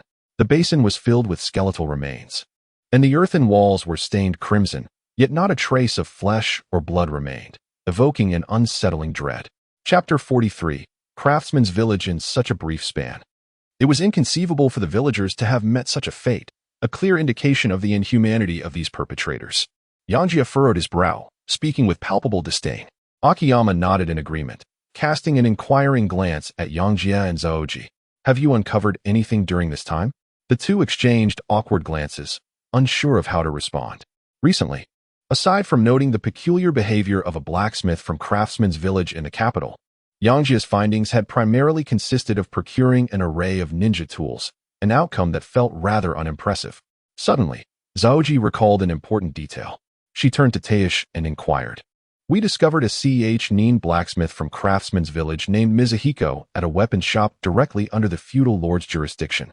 He possessed an item imbued with chakra. Could it possibly be one of the stolen weapons? Teish regarded Zaoji with a contemplative expression and explained, I have never seen the weapon in its sealed form, and thus cannot ascertain its identity. He continued, Mizuhiko is one of the 4 celestial beasts of this generation, and his forging skills are exceedingly refined, making him one of the most elite blacksmiths in our craft nation. Waisuk seemed to have grasped a clue and inquired, as a master craftsman employed by your daimyo, has he had the opportunity to access the 4 sealed weapons? Indeed. The Heavenly Craft Festival in the Land of Crafts opens its treasury of weapons for elite blacksmiths to observe and learn, Ta explained. Suddenly, he became aware of the implications of his words, pausing to ponder. Among those who had previously accessed the treasury was the Water Tiger, who now possessed a chakra weapon, thereby significantly raising the level of suspicion. Upon hearing this, Akitorake's expression turned grave as he contemplated the situation. He said solemnly, I must first confer with the daimyo. This matter pertains to internal affairs of the Land of Crafts. Such circumstances necessitated a consensus between the daimyo and another high-ranking ninja from the village, Nand, before any action could be taken. Otherwise, they would have to report to Senju Tobarama regarding the incident involving the Konoha ninja. And taking unilateral action would undoubtedly jeopardize the friendship between the 2 nations and villages. As he spoke, he rose and led Tenkai Sh outside, leaving Waisuk and Ki to sift through the information and intelligence within the room. All evidence pointed towards the craft ninja village, and it seemed as though the truth of the matter was on the verge of revelation. The next day, Akitorake's hurriedly set off towards the craft ninja village with his team. After a series of negotiations with the daimyo and Nand, they agreed that once concrete evidence was established, the daimyo's samurai and guard would move in to secure the craft ninja village, subsequently handing control over to Nand. Their mission was clear, to lure the serpent from its lair and delve into the tiger's den to extract its cubs. An elderly ninja, silver-haired and wrinkled, welcomed Waisuk and his trio at the craft ninja village encampment. This venerable figure was none other than H2, the leader of the craft ninja village. Yangjie gazed upon the figure seated at the head of the table, the leader of the Takumi village, though he appeared to be in his 50s or 60s. His vitality was striking, his gaze clear and focused, and an extraordinary reservoir of chakra coursed through him. Huangta seemed to sense Yangjie's scrutiny and spoke with an air of nonchalance. These 2 youths from Konoha possess an impressive amount of chakra at such a tender age. Meanwhile, I look at my own lackluster disciples. Konoha truly lives up to its reputation as the foremost village in the ninja world. Yangjie seized the opportunity to speak, inquiring if it would be convenient for the leader's disciples to make an appearance. He had heard that they were master craftsmen from the Land of Artisans, whom he had long admired. He sought to use this chance to probe into the depths of the ninja village of craftsmen, for if any issues plagued the village, they would undoubtedly stem from its core members, given the limited number of capable individuals in this small village. Since you express interest, I shall summon my 4 less-than-stellar disciples for an introduction, Huangtu declared, calling upon those nearby to relay his message. Before long, the 4 individuals entered, bowing respectfully to the assembly. Clad in matching deep blue robes, they concealed their figures entirely, adhering to the traditional configuration of the 4 celestial beings, 3 men and 1 woman. However, upon seeing Yangjie, the burly man among them instantaneously changed countenance, his honest face betraying an expression of sheer terror, his hand suspended awkwardly mid-bow. The other 3 also instinctively recoiled, their gazes towards Yangjie tinged with an odd apprehension. Huangtu, noticing the unusual demeanor of his disciples, promptly reprimanded, Shuhu, What a display of poor manners. You all may withdraw. He was perplexed by the unusual behavior of his typically composed disciples, wondering what had transpired that day. Nevertheless, in such a scenario, it was prudent to first remove them from the gathering to prevent any potential disturbances. Yangjie gazed at the panicked crowd retreating and smiled knowingly before speaking. I encountered this esteemed water tiger senior at the renowned ninja tool shop of the daimyo. The shopkeeper praised him as the most skilled blacksmith in the land of crafts. Huangtu chimed in, adding with a chuckle, "Ah, this apprentice is wholly dedicated to his craft, yet he struggles with communication, much to your amusement." Just as Chiu Daoqi Feng was about to pursue further inquiries regarding the missing villagers, the usually silent Zhaoji unexpectedly spoke up. "Teacher, I am feeling somewhat fatigued. Perhaps we should take a moment to rest." Upon hearing the words, Suk immediately responded, agreeing with the captain. "Indeed, Captain, I have been feeling unwell today. The day is drawing to a close. Let us take a moment to rest."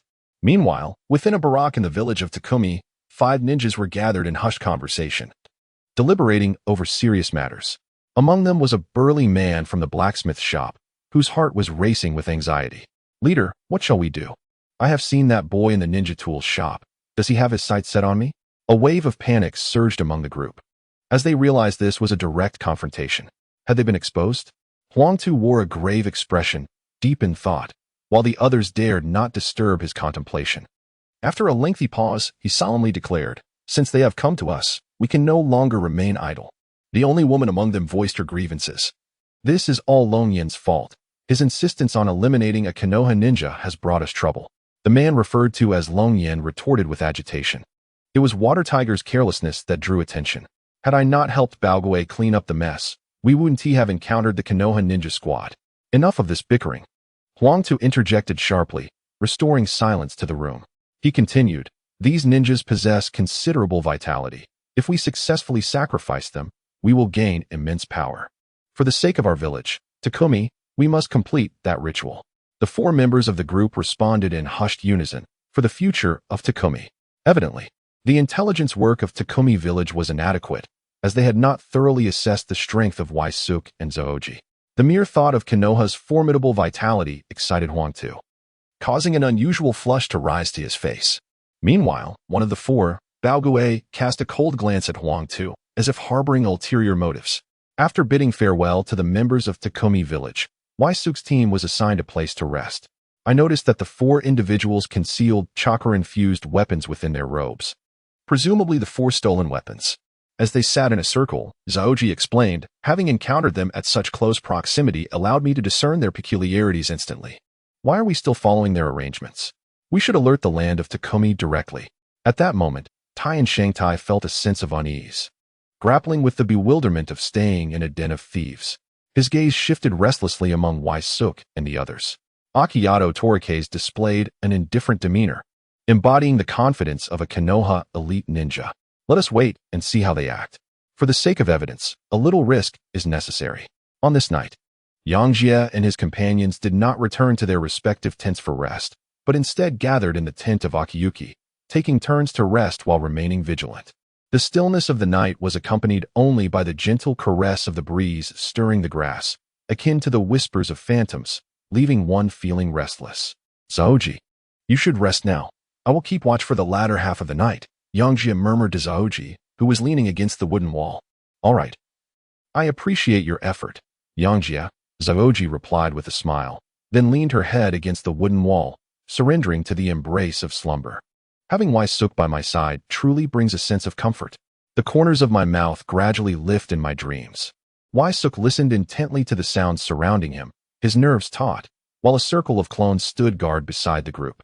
On this night, they were unable to cultivate and could only remain vigilant, safeguarding their team. The first rays of dawn broke through the cracks of the wooden cabin, dispelling the previously oppressive atmosphere.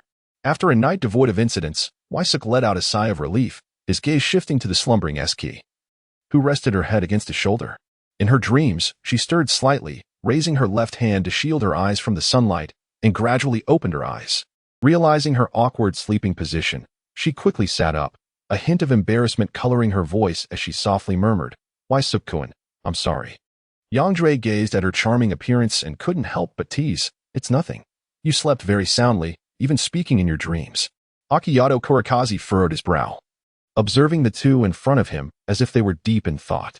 At that moment, Tenzo opened his eyes, gently rubbing them as he surveyed the group. His expression one of mild confusion. He scratched his head and inquired, what on earth happened so early in the morning? Did Senpai Haruki catch a chill? Why is her face so flushed? Chapter 44. The Fury of Akiyato Kurikaze with the morning sun illuminating the sky. Numerous ninjas from the craft ninja village set forth towards the capital, tools in hand. As with any other day, they were about to embark on another day of forging work. Yangjie and his companions emerged from the tent, pausing to observe the bustling villagers as they exited the settlement. Lost in thought. Surprisingly, Huang Tu had refrained from taking direct action the previous night, and the ninjas of the craftsman's village continued their labor as usual. It appeared that Huang Tu did not hold complete dominion over the village, or perhaps this incident did not involve all the ninjas of the craftsman's village. Regardless of the circumstances, it boded well for their mission. Tian Xiangtai explained, the craftsman's village must independently gather funds to sustain itself. The ninjas within possess exceptional forging skills, which enable the village to maintain its status as a vital hub for the production of ninja tools. E.g., observing the situation within the camp with a furrowed brow, confirmed her suspicions, stating, Teacher, the 4 ninjas from yesterday have vanished. Chiyo Dao Chifeng chuckled, as if everything was well within his grasp, likening the situation to a serpent poised to emerge from its burrow. Let us proceed to confront leader Huang Tu and apply some pressure, he declared, leading the group toward the residence of the craftsman's village leader. In a position of strength, he preferred to unsettle the adversary, prompting them to reveal their vulnerabilities, which evidently aligned with his modus operandi. Several elite members of Konoha stood by, feeling somewhat apologetic. I sincerely apologize for the delay. There were pressing matters to attend to in the village, Huang Tu remarked as he hurriedly exited his dwelling, bowing in apology to the assembled group. Chiyo Dao Chifeng returned the gesture politely, stating that there was no need for excessive formality, as their visit was indeed of significant importance. He fixed his gaze upon Huang Tu, speaking solemnly. Through our investigations, we have acquired information regarding a suspect. Huang Tu's expression suddenly shifted, though the moment was fleeting. Is that so? Truly. Chiyo Dao Shonin exemplifies the elite of Konoha. And who is this suspect? He endeavored to maintain his composure. Yet Chiyo Dao Chifeng's penetrating gaze seemed capable of piercing his very soul. It is the ninja known as Mizuhiko, your disciple, leader Huang Tu, Chiyo Dao Chifeng stated calmly, his eyes unwaveringly fixed on Huang Tu, keen to observe his reaction. Could there be some misunderstanding? Huang Tu responded with palpable shock, hastily adding, Mizuhiko is known for his honesty and integrity. He has never departed from the land of crafts. How could he possibly commit such an act? Fear not. We of Konoha shall conduct a thorough investigation. Should it reveal no wrongdoing, we will return him to the land of crafts and provide ample compensation. Chiyo Dao Chifeng asserted with an air of superiority. Yangjie did not anticipate that Chiyo Dao Chifeng would exhibit such audacity. This was not merely coercing someone into rebellion, but rather pointing a gun directly at their head. Huang Tu felt a surge of indignation at the arrogance and impudence displayed by the people of Konoha, who, without presenting any evidence, sought to forcibly take away the inhabitants of the craftsman ninja village. Fortunately, he had come prepared.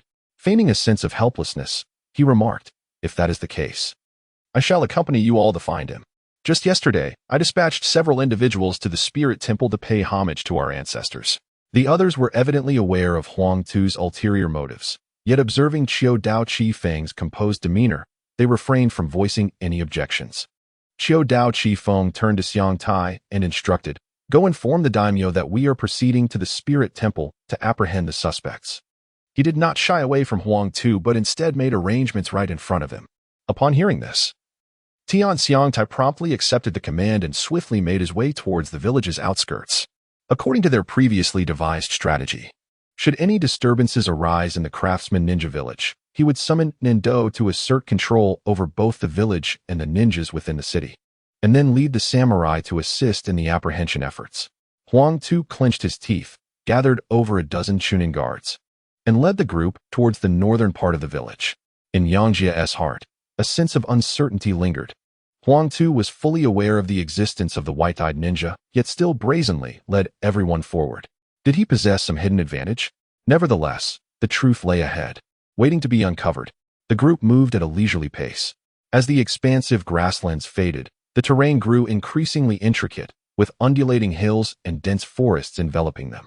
Suddenly, a solemn wooden shrine emerged from the thicket, captivating the attention of the onlookers. The desolate land surrounding the shrine, stretching for dozens of yards, starkly contrasted with the surrounding vibrancy, rendering it oddly conspicuous. Xiao Chu Feng surveyed the shrine adorned with peculiar symbols and patterns, glancing sideways at Huang Tu, a playful smile gracing his lips. Where is the leader of Huang Tu, Shuehu? Although he had activated his Byakugan throughout the journey, he had detected nothing unusual. Yet the shrine before him eluded his insight. It must be within this shrine, Huang Tu remarked, stepping forward to call out several times, but received no response. Turning back, Huang Tu expressed his concern. Strange, let us investigate. I wonder what lies within. He believed that, given the arrogance displayed by the Konoha ninjas, they would surely follow him into the shrine for an exploration. The disdain the ninjas from the 5 great villages held for the smaller ninja villages had become a habitual norm.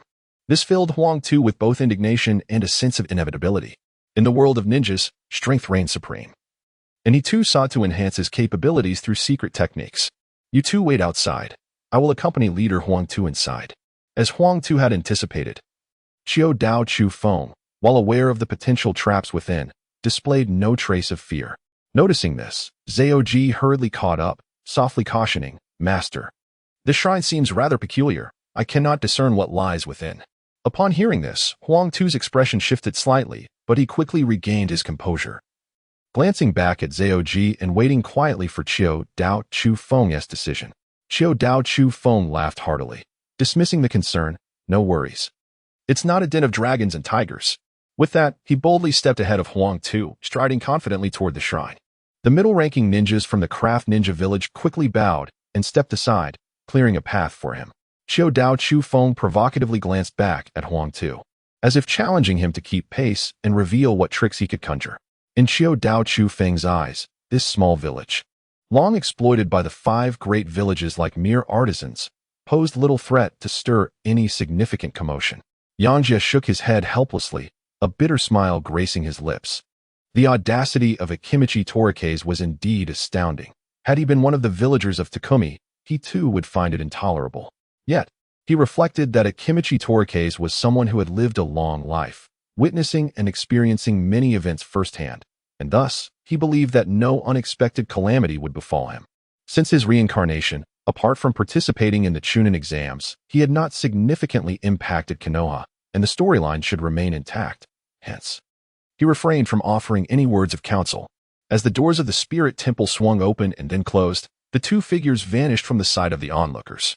The expressions of the guards who accompanied Huang Tu transformed from their previous subservient demeanor to one of vigilance. Standing at the foot of the temple steps, their right hands rested on their ninja tool pouches, they watched Yangjie and Saki with keen alertness. In a hushed tone, Saki spoke to Yangjie. Both the teacher and Huang Tu's chakra have dissipated. Before she could finish her thought, a thunderous explosion echoed through the air. The once sturdy wooden temple crumbled from within, debris flying amidst a cloud of dust. A colossal fist, strikingly prominent, caught the attention of the numerous ninjas from Takumi village at the temple's base, who were shaken by the chakra eruption and the assault of scattered tiles and timber, while Akimichi Torikes and Huang Tu were still entangled on the wooden platform of the temple. 4 figures swiftly emerged from the swirling smoke. 3 of them promptly plunged their weapons into the ground, conjuring an iron cage that suddenly enveloped Akimichi Torikes and Huang Tu. Teacher, Saki gasped, instinctively preparing to rush forward for a rescue. However, Yangjie grasped her arm, his gaze fixed intently on the iron cage and the weapons wielded by the 4 assailants. Do not panic. This appears to be a sealing barrier. The captain is not in immediate danger. His calm voice provided Saki with a modicum of reassurance. In her moment of urgency, Saki had momentarily forgotten the presence of so many ninjas from Takumi village surrounding them. Within the confines of the cage, sounds of a fierce struggle and Huang Tu's desperate pleas echoed.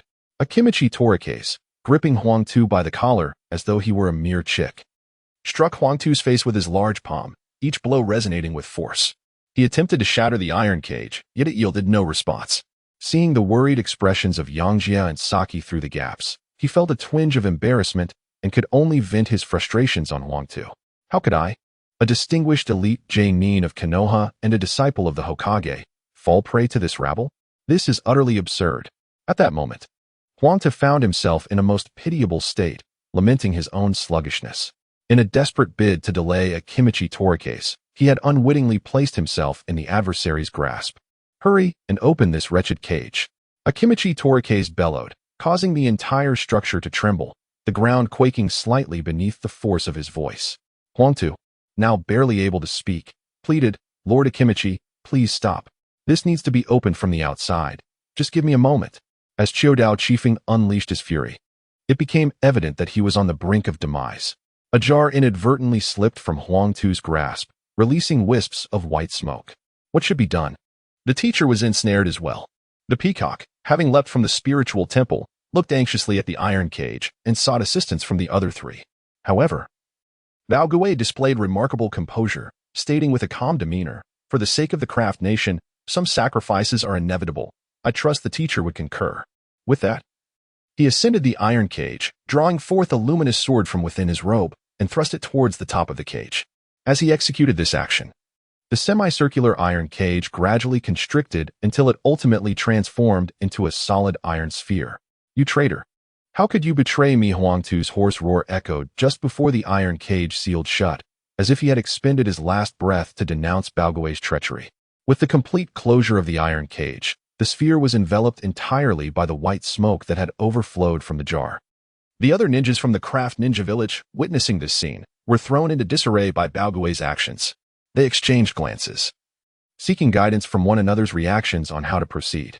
Chapter 45. Intense battle. The sounds of impact resonated within the iron sphere, accompanied by Showdown Chiefing's furious roars. At that moment, he had lost interest in the barely conscious Huang Tu lying on the ground. His sole desire was to shatter the iron sphere that relentlessly absorbed his chakra. Cough, cough. It's futile. This iron sphere is a divine artifact-s barrier, and we shall all become offerings. Huang Tu coughed blood repeatedly. His body battered and broken from Showdown Chiefing's relentless assault, now barely clinging to life. You better hand over the antidote to the sedative. Once I break this iron sphere, I might spare your life. Showdown Chiefing furrowed his brow, striving to maintain a tone of calmness. For him, the true challenge was not the iron sphere itself, but rather the white mist that pervaded the confined space. This mist not only induced drowsiness, but also rendered him weak and unable to gather his chakra. He had come to understand the reason behind the villagers of the craft nation's disappearances. It was undoubtedly due to this intoxicating smoke. Ha ha ha, Huang Tu laughed sinisterly. His gaze filled with malice as he fixed it upon Showdown Chiefing. Having a Leaf Elite Jounin as a companion in demise isn't such a loss. The traitor, under the delusion of acquiring power, is merely a tool subjected to ritualistic sacrifice. He fervently murmurs, Great Ancestor, alas, I cannot witness your rebirth. Yet I find contentment in contributing to your grand ambitions. Chiao Daochu Feng gazes at the seemingly deranged Huang Tu, his teeth clenched in fury. He steps forward and forcefully kicks a canister on the ground. With a resounding crash, the canister shatters upon Huang Tu's head, releasing a cloud of white dust mingled with blood within the iron sphere. Such failure leaves me utterly ashamed to be interred in the monument of remembrance. Chiao Daochu Feng laments internally, overwhelmed by a sense of helplessness. In the fleeting moment before he loses consciousness, he witnesses Huang Tu's head explode, confirming that his adversary is irrevocably dead. The commotion within the iron sphere remains unknown to those outside, as they can only hear the diminishing sounds of impact until silence prevails. Do you truly believe this old man acts for the sake of the land of crafts? You are all but tools he has exploited, Bao Gui explains loudly to the assembled ninjas of the craft ninja village, attempting to assuage their concerns. Yet, the crowd exchanges glances, hesitating to act, unable to discern the truth in Bao Gui's words. He elaborates, reviving the ancestor merely requires sufficient chakra. His blood sacrifices serve only his selfish desires to prolong his life and replenish his chakra. Bao Gui regards the crowd with an air of condescension. For as the wielder of the light sword, his soul can communicate directly with the enlightened, granting him deeper insights. His statements are a blend of truth and deception. Even without immense chakra, sacrifices could still unravel the seals of the 4 divine artifacts. Now, with the seals broken and Huang Tu sacrificed, the execution of the plan shall proceed with greater ease. Why Suk and Haruki could hardly have anticipated such a turn of events. The suddenness and peculiarity of this transformation were overwhelming. This seemingly ordinary village of craftsmen not only unfolded a dramatic tale of betrayal and calculation between master and disciple, but also concealed profound secrets. Why sick? What should we do? The sword is voraciously absorbing the teacher's chakra. Haruki, in a state of distress, observed with her Byakugan the chakra emanating from the surface of the iron sphere, which was being relentlessly consumed by the luminous blade. Wysek likewise perceived the peculiar nature of the luminous sword. It appeared that in order to shatter this iron orb, the wielder, the tortoise, must first be dealt with. He silently scoffed, reveling in the arrogance displayed. After all, even a lion exerts its utmost when hunting a mere rabbit. This Akid Takov was indeed overreaching. It was evident that the denizens of this world had suffered from a lack of cultural enlightenment, with no wise elders to impart the necessary truths. At that moment, the tortoise raised the luminous sword, and a surge of azure light flickered. Instantly, the weapons in the hands of the four symbol celestials also ignited with brilliance. The tortoise pointed at Suk and Ki, commanding the villagers of Nin village, subdue these two first and offer them as sacrifices to the ancestor. The trio of peacock, longan, and tortoise seemed to have received a directive from their weapons, their expressions momentarily dazed, their faces reflecting a tumult of emotions. Yangjie cast a sweeping gaze over the multitude of ninjas from the craftsman ninja village, absorbing every detail before him. Aside from the four symbol celestials, the remaining ninjas huddled together in wary clusters, retreating defensively. He tightened his grip on the long sword in his hand and swiftly advanced toward the tortoise. Simultaneously, arcs of lightning coiled around his hand as a rapid kunai sliced through the air, aimed directly at the tortoise perched atop the iron sphere. Zaoji, keenly perceptive, immediately recognized Yangjie's intent and initiated her own assault on the nearest water tiger. Empowered by the lightning-infused chakra, the kunai emitted a brilliant radiance, reaching the tortoise before anyone could react. In a flash of electric brilliance, the tortoise regained his senses, gripping his luminous sword with both hands to block the impending strike. A sharp clang resonated as the kunai collided with the tortoise's defenses, producing a sound reminiscent of metal clashing. Although the trajectory of the kunai deviated slightly, its momentum remained undiminished, piercing through the tortoise's right chest. Before the spectators could fully comprehend Yangjie's sudden onslaught, the tortoise found himself grievously wounded. "Be careful," he called out urgently to his companions, having narrowly evaded Yangjie's lethal attack only moments prior. Before he could assess his own injury, another blinding flash of sword light traversed the arena. The overwhelming sword energy cleaved toward the dragon eye, who stood defensively before the iron sphere, enveloping him in its lethal embrace. "Is this a warrior or a ninja?" The dragon eye exclaimed in terror as he beheld the approaching blade. His extendable sword, in a desperate bid for defense, elongated into three serpentine forms of blue chakra, attempting to counter the oncoming sword energy. Yet, as Yangjie passed by, the dragon eye collapsed in a pool of blood. A deep gash marred his body from shoulder to waist, staining his garments crimson. Writhing in agony upon the ground, the severity of the dragon eye's injuries was shocking. Meanwhile, the water tiger advancing toward Yangjie was intercepted by Zaoji, leading to a swift entanglement between them. The exquisite 8 trigrams palm struck with the ferocity of a tempest, pummeling the water tiger and leaving him momentarily defenseless. Zaoji's gentle punches targeted vital points, rendering him unable to gather chakra for a counterattack, leaving his body swaying like a kite in the wind. Despite Zaoji's undeniable advantage, dominating the engagement, the tiger-headed armor on the water tiger's chest continuously absorbed her chakra output, significantly draining her offensive capabilities.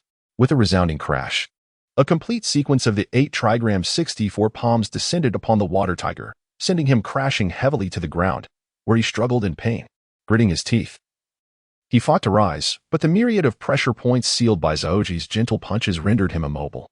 Yangjie turned his gaze towards the groaning Longan behind him, astonished by the power of the blue telescopic sword in his hand. The chakra he had accumulated for a long time, if unleashed with an ordinary weapon, would have cleaved both man and sword in twain. Yet, this telescopic sword astonishingly responded to the wielder's intent, transforming instantaneously into a guardian of chakra. The potency of this chakra was extraordinary, as it directly consumed a portion of Yangjie's sword energy. It was also due to Longan's inherent weakness that he failed to react in time to mount an effective resistance. Otherwise, with the unique characteristics and capabilities of the dragon sword, he might have been able to avert injury. The clash between the two unfolded in an instant, tipping the scales dramatically. Among the 4 celestial beasts, 3 were already injured, and two had collapsed, rendered incapable of further combat. The onslaught of Waisuk and Haruki resembled a ferocious tiger descending from the mountain, unstoppable and overwhelming, leaving the onlookers utterly unprepared. The ninjas of the artisan village gazed upon Waisuk, sword in hand, their eyes filled with terror and apprehension. The disparity in strength among the Chunin was glaringly evident. Upon engaging in battle, Takurai was gravely injured, casting doubt on his capabilities and leaving them uncertain of their next course of action. How infuriating that the Leaf Ninjas would provide such deceptive intelligence. This was far beyond mere Chunin prowess. Takurai gritted his teeth. Clutching the wound in his right chest where a kunai had pierced through, the residual lightning chakra wreaking havoc within him. Were it not for the formidable lightsaber in his grasp, which mitigated much of the lightning chakra's impact, he would likely have perished on the spot. He once again plunged the lightsaber into the iron sphere, continuing to absorb the chakra contained within. He had come to realize the tenacity of these two Leaf Ninjas. He needed to absorb chakra swiftly to complete the ritual and secure a chance of victory. Peacock, upon regaining her composure, leaped backwards. Maintaining a distance of over 20 meters from Waisuk and Haruki, her demeanor tense and vigilant. This sudden turn of events caused her previously resolute determination to waver once more, and she could no longer place her full trust in her comrades. Takurai inhaled deeply, striving to rally their spirits. Fear not, everyone. If we unite our efforts and complete today as sacrificial ritual, we shall summon the ultimate weapon. At that moment, our artisan village will liberate itself from the oppression of other nations and emerge truly powerful. His voice grew increasingly passionate, inciting the crowd. Consider the humiliations we have endured over the years. We have crafted ninja tools for the great ninja villages, supplying them with the materials necessary for war. Yet, when they are defeated, they come to us demanding compensation. Must we continue to suffer this indignity? Are you truly willing to allow your families and descendants to share in this shame? His words seemed to resonate with the ninjas of the artisan village, stirring echoes of their past humiliations and hardships, igniting a fierce sense of indignation within them. They halted their retreat, gradually encircling Waisuk and Haruki, yet still hesitant to advance recklessly. Chapter 46. The four symbols of heaven. The water tiger, lying on the ground, slowly rose to his feet. He stretched his limbs and approached Takurai. What is happening? How can he still move? Haruki looked on in astonishment as the water tiger appeared unscathed. Aha! My infinite whole armor not only absorbs chakra but also significantly mitigates the damage sustained.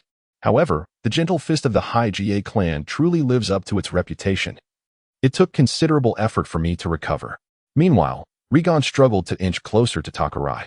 Although the wounds on his body remained gruesome, the bleeding had ceased. The abilities of these weapons are indeed peculiar. It is no wonder the people of the land of artisans refer to them as divine artifacts. Yangjie shifted his gaze towards the peacock beside him. The long sword in her possession remained untouched, its purpose shrouded in mystery. In the absence of clear information, he refrained from acting recklessly, especially considering that even the formidable Akiyama Torikes had fallen into a trap. Yangjie and Zaoji exchanged a knowing glance, and with a silent agreement, they nodded subtly. Subsequently, Yangjie decisively unleashed the technique of multiple shadow clones. In an instant, numerous figures of Yangjie materialized out of thin air, armed with shurikens. They crackled with blinding electricity, charging forth like a pack of ferocious tigers towards the four celestial beings. Simultaneously, the true forms of Yangjie and Zaoji swiftly emerged from the clones, racing towards the treasure tortoise atop the iron sphere. Everyone, protect me, so I may complete the ritual. The treasure tortoise exclaimed urgently, promptly lifting the glowing sword embedded in the iron sphere, positioning it before himself. Before long, two luminous orbs appeared beside him, emitting twin beams of azure lasers that surged forward. Yangjie was quick-witted and agile. He swiftly pushed aside the early records while simultaneously evading to the side. The two straight and rapid beams of laser seemed capable of tearing apart any obstruction, leaving two deep craters upon the ground. As soon as Yangjie touched down, he did not hesitate to leap once more, charging towards the treasured turtle. At that moment, a fierce tempest swept in like autumn winds scattering leaves, dispersing Yangjie's clones one by one. A multitude of messages regarding the dissolution of these clones flooded back to him. Almost immediately, this powerful whirlwind approached Yangjie from the side.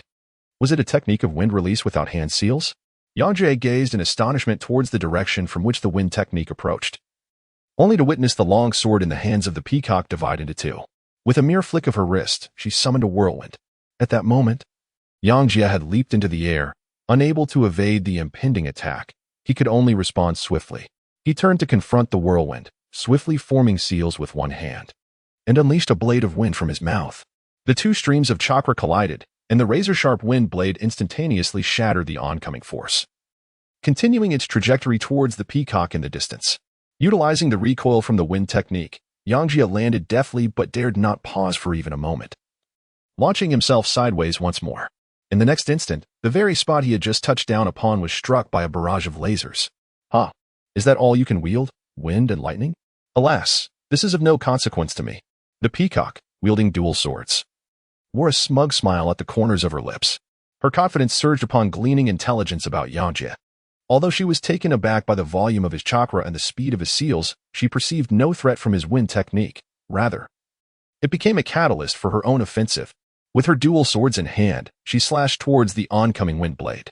The tumultuous wind chakra before her abruptly reversed course, as if under the command of her blades, forming an even more potent hurricane that surged towards Yangjie. Is it truly possible to wield such power? In the face of the peacock's taunts and provocations, Yangjie remained unperturbed. However, he harbored a deep apprehension towards the dual swords she wielded, which not only allowed her to unleash wind techniques instantaneously, but also to rebound his own wind techniques back at him. Yosuke found himself incessantly contemplating strategies, endeavoring to unravel the predicament before him. His evasion techniques were countered by his adversary, who deftly maintained their distance, launching ambushes and exerting restraint from afar. What troubled him further was the realization that the light sword emitted beams of energy that required only a minimal amount of chakra to unleash formidable, attribute-less chakra assaults, significantly constraining his mobility. Yosuke observed the incoming laser with remarkable speed, executing a hand seal in an instant. A gust of energy enveloped him, propelling his velocity to new heights, causing his figure to vanish from sight. Simultaneously, the fierce battle between Saki and Suko reached a boiling point. Having learned from previous missteps, Suko became increasingly cunning, wielding his chain mace like a serpent, persistently obstructing Saki's assaults, preventing her from closing the distance. This rendered Saki's fluid punches disjointed, making it arduous for her to inflict any substantial damage upon Suko. The few soft strikes she managed to land were mostly absorbed by Suko's limited hull armor, significantly diminishing their impact and leaving him in a troublesome predicament. Witnessing Saki ensnared in a similar plight, Yosuke felt a surge of anxiety, inwardly chastising Captain Akiyato for his incompetence in falling into the enemy's trap. Were it not for this, the battle would not have been so arduous. Just then, the ground erupted with 3 azure chakra chains, hurtling towards Yosuke's imminent landing spot. The malevolent glint in Ryugen's eyes hinted at his intent to exact revenge. However, in the face of Ryugen's ambush, Yosuke responded with remarkable decisiveness. In a flash, he drew several shurikens, crackling with brilliant arcs of electricity, and launched them at Ryugen. Ryugen's heart raced as he recognized the imminent danger. Having been severely injured moments ago, he dared not underestimate the threat. He hastily recalled the chakra chains to form a defensive barrier before him, bracing for Yosuke's onslaught. A series of thunderous clashes resounded as the shurikens collided with the extending sword. Dust billowed, and debris scattered. Despite Ryugen's utmost effort to fend off the shurikens, the sheer force of the chakra collision inflicted immense strain on his already impaired body, resulting in another grievous injury. He howled in agony. The dust in the crater stained red with his blood, before his head finally drooped, and he succumbed to unconsciousness. This scene instilled sheer terror in the ninjas of the crafting ninja village. Those who had previously stood by in watchful silence now lost all courage, scattering in panic. Only a handful of the more formidable ninjas remained, forming a team to confront Yosuke's shadow clones, desperately maintaining the situation. Their hopes rested on the 4 celestial beings swiftly defeating Yosuke to turn the tide of battle. At this moment, Yosuke's figure had blended into the haze, choosing not to deliver a finishing blow to Ryugen.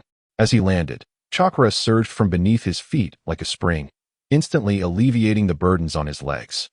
With all his strength, he leaped, his speed astonishing, and with the resounding thud of his landing, he swiftly closed the distance to the peacock. Peacock, be cautious.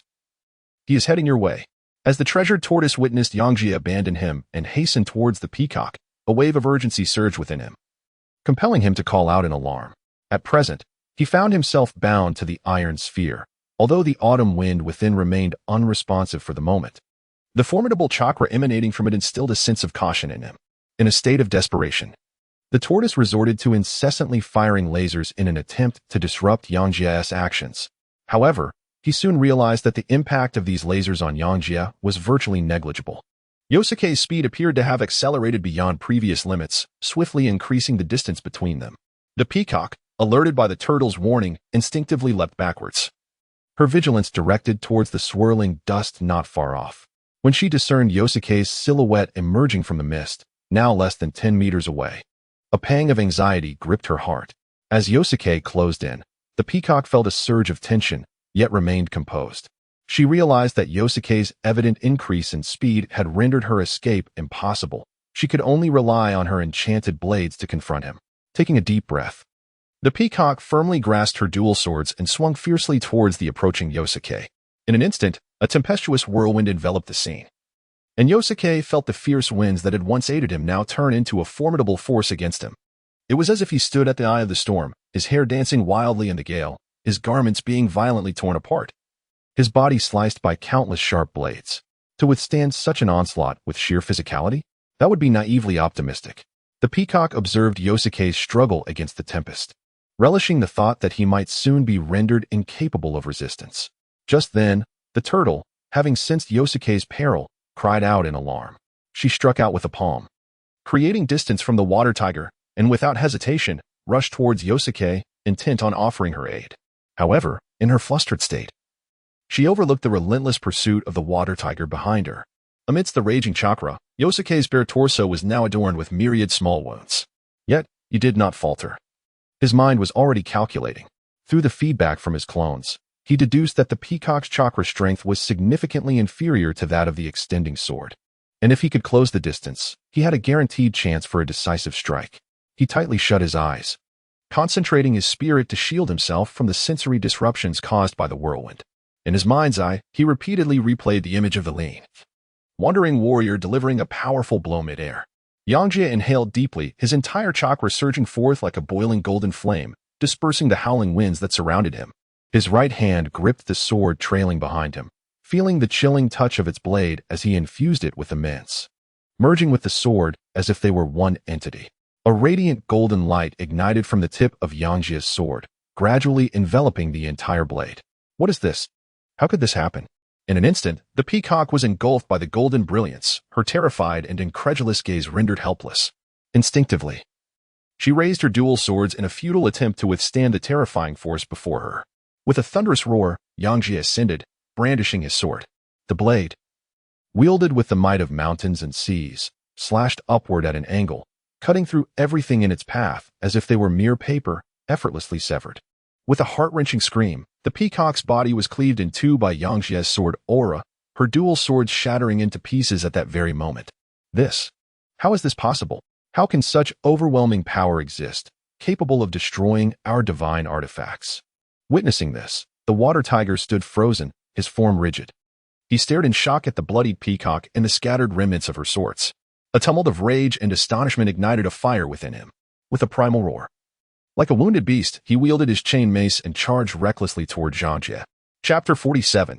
A thorny adversary with a swift stroke of his sword, Yangjie vanquished the peacock. And without a moment's pause, he pivoted and leapt into the air, deftly launching two shimmering shurikens from his left hand. Following this, he swiftly formed a hand seal, unleashing the gale palm once more, augmenting the speed of the shurikens while being propelled forward by the forceful wind. The shurikens sliced through the expanse, hurtling with a fierce momentum towards Zaoji. Observing that Yangjie had averted the crisis, Zaoji felt a slight relief. However, upon witnessing the incoming shurikens, a mix of doubt and astonishment washed over her. She gazed into Yangjie's eyes, refraining from making a defensive move, allowing the shurikens to brush past her. The golden gleam, akin to the flames of hell, swept by her waist, causing her garments to flutter and revealing the black net armor beneath. As Yangjie's figure flickered, he swiftly embraced Zaoji, gently encircling her waist. I always knew Yangjie would never harm me. Their gazes intertwined, and Zaoji held Yangjie tightly, as if striving to merge him into her very being. Zaoji, relax a little. Yangjie hurriedly moved her aside and offered a gentle reminder. The warmth of her presence stirred a subtle ripple in his heart, a test for the young lad of merely a decade. although this sensation was not entirely unfamiliar. It proved to be a profound shock for him, who had spent over 10 years embracing a vegetarian lifestyle and cultivating his character. At that moment, two shurikens clashed against a hammer, emitting a sharp screech of friction, followed by a dazzling flash of gold that engulfed the water tiger. However, the water tiger's form merely faltered momentarily. The residual power of the celestial force left faint traces of erosion upon him, all of which were absorbed by the infinite whole armor adorning his chest. This fierce collision jolted Yangjie back from her previous perilous state, only to realize that the water tiger had closed in behind her. A flush of embarrassment crept across Yangjie's face, filled with regret. She had intended to come to the rescue, but found herself in need of salvation instead. To hell with you. The visage of the water tiger twisted into a more grotesque and menacing form, his eyes brimming with hatred and fury. He watched helplessly as his comrade was grievously injured and slain at the hands of the enemy, igniting a tempest of rage within him.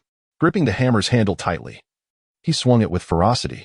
Infused with chakra, the chain hammer extended relentlessly, wielding the might to obliterate all in its path. And it crashed down toward Yangjie and Yangjie.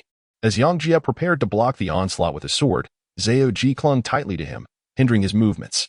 Suddenly, he felt a release of tension, and before him stood a familiar silhouette. 8 trigrams 64 palms. Yangjie called out decisively, stepping forward to shield Yangjie. She could sense his fatigue. The relentless barrage of attacks had drained his energy significantly. At this moment, she wished to step forward and share the burden of pressure with him, rather than remain protected behind her teammates. Yangjie gazed at the delicate figure before him, who, at this moment, appeared somewhat towering. A gentle smile graced his lips as a warm surge of emotion flooded his heart. The azure chakra emanating from her being surged forth, coalescing in her palms.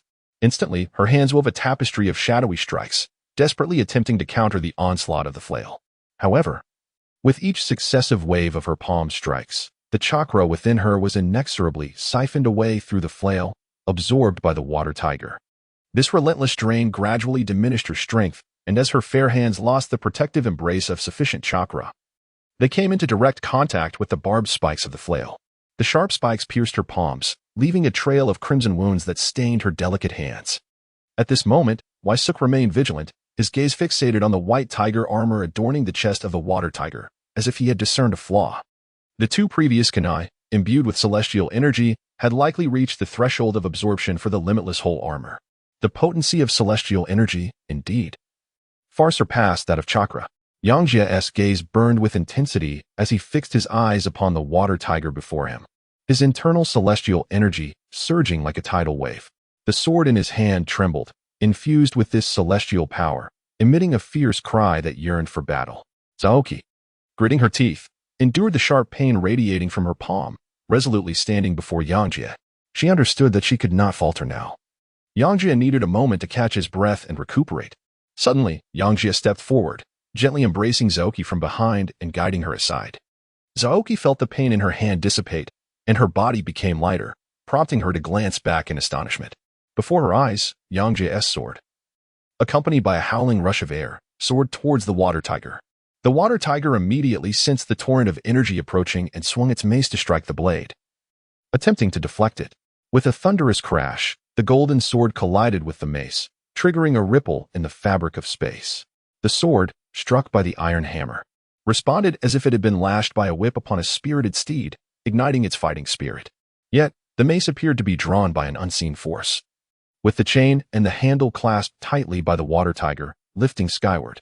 The sword, propelled by the force of a white rainbow piercing the sun, plunged into the maw of the water tiger's armor, sending the creature hurtling backward. As the sword embedded itself, the white tiger armor erupted in a dazzling radiance, desperately absorbing the celestial energy that clung to the blade. However, this overwhelming energy seemed to exceed the armor's capacity to absorb, and fissures began to form in the tiger's head, quickly spreading like a spider's web. "No, my infinite whole armor," the water tiger's voice brimmed with despair, its frantic cries reverberating through the arena, only to be drowned out by a sharp crack. The infinite whole armor shattered completely, obliterated by the surging celestial power into a cloud of powder that scattered in the air, carried away by the wind. With the armor's destruction, the sword pierced through the water tiger's body and deep into the tree trunk, leaving only the hilt in place of the tiger's armored head upon its chest. "How can I die here? I must fight for the rise of the artisan nation," For its future, the water tiger's gaze was filled with anguish and reluctance. It longed to struggle, to resist, but found itself powerless. Its life ebbed away swiftly, culminating in a sigh that dissolved into the air. Throughout this battle, Yangjie remained taut with focus, fully capable of managing the toll of the combat. Yet, this profound fatigue of body and mind revealed to him that true confrontations could not be determined merely by the volume of chakra or the strength of ninjutsu. Especially when the numbers were uneven, even the slightest lapse could lead to downfall or death. In this regard, Akadu Tokufumi, still soundly asleep within the iron ball, would have the most authority to speak. The water tiger, fixed against the tree and unable to close its eyes, would likewise assert that had it not believed in the armor's absorption capabilities, it would not have endured the assault. Beside them, Zaoki looked upon the lifeless water tiger, her taut nerves finally loosening. In that moment, she again became acutely aware of the intense pain in her palm, her hands beginning to tremble uncontrollably. However, she was determined not to let Yangjie discover her injuries and quickly concealed her hands behind her back. More to come? A powerful gust of wind, imbued with chakra, surged beside him, relentlessly advancing towards the two of them. Wysok clutched tightly to S-key, his body retreating swiftly backward. Beside them, dozens of towering trees were severed at their bases, incessantly torn and shredded in the air. Yangjie gazed at the scene before him with a mixture of bewilderment and suspicion. The peacock had fallen by his own hand, and the twin swords he had wielded were now shattered. How could such a fierce wind technique manifest? Could it be that formidable ninjas were providing them support? Before Yangjie could collect his thoughts, 3 serpentine heads of blue chakra surged forth from the shadows. The sudden onslaught before him sent his heart into disarray. It was a stroke of fortune that he had managed to preserve his life. At this moment, he had no strength left to engage in an attack. He could only focus on alleviating the immediate crisis before seeking to understand the underlying cause. In a moment of desperation, Yangjie swiftly tossed the storage scroll from his waist into the air and drew a long sword. There was no time to gather strength. He could only strive to channel his celestial energy. He thrust the sword forward, which began to float and spin, emanating a faint golden glow, gradually forming a golden sword wheel that stood guard before Yangjie and Zaoji. However, 3 serpent heads swiftly breached the defense of the sword wheel, entwining themselves around Yangjie's longsword, which was instantly torn apart like glass by the blue chakra, continuing to lunge towards the two. With a fierce roar, Zaoji stepped forward, his fists engulfed in blue flames, the delicate fingers resembling tender shoots, faint traces of blood visible. The retractable sword was struck by the soft punches, causing 2 tentacles to spring up and launch an assault from above, one tentacle poised to ensnare Zaoji's arm. Zaoji found himself in a predicament. The two were positioned too closely, rendering him unable to utilize his defensive technique, fearing he might inadvertently harm Yangjie. Yangjie had naturally experienced the agility and strength of the retractable sword, and engaging in close combat with it would undoubtedly be a most unwise decision. He swiftly pulled back, intending to avoid its sharp edge and reassess the battlefield. Zaoki once again lost control of her body, a sensation she had never encountered since becoming a ninja. She felt as though she were a mere burden, tossed about, which inflicted a significant blow to her self-esteem. Yet, she understood that Yangjie acted to protect her. As her body drew near to Yangjie's chest once more, all sense of pride dissipated, leaving only a feeling of humiliation. He decisively raised his hand, unleashing a tempest of thunder, which erupted in a deafening roar as the storm clashed violently with the retractable sword, producing a dazzling shower of sparks. Leveraging the force of reaction, Yangjie swiftly retreated, increasing the distance between himself and his adversaries. Although the collision of chakra inflicted significant impact upon his left arm, he could not afford to dwell on it at this moment. His vigilant gaze followed the direction in which the retractable sword withdrew. It was then that he discerned that both the peacock and dragon eye weapons had fallen into the hands of the ancient tortoise. Though he could not fathom why the shattered weapons had been restored, he had come to realize that the lightsaber seemed to exert dominion over the other 3 weapons. What a formidable foe! Yangjie couldn't help but lament. The retractable sword, having failed to strike, returned to the back of the ancient tortoise, extending like 3 writhing tentacles. You leaf ninjas, I shall slay you. I shall slay you all. Chapter 48, The Ancestor. The ancient tortoise's roar reverberated across the chaotic battlefield as he witnessed his companions fall one by one, his emotions spiraling towards the brink of madness. The flames of vengeance raging fiercely within him. He raised the lightsaber and the peacock sword, orbs of light swirling around him as he levitated. The retractable sword behind him danced wildly like frenzied tentacles, and the shattered white tiger armor gradually reformed upon his chest.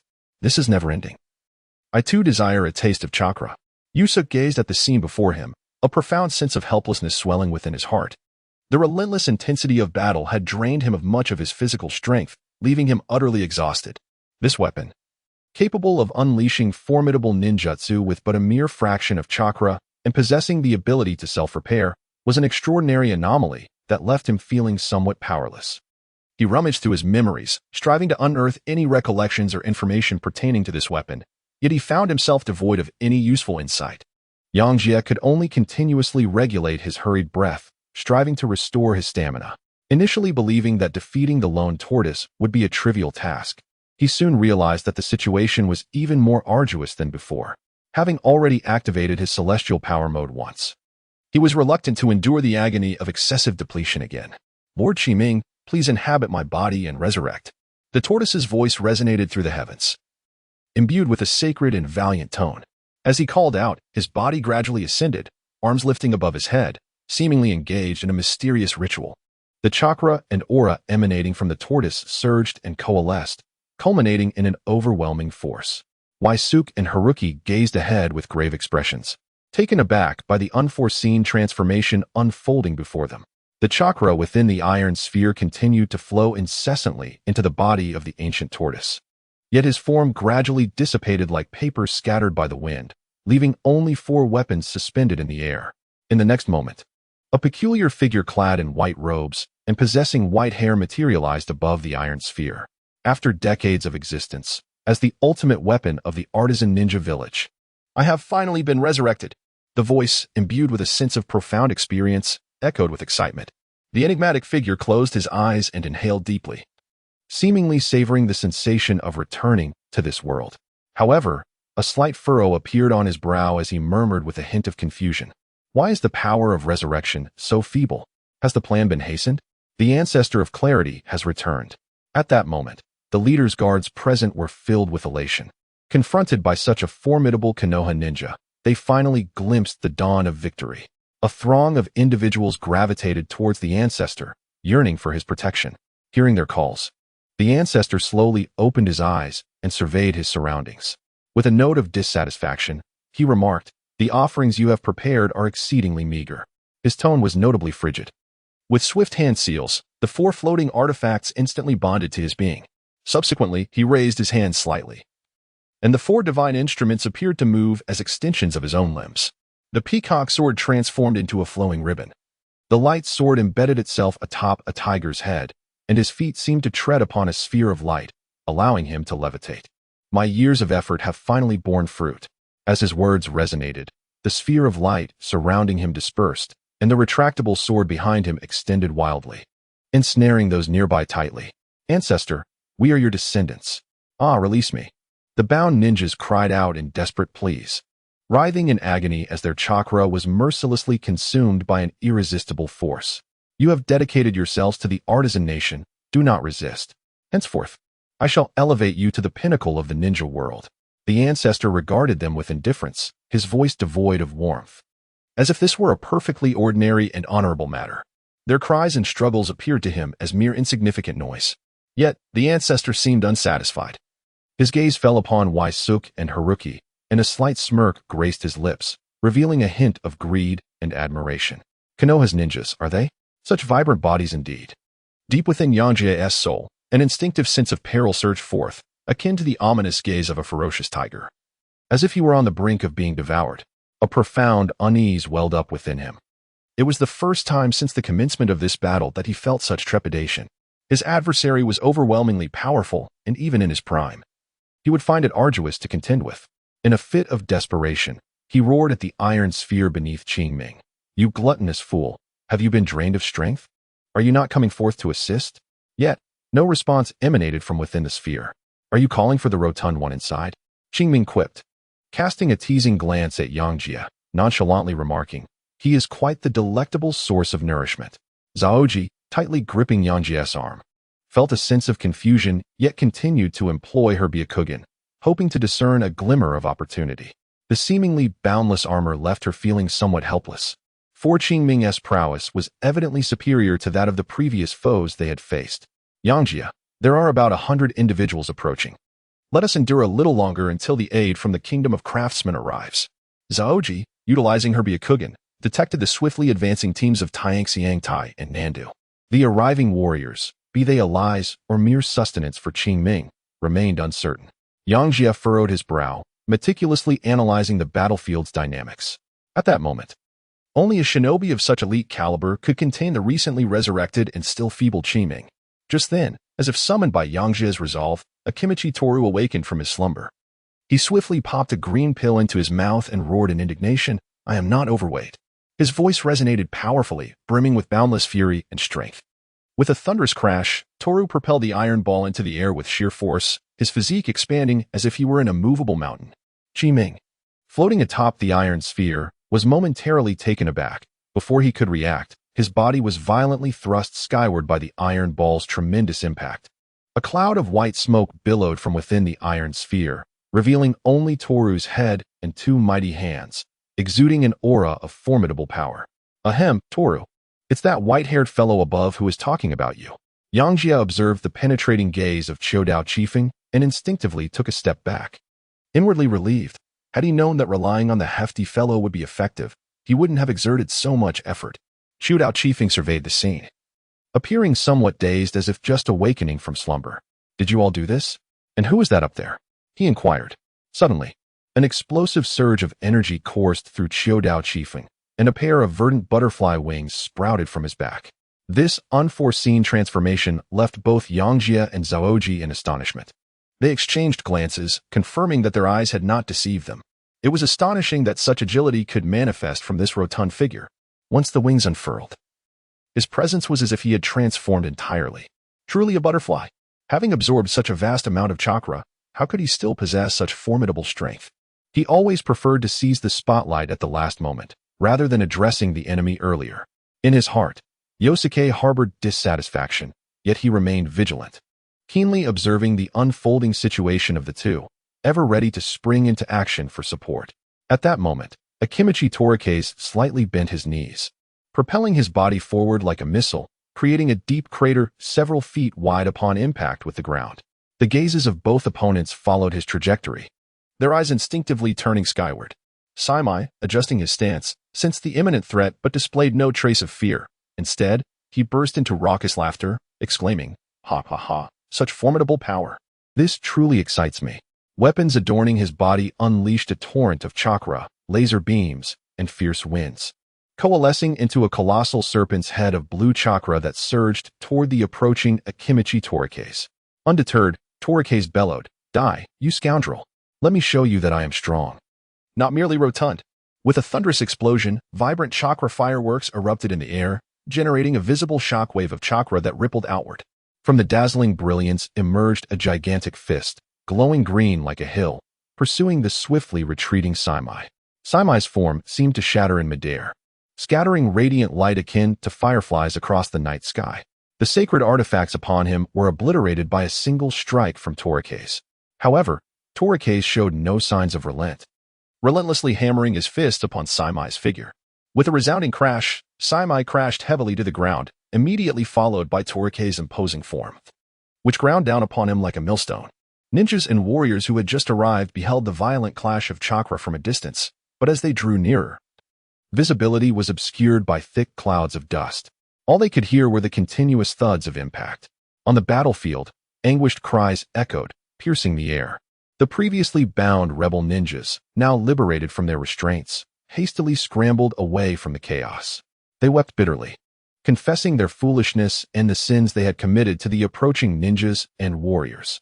To them, even the prospect of being captured and facing punishment seemed preferable to being drained of chakra by Saimai. Yangjie, undistracted by the trivialities surrounding him, focused intently on perceiving the transformations occurring on the battlefield.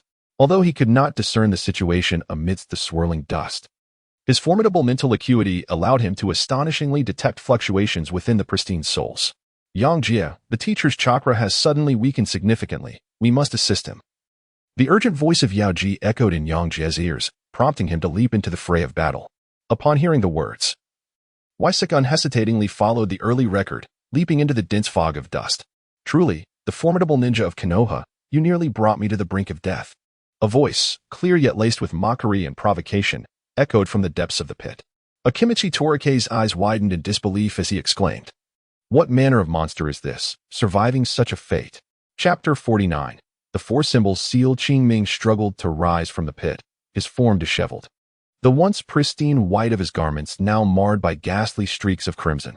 He slowly brought his hands together, as a sword of light gradually coalesced, emanating a chilling luminescence. "Can we have another go?" A smirk of derision played upon Qingming's lips as his gaze fixed upon the precariously swaying Akimichi Torike's. The azure tendrils behind him materialized, rhythmically dancing in sync with his voice. Breathing heavily, Akimichi Torike's physique had returned to normal.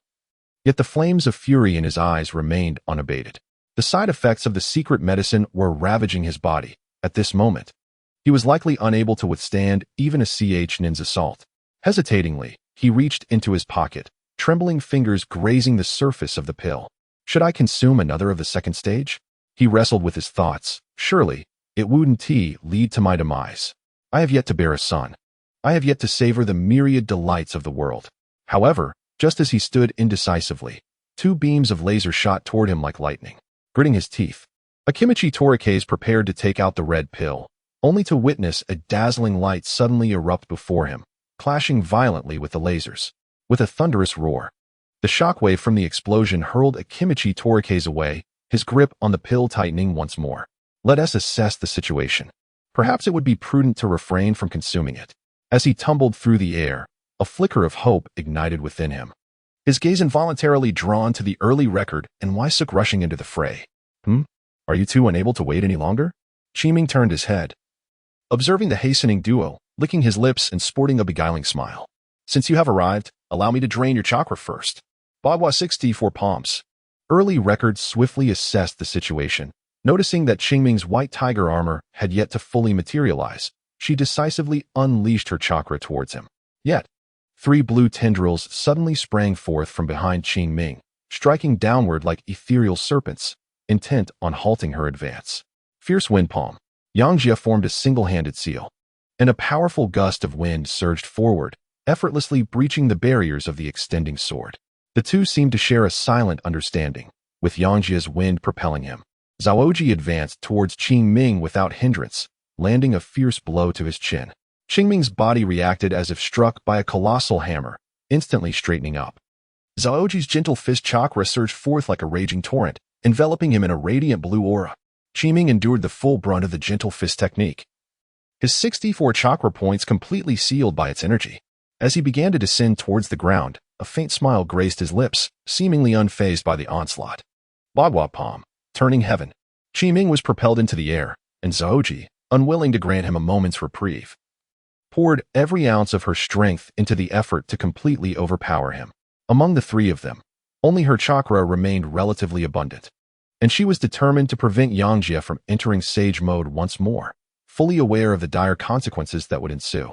Qingming's body was once again lifted like a puppet, moving in circular motions within the chakra field of turning heaven. Gentle fist, twin lion fist. Zaoji let out a low growl, channeling her remaining chakra into her hands, like two fierce lions poised to strike. However, just as she was about to unleash this thunderous punch, a hand seized her, causing the gathered chakra to dissipate in an instant. Turning back, confusion filled her eyes as she saw Yangjie holding her firmly. Zaoji, this is sufficient. Leave the rest to me. The unwavering and concerned gaze of Yosuke gradually alleviated the unease within Haruki's heart, prompting her to withdraw her chakra. She was acutely aware that should she unleash the dual lion punch, it would undoubtedly lead to excessive exhaustion and considerable harm to her body. The gentle fist of the Hyuga clan. Indeed, the prowess of the younger generation is quite remarkable. As Qingming fell heavily to the ground, his entire body was rendered powerless. Every chakra point sealed. Yet, there was no trace of panic upon his face. Instead, a peculiar smile graced his lips. The four sacred artifacts had seamlessly integrated with him, quietly absorbing the gentle fish chakra within. What an arrogant and loquacious old ghost. Does age bring such peculiarities? Yangjie let out a cold laugh, completely unfazed by Qingming's provocation. It seems that my master is indeed the best. In this tense moment, Yangjie still took a moment to express his admiration for Tobarama from afar. You talk too much. Don't you? We're still in the midst of battle, yet you find the time to reminisce. Akiyato Torif had just returned, his demeanor far from pleasant. Although Yangjie had just rescued him from a crisis, preventing him from succumbing to the drug, the dust and disheveled state he was in still irked him. Especially that remark from Yangjie, calling him a fatty. He heard it clearly, and it stung more than Qingming's insults, pulling him abruptly out of his dream of a grand feast. I exerted all my effort to save you, and yet you, the fatty, have the audacity to turn on me, Yangjie thought, harboring discontent within. Qingming lay on the ground, a smile gracing his face, resembling a benevolent elder eagerly anticipating the display of prowess from his juniors. So, what do you plan to do next? He spoke softly. A glimmer of cunning flickered in Yangjie's eyes. He awaited the opportune moment when Qingming could no longer move. Observing Qingming's futile posturing, he felt a wave of exhilaration wash over him. You shall have the chance to witness this world once more. Savor these final moments. With a swift dash, he lunged forward, transforming his palm into a claw aimed directly at Qingming's chest.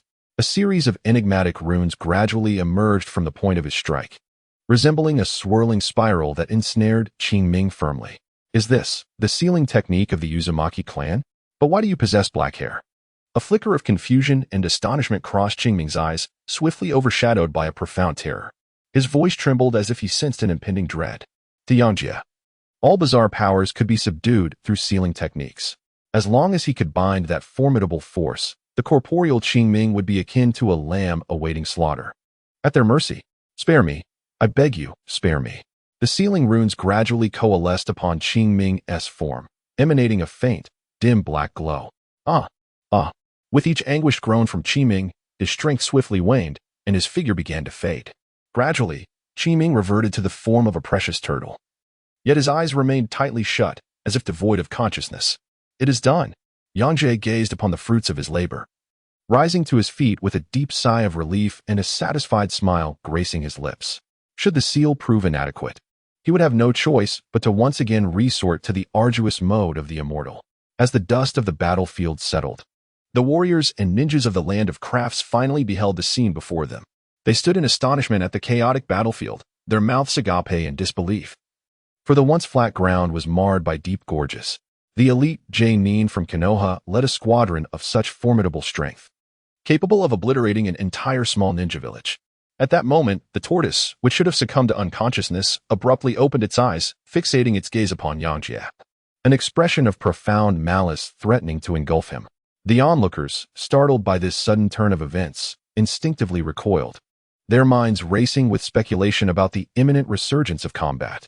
Yosuke, too, was taken aback by the scene before him, his heart racing with trepidation. He swiftly grasped Azaki's hand, leaping into action while simultaneously casting a storage scroll.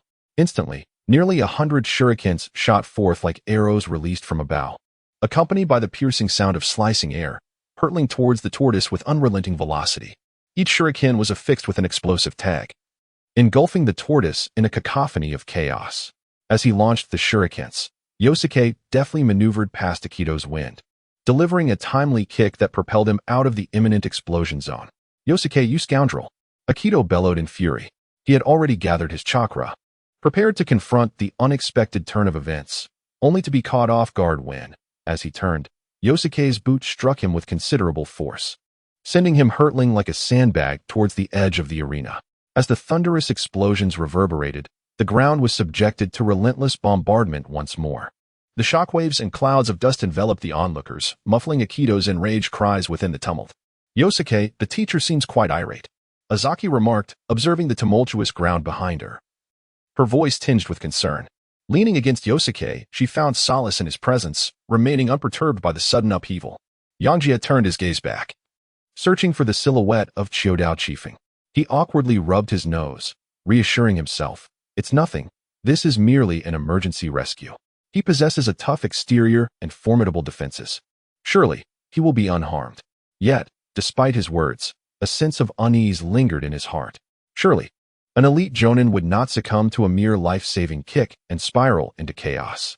At that moment, Xiangtai also regained his composure, promptly moving closer to Yangjie while directing the samurai behind him to converge towards the heart of the battlefield.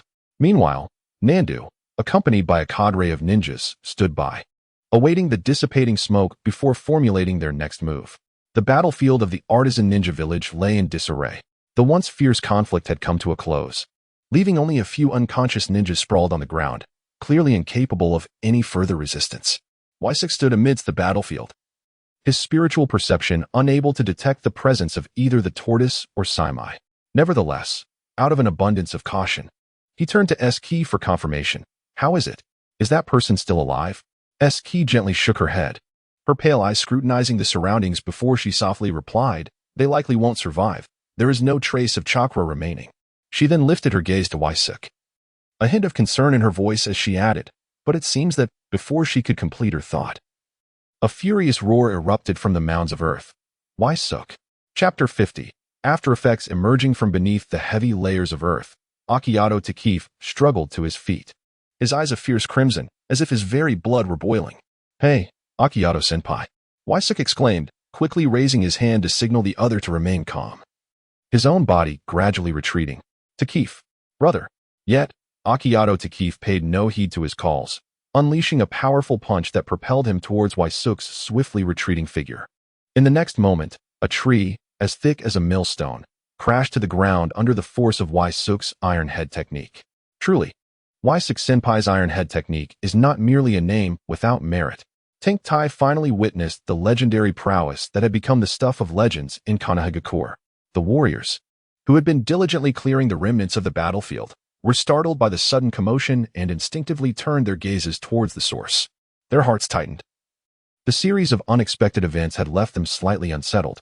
However, upon assessing the situation, they lowered their heads with peculiar expressions and resumed their work. The area where the tortoise had lain was now unrecognizable, devoid of any intact flesh or blood. Only a patch of blood-stained earth remained, silently narrating the fierce battle that had transpired here and the tortoise's ultimate fate. S-Key, momentarily taken aback, stood frozen in place. Upon witnessing Akiato Takif approach Waisuk once more, she quickly appeared at Waisuk's side, helping him to stand. With genuine concern, she inquired, Waisuk, are you all right?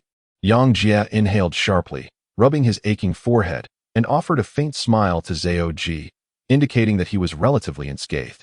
How could this rotund fellow, who had been on the brink of death after taking medication, suddenly exhibit such vigor? Surely, he wouldn't resort to drugs merely to avenge a kick. Frustration gnawed at Yangjie. He had never found himself in such a predicament during a normal battle, especially not at the hands of his own comrade. Chiu Dao Chi Feng strode toward Yangjie, a smug smile playing at the corners of his mouth. You dared to insult me and even kicked me, he seemed to say, yet upon reflection, that kick had indeed proven somewhat effective, clearing my meridians and alleviating the side effects of the secret medicine. Perhaps this lad possesses latent potential as a medical ninja. Teacher, please, no more. Zaoji pleaded, supporting Yangjie, her grip tightening in apprehension of Chiu Dao Chi Feng's potential outburst. Yosuke gazed at Haruki with a hint of melancholy, pondering, are you clutching so tightly out of fear that your teacher might lose their way? Were it not for the girl's undeniable charm and gentleness, he would have contemplated casting her aside. Yet, upon witnessing the glimmer of moisture in Haruki's eyes, he could only let out a faint sigh. Akiyama vented his frustrations, feeling a wave of relief wash over him. Sometimes, one requires a sturdy outlet for pent-up emotions. However, as he beheld the two of them huddled closely together, his gaze began to take on a peculiar quality, prompting him to feign a cough to alleviate the awkward tension. Ahem, might you consider separating for a moment? To his surprise, Haruki leaned in even closer, nearly pressing against Yosuke's bare chest, where he could distinctly feel the warmth radiating from him and the steady rhythm of his heartbeat. Yangjie gazed at Zaoji, who was mimicking an ostrich, displaying an expression of innocence while subtly indicating to Chiu Dao Chi that he was the one being wronged. Hey, someone has arrived. Should we carry you both back and take our time? Chiu Dao Chi shook his head helplessly, as the authority of a teacher seemed to hold no weight in this moment. Finally, Zaoji reacted, noticing that Taiyang Xiangtai had approached with a group, prompting her to withdraw from Yangjie's side. Observing Yangjie's somewhat dispirited demeanor, she instinctively inquired, Yangjie, are you all right? It's nothing, just a side effect of the immortal mode, he replied. Upon hearing this, a faint blush crept onto Zaoji's cheeks as memories of their first encounter flooded her mind. reigniting that awkward, intense feeling within her. Stealing a glance at Yangjie, she found him intently assessing his injuries, seemingly oblivious to her moment of embarrassment. Suk sensed his condition. Although somewhat fatigued, he had not reached the point of exhaustion. A few days of rest would restore him to his full vitality. However, the small wounds on his body required prompt attention, lest they leave unsightly scars that would mar his image. Once the Sage mode was activated, his stamina began to deplete continuously. In contrast to the Sage mode of the Sacred Land, he could wield his Sage powers more liberally and sustain the Sage mode for an extended duration. Yet, this power appeared unstable, akin to a circuit without a fuse. If he did not voluntarily disengage, the depletion of his stamina would ultimately consume his life force. Captain, the battlefield has been assessed. Among the 4 celestial beings, 3 have perished, and 1 is gravely injured, likely beyond salvation. Akiyama quietly listened to Tiansho's report on the battlefield, confirming the outcome of their mission. His expression began to reflect intrigue, his gaze occasionally drifting towards Suk, who was applying ointment to his wounds. The battles he had not personally experienced were gradually piecing together in his mind through the descriptions. Although he had not witnessed the events unfold, he had distinctly felt the formidable power of the weapons during his confrontation with Saimai. The grim fate of the celestial beings indicated they had succumbed to Suk's devastating strength. This was no less taxing than his own duel with Saimai. Such prolonged engagements, fighting against multiple foes, were indeed fraught with peril. Yet, observing the vigorous Suk before him, Akiyama began to question the man's normalcy. Reborn. Reborn, awaken. Nan crouched beside Reborn, exerting every effort to revive the barely conscious figure. At that moment, Reborn, lying on the ground, stirred slightly, his eyelids fluttering open. Nan's heart leapt with joy, and he urgently whispered, "Where's the artifact? Where has it gone? My artifact, my artifact."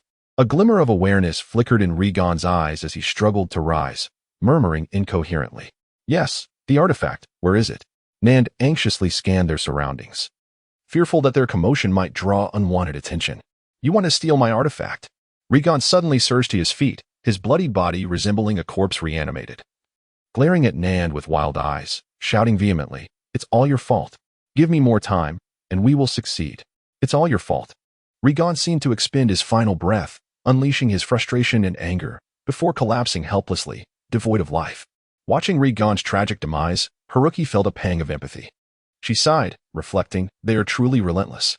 Then, she lowered her head and continued to apply ointment to Suk's wounds. Yangjie scoffed at this, coldly stating, "They are merely a group of failed conspirators, driven solely by their own ambitions, and they have met their demise as they deserved. Those who resort to unscrupulous means to achieve their ends are utterly unworthy of being called human, let alone speak of serving the village or the nation." Shootout Chiefing silently nodded in agreement with Yangjie's perspective and beliefs. He cast a meaningful glance at his companion, Tian Xiangtai, and subtly reminded him, in this world, there are indeed many who are consumed by ambition. Tian Xiangtai instantly grasped the underlying message and respectfully responded to the captain, "Thank you for the reminder, Captain. I will ensure my father remains vigilant." The moment he became a ninja of Konoha, he also became a part of the Land of Fire and Konoha village. Though he had distanced himself from this nation, the bonds of kinship were inescapable. The strength of small ninja villages was limited, without those perverse artifacts. The warriors of the Land of Crafts possessed the capacity to seize control of the situation.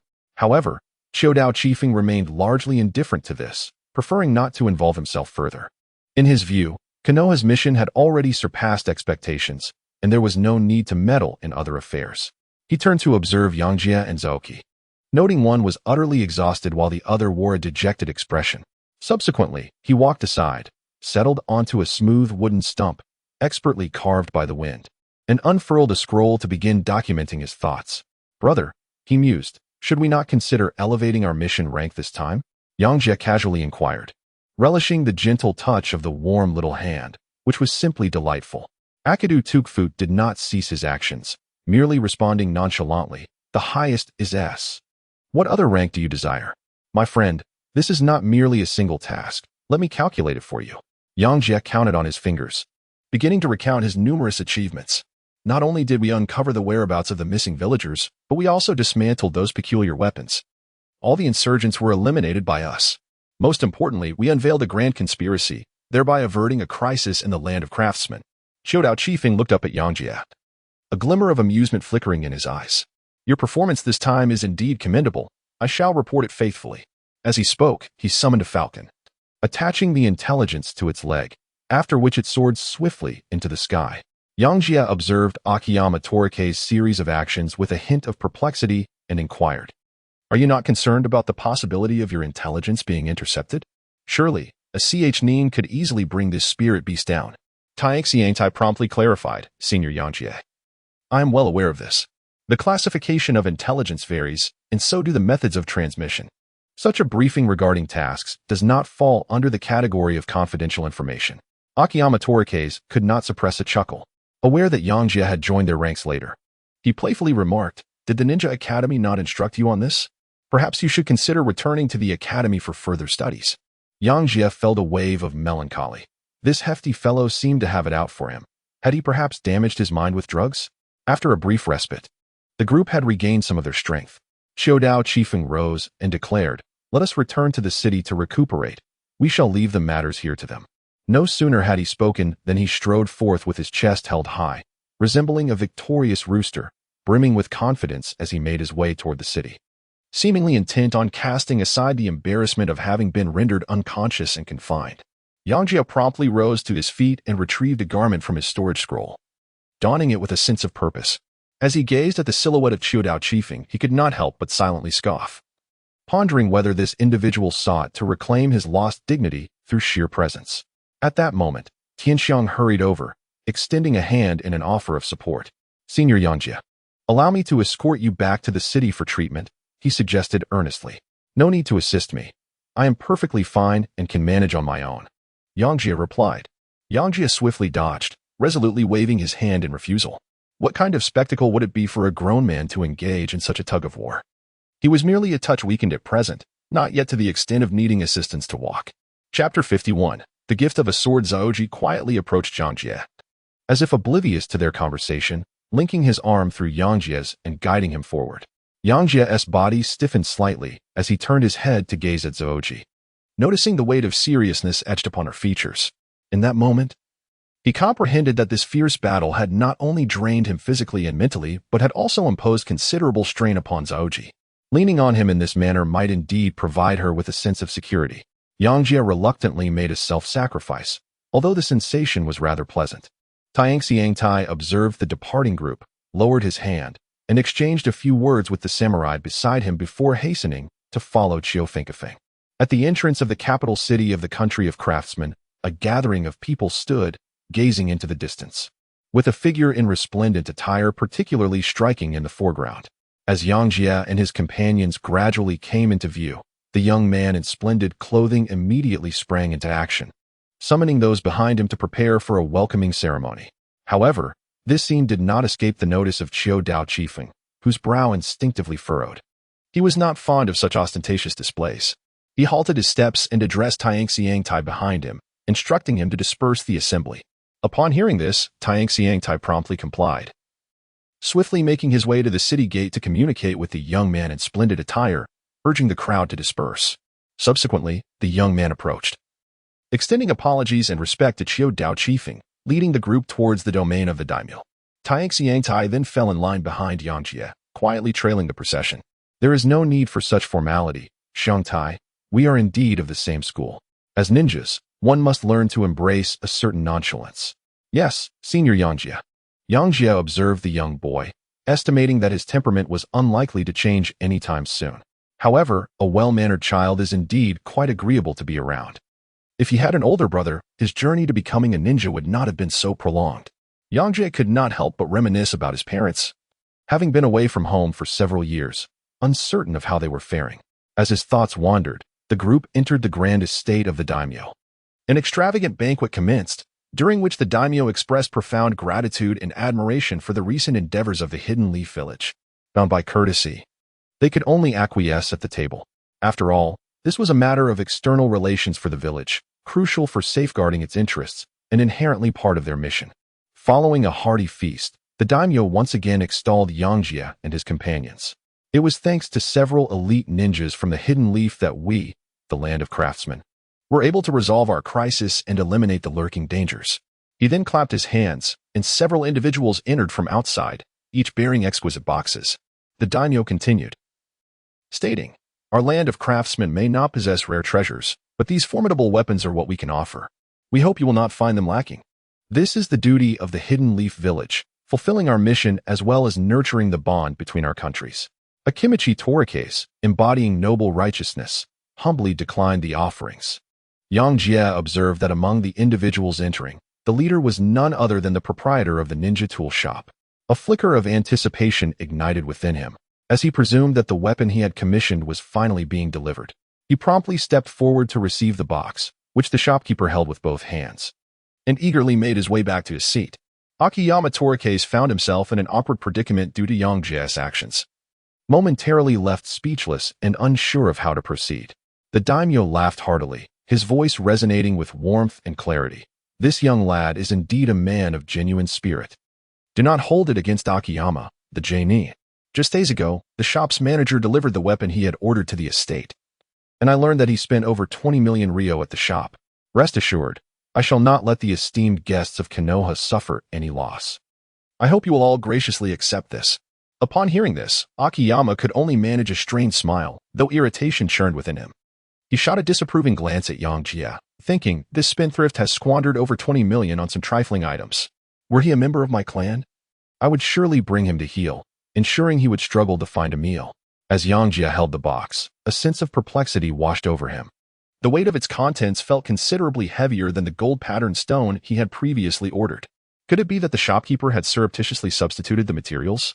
Yet, as he opened the box and beheld the broadsword nestled within, all doubts dissipated like mist. Inside the exquisite sword case lay a sword of striking significance. Its blade, enveloped in a muted earth tone, exuded an air of solemnity and antiquity. Upon closer inspection, one could discern faint, intricate patterns adorning the blade. The edge was remarkably sharp, glimmering with a cold light that seemed to whisper tales of its extraordinary lineage. The sword, resting in its splendid case, possessed a hilt that was particularly distinctive, fashioned as if two thick ropes were intertwined, presenting a rugged yet refined aesthetic. At that moment, the shopkeeper interjected, "This has been specially commissioned by the esteemed lord. Crafted anew just for you. Please, do give it a try." Yangjie regained his senses and reached for the sword. Upon contact, he felt the hilt, smooth and warm as jade, as if a peculiar sensation coursed from his fingertips straight to his heart.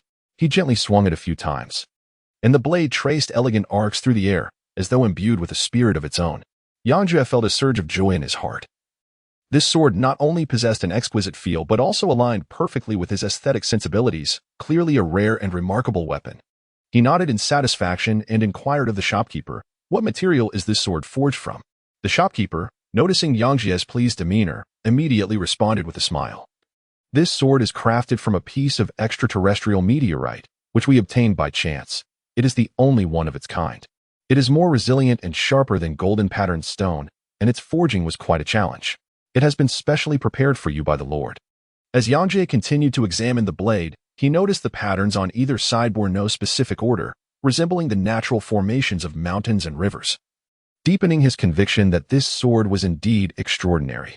Yangjie once again attempted to infuse chakra into the sword, yet it seemed as though a cow had plunged into the sea, creating not the slightest ripple. He could only attach chakra to the blade in the same manner as one would with ordinary ninja tools. Observing Yangjie's actions, the shopkeeper promptly elucidated. "Although this sword is not a chakra weapon, it aligns perfectly with your requirements. Its non-chakra nature, coupled with its substantial weight, renders it somewhat superfluous for a ninja." Ahem. Chiyo Dao Chifeng, noticing Yangjie still admiring the weapon in the center of the room, offered a gentle reminder. Yangjie withdrew his attention from the sword, offering a slightly embarrassed smile. He then sheathed the blade and gestured to the assembly. Turning towards the Lord, he bowed slightly and expressed his heartfelt gratitude. "Thank you for the gift of this sword. It is indeed worth the more than 20 million spent." The Lord, upon hearing this, smiled and waved his hand dismissively, saying, "As long as you are satisfied, it is a sword that is destined for you. It is not a chakra weapon, and its considerable weight may be somewhat unfamiliar to a ninja." He then stepped forward and brought over the other two boxes as well. Not wishing to miss out on such fine items, he accepted them on behalf of the other two. Akimichi Torifumi observed Yangjie's actions, veins slightly bulging beneath his thick layer of fat. He had yet to accept this gift, and yet this young man had already taken it for himself. Yangjie remained indifferent to this, Despite his considerable efforts and the substantial expenses incurred, he felt no qualms about accepting a few gifts from the Land of Crafts. My apologies. Everyone, I am quite fatigued today, so we shall take our leave to rest. Yangjie had long desired to leave, and upon noticing Zhaoji's dejected demeanor, he promptly excused himself. Leading Zhaoji towards the villa, Xiaodao Qifeng, left to his own devices, could only reluctantly engage in the social niceties, enduring yet another round of toasts and pleasantries. In the corridors of the villa, Yangjie regarded the glum Zhaoji and remarked, "Zhaoji, are you still preoccupied with today's events? Do not lament for them. The path they chose was of their own making." "Yes, I understand," Zhaoji replied, her voice trailing off. "I merely feel that everyone has their own passions and convictions, while She lowered her gaze, uncertain of how to articulate her thoughts. "Zhaoji, you too are entitled to pursue the life you desire. If you are still unsure of what you seek, then venture forth and experience diverse pursuits. Discover what brings you joy and fulfillment." Yangjie endeavored to counsel her in accordance with his own philosophy. "But my duty is to protect the clan, and my future is predetermined by my family." A hint of resignation tinged her voice, and with the constraints akin to a caged bird, she felt utterly powerless to resist. This dilemma truly posed a challenge: how to reconcile the conflict between familial obligations and personal aspirations. For someone like Zhaoji, who harbored deep affection for her family, the choice was particularly arduous. While the family surely merits protection, it should not come at the cost of becoming a slave, compelled to safeguard their interests. Zhaoji's eyes momentarily sparkled with hope upon hearing Yangjie's words, yet quickly dimmed again as she whispered, "But." Yangjie smiled faintly and said, "Yes, let us strive. As long as one becomes sufficiently strong, there will be the means to communicate and earn respect. I firmly believe that Zhaoji will eventually shatter the chains that bind her." "Can I truly do it?" Zhaoji pondered, her voice tinged with self-doubt. "Of course, I shall assist you." She expressed her gratitude towards Yangjie, saying, "Thank you, Yangjie-kun. Now, let us uncover the contents of these 2 boxes." With Zhaoji's spirits seemingly lifted, Yangjie placed the boxes upon the stone table, and they both took a seat. At that moment, the crowd dispersed merrily, and Xiaodao Qifeng was leading Xiangtai towards the separate residence. Upon entering the courtyard, Xiaodao Qifeng abruptly halted, turning back to block Tian Xiangtai's path.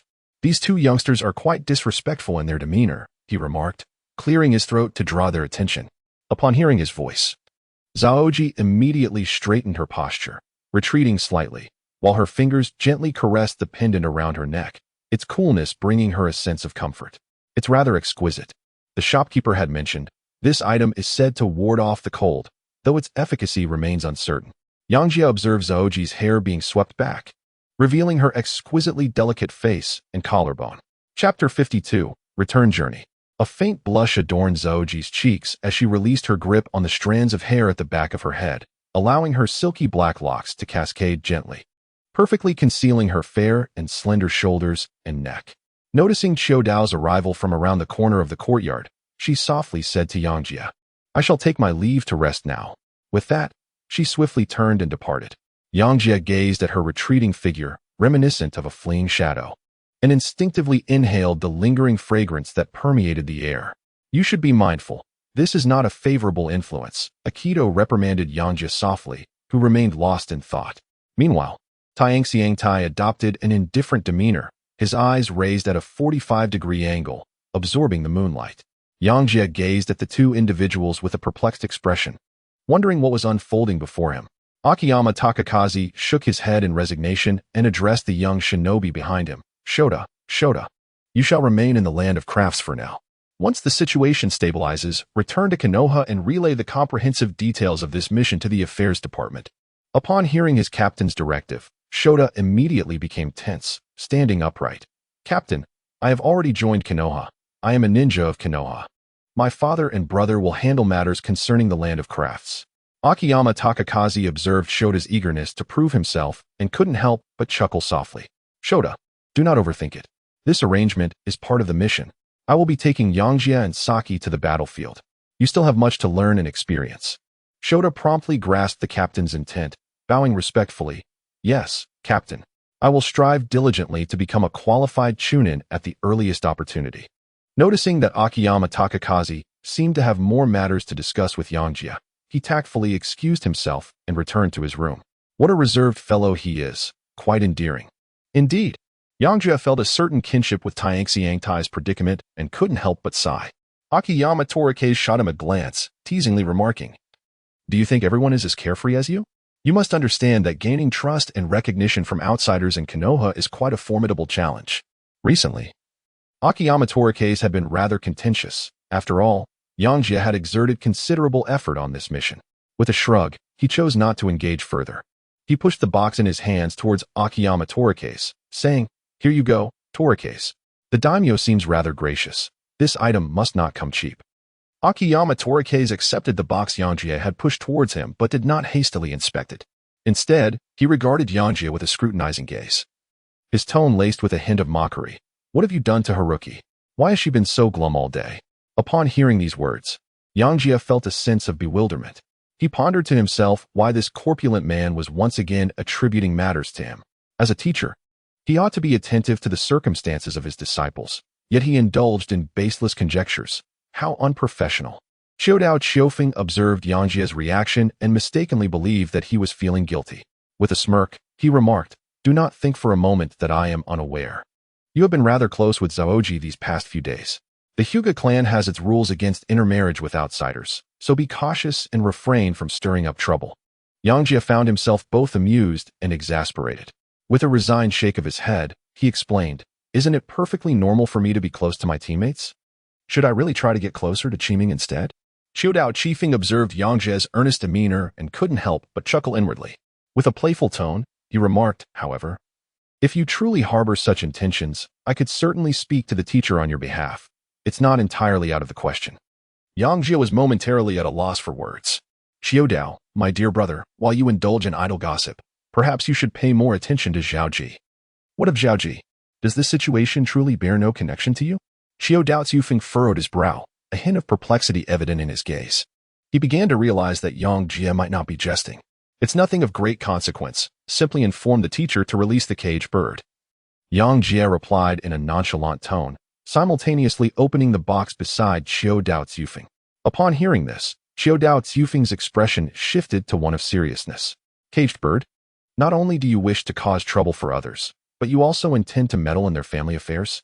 Yangjie, however, appeared completely unfazed by Showdown Xiofeng's reaction. He picked up the shuriken from the box, examining it closely, and marveled, "Ah, this little thing is rather exquisite. I've seen it in the exhibition hall." "This is an 8 million chakra shuriken."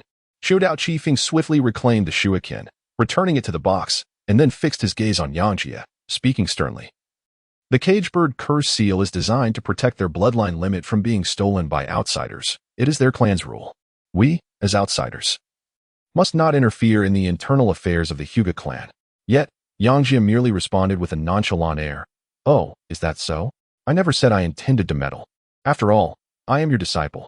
He spoke as if the matter were of no concern to him, akin to a casual conversation. With that, he turned and walked into the room, leaving Showdown Xiofeng in a state of bewilderment. Frustrated, Showdown Xiofeng gritted his teeth, feeling as if he had been ensnared by this young man. He had intentionally posed this thorny issue to him, only to walk away. What was the point of bringing this up? Showdown Xiofeng muttered angrily under his breath, then resignedly picked up the box in his hand, shaking his head as he turned to follow Yangjie into the room. "Why did my teacher have me bring along a disciple from the Hyuga family? This is truly difficult for me." He couldn't help but complain inwardly. Yangjie secretly rejoiced as he employed his doppelganger technique to commence his training. Reflecting on the battles of the day, he recognized the profound influence that elemental affinities wield in combat. He realized the urgency of hastening his mastery of the water element. Despite the passage of considerable time, his progress remained modest. Did he truly need to invest 4 or 5 years, akin to his training in wind techniques? Were it not for his acquisition of a few sword techniques, he would have found it exceedingly challenging to surmount the obstacle presented by the peacock today. Yangjie gazed at the several manifestations of himself within the room, contemplating the forthcoming direction of his cultivation. However, as fatigue enveloped him, his eyelids grew increasingly heavy, and he ultimately succumbed to slumber without realizing it. When the sunlight once again streamed through the window, Yangjie found himself washing his face with cool water. Relishing the warmth of the sun, "It appears I have overexerted myself, sleeping until noon," he mused, pushing open the door and stepping out of the room, stretching languidly as his bones emitted a crisp sound. Yet, A scene in the courtyard swiftly captured his attention. Tian Xiangtai was practicing swordplay, drenched in sweat. His movements fluid and powerful, akin to the effortless flow of water. Yangjie stood aside, his gaze intently following the trajectory of the sword tip, a sense of admiration blossoming within him. From the perspective of swordsmanship, Tian Xiangtai was indeed far more accomplished than he. Noticing Yangjie's presence, Tian Xiangtai lightly tapped the tip of his sword, effortlessly retracting its momentum, and turned to face Yangjie, respectfully bowing as he spoke. Senior Yangjie, have I disturbed your rest? Yangjie smiled and shook his head, saying, how could that be? Your swordsmanship is truly delightful, and I cannot help but wish to exchange a few moves with you. In response to Yangjie's compliment, Tianxiang humbly replied, I have practiced swordplay since childhood, so I possess a modicum of insight. If you do not mind, I would be honored to demonstrate for you, Senior.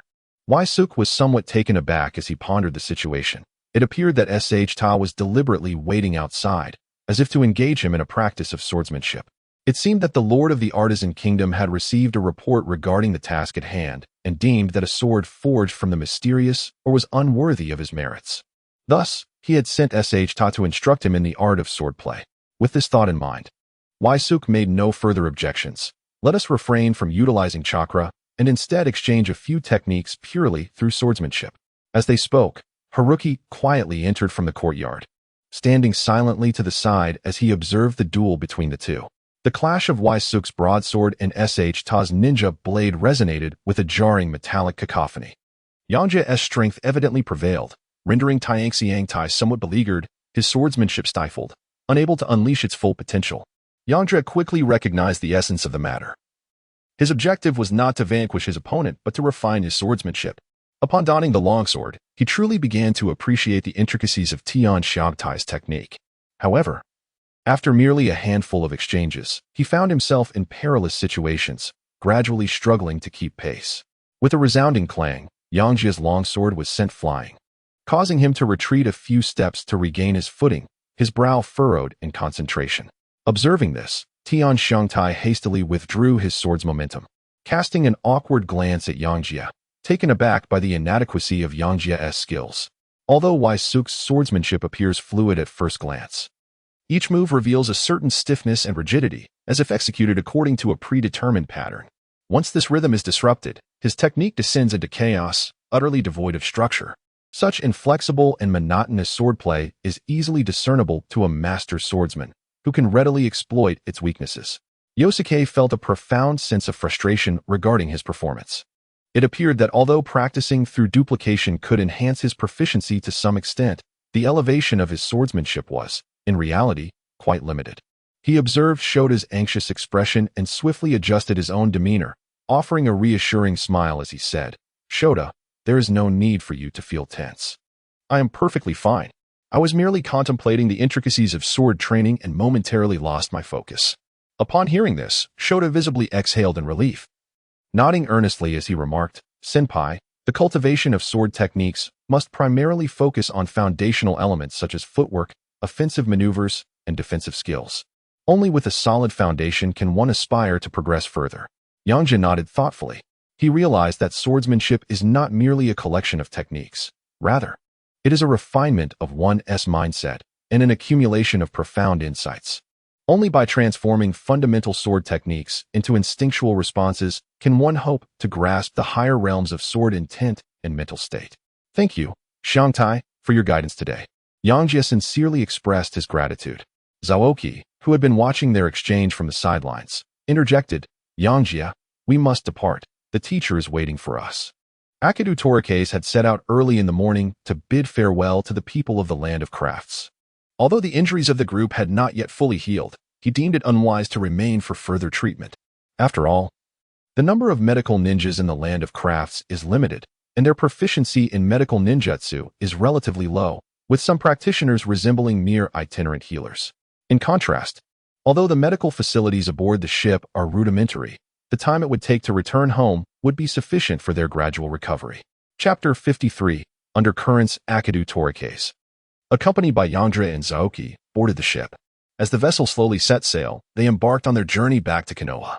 In the receding vista, the figure of Tian Xiangtai waving goodbye eventually dwindled into a mere speck, disappearing into the vastness of the ocean.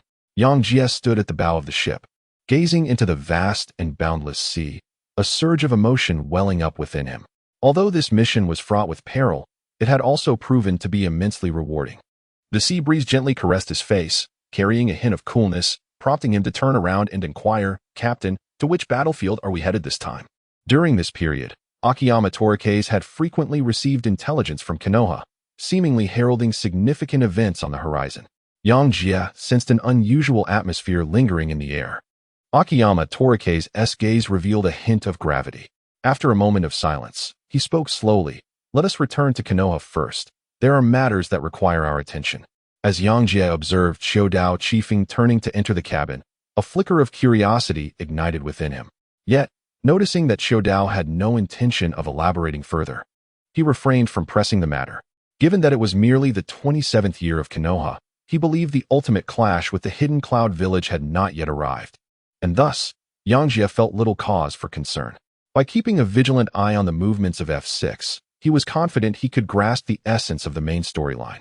Waisuk sat with his eyes closed atop the three-tiered platform, attuning himself to the vast, surrounding energies of water, embarking on the cultivation of chakra attribute transformation. Meanwhile, his clone returned to the cabin, diligently studying the swordsmanship imparted by Ta.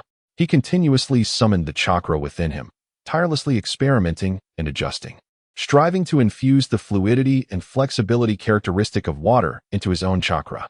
This environment provided him with unparalleled conditions for the transformation of his water chakra. As days passed aboard the vessel, the convenience of transportation allowed him to practice even while on the move, rendering this journey quite remarkable. Waisuk had gradually begun to grasp the principles of flow and transformation regarding water chakra, yet he consistently encountered a final hurdle that seemed to impede his progress. As if an invisible barrier stood in his way, he understood that cultivation must be approached gradually, with a foundation built upon steady accumulation. For reckless haste could lead to perilous consequences. To avoid risking harm to his body, he decided to temporarily set aside this challenge and redirect his focus towards enhancing other aspects of his abilities.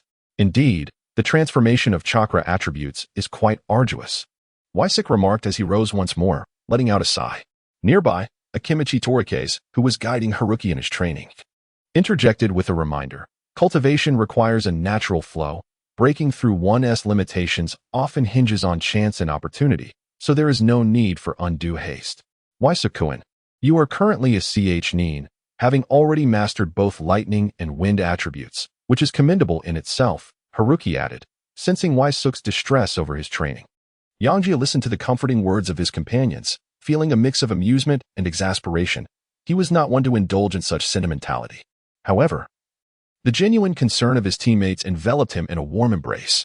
Time slipped away quietly amidst their training, akin to the silent descent of fine sand in an hourglass. The night sea breeze was fierce and biting, sweeping over the three of them with a chilling intensity. How fierce the winds of winter can be at sea. Feeling the harsh winds encroach upon him, Zao couldn't help but lean closer to Yangjie. Yangjie smiled faintly, raising his gaze towards the pitch-black night sky, where the stars were sparse and the moonlight hazy, seemingly adding a touch of solitude to the frigid winter night. Akiyama Torikes stood beside him, fixated on the horizon of the sea, his gaze profound, as if lost in contemplation. As his vision extended, he watched the distant Minakizaki port gradually emerge from the sea level, its outline becoming increasingly distinct. The fleeting tranquility was soon to be disrupted, as the group would embark on a new journey. With the vessel docking, the party did not pause for rest, hastening towards Konoha. The silence of Akiyama Torikes rendered the atmosphere palpably tense. After 2 days of rapid travel, familiar scenery gradually came into view. However, as they drew closer to Konoha, Yangjie noticed a marked increase in the number of patrols and guards. Everything had seemed normal when they departed the village, yet the current situation left him perplexed. Unable to contain his curiosity, he inquired of Akiyama Torikes. It appears that the defenses around Konoha have significantly increased. Has something occurred? Logically, during wartime, such a concentration of military presence near the village was unwarranted, and the circumstances did not suggest an invasion by outside forces. Yet, Akiyama Torikes seemed reluctant to elaborate, merely offering a vague response. It's nothing, just routine redeployments. Listening to Akiyama Torikes' ambiguous reply, Yangjie felt increasingly convinced that this situation was not due to external factors. Such precautions indicated that something significant was likely to transpire within the village. Contemplating this possibility, Yangjie's mood inevitably grew somber. As dusk approached, the group finally returned to Konoha. From a distance, they beheld the sky illuminated by flickering lights, casting a glow over the entire village, which appeared both prosperous and tranquil. Upon seeing the iconic gates of Konoha once more, Yangjie felt a wave of warmth, as if he had returned home. At the village entrance, the same two familiar faces stood guard, seemingly on duty year-round. Yosuke pondered that perhaps it was his infrequent excursions from the village that allowed him to encounter them each time. The group presented their credentials and exchanged warm greetings before seamlessly entering the hidden leaf village. Yosuke gazed upon the bustling streets ahead, where a throng of people flowed like a river, accompanied by the lively sounds of the market and the laughter of children. These vibrant and spirited scenes afforded him a momentary respite from his strained nerves. Thankfully, it was still the familiar Konoha, largely unchanged. Let us all return and rest. We shall convene at the administration office tomorrow to report on our tasks, Akimichi Torikes proclaimed before hastily making his way towards the Hokage building. Waisuke gazed at the quietly standing Haruki beside him, her clear eyes fixed upon him, seemingly anticipating something. Shall I escort you home? Waisuke ventured tentatively. Haruki immediately smiled and nodded. That would be lovely. They had been away for a while, and the events that transpired during the Chunin exams had long faded from their memories. In the meantime, Konoha had hosted numerous Chunin exams, with waves of talented young ninjas emerging victorious, thus infusing the village with renewed vigor. Recently, as the conflict had somewhat abated, the Chunin exams had resumed their customary semi-annual schedule, being held regularly. As the pair walked side by side along the street, they attracted little attention. In fact, they had only a handful of acquaintances in the village, let alone among the common folk. This state of affairs represented the norm for Waisuke and Haruki in their lives within Konoha. Waisuke occasionally glanced around, observing the myriad of new changes that had taken place in Konoha during this period. The streets were lined with a multitude of shops, and new buildings soared towards the sky. A brief period of stability had fostered rapid development within the village, imbuing it with a vibrant vitality. And the atmosphere had transformed into one of newfound ease and liveliness. Haruki had also taken note of these transformations. She smiled at Waisuke and remarked, "Konoha truly has become a better place." Yosuke nodded in acknowledgement, saying, "Indeed, these are the things we must protect." At that moment, a familiar voice emerged from nearby. "Yosuke." As Yangjie turned towards the sound, he was greeted by the sight of Tsunade, who had swiftly approached him like a gust of wind. Her bright eyes sparkled with a radiant light as they fixed intently upon him. A brilliant smile adorned her face, reminiscent of a long-lost relative reunited after a lengthy separation. "Yangjie, you have finally returned." Tsunade's voice conveyed an unmistakable blend of yearning and a tinge of unmasked grievance. Yangjie gazed at Tsunade, whom he had not seen for a considerable time, and felt a surge of excitement within him. It seemed that upon encountering her, a multitude of words welled up in his heart. He yearned to recount the thrilling experiences they had shared during their missions and to express how significantly his swordsmanship had improved. Tsunade glanced at Haruki, who was beside Yangjie, and saw her smiling and gesturing towards him. Tsunade politely returned her smile. The two pairs of eyes intertwined, and Yangjie, standing in the middle, felt a jolt of electricity that rendered him somewhat uneasy. He quickly regained his composure and spoke to alleviate the awkwardness. "What a coincidence, Tsunade. Surely, you are not waiting for me?" Yangjie was taken aback. He had only just entered Konoha, and even if someone were watching and reporting, it could not have been so swift. Tsunade, undeterred, continued to gaze directly at Haruki and candidly replied to Yangjie, "Not at all. I was specifically here to await your return." "Oh, is that so?" Despite his premonition, Tsunade's forthrightness still caught him off guard and left him feeling slightly uncomfortable. He then stepped forward, positioning himself to obstruct the charged exchange between the two, attempting to ease the atmosphere. "Tsunade, is there something you wish to discuss with me?" However, it appeared that Tsunade had not heard his question. She lifted her gaze, focusing intently on Yangjie, and inquired, "Where are the two of you headed?" Yangjie was momentarily taken aback by Tsunade's inquiry, seemingly overlooking his question entirely.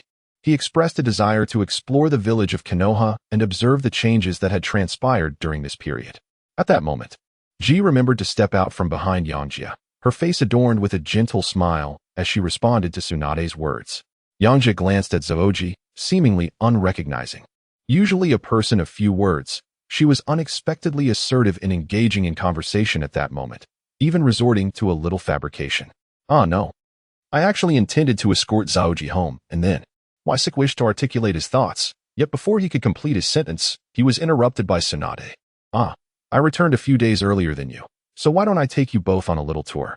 Tsunade said, seamlessly linking her arm with Waisuk's while casting an even more radiant smile at Haruki. Chapter 53. The Konoha garrison. Tsunade and Haruki engaged in friendly conversation, while Waisuk felt like an extraneous presence amidst them. However, he sensed a chilling shift in the atmosphere. As the year drew to a close, the temperature variance between day and night was indeed significant. "No need to trouble Sister Tsunade. Waisuk promised to take me for some barbecue. We've been out for so long without enjoying a proper feast." Haruki stepped forward, linking her other arm with Waisuk's, smiling sweetly at Tsunade. The Haruki before him appeared as gentle and charming as ever, yet an unsettling aura enveloped her, making Waisuk feel a sense of foreboding. "Wake up. This isn't the Haruki I know," he silently implored, yet the warm, soft embraces from both sides compelled him to discern the differences and merits between them. Unintentionally, he uttered, "Ah, that sounds fine. Waisik, Granny Mito is looking for you. I'll keep Haruki company." Tsunade's tone suddenly softened, yet her gaze held an incisive glint. "Ah, that works too." Waisik, sensing the compelling intensity of her stare, nodded with a hint of trepidation. He found himself caught between the two young ladies, being gently pulled forward. Though the situation was somewhat comfortable, a sense of unease lingered in his heart. Yangjie took a deep breath, striving to maintain his composure as the current situation became increasingly precarious. The verbal duel between Tsunade and Sarutobi appeared deceptively tranquil, yet it was far more intense than any physical confrontation. The glances they occasionally cast in his direction sent shivers down his spine, amplifying the weight of the pressure he felt. "Wait a moment." Yangjie halted his pace, casting a glance laden with a hint of supplication towards Tsunade and Haruki, and softly uttered, "My hands feel a bit weak. Could you possibly release me?" Almost immediately, he sensed a slight loosening of the grip on his arms, prompting him to swiftly raise his hands and extricate himself from their hold. A sheepish smile graced his face as he endeavored to alleviate the palpable tension in the air. "I think I'll go seek out Granny Mito for now. I shall return to find you both later." No sooner had he spoken than he turned on his heel, hastening away from the scene, his footsteps betraying no inclination to linger. His heart raced, a heightened rhythm that felt even more intense than during battles in the Land of Crafts. Tsunade's gaze remained fixated on Yangjie's retreating figure, a triumphant smile curling at the corners of her lips. She stepped forward and gently patted Haruki's shoulder, her voice soft and soothing. "Come now, Haruki, don't linger. Let me treat you to something delicious." Haruki, returning to her senses, felt a twinge of anxiety in the absence of Yangjie. Recollecting the earlier scene, she couldn't help but lower her head in slight embarrassment, murmuring, "Thank you, Sister Tsunade." Tsunade chuckled and shook her head, linking her arm with Haruki's as they strolled side by side down the bustling streets of Konoha. "What missions have you undertaken during your time outside? Have you encountered anything intriguing?" Tsunade inquired with curiosity. Haruki pondered for a moment, an expression of excitement illuminating her face. "Actually, we did. We traveled to the Land of Crafts, and it was absolutely terrifying." Meanwhile, having distanced himself from the two, Yangjie remained unnerved. His thoughts still haunted by the encounter, though his pace gradually eased. The ambience of the village appeared tranquil as ever. Yet Yangjie keenly detected the undercurrents of tension simmering beneath the surface. With each stride, he sensed vigilant ninjas lurking in the shadows, their awareness particularly acute towards those who passed by. He couldn't help but ponder, is something amiss within the village? This palpable sense of unease gnawed at him. Waisa couldn't help but ponder what events had transpired in the village. As Yosuke entered the largest courtyard of the Senju clan, he observed and contemplated his surroundings. The courtyard exuded a serene tranquility, remaining unchanged, just as it always had. Waisuk advanced along a familiar path, greeting the passing members of the Senju clan with the same ease as if he were strolling into his own courtyard. Uzumaki Mito sat at the table, a gentle smile gracing her face as she watched him enter through the door. Yangjie gazed upon Mito, who, despite the passage of time, retained her youthful and exquisite appearance. However, the kindness and warmth in her eyes filled his heart with a deep sense of familiarity. He swiftly approached her, exclaiming with a smile, "Grandma Mito." Mito looked at Yangjie, a glimmer of surprise flickering in her eyes. With a gentle nod and a smile, she replied, Yangjie, you have returned from your mission. What has prompted you to visit your grandmother so unexpectedly? Upon hearing her words, Yangjie felt a sense of bewilderment. Wasn't he summoned here by Tsunade? It seemed that she was once again playing tricks on him. However, he chose not to dwell on such matters. Escaping that awkward situation was reason enough for him. He quickly adjusted his mindset, settled beside Mito, and with a smile, remarked, Indeed, Grandma Mito, I just returned and was eager to visit you at the earliest opportunity. Mito Uzumaki keenly detected the fleeting change in Yangjie's expression, yet her smile only widened. She gently inquired, Was your mission successful? It had been quite some time since she last saw this exceptional junior, and now, as she observed Yangjie once more, she couldn't help but scrutinize him closely. Her eyes filled with pride and admiration. Although Yangjie still retained his clever and cunning demeanor, the trials of recent missions had undeniably refined his aura. His features had become more chiseled, and his brow bore a sense of determination and resolve, exuding an added air of gallantry. Yangjie nodded and replied. Although there were some unforeseen circumstances, it went relatively smoothly. He then proceeded to briefly recount his experiences during the mission to Mito. As Yangjie narrated the events, Mito's expression shifted continuously, the smile on his face gradually fading into a serious demeanor. Come, remove your jacket so I can take a look, Mito said softly. His eyes filled with concern. Yangjie obediently removed his shirt, revealing a multitude of small scars adorning his skin. Though they had begun to heal, numerous marks remained. Mito cast a brief glance, noting that they were merely superficial wounds, which eased her concerns. She then advised, You should have those injuries treated at the Konoha hospital. Leaving them unattended will surely result in scarring. Her brow furrowed slightly, and her tone shifted to one of gravity. The Land of Crafts has truly gone too far. They have concealed vital information, leading to the demise of a Konoha squad and placing you in peril as well. This matter will certainly be addressed by the Hokage. Yangjie felt a profound warmth in his heart, touched by Mito's protective instincts. He donned his clothes and casually remarked, It's nothing, Grandma Mito, just a few minor injuries.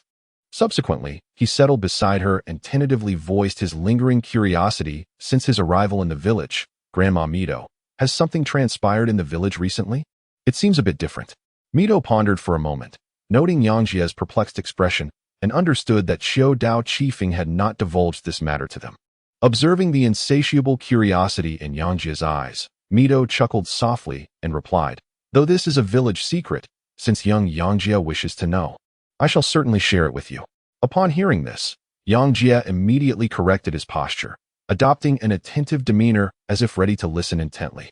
The swirling waters of Mizuho let out a gentle sigh and began to recount the intricacies of the situation. Previously, when the village of Chunin launched its first major assault, Senju Tobarama led a multitude of elite shinobi from Konoha to intercept the adversaries in the Land of Rice. During this prolonged standoff, the Uchiha clansmen left behind in the village, incited by the hardline leader Uchiha Shana, began to stir restlessly, harboring ulterior motives. However, as Konoha's frontline operations progressed favorably, they were compelled to suppress their rebellious thoughts, biding their time for the opportune moment. Tobarama had already gleaned all of this through the Umbu, and thus, after the Chunin exams were concluded, he departed from Konoha under the guise of preparing for battle, all the while crafting an opportunity and an illusion for these dissenters. When Uchiha Shana gathered the rebellious factions within the clan, Shimura Danzo, who remained in the village, took preemptive action, swiftly surrounding the Konoha guard and decisively capturing all the insurgents. Nevertheless, Uchiha Shana's motives were rather enigmatic. In the end, they fought desperately to break through the encirclement, recklessly charging towards the Konoha Research Institute, inflicting considerable damage there. After listening to the narrative of Uzumaki Mito, Yosuke fell into a deep contemplation. Why did Mito's grandmother and the Uchiha clan take such actions? What prompted them to head towards the Konoha Research Institute? Yosuke could not help but inquire. Uzumaki Mito sighed and shook her head. The exact reasons remain unclear. These remnants of Uchiha Madara may be attempting to incite chaos within the village, or perhaps they harbor some ulterior motive. Fortunately, this incident has not had a significant impact, and only a handful of Konoha's higher-ups are aware of it. Upon hearing this, Yangjie felt a slight sense of reassurance. Fortunately, there had been no significant upheaval within the Uchiha clan. Had they faced annihilation now, everything would have veered off course. Well, Isn't there a certain secret technique in our village, one that allows the deceased to speak? Yangjie pondered, feeling that openly discussing such a rather sinister matter was somewhat incongruous with his noble image. Yet, in the pursuit of clarity, he quietly inquired. Mito regarded Yangjie with a hint of surprise. It seemed this young man had gained considerable knowledge during his recent absence, even becoming aware of matters pertaining to the village's interrogation division. However, she held no reservations regarding this junior and replied candidly, all have been interrogated, aside from Uchiha Shana. The others merely acted under orders. Uchiha Shana instructed them to demonstrate the clan's strength, ensuring that the Hokage would accord them the respect and attention they deserved. Upon hearing this, Yangjie could not help but feel a sense of shame. This group of dim-witted individuals had actually been swayed into rebellion by such a feeble rationale. It was evident that they had enjoyed their days of ease for far too long and were in dire need of correction. Was it truly impossible to discern the actions of Uchiha Shana? Yangjie noted that Mito seemed to sidestep this crucial point and attempted to press further with his inquiries. Mito's expression grew markedly more serious as he took a moment to gather his thoughts. After attacking the research institute, he vanished. Chapter 54. The Night of Absence vanished? How could this individual disappear without a trace under the meticulous arrangements of Senju Tobarama? Could it be that Uchiha Shana had awakened space-time ninjutsu in his old age? Waisuk finds himself unable to assess the potential and abilities of the enigmatic Uchiha clan. The prowess of Shimura Danzo pales in comparison to that of the two invaluable assets, Obito and Itachi. A mere band of insurgents managed to escape, including their leader. Waisuk is not alone in this sentiment. Upon returning to Konoha, Senju Tobarama is also in a state of fury. His meticulously devised plan to lure the serpent out of its lair and capture it has, astonishingly, failed. Lady Mito, what is the current status of the Uchiha clan? Waisuk inquires, aware that Danzo is orchestrating the suppression efforts. Given his ambitions, it is evident that he will not merely settle for quelling the rebellion. Senju Mito, observing Waisuk's concerned expression, though somewhat perplexed by his fixation on the Uchiha, gestures for him to remain untroubled. The insurgents of the Uchiha clan have received their due punishment, and currently, Uchiha Kagami is maintaining order within the clan. Though a few Uchiha members have been affected, the majority remains safe. In reality, the individuals involved in this rebellion are few, merely a handful of those transferred to the security team under Shinjure's command. As Waisuk anticipated, Danzo is dissatisfied with this number. It does not suffice to showcase his achievements. He seeks to label all Uchiha within the Konoha security force as insurgents. Were it not for Uchiha Kagami's protection, even more clan members would have suffered the consequences of this incident. Nonetheless, even in this circumstance, the families of the rebels have been ensnared by Danzo under various pretenses, facing dire tribulations. Regarding these matters, Senju Tobarama turns a blind eye. The return of Uchiha Kagami was, in fact, a tacit agreement between him and the Uchiha clan leader, signifying a layer of protection for the Uchiha. As for the outcome of their eventual confrontation, as long as it does not escalate into a significant issue, he will refrain from intervening. Conversely, this incident allows him to gain a deeper understanding of the abilities, tactics, and wisdom of several of his disciples. Presently, the Shinju faction is left with only Uchiha Hachif, who has been assigned to accompany the clan leader to the Eastern Front. The rest, however, are temporarily confined to the caves in the mountains behind Konoha due to the destruction of the research facility, enduring some hardships while continuing to contribute to the scientific advancement of the ninja world.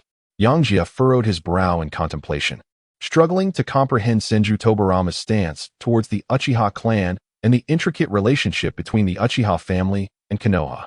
In his recollection, there existed myriad narratives surrounding the Uchiha lineage, leaving him uncertain as to which were authentic and which were mere fabrications.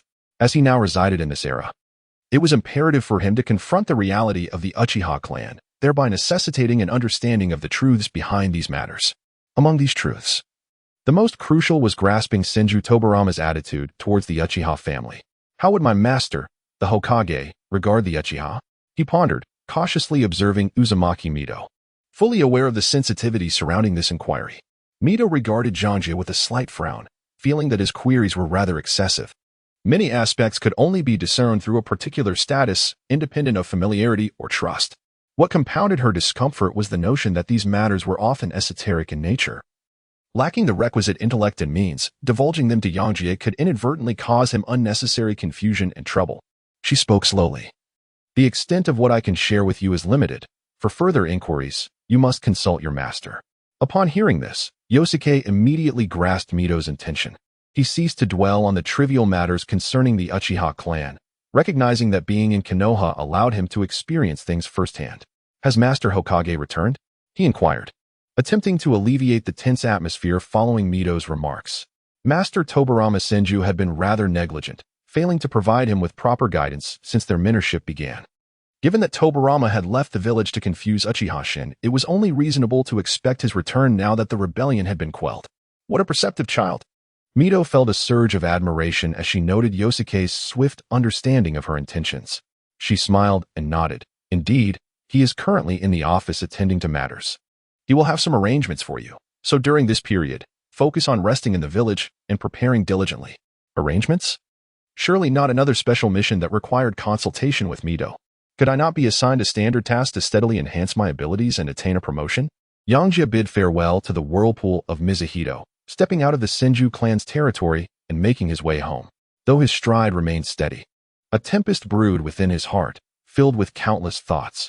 He found himself pondering and digesting the information previously recounted by Mizuhito, striving to correlate these revelations with his own memories, yet to no avail.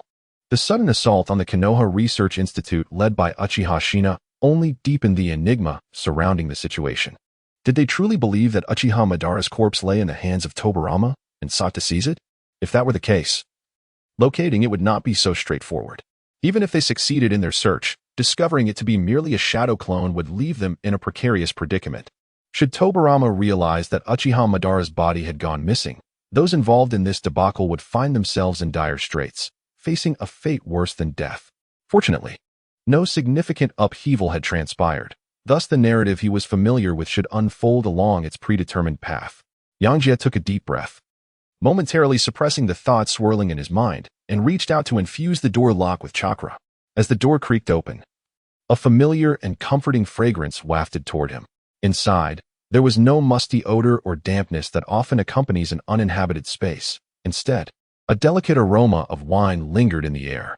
He furrowed his brow slightly, gazing into the room, and then offered a wry smile.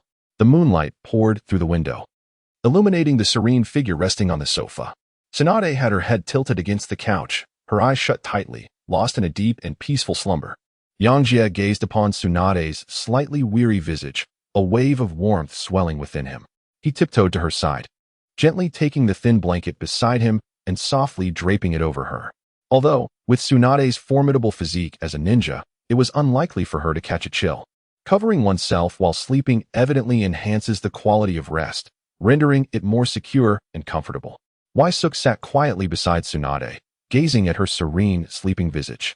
Suddenly, her head gently leaned against his shoulder, and her hand naturally intertwined with his arm, showing no signs of wanting to awaken. Yangjie could only indulge her, remaining silent and undisturbed. He gently placed his hand atop Tsunade's, slightly tilting his head so that his cheek rested against her head, allowing his eyes to fall shut. Waisuk felt the warmth of Tsunade's body, accompanied by a subtle fragrance. A wave of warmth surged within him, as if all his fatigue and worries dissipated in that very moment. The two nestled closely together, quietly drifting into slumber on the sofa. The moonlight gradually faded from their forms, while the soft glow of dawn began to seep through the window, bestowing a gentle hue upon the tranquil morning. Tsunade slowly opened her eyes and raised her head, discovering Waisuk gazing at her. "Good morning, Waisuk," she whispered, her voice tinged with a hint of huskiness and languor, as though still immersed in the dreams of the previous night. "Good morning, Tsunade," Waisuk replied with a smile, his eyes reflecting a touch of tenderness. This simple exchange of morning greetings stirred an inexplicable emotion within Waisuk. As Tsunade regained her composure, she hurriedly checked her attire with a slight hint of alarm. As Waisuk gazed upon Tsunade, his eyelids involuntarily fluttered, prompting him to rise and make his way towards the bedroom. After confirming that all was in order, Tsunade exhaled a sigh of relief and, with a hint of curiosity, inquired, "Did you truly visit Granny Mito yesterday?" "Indeed," Waisuk replied, splashing his face with cool water, his voice carrying a note of ease. Tsunade, slightly perplexed, did not anticipate that he had genuinely sought out Granny Mito and had conversed with her until such a late hour. However, she dismissed her thoughts and continued to tidy her appearance, engaging in a brief ablution. Suddenly, Tsunade recalled the pent-up negative emotions from the previous night, causing her to furrow her brow as a wave of inexplicable irritation surged within her. She scrutinized Waisuk with a piercing gaze and questioned, "I have heard from the early reports that your mission was quite remarkable." Waisuk felt a tightening in his chest, realizing that Tsunade was about to begin her scrutiny. He cautiously replied, "Exciting? Perhaps it should be deemed perilous." As he spoke halfway, he noticed Tsunade's disapproving gaze and hastily fell silent. "Ah." Tsunade cast a sidelong glance at Waisuk, letting out a cold chuckle as she remarked, "That soft armor you recalled is quite impressive. It can even withstand chakra attacks." Waisuk felt a pang in his heart and quickly responded with indifference, "Oh, is that so? It's merely a token of gratitude, just a casual purchase." Tsunade's voice carried a hint of bitterness as she remarked, "Indeed, it is rather casual, considering that a piece of soft armor costs 10 million. Yangjie was suddenly overwhelmed, and he could only force a smile, attempting to divert the conversation. "Shall we go for breakfast? I'm quite hungry." As Yangjie listened to Tsunade's relentless inquiries, her gaze was as sharp as a blade, sending a shiver down his spine. He inwardly pondered, what could they have possibly done last night? Why had he not shared anything with Zaoji? Had Tsunade taken him to the interrogation department for rigorous questioning? He needed to find a moment to check on Hinata's safety. Following Yangjie down the stairs, Tsunade ignored his attempts at conversation and continued with a hint of bitterness. "It seems you have come into some wealth, spending so lavishly." Money? Indeed, he still owed Zaoji 20 million. He had to devise a plan to repay her. Otherwise, gifting others with borrowed funds felt utterly disgraceful. He cautiously inquired, "Tsunade, do you have any money left?" Chapter 55. The bonds of a Kimichi shook off at the mere mention of money. Tsunade's eyes widened with a vigilant intensity. "What do you intend to do?" Yangjie sheepishly explained, "I am in a bit of debt. Could you lend me some?" A wave of frustration washed over him, for he was utterly impoverished at the moment. Despite having completed numerous tasks during this outing, the remuneration amounted to a mere 100,000, insufficient even to fill the gaps. It was imperative for him to return to the capital soon. Upon hearing this, Tsunade erupted in fury, exclaiming, "Yangjie, you scoundrel!" With that, she raised her fist to strike him. In her eyes, it was utterly outrageous that Yangjie, who had incurred debts to purchase gifts for other women, now had the audacity to seek her assistance in settling those debts. As Yangjie beheld the swift approach of Tsunade's embroidered fist, he dared not be careless. He quickly reacted, stepping back onto the bustling streets of Konoha, and promptly seized her wrist. A sense of pride swelled within him. His agility and martial prowess had indeed improved significantly during this mission. The moment their figures materialized on the streets, they were met with the enthusiastic greetings of the neighboring residents. "Yangjie, you've returned, and you've brought back a lovely young lady," Antguo exclaimed, her eyes lighting up at the sight of Yangjie, whom she had not seen for quite some time. Noticing the exquisite and charming Tsunade by his side, she playfully remarked, Our young Yangjie is quite capable at such a tender age. Today, I shall save some fine meat for you." Uncle Ro chimed in with a chuckle. Amidst the playful banter from the neighbors, Tsunade suddenly realized that having stayed overnight at Yangjie's home and departing together at dawn could easily lead to misunderstandings. A wave of embarrassment washed over her, causing her to lower her gaze, a crimson hue swiftly spreading from her neck to her entire face. As if steam were rising from her head, Tsunade attempted to wriggle her wrist free from Yangjie's grasp, but he held on firmly. She shot him a fierce glare, though she refrained from making any significant movements. Yangjie, however, completely disregarded her silent threat and effortlessly engaged with the surrounding neighbors, guiding the nearly immobile Tsunade further down the street. Gradually, the teasing remarks faded into the background, allowing Tsunade the courage to slowly lift her head and survey her surroundings. Taking a deep breath, she endeavored to calm her racing heart. It was then that she noticed her hand still held in Yangjie's grip, prompting her to retract it immediately. Regaining her composure, she addressed Yangjie with a hint of dissatisfaction. "You need to explain things to them when we return. Do you understand?" Her voice carried a blend of shyness and irritation, clearly still troubled by the recent misunderstanding. Yangjie gazed at her, his expression one of bewilderment as he inquired, "How can this be explained? Isn't it merely exacerbating the situation?" They are eager for more gossip, and by attempting to clarify, wouldn't that only invite ridicule? Tsunade found herself momentarily at a loss for words. Indeed, how could one elucidate such a predicament? She had never encountered anything of the sort and was, at that moment, unsure of how to articulate her thoughts. Her emotions began to spiral into a state of disarray, and in her agitation, she could no longer contain her rising ire. "This matter is far from over. I shall return later to settle the score with you," Tsunade declared, her voice tinged with a hint of embarrassment and indignation. Having delivered her fierce proclamation, she turned and fled. Yangjie gazed at her retreating figure, her ponytail swaying playfully, exuding a certain charm and cuteness. "Little girl, challenging me," he mused, a smug smile unfurling at the corners of his mouth as he turned and entered a shop. Meanwhile, Tsunade grew increasingly anxious. What should she do? Having not returned the previous night, how could she explain her absence to Granny Mito? Her concerns were, however, unwarranted, for her whereabouts had already been discreetly reported to Uzumaki Mito by the vigilant members of the Senju clan. This was not an act of surveillance, but rather a protective measure customary for esteemed clans regarding their promising younger generations. At that moment, Mito had just concluded listening to the report from the Senju clansmen before her, and her previously serene countenance was gradually overshadowed by profound worry. What could be done? The unfolding situation appeared increasingly beyond control. Mito frowned slightly, exhaling a soft sigh that betrayed her sense of helplessness. She had not wished for matters to escalate to this extent, yet reality often defied expectations, leaving her in a state of unease. Wasn't Tobarama supposed to have arranged for that girl from the Hyuga clan to assist him? Surely their mission had not stalled? She had sensed something amiss since the Chunin exams, and, in consideration of both the village and Yangjie, had sought out a suitable candidate from the Hyuga clan to form a small team with them. Among the younger generation of the Senju clan, Tsunade was the only one who truly stood out. Mito continued to muse, her voice tinged with a hint of regret. If only Yangjie were a scion of a lesser clan or a commoner. Suk, having finished his breakfast, was exuberantly making his way toward the ninja academy. Little did he know that Uzumaki Mito was so invested in his affairs that she had meticulously arranged his team members. At this moment, the ninja academy was in the midst of a holiday, appearing vast and tranquil, devoid of the usual clamor and hustle.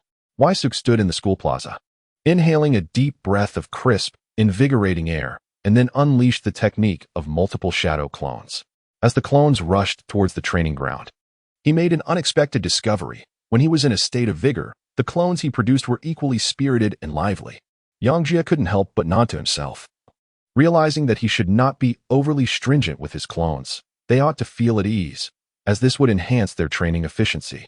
He walked with familiarity towards the office of Senju Shirya, who was diligently occupied with the recruitment efforts for the upcoming year at the Ninja Academy.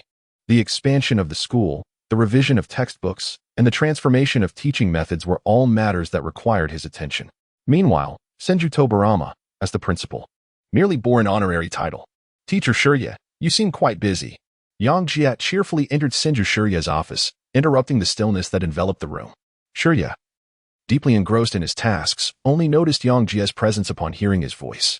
He lifted his gaze from the mountain of documents, revealing a hint of fatigue in his eyes, clearly indicating he had been laboring for an extended period. However, upon seeing Yangjie, a gentle smile broke across his face. "Oh, it's you, Yangjie.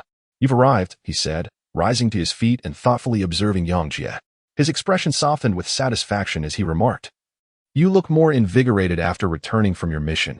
Indeed, a man must endure trials to truly thrive." As Suk beheld the graying hair and deeply etched wrinkles of Senju Shirya, his heart was stirred with emotion. "Teacher, you toil so tirelessly on your own. Why not arrange for some assistance to aid you?" Shirya, upon hearing Suk's words, gently shook his head and replied with a chuckle, "Ah, I do have assistance. Yet the village affairs have recently become rather overwhelming, and everyone is preoccupied. Nevertheless, I have grown accustomed to it." Is such a burden truly something one can become accustomed to? As a leader, one ought to speak more and labor less. Your selfless demeanor lacks the gravitas befitting a director. Then you must hasten to mature, so that this old man may reduce his workload, Shirya said with a hopeful smile. Perhaps it would be best to avoid such arduous tasks. Upon my retirement, becoming the principal of the Konoha Ninja Academy would indeed be quite splendid. Suk took a sip from his teacup, mimicking the mannerisms of a leader, a proud expression adorning his face. Observing him, Shirya could not help but chuckle and shake his head. Is that so? The principal of a ninja school requires the appointment of the Hokage. You must first amend your languid demeanor to have a chance.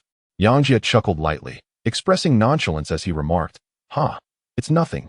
We are all part of the same family." In due time, we can allocate some positions to handle it, which is hardly a significant concern. As he spoke, he produced a finely crafted storage scroll from his pocket and handed it to Senju Shirya. Upon receiving the scroll, Shirya's eyes flickered with a hint of curiosity, pondering what scheme Yangjie was concocting. "What might this be?" he inquired. "You shall know once you open it," Yangjie replied. Shirya untied the seal of the scroll and began to extract its contents. With each item revealed, his expression gradually transformed into one of satisfaction. These were sets of exquisite teaching tools, far surpassing the quality of those currently available at their school. Yangjie has truly put in thought. "These teaching aids are far more refined than what we have in our school," Shirya exclaimed with genuine admiration. However, when he unveiled the final item, he was momentarily taken aback. It was a small, dark steel plate. Rising from his seat, he examined the plate from various angles, realizing it was not a blackboard due to its diminutive size. "Oh, this is a plaque I had customized for you, teacher. You can inscribe it with whatever you fancy," Yangjie elucidated. Upon hearing this, Shirya found himself in a mix of amusement and exasperation, quietly tucking the plaque away. Could such a plaque truly be given away so casually? And to have me inscribe it myself? Yosuke gazed at his teacher, Shia, whose expression was somewhat exasperated, and sheepishly remarked, "Teacher, if you do not fancy it, you could always use it to throw at someone. This material is remarkably sturdy." Shia was amused by Yosuke's words and chuckled, then, with a serious demeanor, inquired, "Stop jesting now. You haven't fallen behind in your training progress during this period, have you?" Yangjie suppressed his playful demeanor and replied earnestly, "I don't believe I have fallen behind. Although my time spent in the field is significantly less than that dedicated to training in Konoha, I have nonetheless amassed considerable experience in actual combat." He paused momentarily before continuing.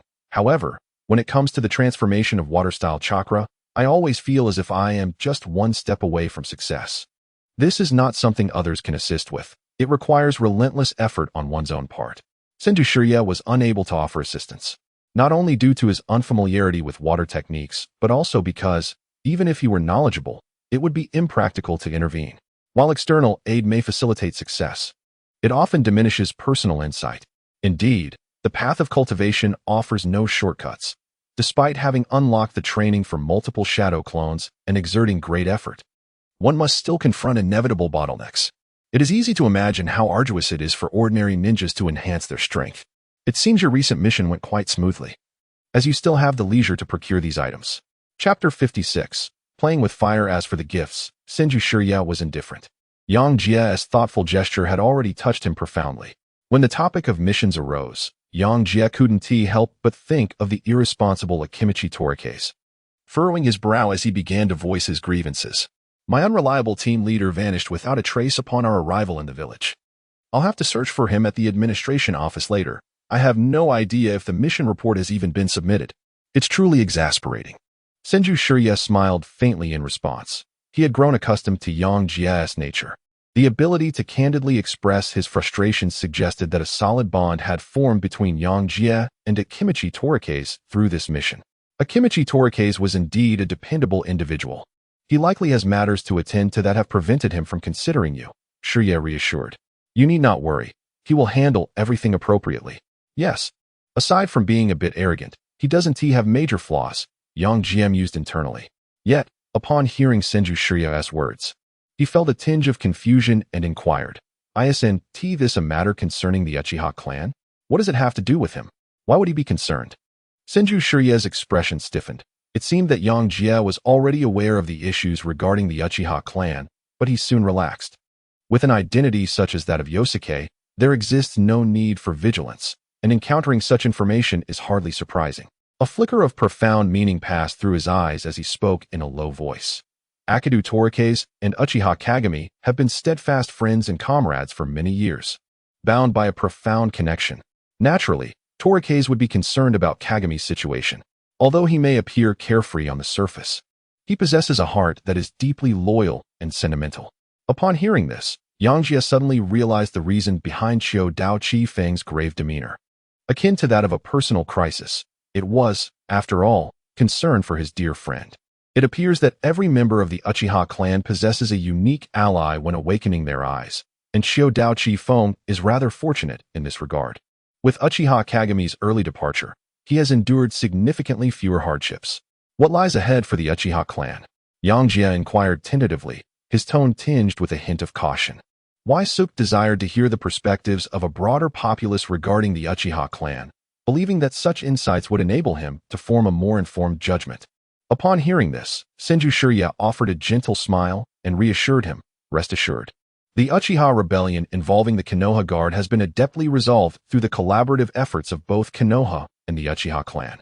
He paused momentarily before adding, this information is highly confidential. The Hokage, after careful deliberation, chose to take action to ensure the matter was handled judiciously, thereby preventing any further negative perceptions of the Uchiha family within the village. As Yangjie listened to Shirve's narration, a sense of uncertainty enveloped his thoughts. In his recollection, Senju Tobarama appeared to harbor considerable prejudice against the Uchiha clan, often referring to them with disdainful remarks. Nevertheless, he recognized that being privy to the confidential discussions between Uzumaki Mito and Senju Shirya was a testament to Konoha's acknowledgement and trust in him. Senju Shirya continued, expressing his sentiments. The Hokage has been diligently striving to foster reconciliation between the Uchiha and Konoha, and most of the Uchiha clansmen are indeed willing to follow the Hokage's will. Unfortunately, there will always be a small faction intent on exacerbating the situation. Yangjie could not help but nod in agreement with Shirve's lamentations. He understood that while the Uchiha clan was not devoid of extraordinary talents, it was the presence of erratic and unpredictable individuals that stood out even more prominently. The tragedy of the Uchiha massacre was a collective endeavor that unfolded through the actions of its own members. One such individual, Uchiha Madara, as the clan leader, betrayed his own kin to pursue the Moon Eye plan, returning with the Nine Tails to obliterate Konoha, claiming that remaining in the village would lead to a grim fate. The aftermath left the Hokage gravely injured and inflicted severe damage upon the Land of Fire. Yangjie could empathize with the grievances and helplessness of the Uchiha clansmen.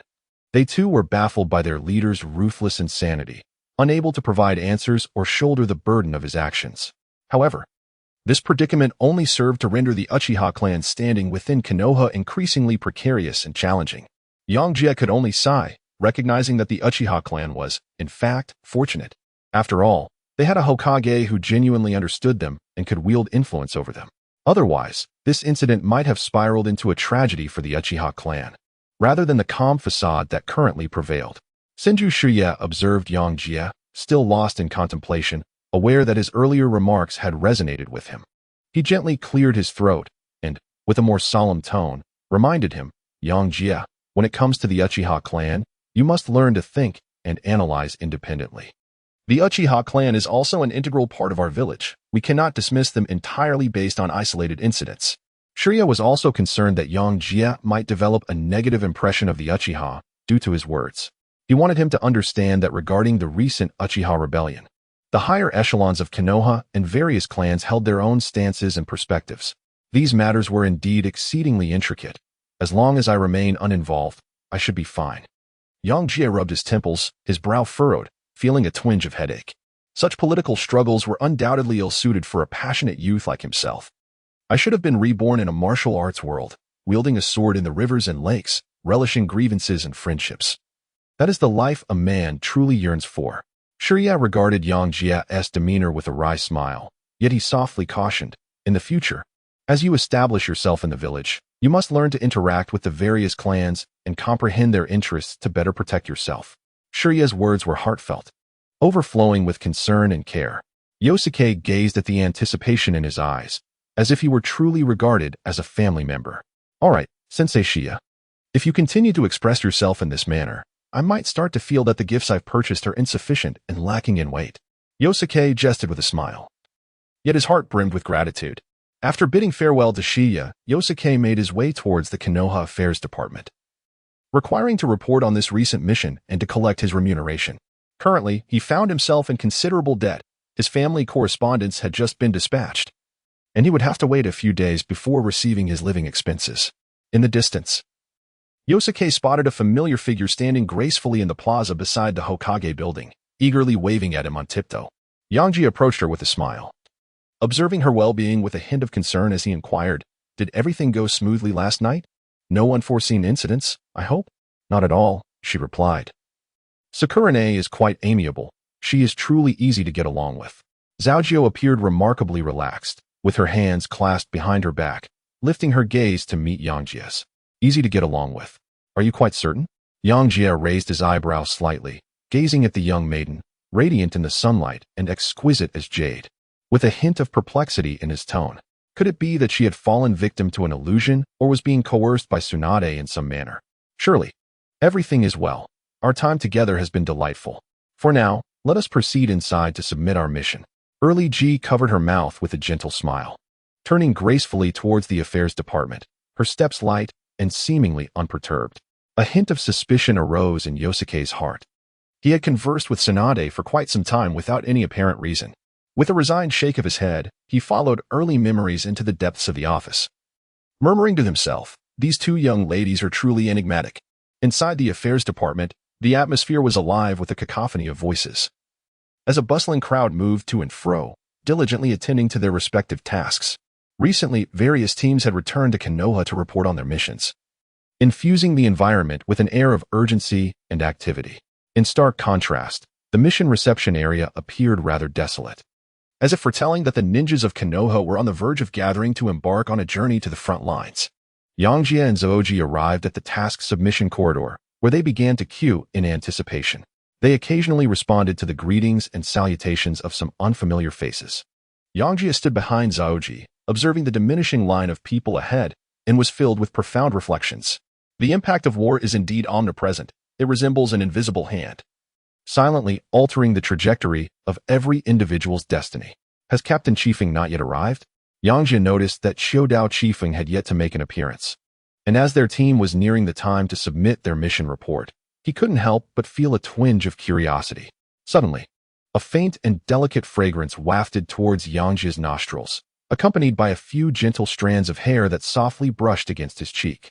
Yosuke was momentarily taken aback, unaware of how close they had become. The hair was undeniably silky. He wondered which brand had been used. Unconsciously, he inhaled gently, the fragrance enveloping him in a sense of profound comfort. As if sensing his thoughts, Saki turned her head, a faint smile gracing her lips, and softly said, "The teacher sustained a minor injury, entrusted me with the task summary, and then hastily departed." Yangjie gazed at Zaoji, who appeared completely unfazed, utterly perplexed. He could not help but inquire, "Injured? Did he not return to Konoha in good health? How could he sustain injuries within the village?"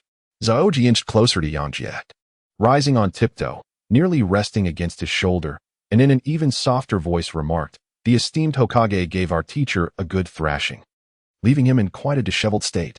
Hiki. "Oh, really? That is indeed somewhat pitiable." Waisuk casually responded, his mind disinterested in delving into the trivial matters concerning a kid. As long as nothing amiss had transpired in the village, he felt no inclination to concern himself with it. At that moment, however, his thoughts were irresistibly drawn to the actions of Haruki, which felt akin to playing with fire. The girl had been acting unusually today, as if she were deliberately teasing him. Standing so close in a public setting caused his heart to race. Haruki seemed utterly unconcerned, maintaining her affectionate demeanor as she continued. "The teacher must have reported the details of this mission honestly. Otherwise, the Hokage would not have personally reprimanded him." Yangjie felt a bittersweet smile tugging at his lips, as he sensed himself increasingly captivated by Zaoji's allure. He attempted to divert his attention, yet that pair of bright eyes and gentle smile made it exceedingly difficult to look away.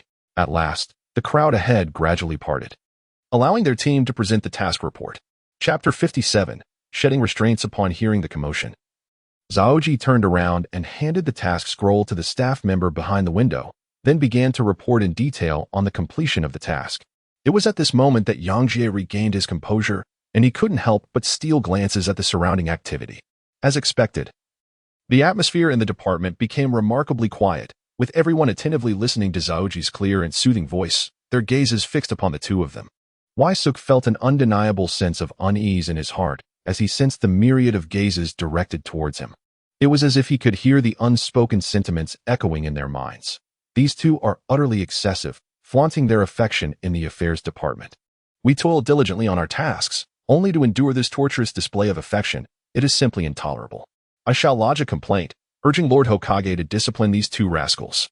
The cacophony of mockery, teasing, disdain, anger, and jealousy reverberated within Waisuk's mind, leaving him engulfed in embarrassment and discomfort. Was this an instance of having one's identity usurped?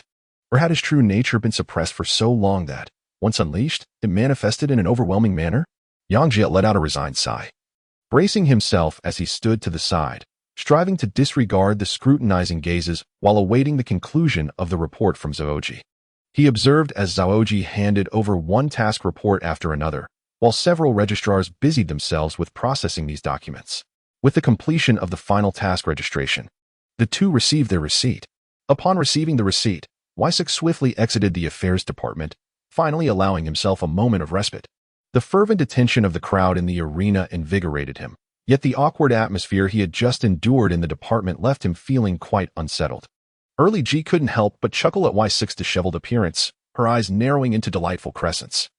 Yangjie felt as though his emotions were being tugged by Zaoji throughout the day. He endeavored to cast aside these feelings and restore his tranquility.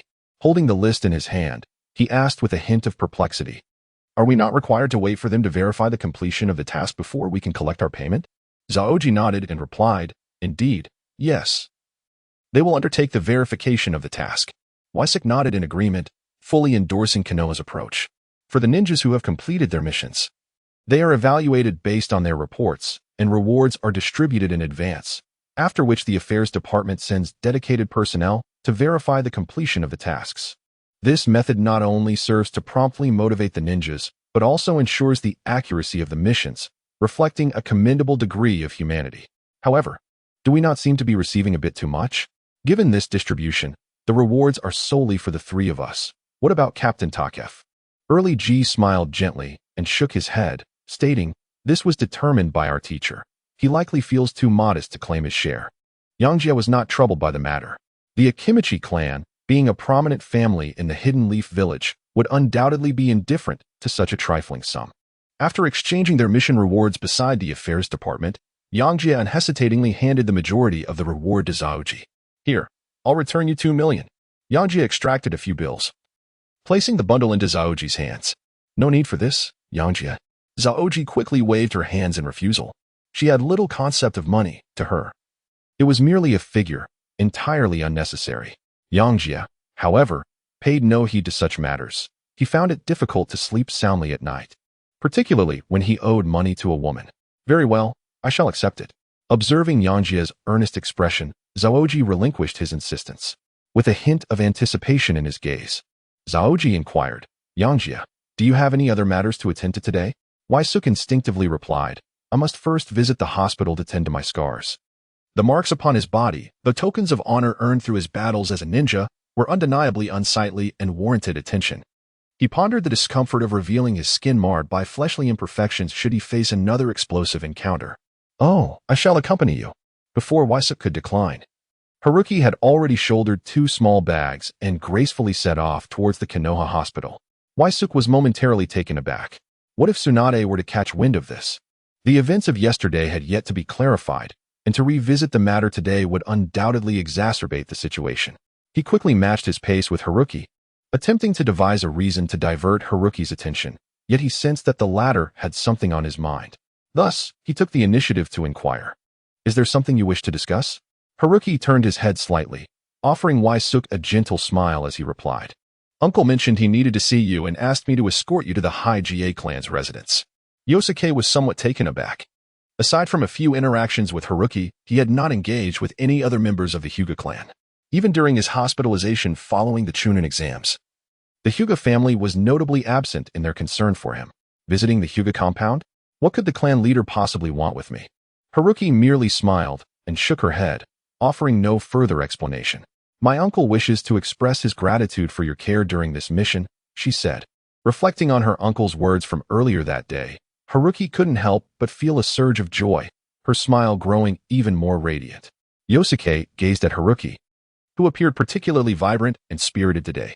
Her smile was more enchanting than ever, and her eyes sparkled with vitality as though she radiated a newfound brilliance. "Haruki, has something happened? You seem remarkably different today." Yosuke could no longer contain his curiosity and inquired. Upon hearing his words, Haruki was momentarily taken aback. Then a gentle smile graced her lips. She softly shook her head and replied, "Nothing has happened. I have merely discovered what I wish to pursue and realized that I must strive for it on my own, thus I no longer feel lost." Yosuke was somewhat taken aback. Had he truly come to terms with everything in just one night? Could it be that the caged bird had found its freedom? Nevertheless, as long as he was well, having discovered his direction, he had become remarkably confident and cheerful. This was undoubtedly a positive development for her. Far better than the weighty worries and melancholic demeanor he had previously exhibited. Early on, she seemed to be reflecting on the events of the previous night when she turned her head, fixed her gaze on Yosuke, and suddenly exclaimed, "It's all thanks to Sister Tsunade. I feel an unprecedented sense of ease and freedom, as if a great weight has finally been lifted from my heart." "Oh, really? Tsunade possesses such capabilities?" Yosuke responded, a hint of astonishment in his voice, though he quickly regained his composure and smiled, saying, "As long as you're all right, that's what matters." He chuckled, pondering how someone as straightforward as Tsunade could possibly offer solace to others.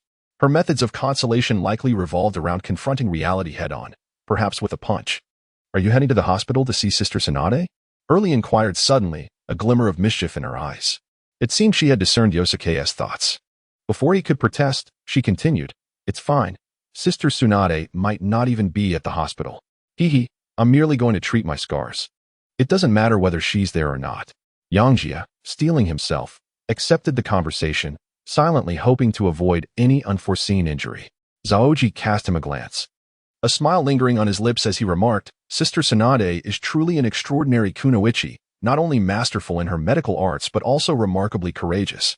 "Ah, you wouldn't aspire to be the first female Hokage like her, would you?" Upon hearing this, Zaoji's face flushed slightly, and with a hint of embarrassment, he replied, "Oh, that's not the case at all." The two exchanged knowing smiles, each harboring their own thoughts as they made their way toward the Konoha hospital. The hospital was sparsely populated, and the hall echoed with an unusual tranquility, disrupted only by the diligent medical staff, who were busily transporting supplies, seemingly foreshadowing the impending warfare. Yosuke stood in the hall, his gaze wandering as he observed his surroundings for a moment. "Yosuke, have you come to find me?" Tsunade's voice suddenly resonated behind him, tinged with a hint of delight and curiosity. Yangjie was taken aback, his heart fluttering with unease. Truly, it seemed that fears often materialize. Could it be that Tsunade possessed an advanced tracking system? Upon entering the hospital, he was immediately discovered. He pondered whether Tsunade's temper had cooled since that morning. Taking a deep breath, he endeavored to appear composed, turning to Tsunade with a smile, and said, "Ah, Tsunade, you are here as well. I've come to address a scar." Tsunade cast a glance at Zaoji behind Yangjie, slightly raising an eyebrow as she approached, a forced smile tugging at her lips. "Has Zaoji also sustained injuries?" Tsunade inquired. "Oh, no, I am unscathed. I merely accompanied Yangjie." Zaoji calmly replied with a smile. "Very well, please wait outside for a moment," Tsunade instructed, turning back to glare at Yangjie before leading him toward the hospital room. Waisuk felt his body being pulled forward by Tsunade, unable to resist the motion. He glanced around, apprehensive of being observed, and a sense of embarrassment washed over him.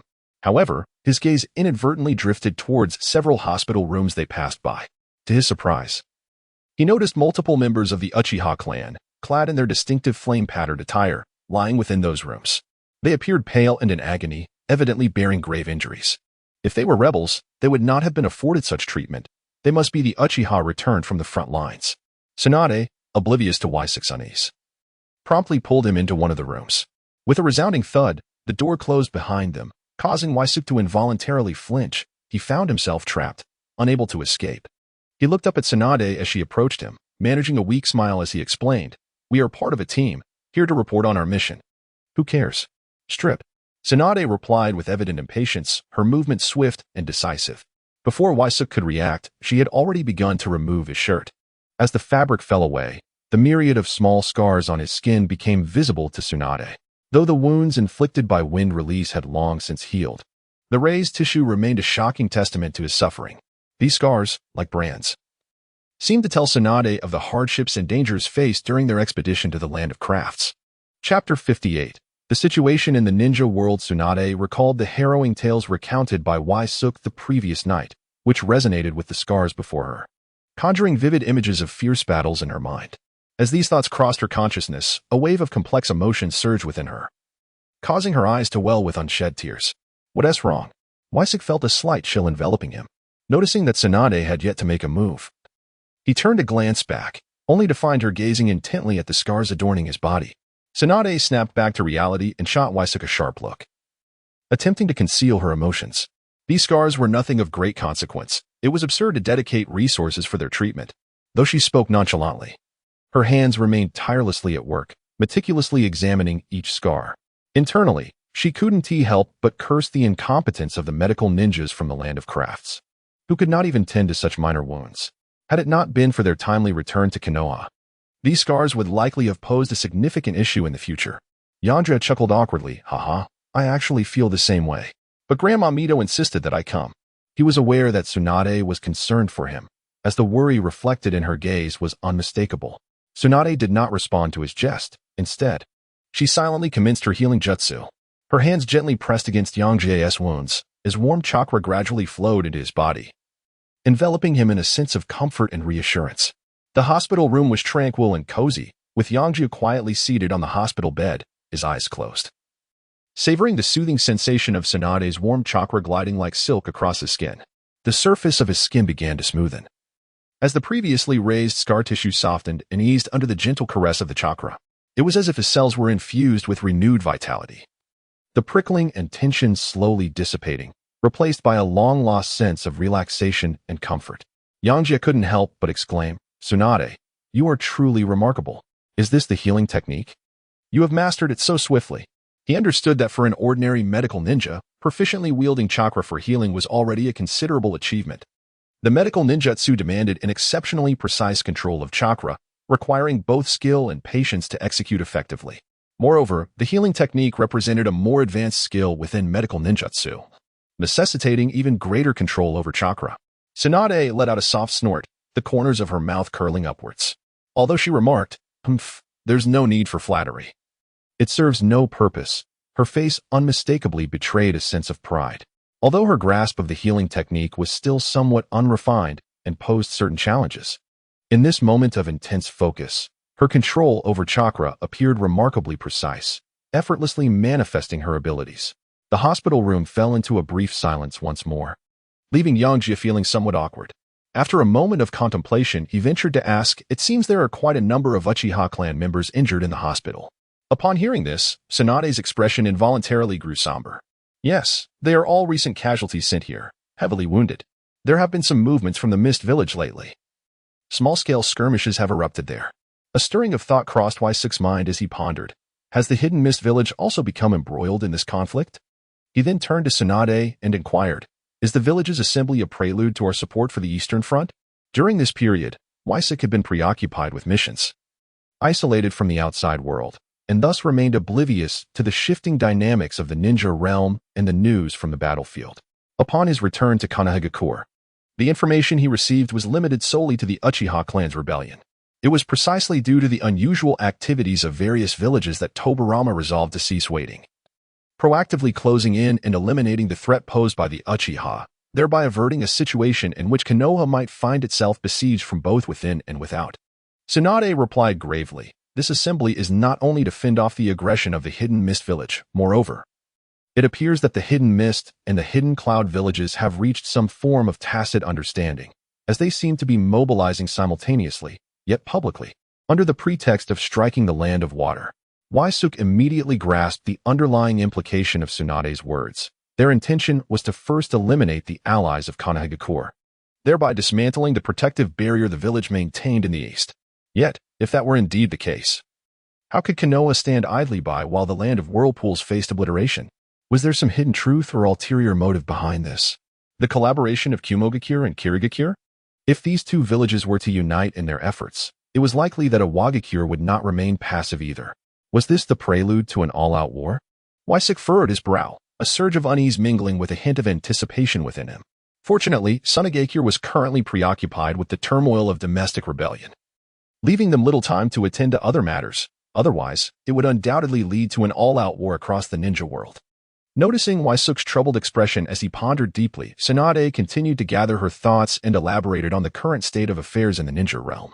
Yangjie listened quietly, fully aware that only someone of Tsunade's caliber could possess such a wealth of classified information.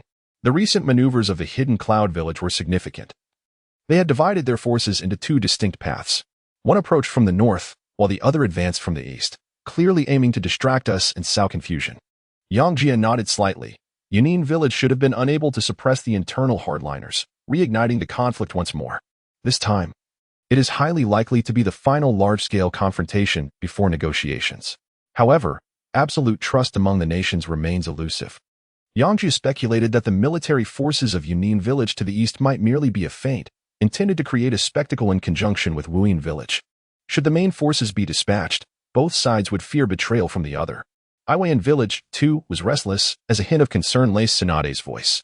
They had amassed a considerable military presence at the northwestern border of the Land of Fire, poised for action. Although they had only deployed small contingents to perpetually harass, their intentions to seize the moment were evident. The previous conflict with Chunin had illustrated that while Konoha had successfully repelled Chunin, it also revealed to other villages that Konoha was no longer invincible as it had been in the era of Hashirama. Villages now believed that Konoha, given its current capabilities, no longer deserved the finest resources and territories within the shinobi world. They yearned to claim a portion for themselves, to take a bite out of Konoha. The situation was undeniably becoming increasingly dire. Yangjie shook his head in resignation, lamenting that the shinobi world could not enjoy a moment of peace. After just a few years of tranquility, turmoil had begun anew. The actions of Iwayan and Wuyin were essentially aimed at restraining Konoha's strength, or at the very least, dispersing its forces to create an opportunity for Chunin to launch an offensive. They did not wish to provoke the wrath of Konoha's main forces through direct large-scale confrontation. Instead, they awaited Chunin's resurgence to draw Konoha's primary focus, thereby reaping the benefits. Reikage was no fool. During the ceasefire, he had astutely discerned the sinister intentions of the other two villages.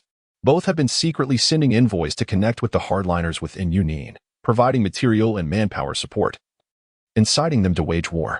Lured by promises and flattery, the hardliners were invigorated, driven solely by the desire to confront Konoha. Chapter 59. The Hokage's summons. Reikage understood the grave implications at stake. He was unwilling to allow himself and Chunin village to become sacrificial pawns in a confrontation with Konoha. After all, should the two villages truly expend their full efforts in battle, the outcome would only lead to mutual destruction, to the benefit of other ninja villages. Thus, he continually sought private communication with Tobarama, attempting to facilitate peace talks through diplomatic means to bring an end to the prolonged stalemate. Konoha harbored similar sentiments. A truce with Chunin would undoubtedly provide Konoha with a much-needed respite.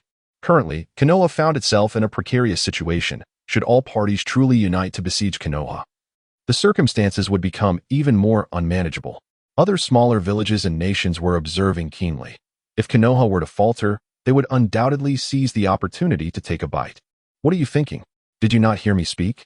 Tsunade remarked, her gaze fixed on Yangjie, who seemed lost in thought, before delivering a firm slap on his shoulder.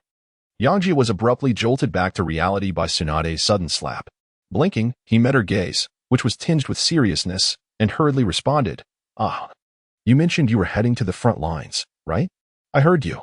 He then pressed further, "Which front will you be going to?" Tsunade withdrew her hand and nodded slightly, saying, "I will likely accompany Master Saratobi and great-grandfather to the Land of Rice." After a brief pause, she curiously inquired about Yangjie's upcoming mission. Yosuke shook his head, uncertain of where he would be assigned next. After a moment of contemplation, he recalled his previous conversation with Mito and speculated, "It is highly probable that I will be dispatched to the land of Tsu." Upon hearing this, Tsunade momentarily paused, her expression revealing a hint of complexity. She spoke softly, "Indeed, if you continue to follow Senior Akimichi, it is quite likely that you will be sent to support the Uchiha." There was a trace of melancholy in her voice, clearly feeling a sense of reluctance at the thought of parting so soon after their initial meeting. Yangjie gazed at Tsunade's intricate expression, and an indescribable emotion surged within him. He took a deep breath, attempting to ease the atmosphere with a light-hearted tone. "I haven't had the chance to meet the Hokage master yet. There might be other arrangements." Tsunade looked at him, her brow slightly furrowed, and with a hint of arrogance she replied, "Go wherever you wish. It has nothing to do with me." Wysok found himself in a state of bemusement as he retrieved an exquisite box from his pocket, presenting it to Tsunade with a smile. "This is a small gift I prepared for you," he said. Tsunade, taken aback, gazed at the box he offered, instinctively accepting it, her eyes betraying a flicker of curiosity. She glanced at Wysok before slowly unveiling the contents of the box. Nestled within was a delicate bracelet, emanating a subtle purple glow under the light. The bracelet was composed of dozens of petite purple iron rings, each meticulously polished to a smooth, lustrous finish. As Tsunade gently lifted the bracelet, its cool touch brought her a refreshing sensation. She examined the exquisite piece closely, an involuntary smile gracing her lips. However, feigning indifference, she remarked with a playful huff, "Where did you purchase this trinket? It's clearly nothing of value." Upon hearing this, Yangjie, somewhat helpless, rubbed his nose and retorted, "This bracelet cost me 10 million. Tsunade raised an eyebrow, discontentedly muttering, "With such a trivial item, why not just give me the money directly?" As she gazed at the bracelet in her hand, she recalled that the soft armor she had previously possessed also seemed to be priced at 10 million. Moreover, why was it solely valued at that amount? Could it not be worth a little more? Wysik observed her contradictory demeanor with amusement stirring within him.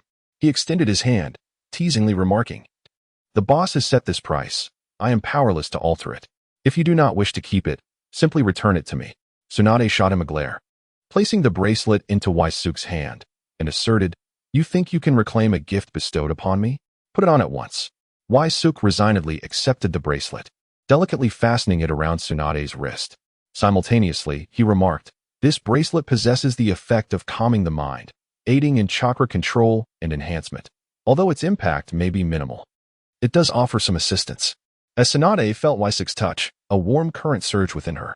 She did not overly concern herself with the bracelet's functionality. Rather, she valued the sentiment behind the gift. "My chakra control is already quite formidable. This is truly superfluous. With that money, it would be far more enjoyable to indulge in some leisure," she mused. Yet, despite her words, her movements were tender as she gently swayed her wrist, the bracelet emitting a clear, melodic chime as if in response to her emotions. She lifted her gaze to meet Wysuk's, a faint smile gracing her lips as she said, "I suppose you do have a conscience.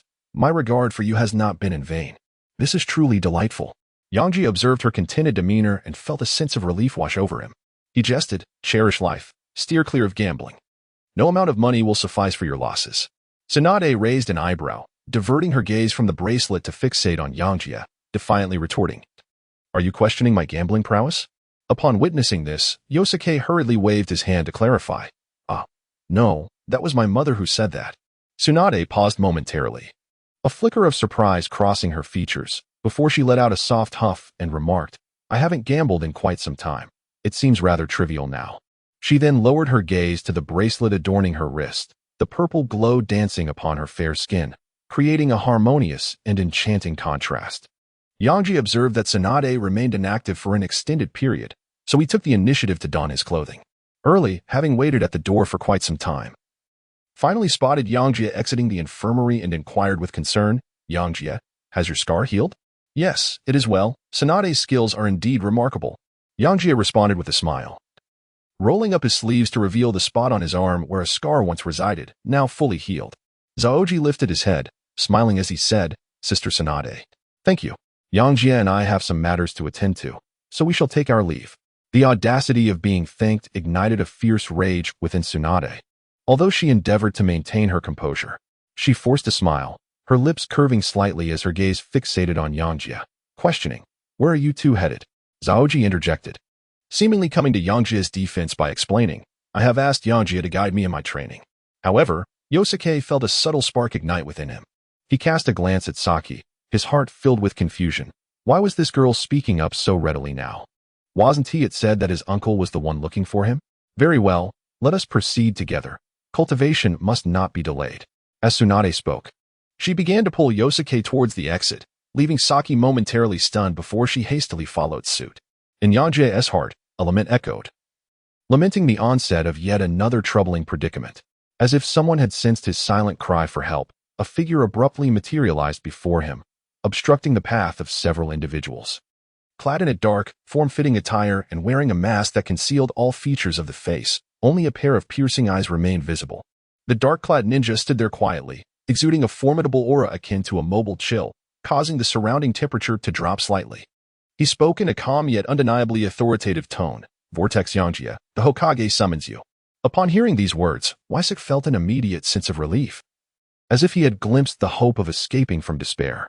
His master, the Hokage, truly was his timely savior, and he was profoundly moved. "Alas, it seems there is no other course of action. I shall first seek out my master, the Hokage." As Yangjie spoke, he abruptly dashed towards the Hokage building. Unable to contain his eagerness, the Umbu ninja observed Yangjie's swift movements, momentarily taken aback. Was such enthusiasm truly necessary? Indeed, as a disciple of the Hokage, his spirit of fire burned brightly. Tsunade chuckled at the sight of Yangjie slipping away once more. She turned to the dazed Tsurugi beside her and said, "Come on, Tsurugi. Let us also engage in some sparring." "Of course, Sister Tsunade," Tsurugi replied, affectionately linking her arm with Tsunade's as they made their way out of the hospital, leaving Tsunade momentarily flustered. "Sister Tsunade, thank you for your guidance last night," Tsurugi said earnestly, her eyes filled with gratitude. "It was your words that gave me the courage to speak with my uncle. He promised me that he would not restrict my freedom." Tsunade, listening to Tsurugi's heartfelt thanks, felt somewhat bewildered. She had forgotten the very words that had instilled courage in Tsurugi. Yet, witnessing Tsurugi's genuine emotion stirred something within her heart. She smiled in response, saying, "That is wonderful. No matter what difficulties you encounter, you must strive and fight for what you want. Only then can we truly seize control of our own destinies." Yangjie gazed in astonishment as several Umbu ninjas swiftly caught up with him in just a few breaths. This was his first encounter with members of the Umbu, and he felt an inquisitive urge to inquire, "Brother, what is your name?" The Umbu ninja merely replied with a single, nonchalant word, "Nyo." Yangjie was momentarily taken aback. Somewhat bewildered. "Cow? Are you praising me, brother?" He thought to himself that the members of the Umbu were rather eccentric. The Umbu ninja, seemingly unable to tolerate Yangjie's demeanor, chose not to respond. Instead, he suddenly accelerated, distancing himself from Yangjie. Upon witnessing this, Yangjie felt an undeniable surge of determination. The Umbu ninja was indeed a challenge to communicate with, yet he was not one to back down easily. Thus, he quickened his pace and pursued once more. The two engaged in a brief yet intense chase, swiftly arriving at the Hokage building. The distance was too short. Yangjie felt as though he had yet to fully indulge in the thrill of the chase. Observing the still composed Umbu ninja, he silently etched this individual into his memory. The Umbu ninja halted, not turning back, and merely stated in a calm tone, "The Hokage is waiting for you. Please proceed inside." With that, he turned and vanished around the corner of the corridor. Yosuke stood momentarily stunned, as if a voice whispered in his ear, "Had it not been for bringing you here, you would have long been discarded without a trace." With a resigned shake of his head, he made his way towards the Hokage's office. This marked his inaugural entrance into the Hokage building, compelling him to glance around with unabashed curiosity. Observing the corridor on the second floor adorned with banners written in Chinese characters, he began to meander along, scrutinizing them closely. The calligraphy appeared rather unsightly. Even a few hasty strokes from him would surpass its aesthetic. Yosuke muttered quietly to himself, pacing back and forth along the corridor while critiquing the inscriptions. Wind, fire, mountain, forest, flowers, birds, wind, moon. He read the contents of the banners one by one. Suddenly, his gaze fixed upon one particular banner, and he furrowed his brow in confusion, murmuring to himself, "A book on love? What could that possibly be?" Just as Yosuke pondered this, a sudden creak echoed as the door to the Hokage's office swung open. Standing at the entrance was Senju Tobarama, his temples bulging with tension and his expression dark as a storm cloud. He barked, "Get in here." The command reverberated through the entire second floor, causing Yosuke's heart to flutter with trepidation. Although he could not see Tobarama's face, the palpable anger in his voice was unmistakable. He inwardly wondered, what has Tobarama so incensed? Who has provoked him? And now, I find myself caught in the crossfire. Despite the unease gnawing at him, Yosuke hastily approached the office door. He cautiously positioned himself beside Tobarama and awkwardly remarked, "Master, I finally see you. Who has angered you? In this frigid winter, please temper your ire. The drastic changes in temperature could lead to a cold." Senju Tobarama settled into a seat beside him, casting a sidelong glance before gesturing towards the chair opposite him. Speaking in a low tone, "Have a seat." Waisuk cautiously seated himself, striving to maintain a low profile. He surreptitiously observed Tobarama's expression, attempting to gauge his mood. Although he addressed him affectionately, seeing Senju Tobarama again felt somewhat unfamiliar. This marked only their second encounter since formally becoming his disciple, and their total interaction had scarcely amounted to half an hour. Senju Tobarama offered a slight nod, scrutinizing the tall and handsome youth before him.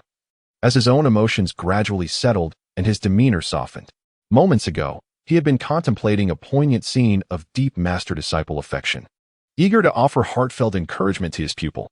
Little did he anticipate that Waisuk would linger outside, meandering and eroding his patience. It is important to understand that during such a tense moment, time was exceedingly precious to Senju Tobarama. The fact that he could momentarily set aside other affairs to meet with Waisuk was indeed a considerable effort. Clearing his throat gently, Senju Tobarama softened his tone, recognizing that it had been a while since they last met. Waisuk, do you know why I've summoned you? Yangjie replied with a smile, Master. Do I need a reason to see you? If you wish to see me, I am here. Upon hearing this, Senju Tobarama revealed a hint of a smile, shaking his head as he remarked, well, that is true. Tobarama gazed at his disciple with a sense of pride, yet a tinge of guilt lingered within him. He had yet to personally instruct Yangjie in his training, merely providing him with a few ninjutsu scrolls. Yet, through diligent practice and relentless exploration, Yangjie had already matured to a level where he could stand alone. Tobarama continued, Kaze has already reported to me. The recent mission was executed commendably, and your performance has been exemplary as well.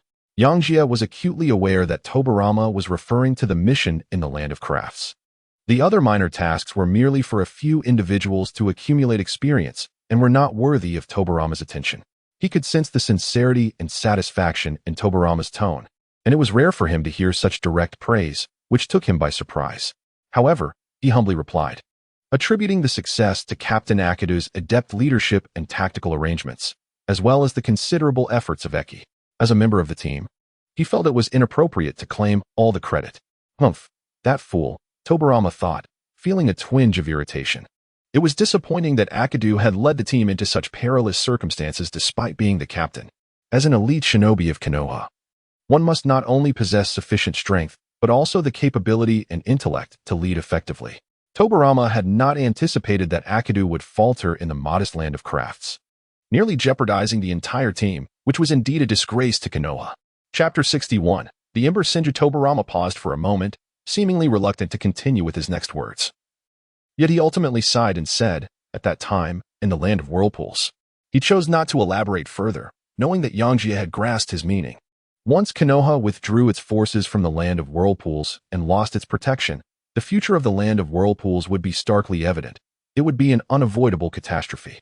Currently, in Konoha's Uzumaki clan, only Mito and Yangjie remained.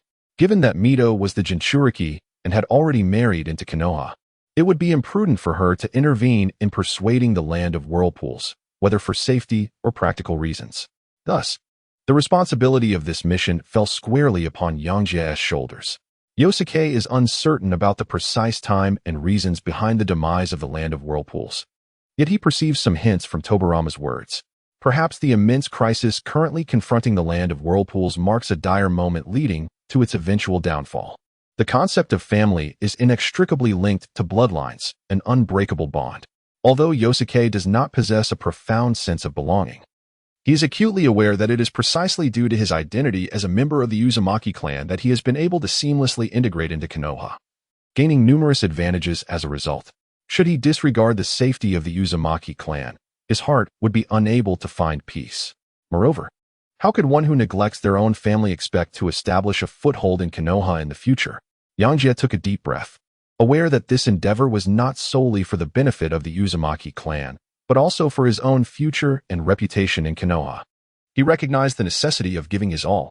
Even if he could not ultimately alter the course of events, at the very least, his intentions would be communicated simultaneously.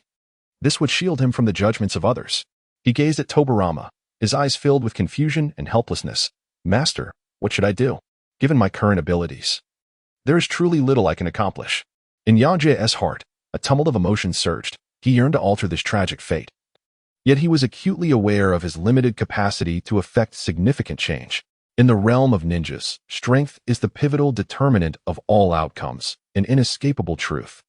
Only by possessing sufficient power could he safeguard himself and those dear to him, and wield a stronger influence to transform the narratives he wished to avert.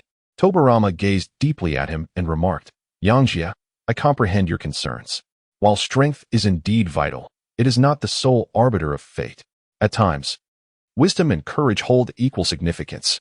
After a moment of contemplation, Senju Tobarama continued softly, let us preserve a flicker of hope for the Uzumaki clan, and endeavor to persuade the daimyo of the Land of Whirlpools to relocate a portion of their kin to Konoha. as Wysok listened to Tobarama's words. A flicker of doubt emerged within him, yet he felt a sense of reassurance. He murmured to himself, "Is this it? After all this? You merely want me to poach a few resources? I had thought I was being tasked with saving the nation. Why not just write a letter yourself? Why must I make the journey?" However, as he gazed into Tobarama's profound eyes, he gradually comprehended that the situation was likely far more complex. Tobarama might indeed harbor intentions of preserving the bloodline of the Uzumaki clan, yet the relocation of this ember clearly aligned more with the interests of Konoha. It would serve as a reserve for the Jinchuriki and simultaneously augment the village with the rootless Uzumaki clan. The physical prowess and sealing techniques of the Uzumaki clan were coveted by all within the ninja world, instilling both desire and fear in their adversaries. Indeed, in the realm of ninjas, personal sentiments are scarce, overshadowed by the pursuit of interests. Even members of the Uzumaki clan, like the Mizukage, residing in Konoha, prioritized the village's benefits. Clearly, the feudal lord of the Land of Whirlpools was not oblivious. He recognized the precariousness of their current situation and had repeatedly declined Tobarama's proposals. Should he agree to relocate his clansmen to Konoha, the village might very well abandon them altogether. Tobarama observed Wysok, who had fallen into deep contemplation, without uttering a word to interrupt. He patiently awaited, as if testing Wysok's insight, assessing whether he could discern the crux of the matter. Simultaneously, he scrutinized Wysok's stance, determining whether he would advocate for his clan and maintain the alliance, or prioritize Konoha's interests by accepting this mission. Yangjie took a deep breath, acutely aware of Tobarama's gaze upon him, understanding that the latter was scrutinizing his reaction. He lifted his head, steeling his gaze with determination, and addressed Tobarama, "Master, I comprehend the situation. I shall do my utmost." Tobarama placed a reassuring hand on Yangjie's shoulder, a glimmer of appreciation flickering in his eyes. He nodded and continued, "Well done, Yangjie. Your ability to grasp this signifies your significant growth. This upcoming mission carries certain risks, yet I have faith in your capacity to confront it." Yosuke shook his head in resignation, uncertain from whence Tobarama derived his confidence in him, or whether he was merely being led astray. At present, he was merely a nin, albeit the foremost among his peers from a certain cohort, yet this status was hardly sufficient. Observing the anxious expression on Yosuke's face, Tobarama spoke with concern. "Remember, regardless of whether this mission succeeds, your safety must take precedence. Should circumstances dictate, do not hesitate to abandon the task and withdraw the forces back to the Land of Fire." As Wysok listened to Tobarama's words, a warm surge of emotion welled up within him. Simultaneously, he mentally bestowed a grand commendation upon Tobarama, reflecting, "At last, this Tobarama has uttered a word of genuine humanity after such a long time." Tobarama's allowance for him to abandon the task signified a profound safety net, revealing to him that he was not merely regarded as a tool, but rather as a cherished being, which brought him a sense of tranquility. This Senju Tobarama is indeed a multifaceted individual, both rational and imbued with deep emotions. "Yes, Master, I shall remember your admonitions," Wysok proclaimed, now devoid of reservations. Bowing to accept his orders, he could only seize this opportunity to attempt to alter the course of certain events, hoping to avert the impending tragedy. Letting fate take its course while doing what he could, Wysok silently chanted within, seemingly finding clarity and comfort. Tobarama observed the clarity returning to Wysok's gaze. Feeling a sense of relief within himself, he gently patted Wysok on the shoulder and said, "First, take some time to recuperate. When the time comes, I shall arrange for someone to notify you of your departure." Senju Tobarama gazed at Wysok's gradually retreating figure, nodding slightly with an expression full of admiration. He was greatly pleased with his disciple's awakening and profound understanding of the will of fire. Alas, it was regrettable that he was still so young. He must only be around 15 years of age. Tobarama mused softly to himself. He then slightly tilted his head and whispered to the air, "Nyo." With Wysok's mission concluded, arrange for him to join the Umbu. No sooner had he spoken than a figure emerged silently from a nearby corner, respectfully acknowledging the command. Had Wysok still been present, he would surely have been astounded to discover that a third individual had been lurking in the shadows all along. Subsequently, Senju Tobarama returned to his Hokage desk and slowly seated himself, his expression regaining its tranquility. He calmly instructed, "Have Shirya and Chiefing come up." The shadowy member of the Umbu performed a subtle bow, and in an instant, vanished as if he were a specter, leaving no trace of his presence. At that moment, Waisuk was descending the staircase, and he noticed Senju Shirya and Akimichi Torikes awaiting him in the hall. Clearly, they were anticipating a summons from Senju Tobarama, likely in regard to new mission assignments. "Shirya-sensei, Torike-san, you've come as well," Waisuk exclaimed, a radiant smile gracing his features as he approached them with enthusiasm. He discreetly observed Akimichi Torike's condition. Remarkably, in just a single night, the rotund fellow appeared rejuvenated and full of vitality, aside from the wound on his face, which bore testament to his recent fall and was still partially bandaged. He seemed to exhibit no other signs of distress. Waisuk couldn't help but mutter to himself about Torike's formidable constitution, concluding that it seemed Tobarama's reprimand had not been sufficiently severe. Senju Shirya, observing Waisuk's relaxed demeanor, chuckled and remarked, "Aha, judging by your expression, I take it you have received praise from the Hokage." Meanwhile, Akimichi Torike's eyelids flickered, and he made an effort to compose himself, clearly reluctant to engage in that particular conversation. At that moment, another Umbu member materialized in the hall, approaching Senju Shirya and Akimichi Torike's directly. In a low, grave tone, he conveyed Tobarama's directive, "The Hokage requests your presence upstairs." Upon hearing this, Senju Shirya and Akimichi Torike's exchanged a subtle nod with Waisuk before hastily following the Umbu member away. Yangjie gazed at the retreating figures of the two individuals, making no pause before turning away from the Hokage building. As he walked along the path, his steps felt somewhat heavy, and his thoughts involuntarily drifted towards the eastern front of the Hidden Leaf Village. There lay the stronghold of the Uchiha clan, a strategic defense line established along the eastern coastline of the Land of Fire and within the borders of the Land of Whirlpools. The tragic fate of the Uchiha clan's annihilation still felt distant, yet the destiny of the Uzumaki clan stood precariously at the brink. Annihilation of clans and nations. Yangjie murmured to himself, a profound sense of helplessness enveloping his heart. Just as he had returned, he was compelled to set forth again, with scarcely any time to enhance his own strength. Being a ninja is truly arduous. There is insufficient time to flourish in a sheltered environment, and one can only strive amidst the chaos of battle. "Yangjie," a voice called out, interrupting his reverie. He involuntarily shuddered, only relaxing once he discerned the source. Thankfully, it was neither Tsunade nor Saki. Those two had been particularly intimidating of late. Yangjie stood with a smile, awaiting the arrival of Jiraiya and Orochimaru, who approached from the side. Behind them, a familiar middle-aged man, none other than Sarutobi Hiruzen, followed closely. Waisuk promptly approached, greeting Sarutobi Hiruzen with respect.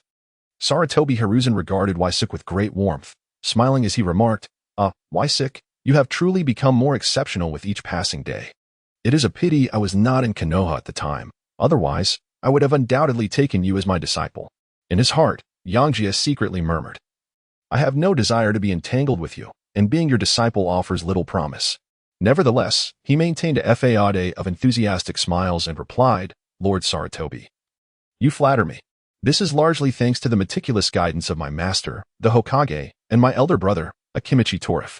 Upon hearing this, Sarutobi Hizashi could not help but twitch the corners of his mouth, struggling to uphold his already stiffened smile. The tales of Torif's dismal exploits in the land of crafts have spread among the upper echelons. What wisdom could he possibly impart to you? However, for their interest group, this was indeed favorable news, as Uchiha Kagami and Akimichi Torif would now have even less opportunity to compete with them. Yet, why had Yangjie suddenly referred to Akimichi Torif as elder brother? Given their similar ages, how would that relationship be rationalized? His mind instantly became a whirlpool of confusion. Sarutobi Hizashi couldn't help but regret not persuading the Hokage to take Yangjie as a disciple from the outset. It seemed quite irregular for the Hokage to accept this young man as a disciple. Wouldn't this lead to a chaotic hierarchy in the future? He chuckled awkwardly, attempting to mask his emotions. "You young ones continue your conversation. I shall not intrude any longer." With that, he hastily departed. Yangjie observed the hurried figure of Sarutobi Hiruzen, a triumphant smile gracing his face. He had no desire to be at the beck and call of those two cunning old foxes, Sarutobi Hiruzen and Shimura Danzo. In the future, with Senju Tobarama still present, he aimed to establish a status of equality with them, thereby securing his foothold in the Hidden Leaf Village.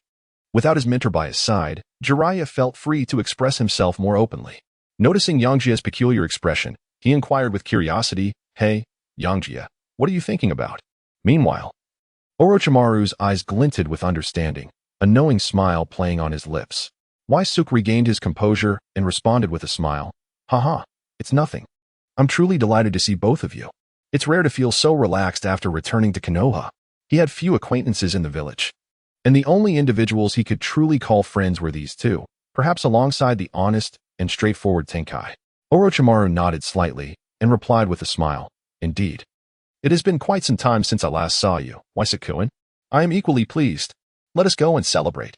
As he spoke, he draped his arms around the shoulders of both men, and they strolled toward the bustling streets of Konoha. After a prolonged absence, Jiraiya's height now matched that of Waisuk, while Orochimaru was a head shorter than both. Jiraiya remained as straightforward as ever, naturally placing his arm around Waisuk's shoulder, creating an atmosphere devoid of any barriers as they walked and laughed together. In contrast, Orochimaru appeared somewhat awkward. He was not accustomed to such intimate contact, yet Waisuk firmly held him in place, leaving him no option but to acquiesce. Within this harmonious tableau, Orochimaru could only manage a resigned smile, allowing Waisuk to keep him close. However, as the trio continued onward, Orochimaru gradually began to relax, seemingly starting to embrace and enjoy this liberating sensation. Could this be the bond of friendship? Though initially a bit unfamiliar, this intimate manner of interaction felt rather pleasant. Yangjie perceptively detected the subtle fluctuations in Orochimaru's emotions. The hand resting on Orochimaru's shoulder no longer required any force, as he instinctively fell into step with their pace. In his heart, Yangjie felt a surge of joy, for it seemed he had discovered a means to unlock another facet of Orochimaru's persona. Those who lack affection require a touch of warmth, while those devoid of security truly need companionship. Yangjie pondered, understanding that Orochimaru's apparent indifference and aloofness were merely a shield for his fragile spirit. Beneath Orochimaru's hardened exterior lay a more sensitive heart, yearning for understanding. His claims of independence and distrust towards allies were but walls erected to shield himself from the pain of past betrayals. Unaccustomed to expressing his emotions and hesitant to accept others' kindness, Orochimaru feared the agony of losing those who drew near. Meanwhile, in the Hokage's office, Senju Tobarama sat resolutely at his desk, his gaze penetrating. He spoke in a low tone. You two shall first venture to the capital, liaising with the ministers and paying respects to the daimyo, to ascertain whether there remains hope for the Land of Whirlpools. As he spoke, he produced a stack of letters, gesturing for Senju Shia to take them. Kikuto, you will head to the eastern front to provide support, escorting Yangjie to the Land of Whirlpools. The rest is within my purview. Tobarama continued with authority. Though Kikuto felt a tinge of curiosity regarding the nature of Yangjie's mission, he chose not to dwell on it. Merely nodding in acknowledgement, Tobarama observed Shia as he secured the letters, then addressed him. News from the capital indicates that Rope Tree possesses remarkable talent. You are to assess his abilities. Should he indeed hold potential as a ninja, remain in the capital to mentor him for a time. Once the conflict subsides, bring him back to Konoha. Upon hearing this, Shia's face lit up with excitement. The last time such news reached the capital was regarding Tsunade. And now it seemed another promising junior was emerging, a tremendous boon for their clan, particularly in these trying times when the Senju family faced a generational gap. This news would undoubtedly invigorate the clan's members. Shia replied eagerly, I shall dedicate myself to guiding Rope Tree. This is truly exhilarating. Tobarama nodded, his expression softening with satisfaction. After a moment of contemplation, he seemed to recall something and solemnly advised Shia. The predecessor has entrusted the legacy to Konoha, and thus his disciple becomes our responsibility. Ensure that you care for him diligently, without the slightest negligence. Shia nodded in agreement, recalling the resilient youth, and remarked with admiration, of course. I will personally lead him to the capital for training. Although his innate talent may not be exceptional, his unwavering determination and strong work ethic are indeed rare qualities. Indeed. Tobarama responded, inclining his head slightly before turning his attention to Kikuto, his demeanor shifting to one of seriousness. Since Taka has appointed you as captain, you must take responsibility for your team. The task remains unfinished, yet abandoning the team members outside is truly inexcusable. He is acutely aware that Akimichi Takafumi rushed back in a state of urgency, anxious about Uchiha Kagami's situation. However, such negligence towards his comrades is utterly irresponsible. Chapter 63, The Hangover. Upon hearing these words, Akimichi Takafumi felt a chill in his heart and promptly lowered his head in apology. It was my oversight. I shall be more vigilant in the future and will not repeat such mistakes. Observing this, Tobarama refrained from further remarks, fully aware of Takafumi's inherent reliability. He then shifted the conversation to task assignments. Takafumi, you are to collaborate with Kagami on the front lines, ensuring the situation remains under control and preserving our available forces. Akimichi Takafumi respectfully acknowledged the directive, expressing his commitment to uphold the trust placed in him. Now, you both should prepare promptly. You will depart alongside the main forces. With their departure, the Hokage's office once again descended into tranquility. Tobarama sat alone at his desk, deep in contemplation. Subsequently, he retrieved a crystal ball and began his inquiries. Meanwhile, Wysik and his companions traversed the bustling streets, finally arriving at the entrance of the izakaya. A gentle breeze caressed them, causing the Norin hanging at the entrance to sway, seemingly welcoming them with open arms. Upon stepping inside, they were greeted by the faint aroma of alcohol mingled with the tantalizing scent of food, instantly heightening their appetites. The warm, golden light within the izakaya created a cozy and inviting atmosphere. The walls were adorned with various paintings and decorations. Although Wysuk might not possess an appreciation for art, he nonetheless found them to be quite distinctive. Several wooden tables and chairs were neatly arranged in the center, and since it was still early, only a few patrons occupied the space. The trio chose a table by the window, where the setting sun gradually descended, casting a soft glow that harmonized beautifully with the inviting ambience of the izakaya, creating a picturesque scene. When the waitress first laid eyes on the three youths, a flicker of surprise crossed her face, yet she quickly recognized them as ninjas and approached with a warm smile, eagerly offering her service. Yangjie and his companions ordered several signature dishes along with a few bottles of sake, and soon engaged in light-hearted conversation. Jiraiya's voice resonated with vigor as he animatedly recounted amusing anecdotes from his recent experiences, causing Yangjie to erupt in hearty laughter. After several rounds of drinks, Orochimaru, usually reserved, surprisingly revealed a contented smile, as his usual melancholic demeanor seemed to dissipate in that moment. Though he spoke sparingly, he occasionally interjected, contributing to the overall warmth of the atmosphere. In a few days, we will depart for the battlefield with the main force. Yangjie, will you be joining us? Jiraiya asked. His face flushed, clearly under the influence of the sake. Yangjie gently shook his head, a hint of regret in his tone as he replied, I have just received a mission that requires me to head to the Eastern Front, so I cannot accompany everyone. Orochimaru took a delicate sip of sake and remarked thoughtfully, Is that so? What a pity. I would have truly enjoyed fighting alongside you on the battlefield, Yangjie-kun. Upon hearing this, Yosuke smiled faintly and remarked, I too eagerly anticipate the arrival of that day. I firmly believe that the opportunity will soon present itself. He sensed that the ultimate battlefield would likely remain on the front lines against the village of Chunin. Yangjie set down his wine glass and inquired of Orochimaru, Are you also heading to the front lines this time? At this, Jiraiya burst into hearty laughter, exclaiming, Ha, his laboratory has been destroyed. Orochimaru's brow furrowed slightly as he quickly scanned the surroundings. Once assured that he had not drawn excessive attention, he leaned in and whispered to Jiraiya, Shh. Keep your voice down, you fool. Such matters are confidential. Upon hearing this, Jiraiya immediately stifled his grin, appearing somewhat embarrassed as he mumbled, Oh, I almost forgot. Suddenly, as if struck by a new thought, Jiraiya leapt to his feet, indignantly exclaiming, What? You dare call me a fool? I challenge you to a duel. He raised his empty wine glass, his face a portrait of defiance. Yangjie helplessly shook his head, reaching out to grasp Jiraiya, halting his exuberant antics.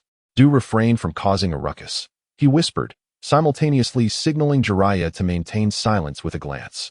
He then turned his attention to Orochimaru, softly inquiring, What is the motive of the Uchiha trader heading towards the laboratory?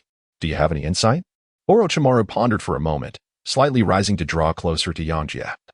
And in an even lower tone, he replied, Although I am unaware of their precise intentions, it is evident that their target is the experimental data pertaining to the cellular fusion of the first Hokage. His voice bore a weight of gravity, clearly recognizing the severity of the impending rebellion. Upon hearing this, Wysuk's eyes suddenly widened, as if he had grasped the crux of the matter.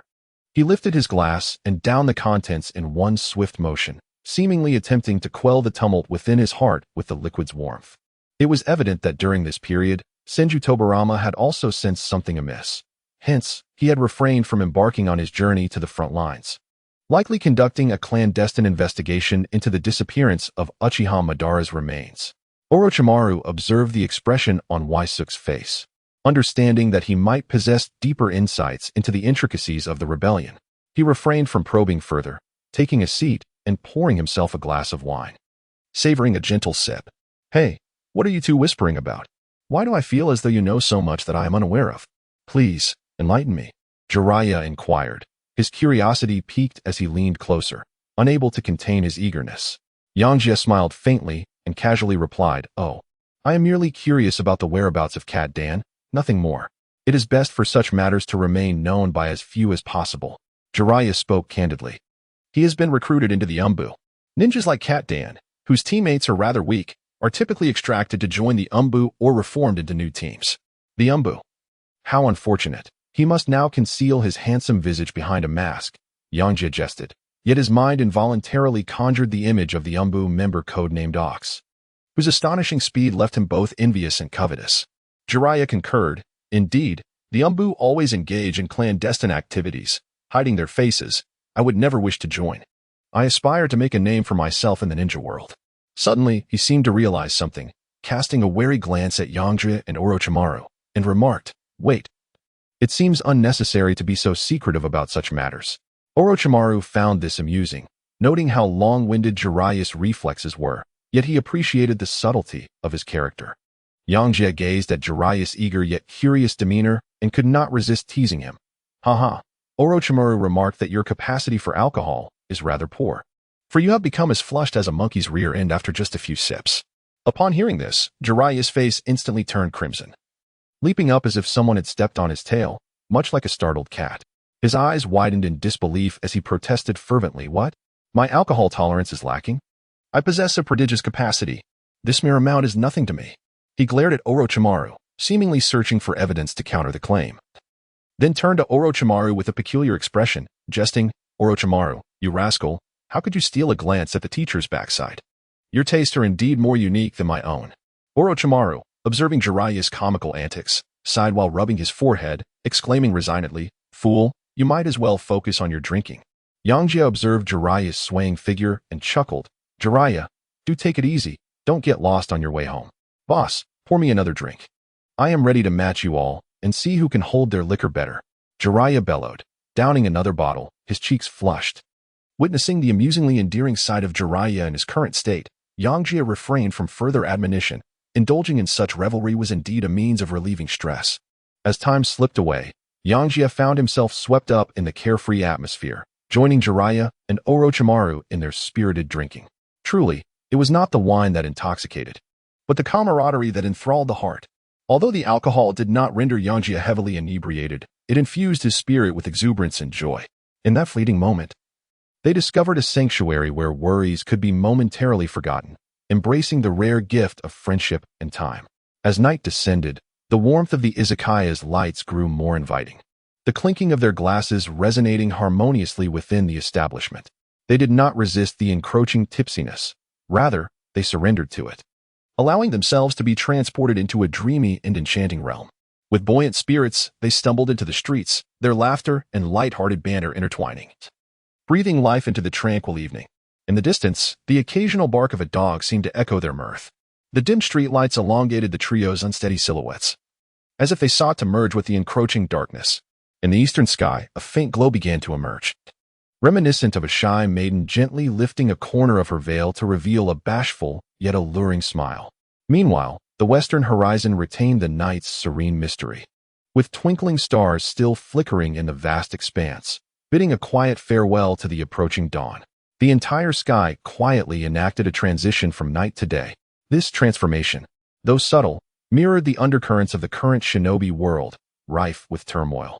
Konoha village was enveloped in a hazy morning mist, the outlines of its structures appearing ethereal in the tender light of dawn.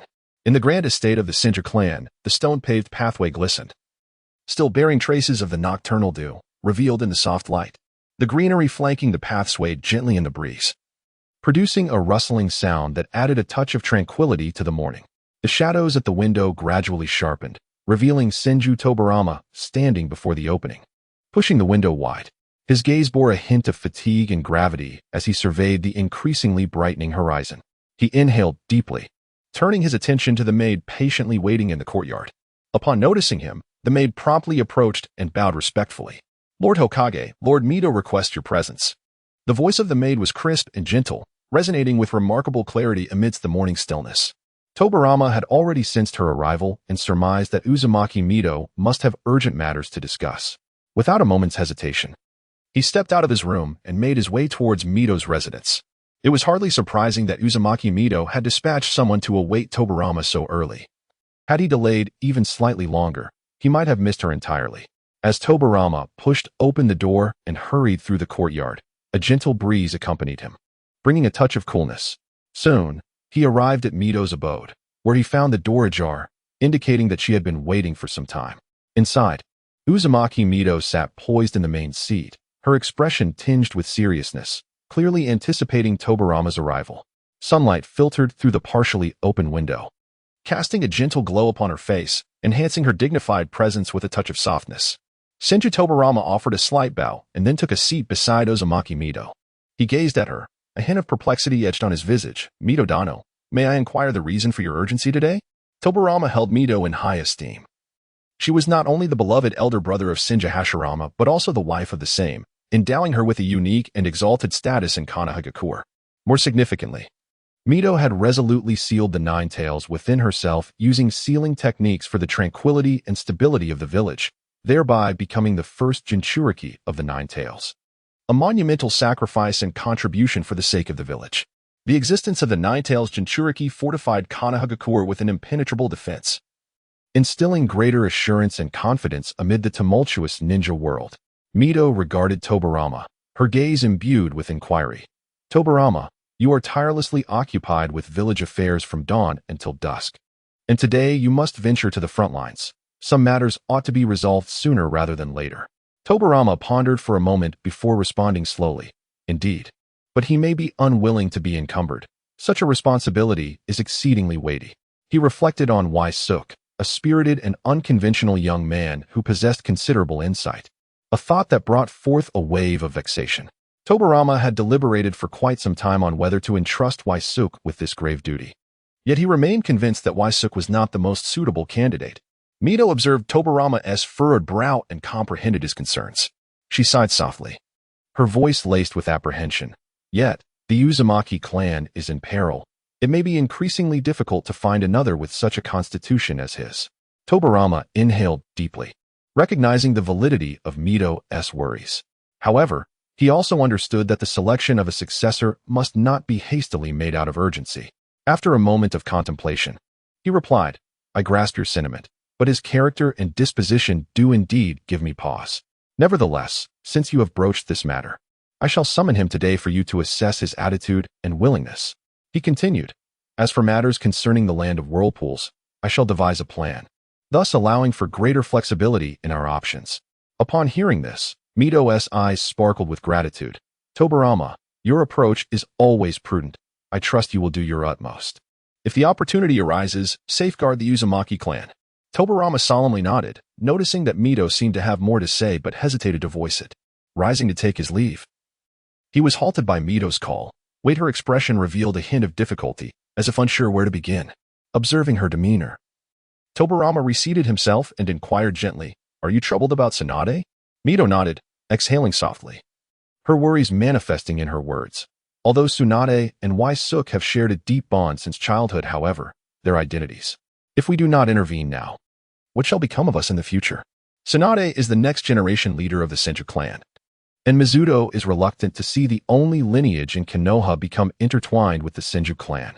Tobarama chuckled softly, offering reassurance. "Fear not. Although there are no signs regarding Kato's situation, there have been some developments with Hinata's early records. Since Lord Mizuto is concerned, let us discuss this matter today." Mizuto nodded slightly, his expression seemingly easing. This must be the rare good news he had been yearning for, and he couldn't help but admire Tobarama's arrangements even more.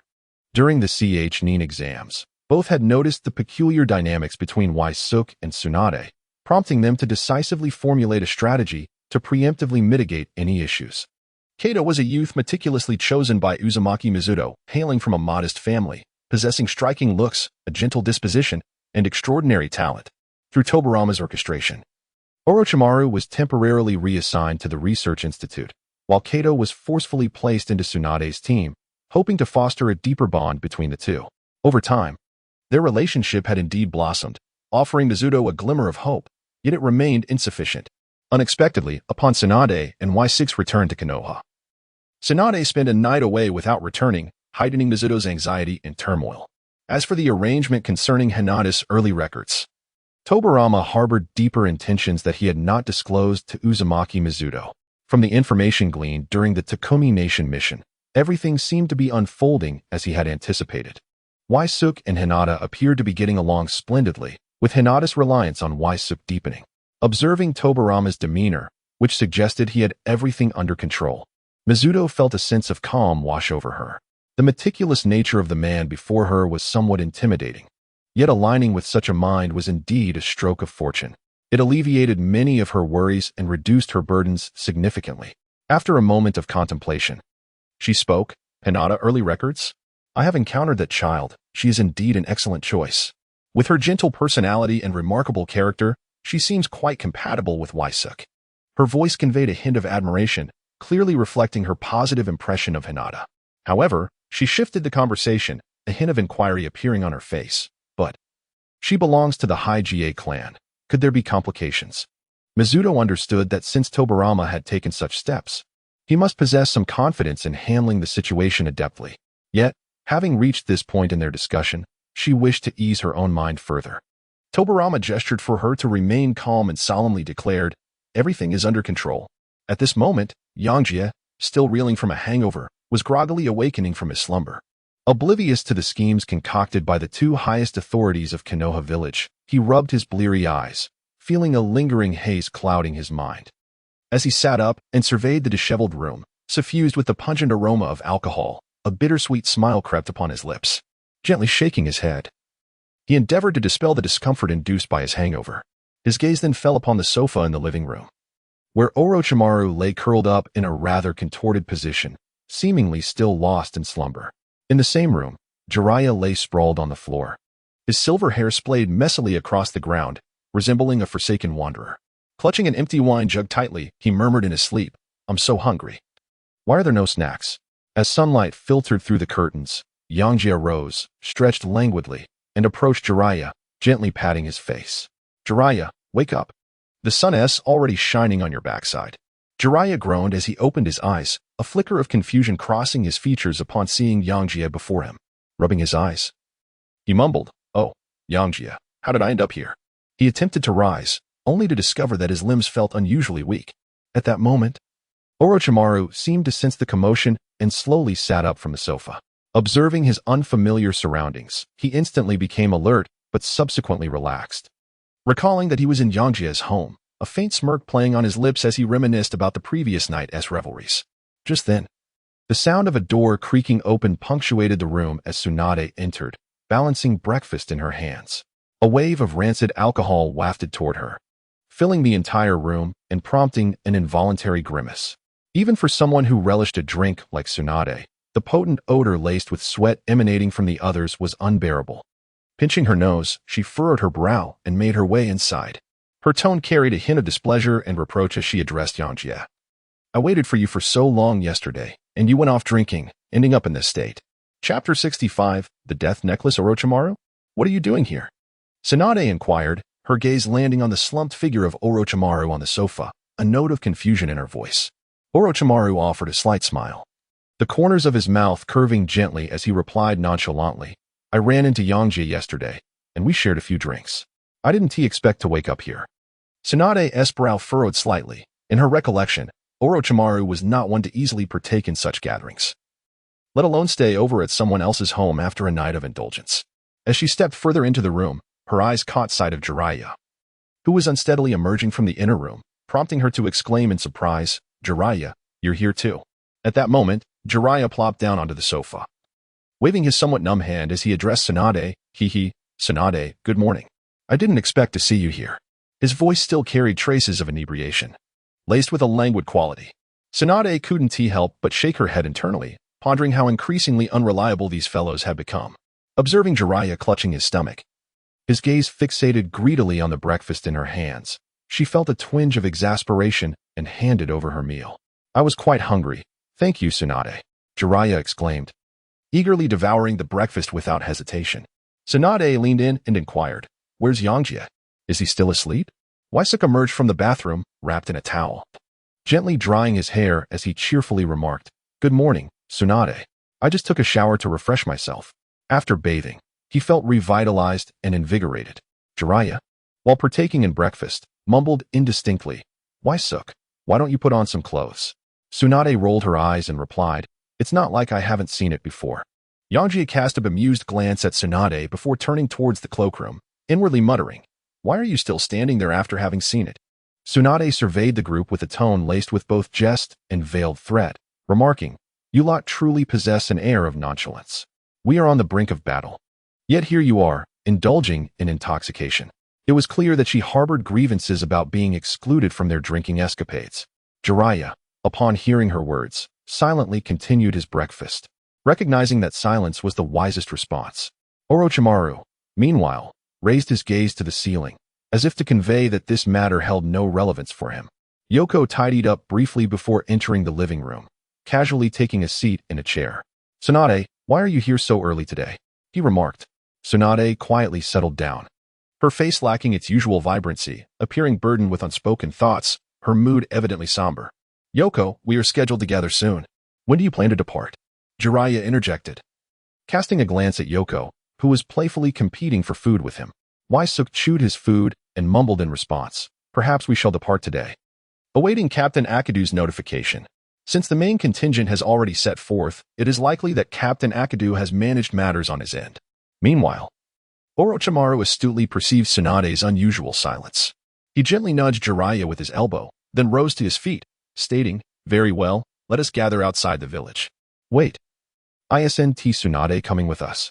Jiraiya inquired, his perplexity evident, yet he was pulled along by Orochimaru towards the door.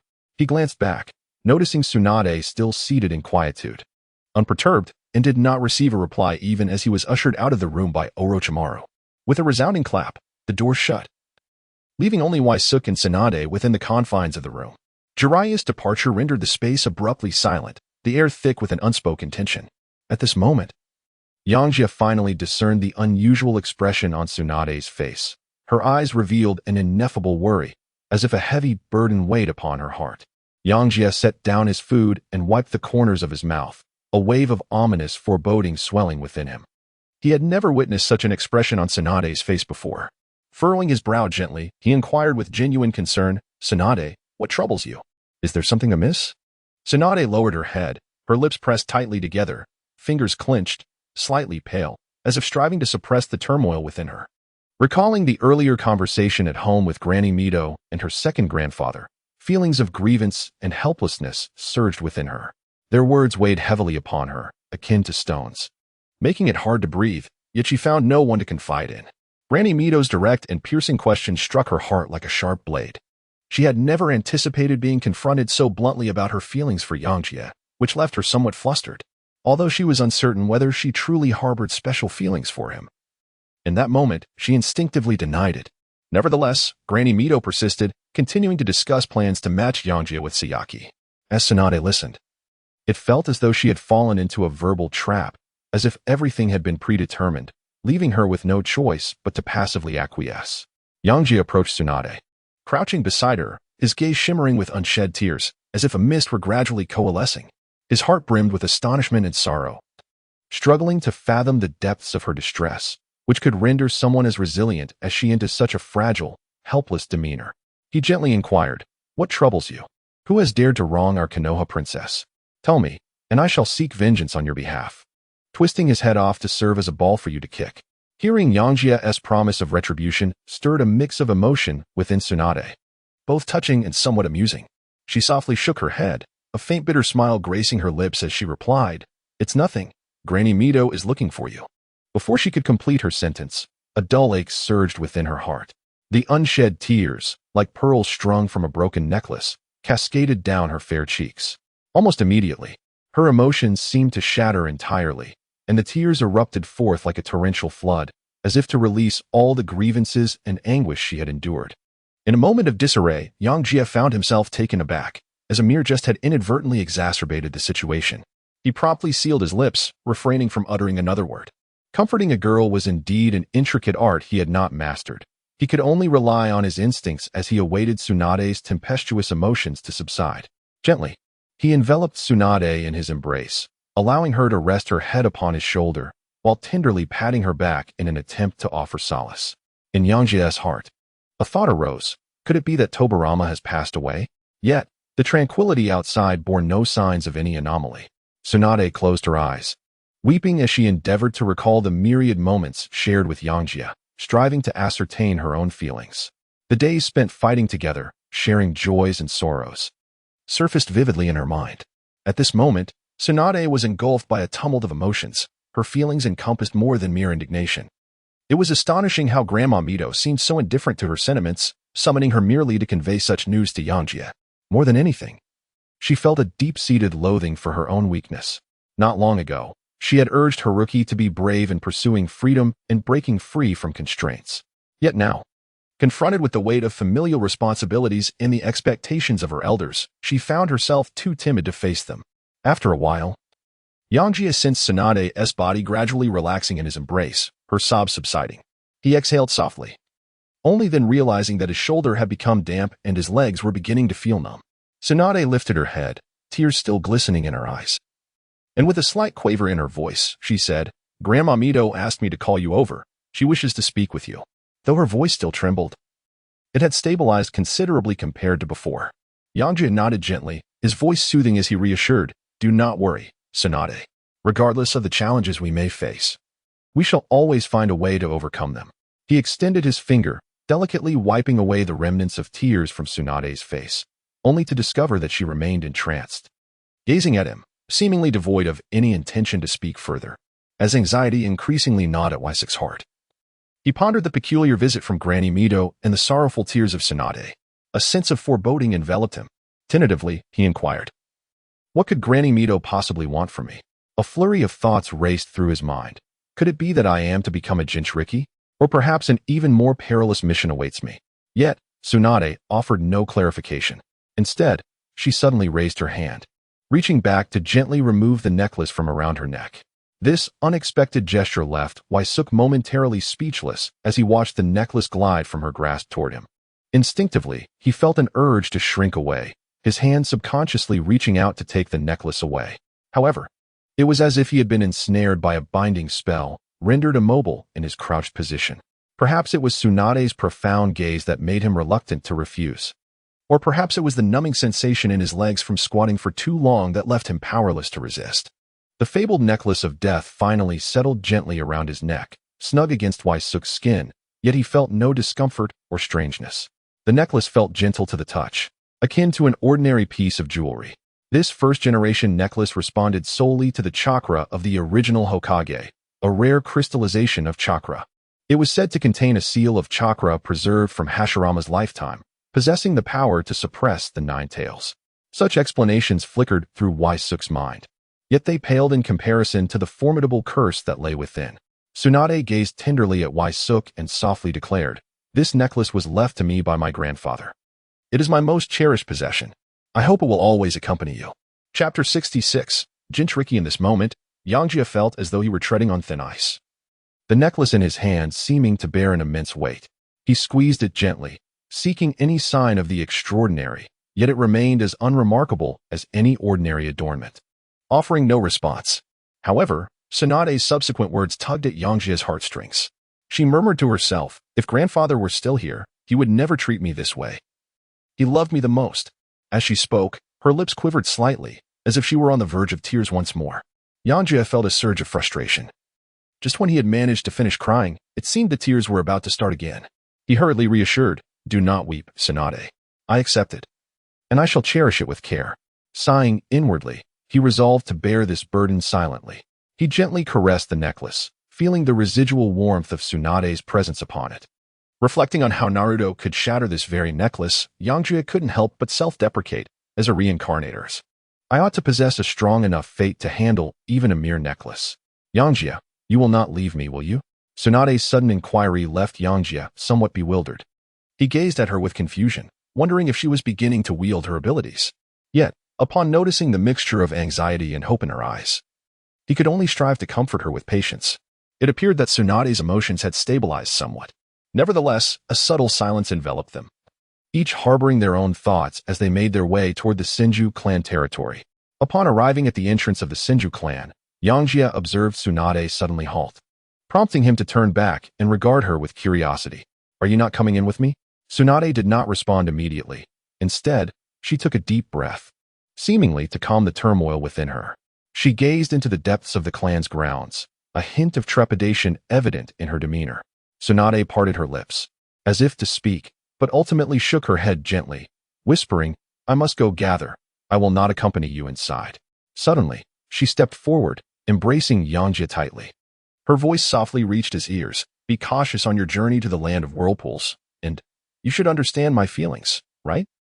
Suk was momentarily taken aback by the sudden embrace, yet he soon felt the warmth and heartbeat emanating from Tsunade's body. Gently patting her back, he whispered, "I understand. You must also take care of yourself and await my return on the front lines." Tsunade released her hold, gazing deeply into Suk's eyes before turning away, her figure swiftly vanishing at the entrance of the clan's territory. As Yangjie gazed at her departing silhouette, an inexplicable emotion surged within him.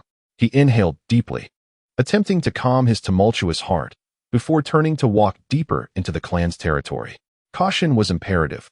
The death necklace had been donned, the blessings had been received.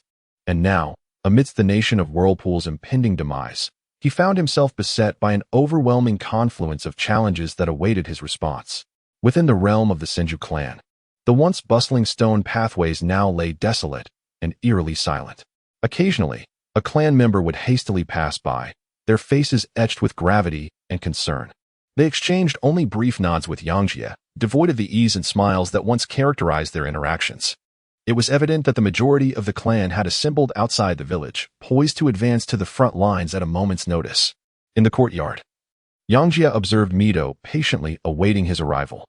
Sunlight cascaded upon her benevolent features, yet it failed to imbue Yangjie with warmth. A wave of unaccountable tension enveloped him as he approached and respectfully bowed, uttering, "Grandmother Mito." "Yangjie, you have arrived," Mito Uzumaki replied gently, gesturing for him to take a seat beside her. Yangjie complied and took a seat, yet his heart remained tense. He gazed intently at Uzumaki Mizuhito, anticipating her next words. Mizuhito appeared to have anticipated Yangjie's reaction. She let out a soft sigh and, with unvarnished directness, inquired, "Yangjie, are you familiar with the tailed beasts?" Yosuke was well aware, possessing a wealth of knowledge, yet he feigned ignorance, shaking his head and continuing to listen.